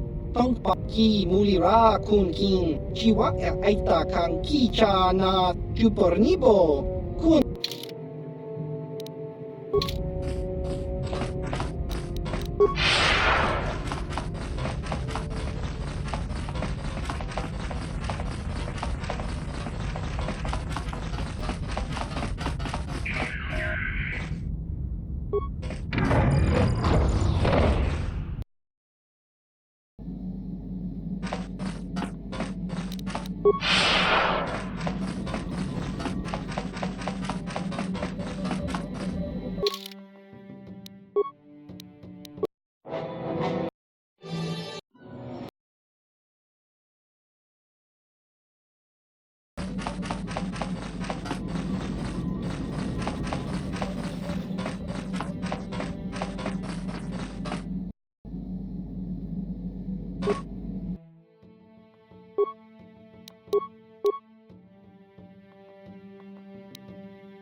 What the hell is your kind doing here?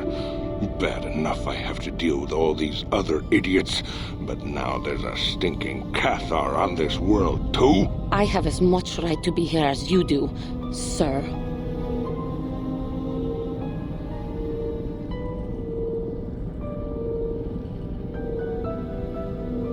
Ooh, big man. The Jedi shooting his mouth off from behind a lightsaber, or whatever you're carrying, hiding behind your pet Cathar. And a woman at that. We should have exterminated all you Cathar when we had the chance. What? What do you know about my world? I know enough that... Hey, wait a minute. You look familiar somehow. What? You? This doesn't concern you, Jedi trash. Now where could I have... No, he's dead, and she likely is too.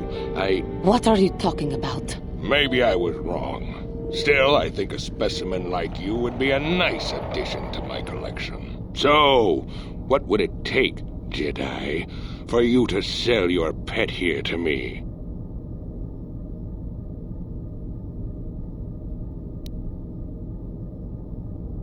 Now don't be so selfish. We both know Cathair aren't real people anyway. The females make amusing pets, but the males should be put down like the animals they are. I remember one time on Tanis. What? What did you say? What did you do on Tanis, you scum? Put one of you down like the animals you are. So easy. Then I saw one of the females on the auction block. But those darn Jedi. It was you. What? Me? Oh, now I recognize where I've seen that face before. You were the little Cathair I was going to purchase. But those Jedi came and stole my pet away from me.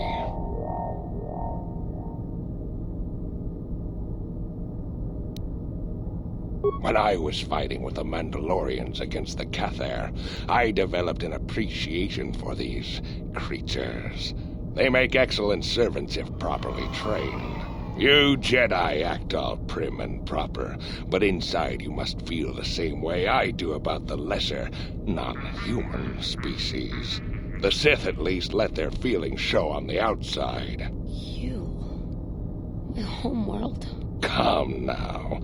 Will you let your pet go? I'm sure we can come up with a price we both think is fair.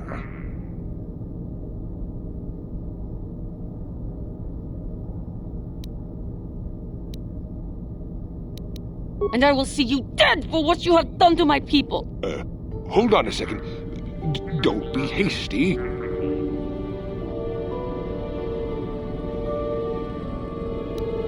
There is peace. I will remain calm.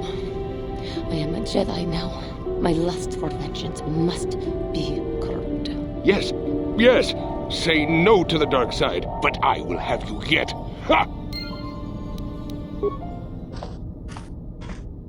My Cathar blood seethes at the thought of that man still running free. I cannot stand still while I think about it, but I will not give in to the dark side either. He will pay for his crimes, though. He will most likely be following us. Me. If we could find him first, then he may not be able to set in motion whatever he has in store for us.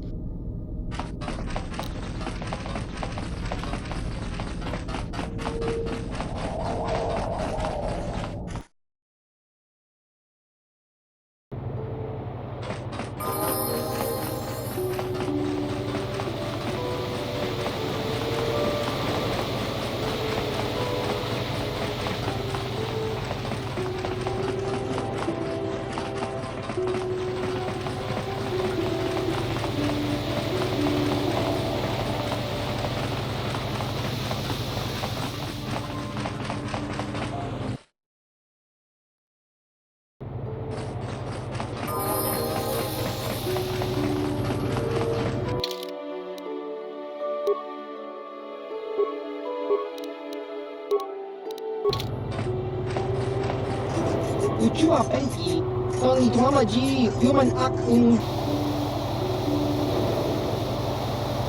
Chiwi Aita ka Chong Chicha, Agi Unko, Tong Hituama Aki Unko Tune, Otong Hiwamaji Aki Unko Tu, Tong Palok Ki Nuli. Chiwi Aita ka Chong Chicha, Agi Unko Tune, Chiwa Aita kan Kicha na Chupornibo, Chiwi Aita ka Chong Chicha, Agi Unko Ki Nuli Rak. Tong Hituama Aki Unko Tune, Otong Hiwamaji Chiwa Aita kan Kicha na Chupornibo, Un Muli Rak, Chiwi Aita ka Chong Chicha, Agi Unko Tune, Chuna Muli Rak, Tong Hituamaji Kon.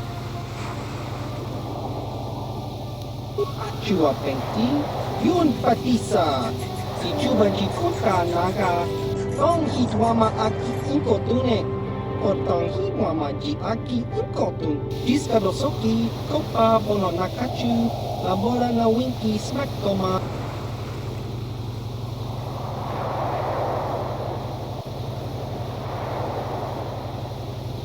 Tong Hituama Aki Unko Tune, Otong Hiwamaji Gizka Dosoki, Kopa Bono Nakachu, Labora na winky smack toma.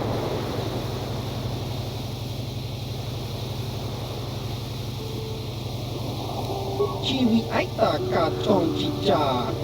Tong hitwama akutsuko tune. Tong hitwama akutsuko tune. Potong hitwama chi akutsuko. Chiwi aita ka tong chicha. Agi uko tune. Gizka dosoki kopa bono nakatsu.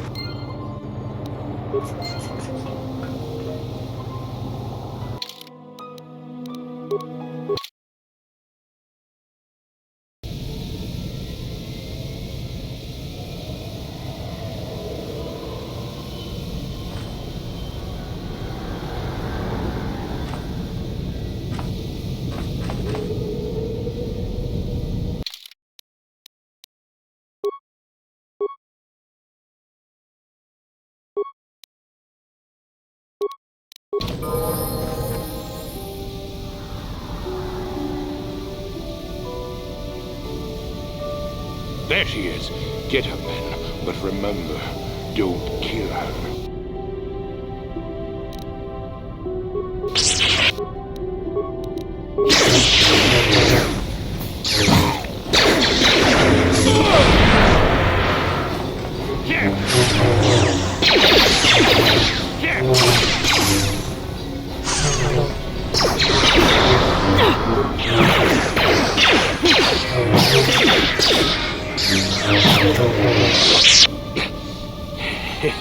You seem to have defeated me, cat-hair worm. But I'll have the last laugh in the end. What do you mean?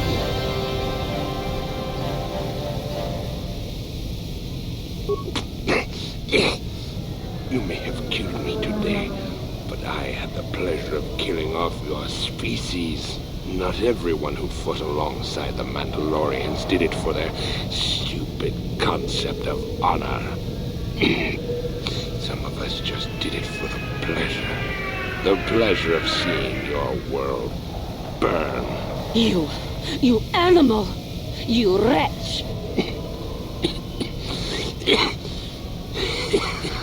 But aim beyond your petty vengeance now, girl. You can never have your revenge.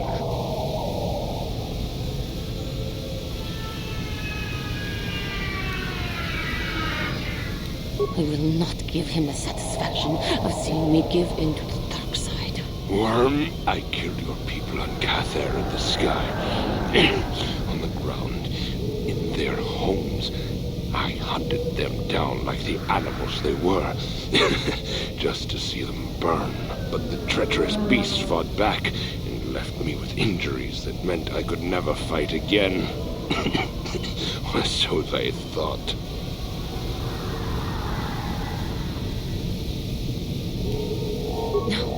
I will not give in to him. I ended up in the lower city of Tanis, and what did I find? A few of those stinking beasts living there. The male was easy enough to best, but the females proved elusive. I didn't know what happened to them after I killed the male, until I saw this cursed woman on the auction block. But then the Jedi came and ruined everything before I could have my revenge. You killed my father. You killed my people. You treat us like animals. You deserve to die.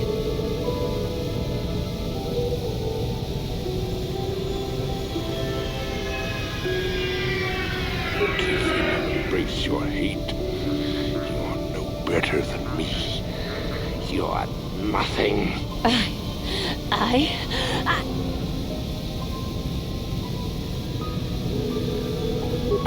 Help me, please. Do not let me give in to my anger again. There is peace. No, I will not do this. He may die, but it will not be out of my vengeance. You coward! You weak!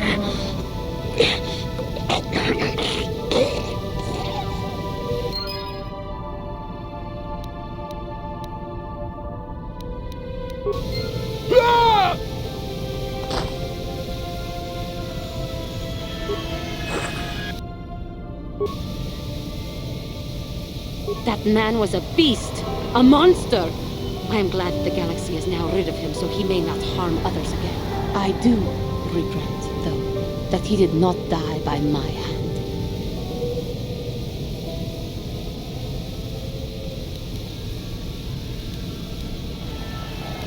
I know, but must I always feel the lure of the dark side? It was for the best. I am glad that you stood by my side during this. We should continue our journeys now. No reason for staying here for this.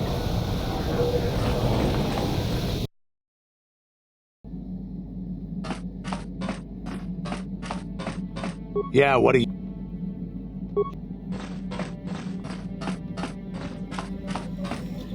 Got something.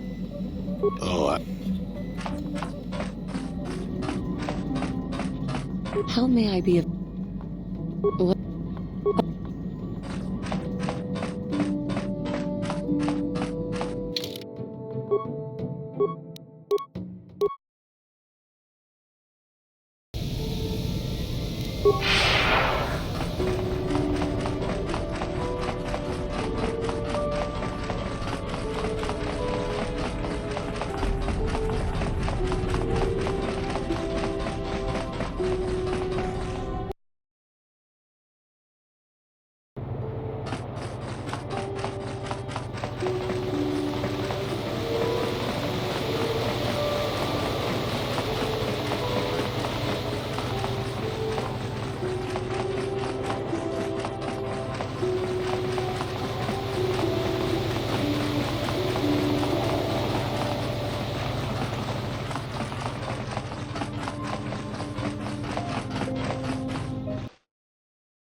I hear you've been appointed.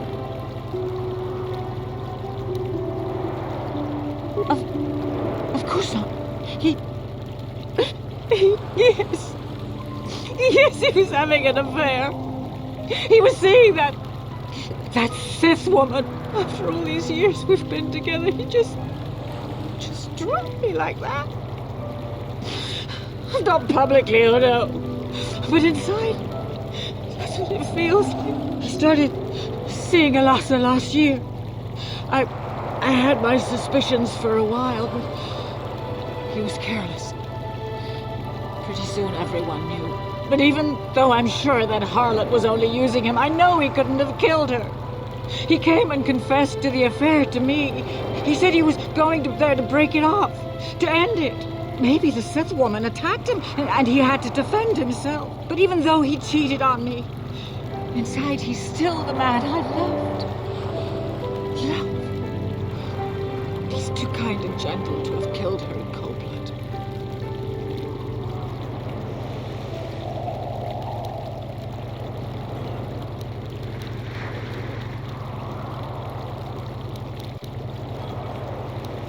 That was a long time ago. In a war, far, far away. He's changed now. Settled down. Oh, just please, prove his innocence. This is all a plot to discredit the Republic. Sunry is a victim of a Sith frame-up. It's possible.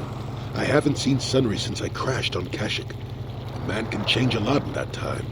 The man I knew could never have done this crime, however. Find the real evidence. That's...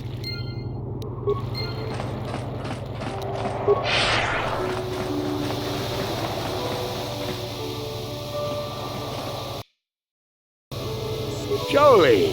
Coming to check... Soon, old friend. We don't want to go to trouble. Oh, I grow weary. Well, but let my father, obviously the Sith. Any... Go ahead, ask. Ask what... A Rodian? I didn't know there were any Rodians on Manan. Oh, except for Tybark and this one named Glupar who's hanging around the hotel all the time. Okay, so maybe there are a whole bunch of Rodians on Manan. But what does that matter? If he planted evidence at the scene, it's a clear sign of a frame-up.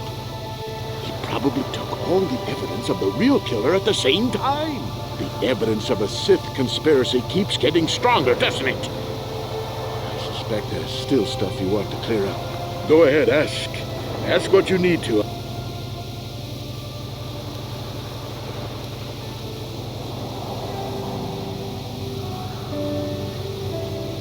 How would they know? They weren't there. I heard some of the witnesses said that too, but I swear she was alive when I left. I wonder if the Sith have been putting pressure on people to get them to convict me.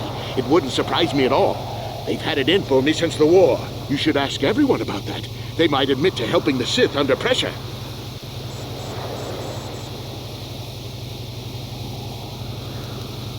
Go ahead. So the truth is out. I never meant to kill her, you know. When I found out she was a Sith spy using me to gain information, something inside me just snapped. She didn't know I had found out. So I waited until she fell asleep. And then I killed her. Simple, really. But once I realized what I'd done, I panicked. I contacted those spies from the Republic to help me. I found the illegal monitoring device that the Sith had planted in the room, altered its recording to hide my part in it, and cleared up the evidence. I figured that was the end of it.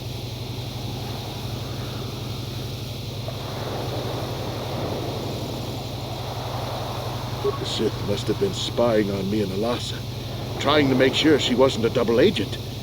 They must have seen the Republic spies getting rid of all the evidence, so they planted their own evidence. Alasa must have stolen that hero's cross from me long ago and given it to her Sith masters like some kind of trophy. I just thought I'd misplaced it. But when the cross turned up on her body, I knew the Sith had put it there. So, now you know the whole story. What are you going to do?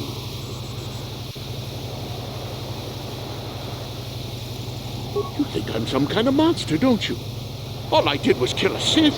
How many Sith have you killed? Dozens? Hundreds? Thousands? That's different, Sunry, and you know it. We don't kill them in cold blood while they sleep. I don't see how the two of us are any different. She was a spy. She was using me to get information so Malak's army could destroy the Republic. She deserved to die.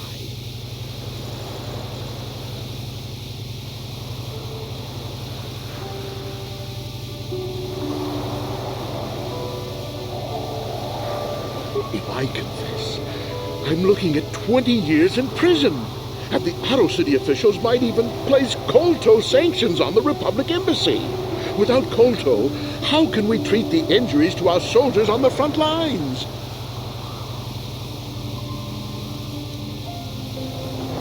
No, I can't do that. And put the Republic's supply of Kolto in danger. No, I won't. Look, I may have done something stupid.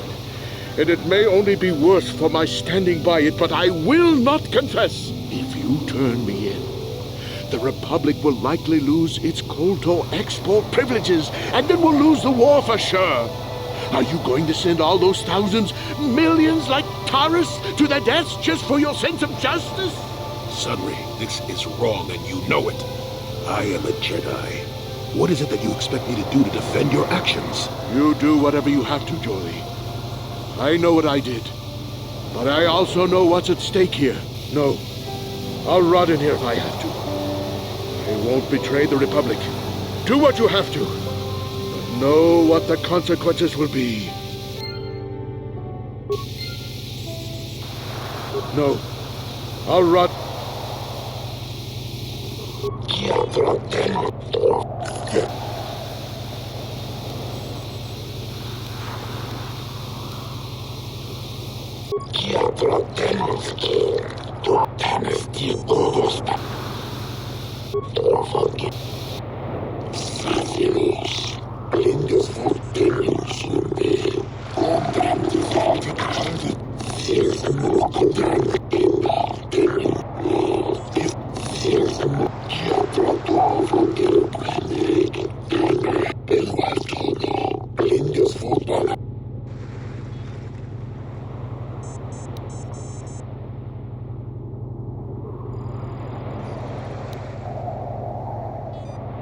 Buscan die Bord dos Ángeles, Oston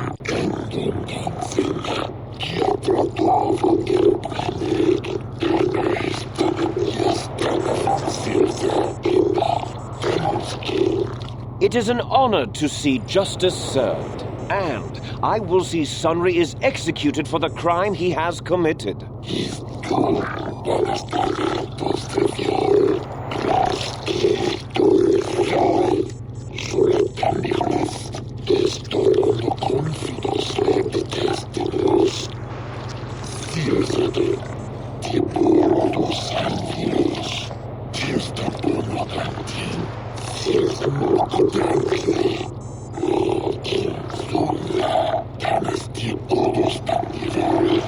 The man I saw leaving, Sunry, left before I heard the blaster shot. Impossible!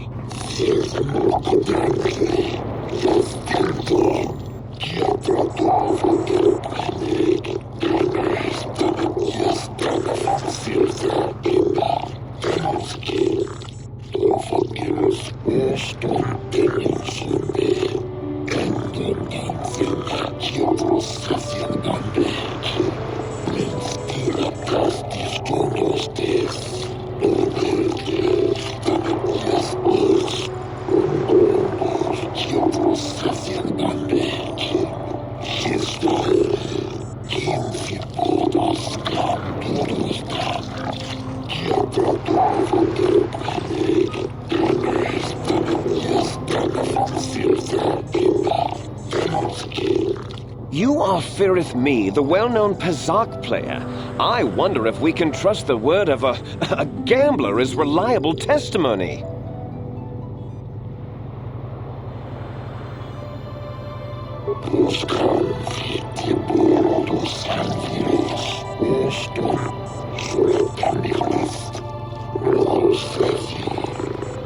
Of course, Your Honor. Firith Me, what did you see the night of the murder? Well, I came out into the hallway after hearing the blaster shot and saw Sunry over there limping down the hall out of the building. A very obvious point, Your Honors. The accused was seen leaving the scene of the crime after the blaster that killed Elasa was fired.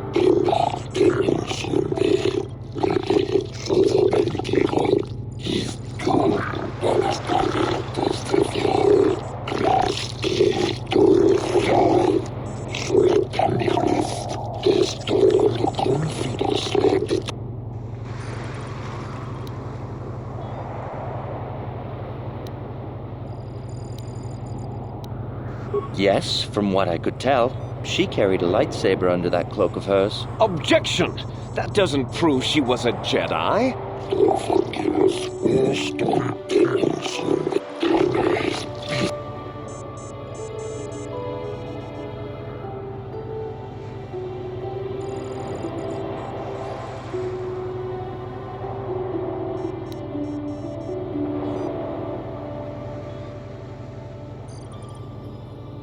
You mean actually see him kill her with my own eyes?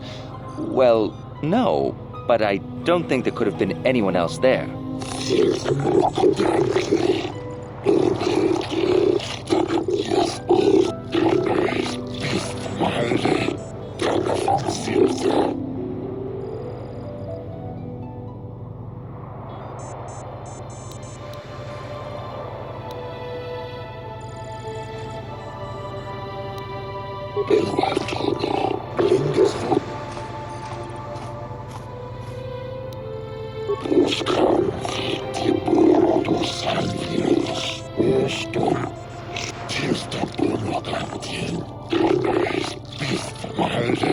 Glupor the Rhodian, you were staying in the hotel the night of the murder and saw Sunry leaving Elasa's room, didn't you?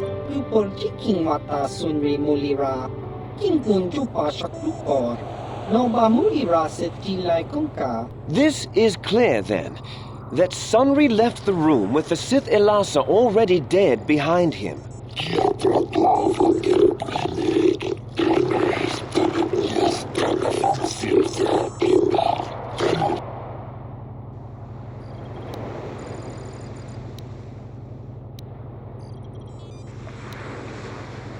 Glupor. Don't do it, Glupor. Lupor kang king David Nibora tong chitsa. Lies! Slander! I object! Lupor wonky.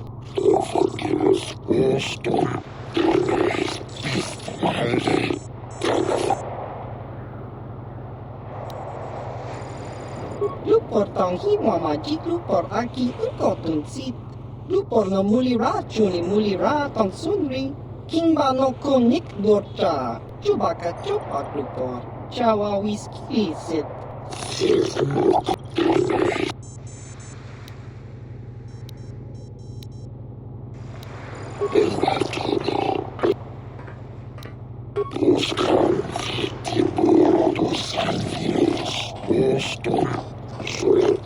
You, Elora, are Sunry's lawful wife. Your husband was a hero in the last war between the Sith Empire and the Republic. He was crippled in that war. Do you not believe he'd blame the Sith for his injury? Yes, I guess he would. And there you have motive. Sunry seeks revenge on the Sith for what they did to him and killed Elasa.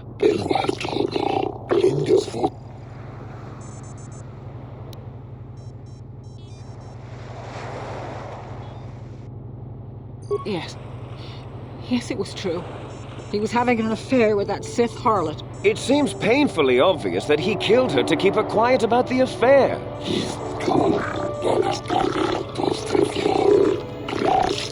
He'd been seeing her for some time, I think. But he said he was going to change. He'd gone there that night to end it.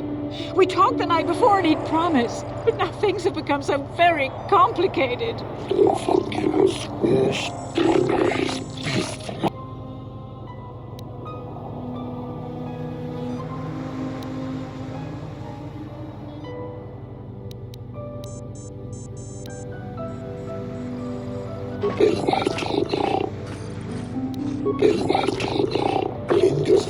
I wish to call forth Sunry himself, Your Honors.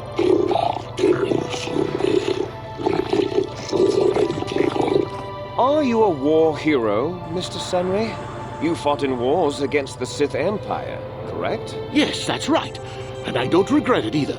The Republic needs its heroes. Indeed. Would you say that you dislike the Sith?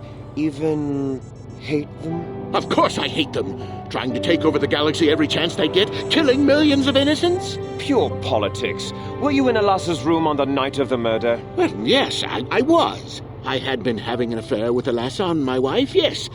But I realized how wrong I'd been, and I was going there to end it. You were having an affair with a Sith. You wanted to end it quickly and quietly, so you killed her from behind and tried to flee. No, I think we can see the answer clear enough, Mr. Sunry.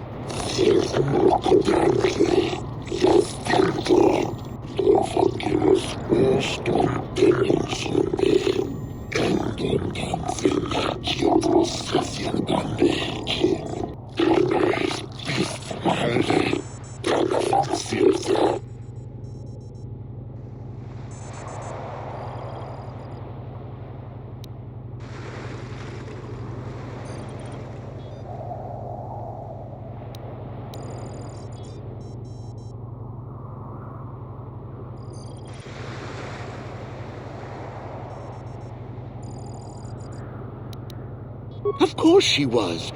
Why would a young, beautiful Sith woman get with an old cripple like me?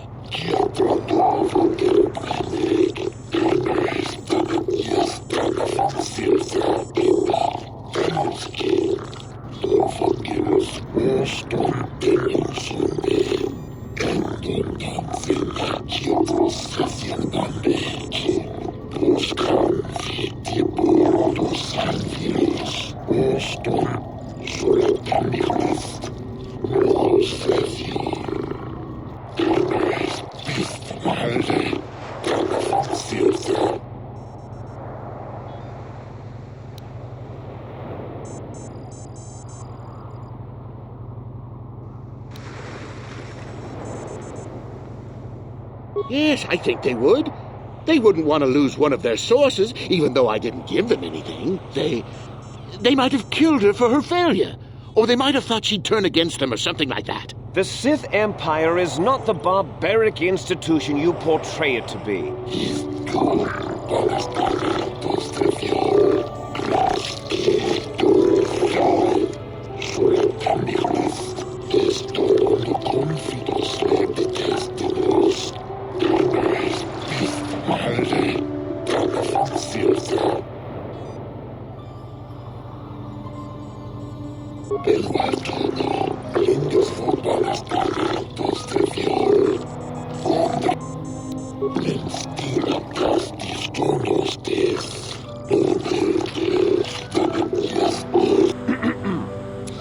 I think the facts in this case are very straightforward.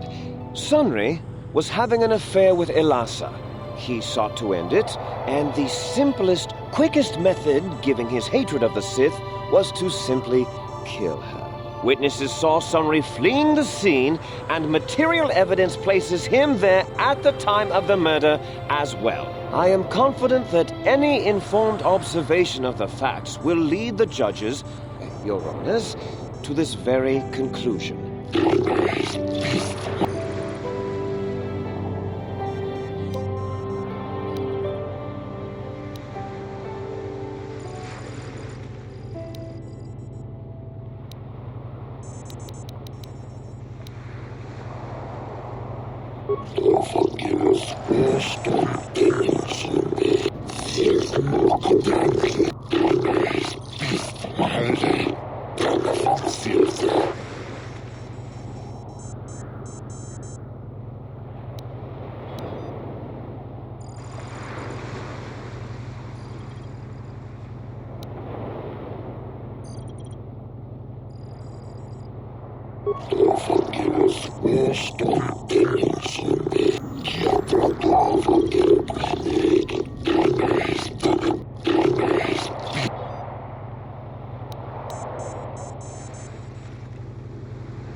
The Sith would not leave the medal of her killer clutched in her hand.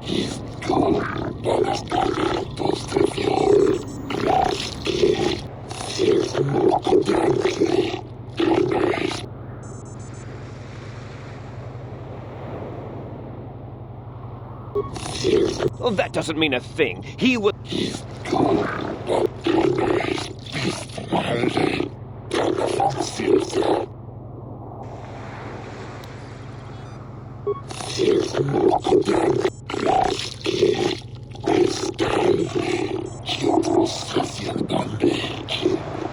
Your Honors, no!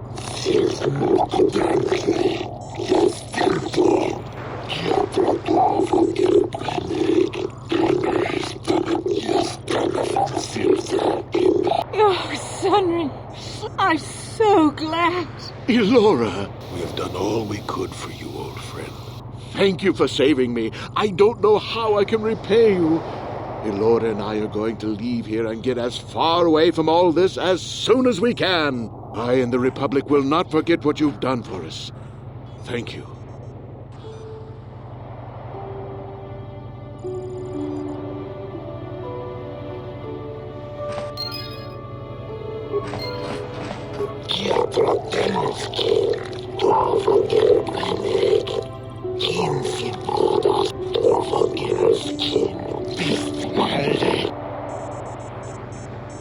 Got something on your mind.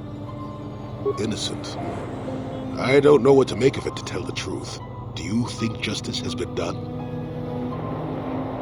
But that has little to do with the law, doesn't it? A sad state of affairs, that. And too bad, really. Sunri was a good man once. Well, I don't want to talk about this anymore. My jaw aches.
So, you're the one Roland has got to help us interrogate this prisoner. I hope your Jedi powers will come in useful. This one has been most resistant. He's a Sith spy we picked up a little while ago, snooping around outside trying to get in. We thought he was suspicious and brought him inside when the Selkath weren't looking. But it seems the Sith have done a pretty good job of conditioning this guy, and we haven't been able to break him yet.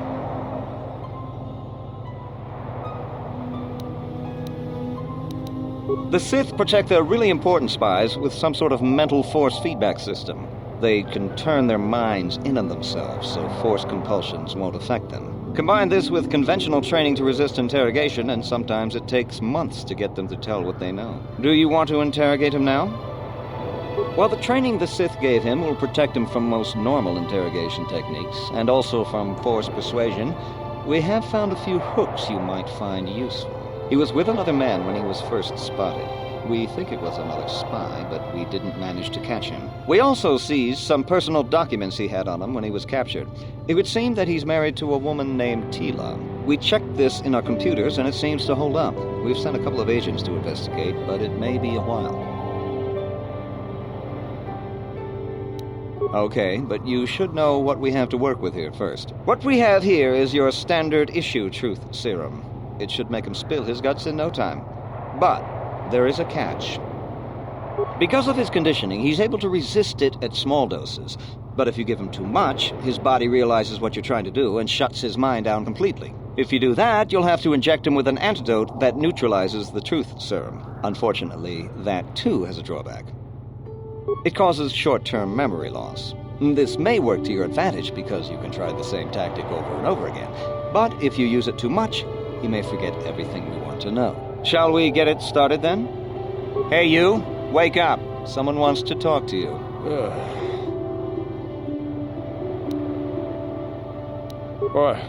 What do you want? Tila? How did you find out about her?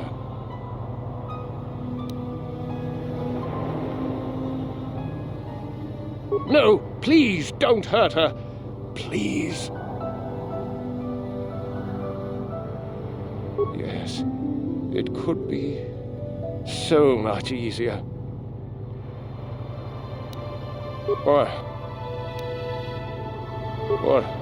What companion?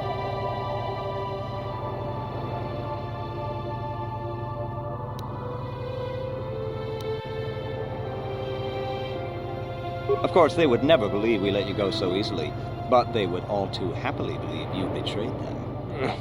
No, never. Damn, he blanked out.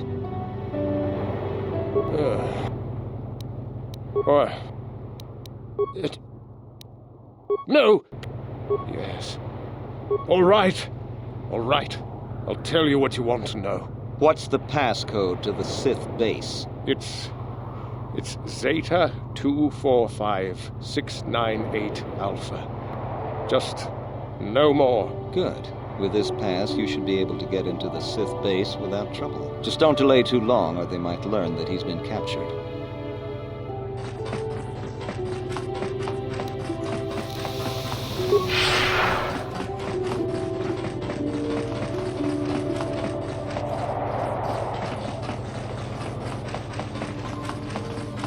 Have you managed to...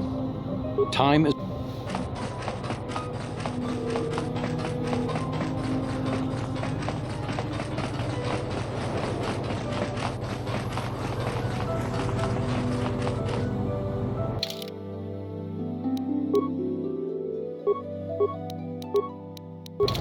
Yes, your wish?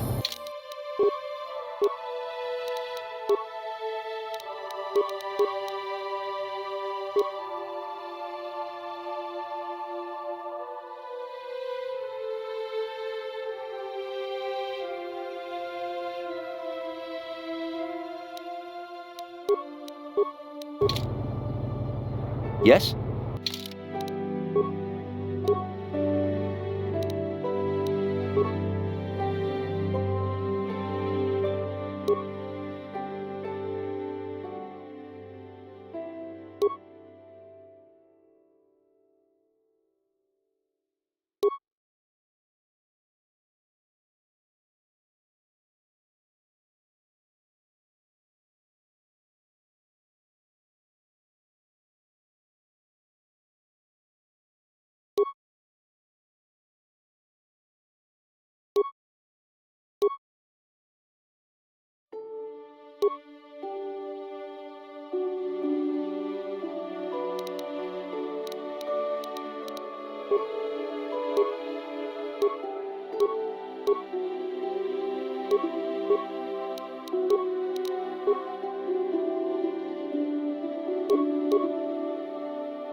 Yes?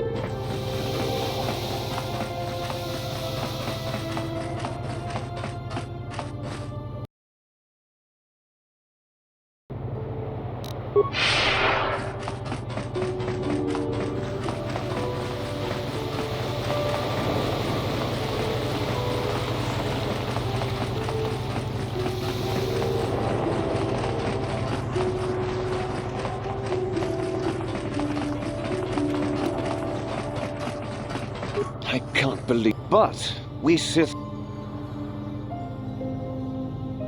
Oh, really? You mean someone like you actually has some real purpose inside? Well then, what is it? Yes, well, I suppose you really do have some business here. Head on in.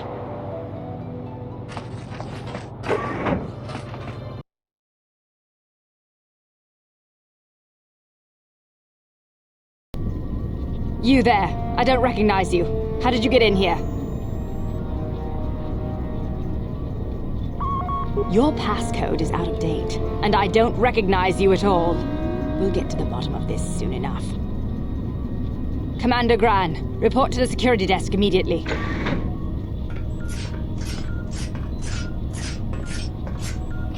You authorized this person to enter. I don't know them, and their identification doesn't match up. They're spies. What? Sound the alarm! Droids, destroy them! For the order! Oh!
That I can do. You cannot win. There.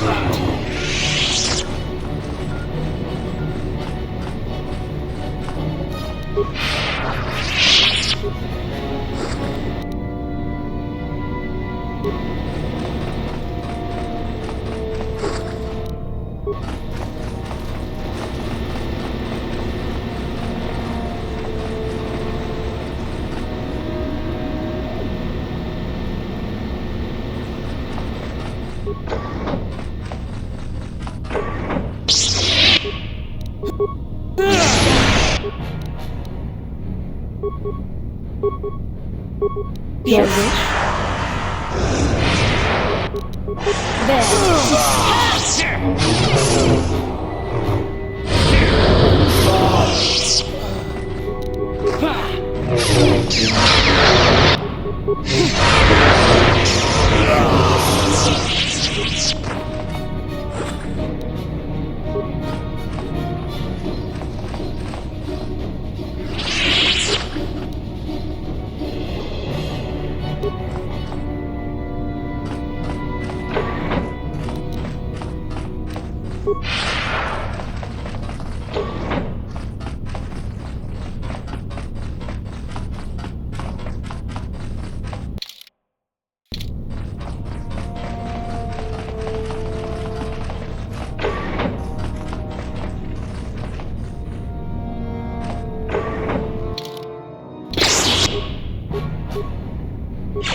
I'm here.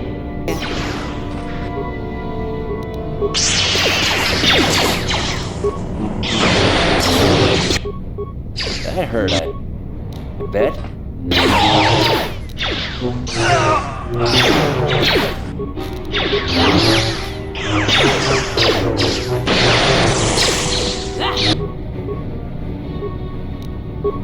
Sure, that hurt, I bet.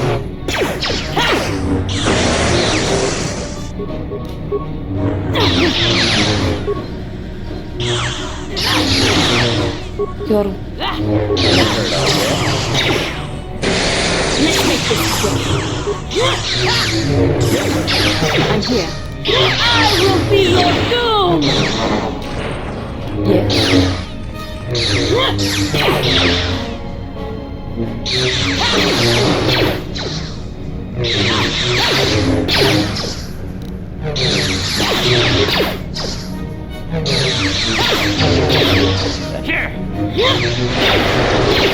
That hurt, I bet. What? I'm here.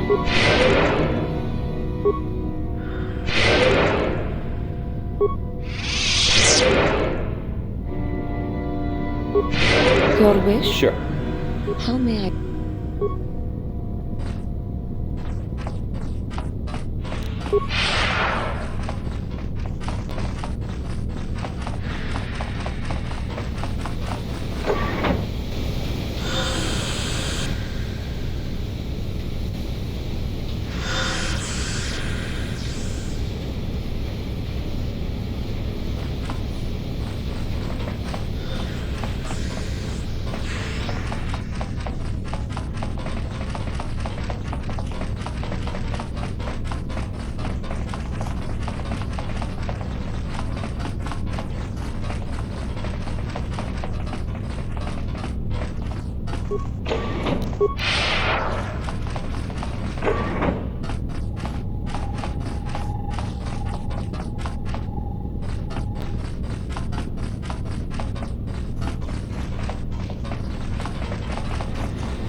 Warning, activate. Warning, water transfer proceeding.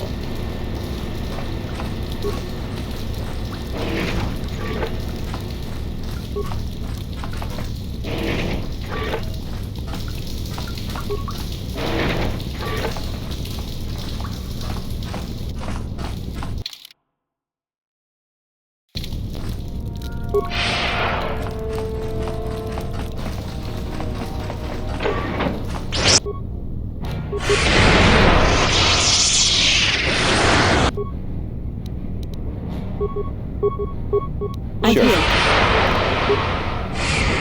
That's there.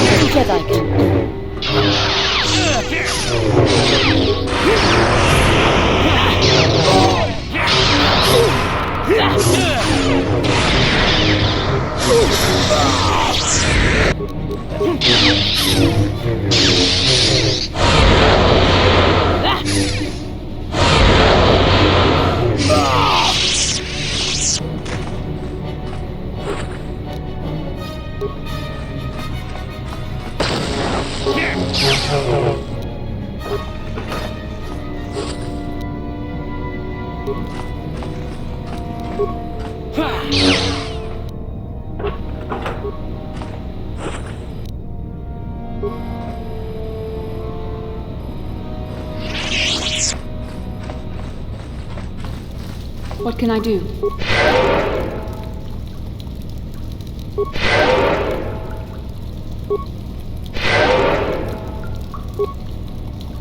Your wish? Sure.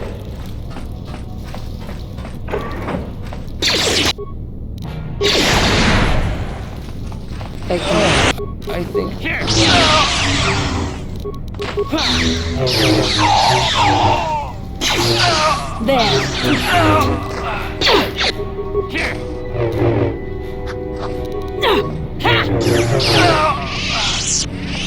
What can I do?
Yes? Yes?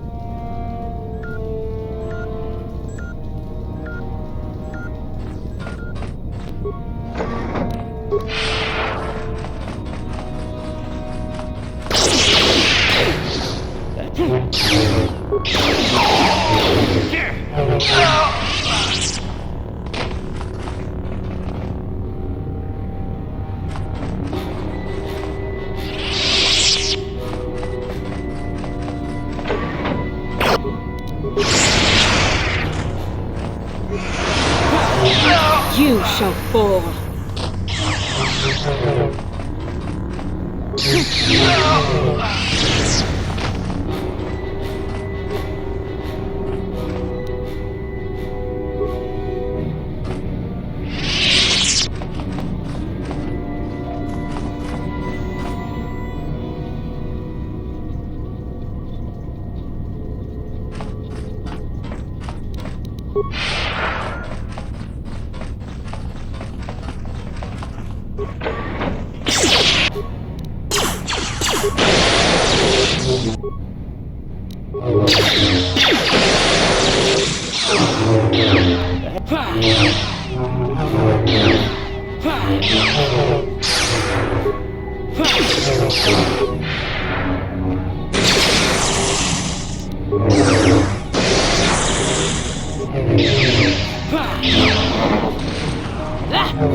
You will fall!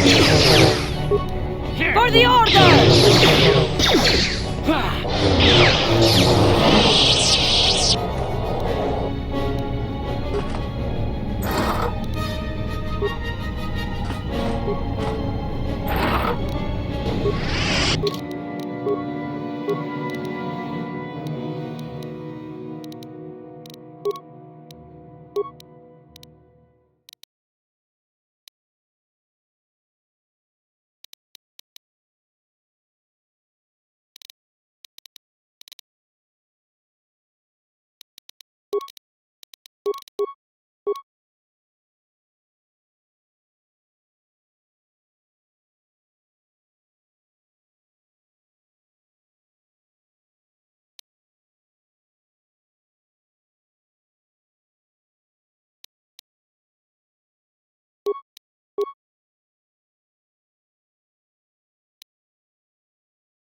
Yes, certainly you must have heard of the destruction of Taris.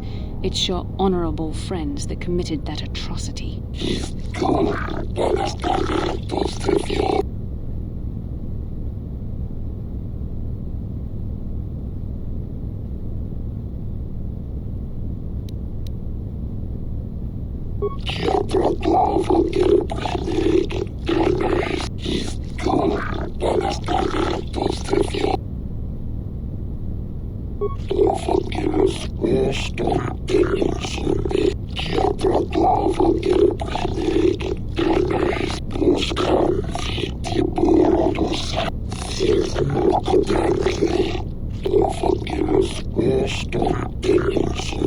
You have been saved from more than you know.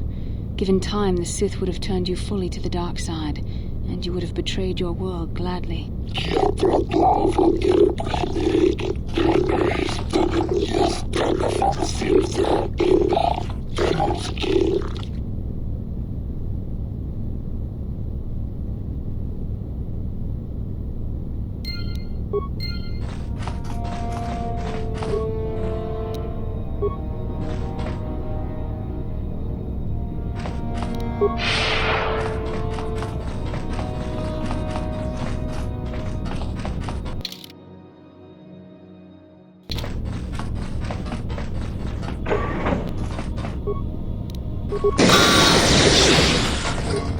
How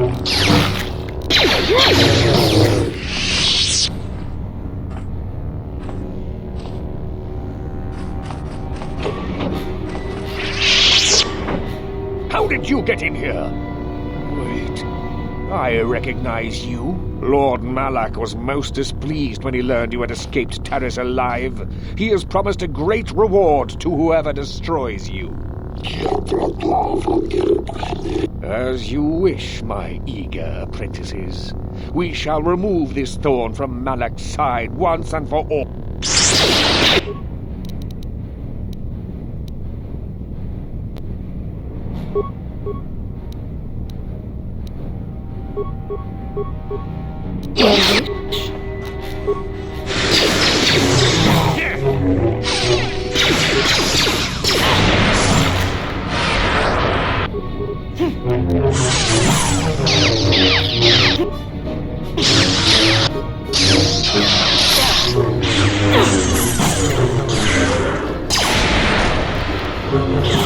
I will be your doom!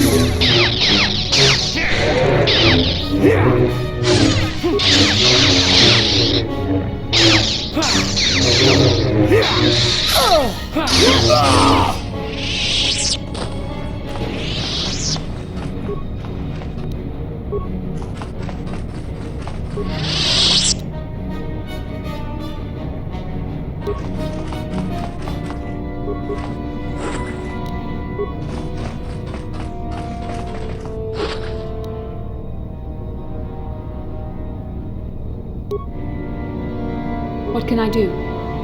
Your wish? Sure.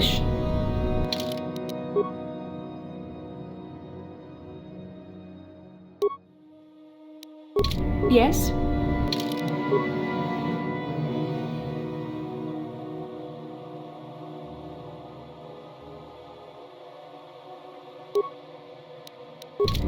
Yes? What?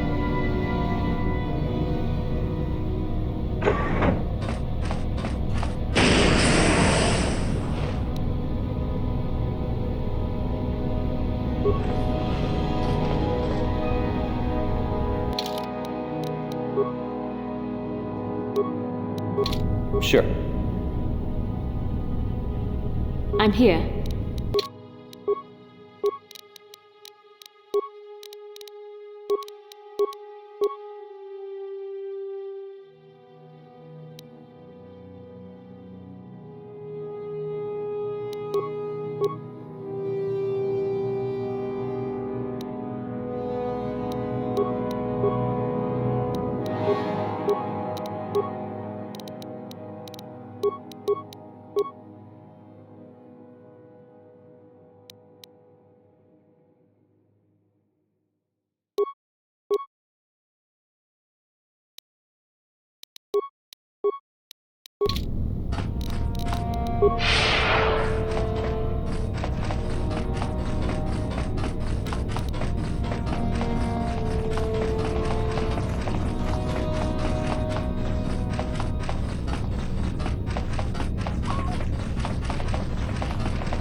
Yes? Your wish? Sure. I'm here. Yes? Sure. What can I do? Your wish? Yes? What can I do?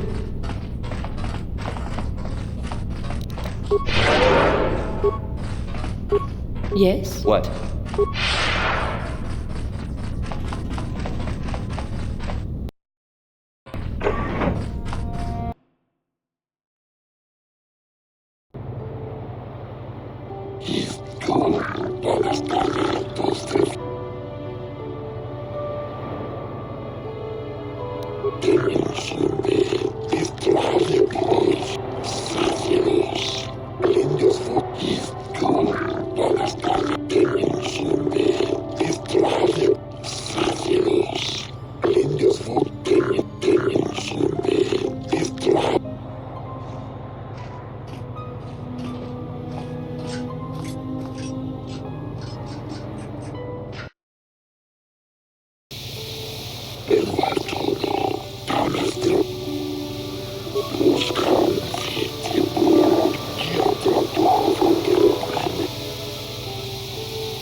This is how we Jedi should always act. With honor.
Have you managed to Excellent.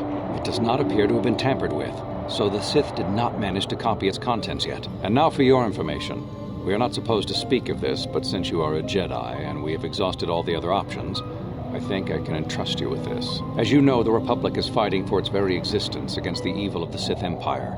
As you also undoubtedly know, we're doing very poorly. We need much in the way of supplies and material to stem the tide of battle and bring us victory. Manan is the sole source of Kolto, the most powerful medical substance in the galaxy. Frankly, we need as much of it as we can get. The Selkath conservatives, with their neutrality treaties, seek to treat the Sith and the Republic equally.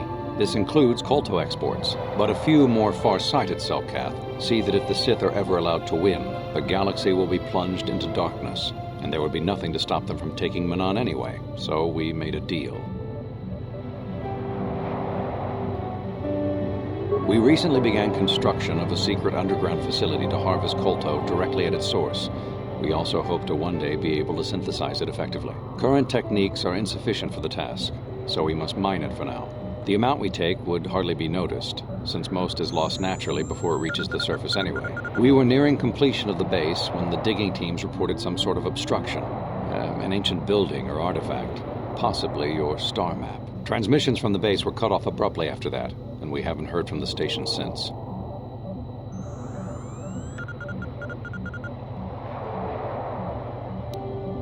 We don't know. We just don't know. As you may have noticed, we're hiring a lot of mercenaries around here. Ostensibly, they're to be shipped off-world to aid in our fight against the Sith, but they're really for another purpose. When we lost contact with the station in the Rackard Rift, we sent our contingent of Republic soldiers down to investigate. None returned. We've tried hiring mercenaries and sending them down as well, but none of those expeditions have returned either. The reason we really sent that droid underwater, and the reason we needed its data back so badly, was to find out what happened to the Rackard Rift station. But now that we have the data back, our operation is in no danger of exposure to the Sith. And now I must live up to my end of the bargain.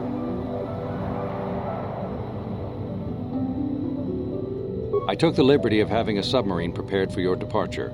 Merely use this card to get past the door behind our Kolto packing room and enter the sub therein. It has been programmed to take you down to the station, and also to take you back up should you need something. I would send soldiers to assist you, but we've lost many of ours, and nearly exhausted the mercenary population of this planet. The soldiers we have are barely enough to keep this base secure. The Sith have also noted our interest and begun to bribe mercenaries away from us. Please, find out what happened to the facility. There may be some survivors left down there. Perhaps even the head scientist, Kono Nolan. Good luck in your efforts.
How did you get in?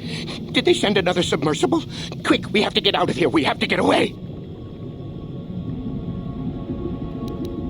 No! No, we have no time. We have to leave now. I managed to close the door after they killed everyone else, but I don't know how long it will hold.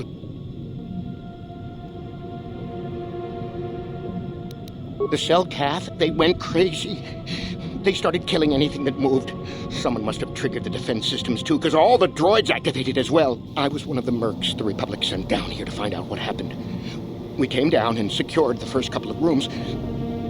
There were bodies everywhere, and the cell Carth came out, screaming and croaking their fishy little war cries. They're dead. All dead. They swarmed out and over us. There was no way we could stop them, so we ran. But hardly any of us made it. I locked the door behind us, but the others had already left in the submersible. The sharks. The Ferox are out there, and worse. I heard an explosion shortly after the submersible left. They didn't make it. Just food for the sharks and the cell Carth. Like us.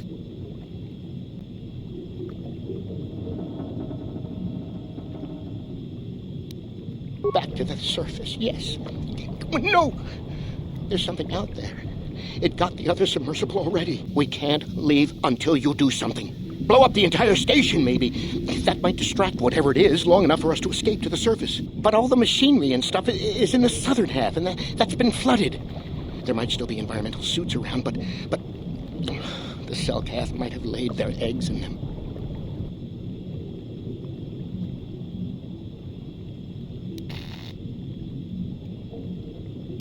No! I locked the door so the cell Carth won't get in. If you open it, we're all done for.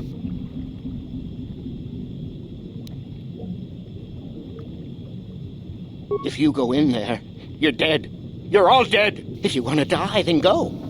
You won't hear me mourning for you. I'll stay here and be safe until some sort of real rescue comes.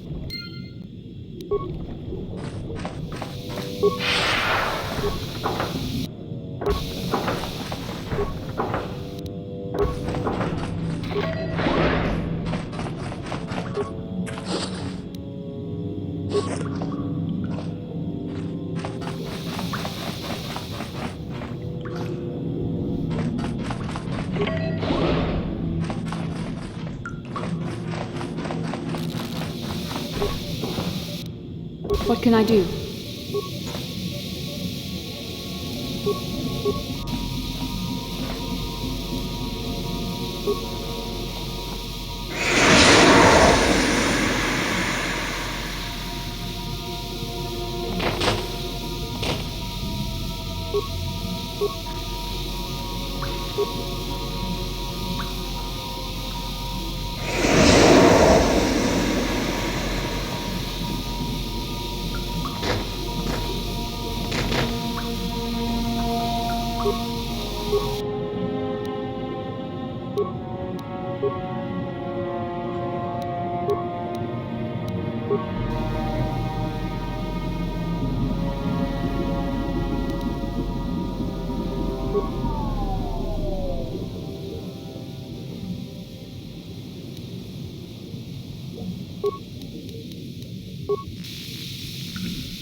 Yes? What?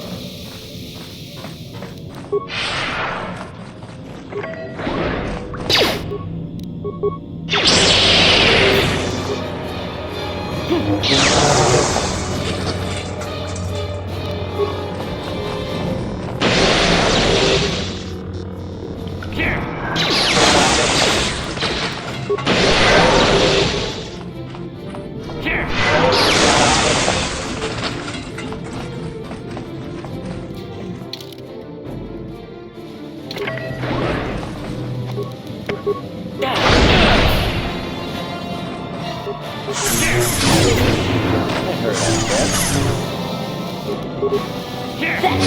was a Jedi.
What can I do?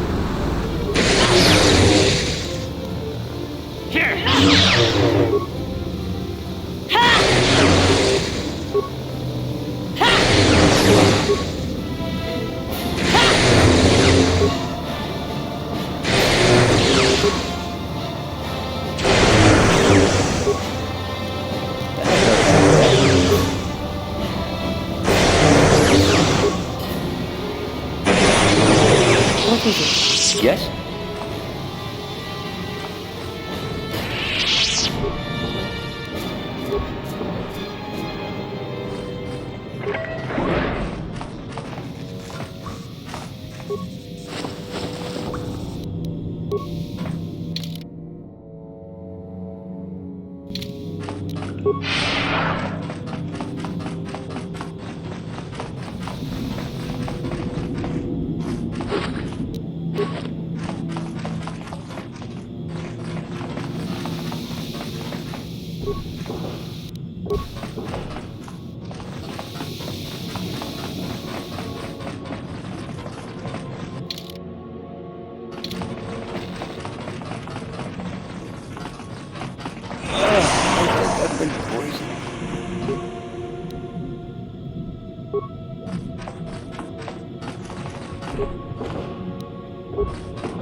Is somebody out there? Fishy, fishy, fishy. Come and eat me too. You can't get me, little fishy. Not in here. I'm safe behind my walls. Investigate? You're just like the others. Fodder for the Selkarth. Walking fishnets. Trump, trump, trump. If you can run, you might be fast food. When the cell went insane and started killing everybody, I locked myself in here. I'm safe in here. Nothing can hurt me in here. No fishy food for me. Don't know. Go ask them. When the demon screamed, it shook every mind in the station. We fell to the ground but survived. Fishy fishies, though, they just got hungry. No, only the one. Bye-bye.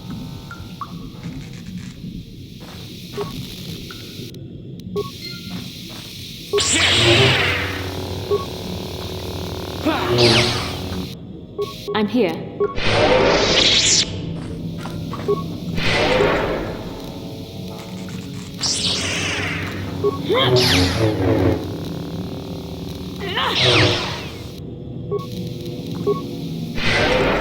Your wish? What?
Is what a Jedi can do.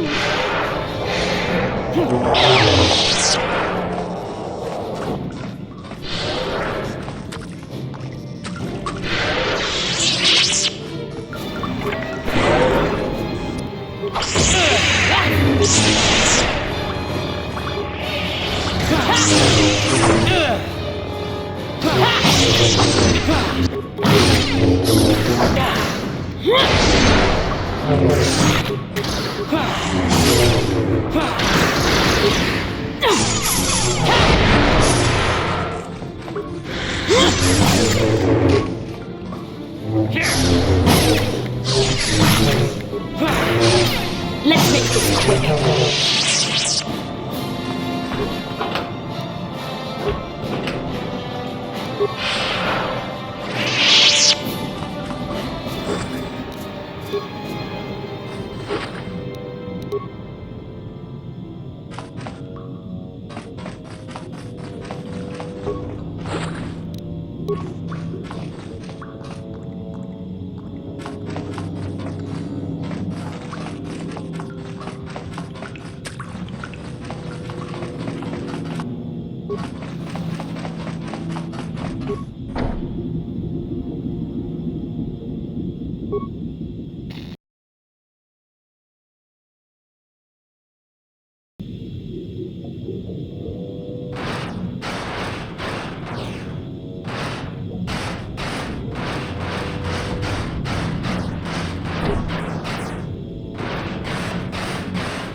Who's there? You're not Cellcast, I can see that much. Are you another rescue crew? I'm a merc the Republic hired a couple days ago to investigate. but all we found was a bunch of insane cell calves killing everything that moves. All my companions are dead. The cell calves swarmed over us. There were dozens of them. And they looked wrong somehow. Like something had changed inside them. Insane or something. Oh, I'd have gone back to the surface long ago if this complex hadn't been overrun by all those crazy cell calves. There's no way for me to get to the submarine docking bay. I discovered a way to get to the bay and seal off the rest of the base. I just have to find the Kolto harvester they built on the edge of the Hrackert Rift. It's got an emergency override to open the doors to the submarine docking bay. And I could get in from the outside. I figured my only chance was to slap on an environment suit, head out onto the ocean floor, and check that harvester out for myself. Besides, it's gotta be safer out on the ocean floor than back in there with all those crazed cell calf mutants running around looking for dinner.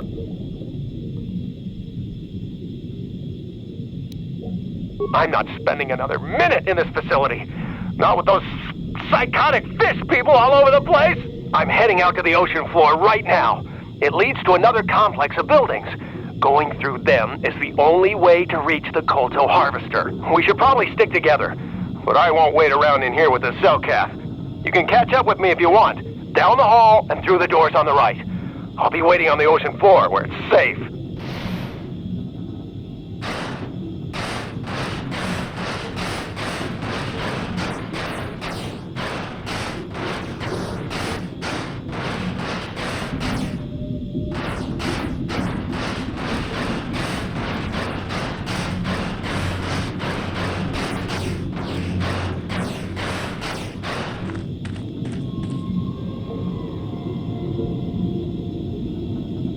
Come on, hurry up. Don't just stand there, we have to keep moving. The water is filled with... Ow! Ah!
No, you can't come in here. You'll let the Firaxa and the Selkath in. No, stay out! Stay out! I won't let you open the door for those monsters to get in. I'll stop you. I'll suck all the pressure out of the chamber. That'll stop you. Kill them! Kill them now! 60 seconds to complete depressurization. 54 seconds.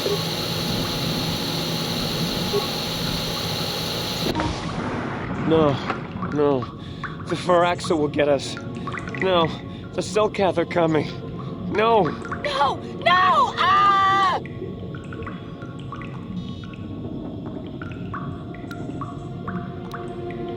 Ah, no! You... Sammy, calm down.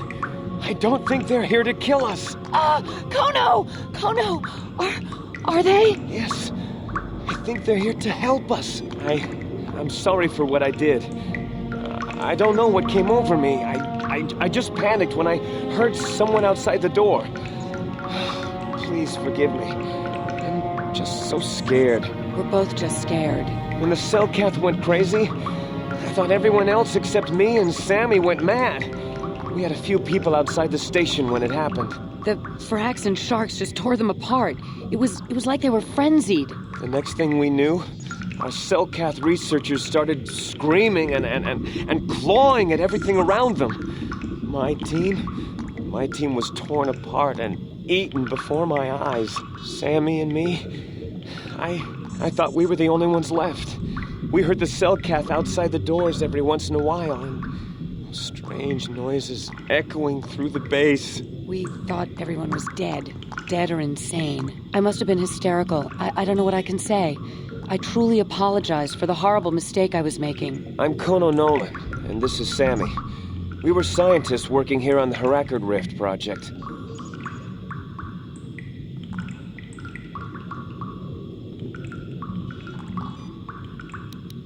Look, I'm sorry. I have just been under a lot of strain recently.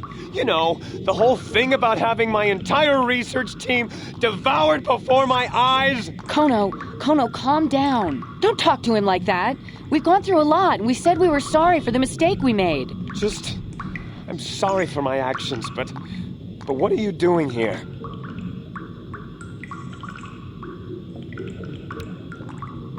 Oh, okay. What is it you want to know? We had a secret agreement with the moderates in the Selkath government. They knew that Manan could not survive independently if the Sith were victorious. Those thugs would wipe out the whole damn planet just to get at the Kolto. So the Republic approached them about making this secret installation to harvest more Kolto, where the Sith couldn't see us. But all that went horribly, horribly wrong. We don't know. Not for sure. The work teams were outside in the rift, near the vent. Then there was this rumbling, and my head felt like it was splitting open. This monster rose up from the rift. It was a Firaxa shark, I think. Bigger than anything I'd ever seen before. Bigger than our submersibles. It was like it was screaming inside my head. Then all the Selkath started screaming too. And they turned on us.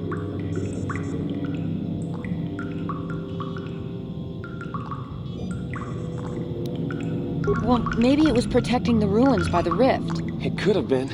It might have a lair in the Harakard Rift near the Kolto vent. That might explain a few things, too.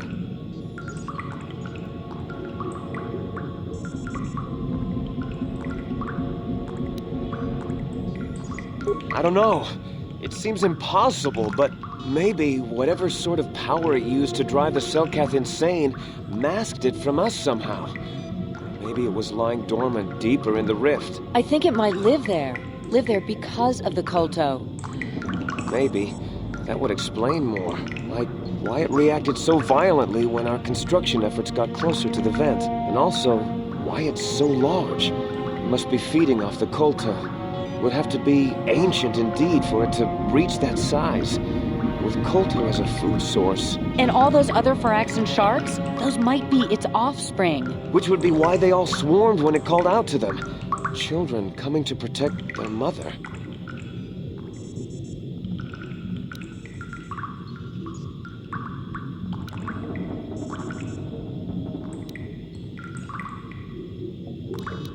The Faraxan sharks have always been a serious problem. We had some blasters and projectile cannons to defend against them, but they still got some of our workers from time to time. We were working on a soluble chemical compound that would drive them away. Something that smelled or tasted repulsive to them, but we never got it working right. Oh, I think not. Even flawed like it is, it should be ideal for this situation. No, it's not working right. You don't know what it'll do.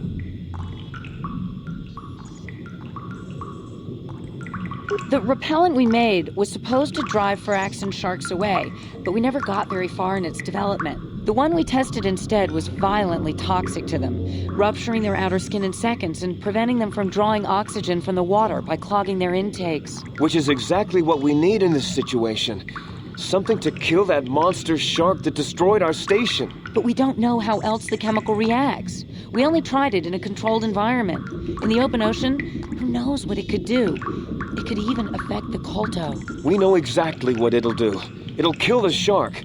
That's what we designed it to do. You don't need to do anything else.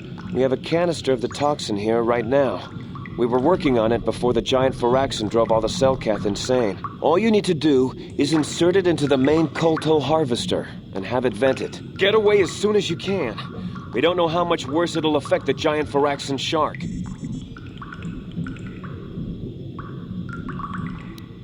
Well, the monster seems to have been driven out by the machinery we installed at the edge of the rift. We've seen it out there on the cameras, bashing itself against the machines. I think if you could destroy the machinery we installed, the shark would calm down and retreat back into its lair inside the rift.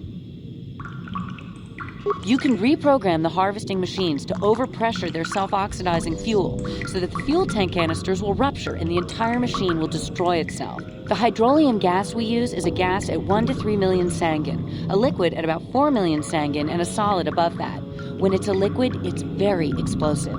If you inject enough of the hydrolium gas into the tank, the pressure will be so great that it'll turn to liquid form and start a chain reaction inside the machine. But we'll lose everything we've built here.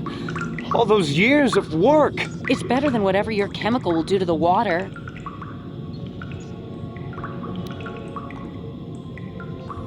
Good. Destroying the machinery will be better in the long run. We can't risk damaging the environment or the Kolto. You'll have to break into the computer on the harvesting machine and fiddle with the fuel injectors to get the tank pressure up to the point where the hydrolium will liquidize. Once the machinery is gone, the shark should leave. That won't work and you know it.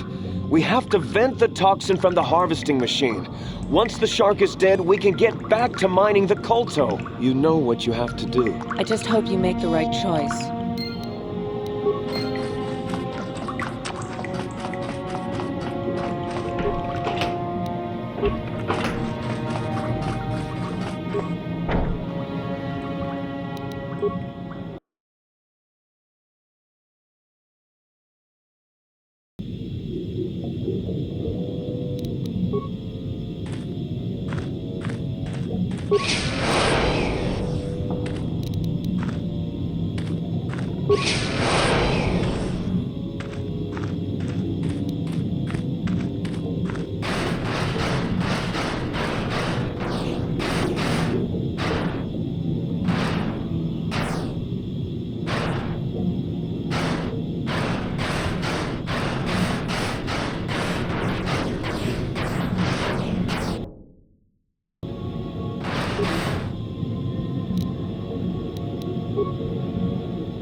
You've returned. I was beginning to fear that you too might have been lost. Did you find out what had happened down there at the facility? Something was down there? Living in the rift by the Kolto? It's horrible. The entire operation wasted by a disaster we could never in 1,000 years have foreseen. What has happened to the facility itself? Were there any survivors? Well, that's good to know. Good to know indeed. But what has happened to the facility? Was it damaged? No, that is terrible. That will set our work back years. It may even cost us the war. While I am glad that you were able to solve our problems, the cost may have ended up being much too high. But you have done your job and helped us in our time of need. And for that I thank you. Oh, and did you end up finding your star map? As you can see, by helping us, you helped yourself. Perhaps we can work together again in the future.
What?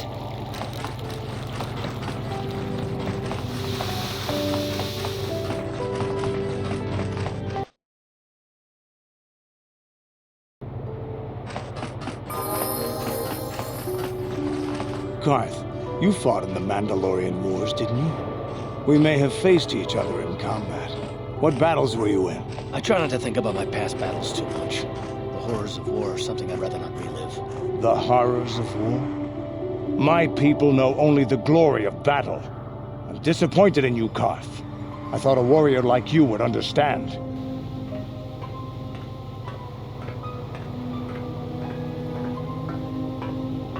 I'm not a warrior, I'm a soldier. There's a difference. Warriors attack and conquer, they prey on the weak.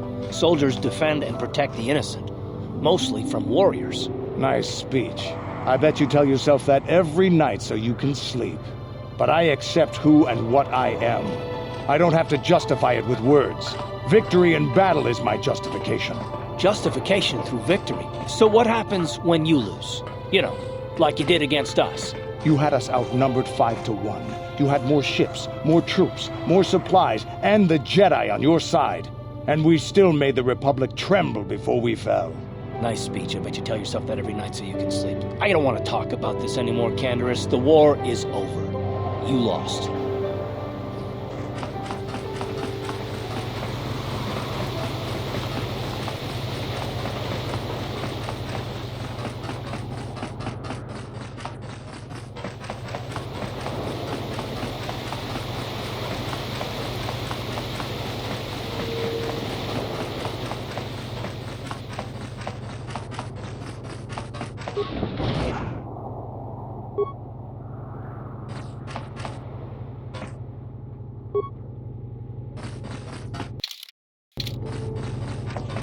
What?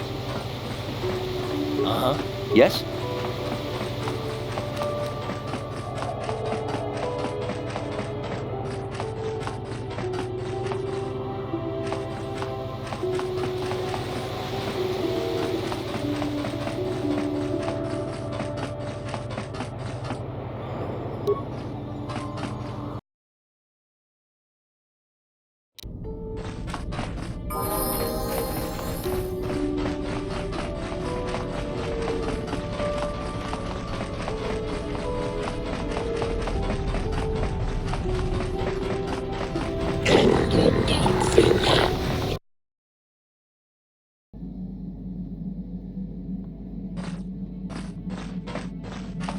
Yeah, what do you... The war we had with the Republic was supposed to be the most glorious battle in our history. But it was a very costly one. I guess we didn't think of how much we could lose in it.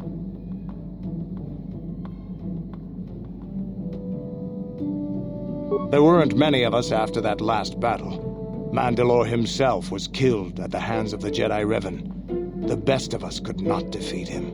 After that last battle, those of us that survived were stripped of our weapons, our armor, and our basilisks. Revan's forces destroyed them while we were forced to watch. Those who hadn't fled earlier were left with nothing to call their own. No weapons, no armor, only the honor of having fought in the battle we just lost. For many, this was not enough. While the rest of us were sent into exile on the Outer Rim, they tried to relive the old days, raiding worlds. They're nothing more than bandits now. Yeah, I came to Taris. And forcing for Davik was not stimulating. The gangs on Taris and Davik's rivals were trash. They give no thrill in battle, no honor or glory in defeating them. It was like stepping on bugs. I sought worthy challenges, but the best that Taris could offer were nothing to me. But I think now, with you, I may finally find opponents worth fighting.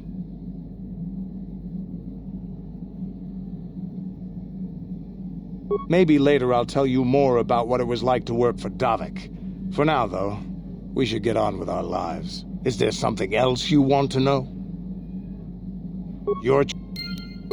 Yeah, what do you... Statement.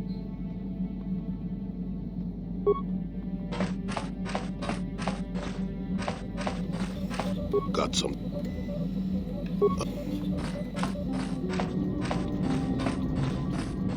How may I... What the...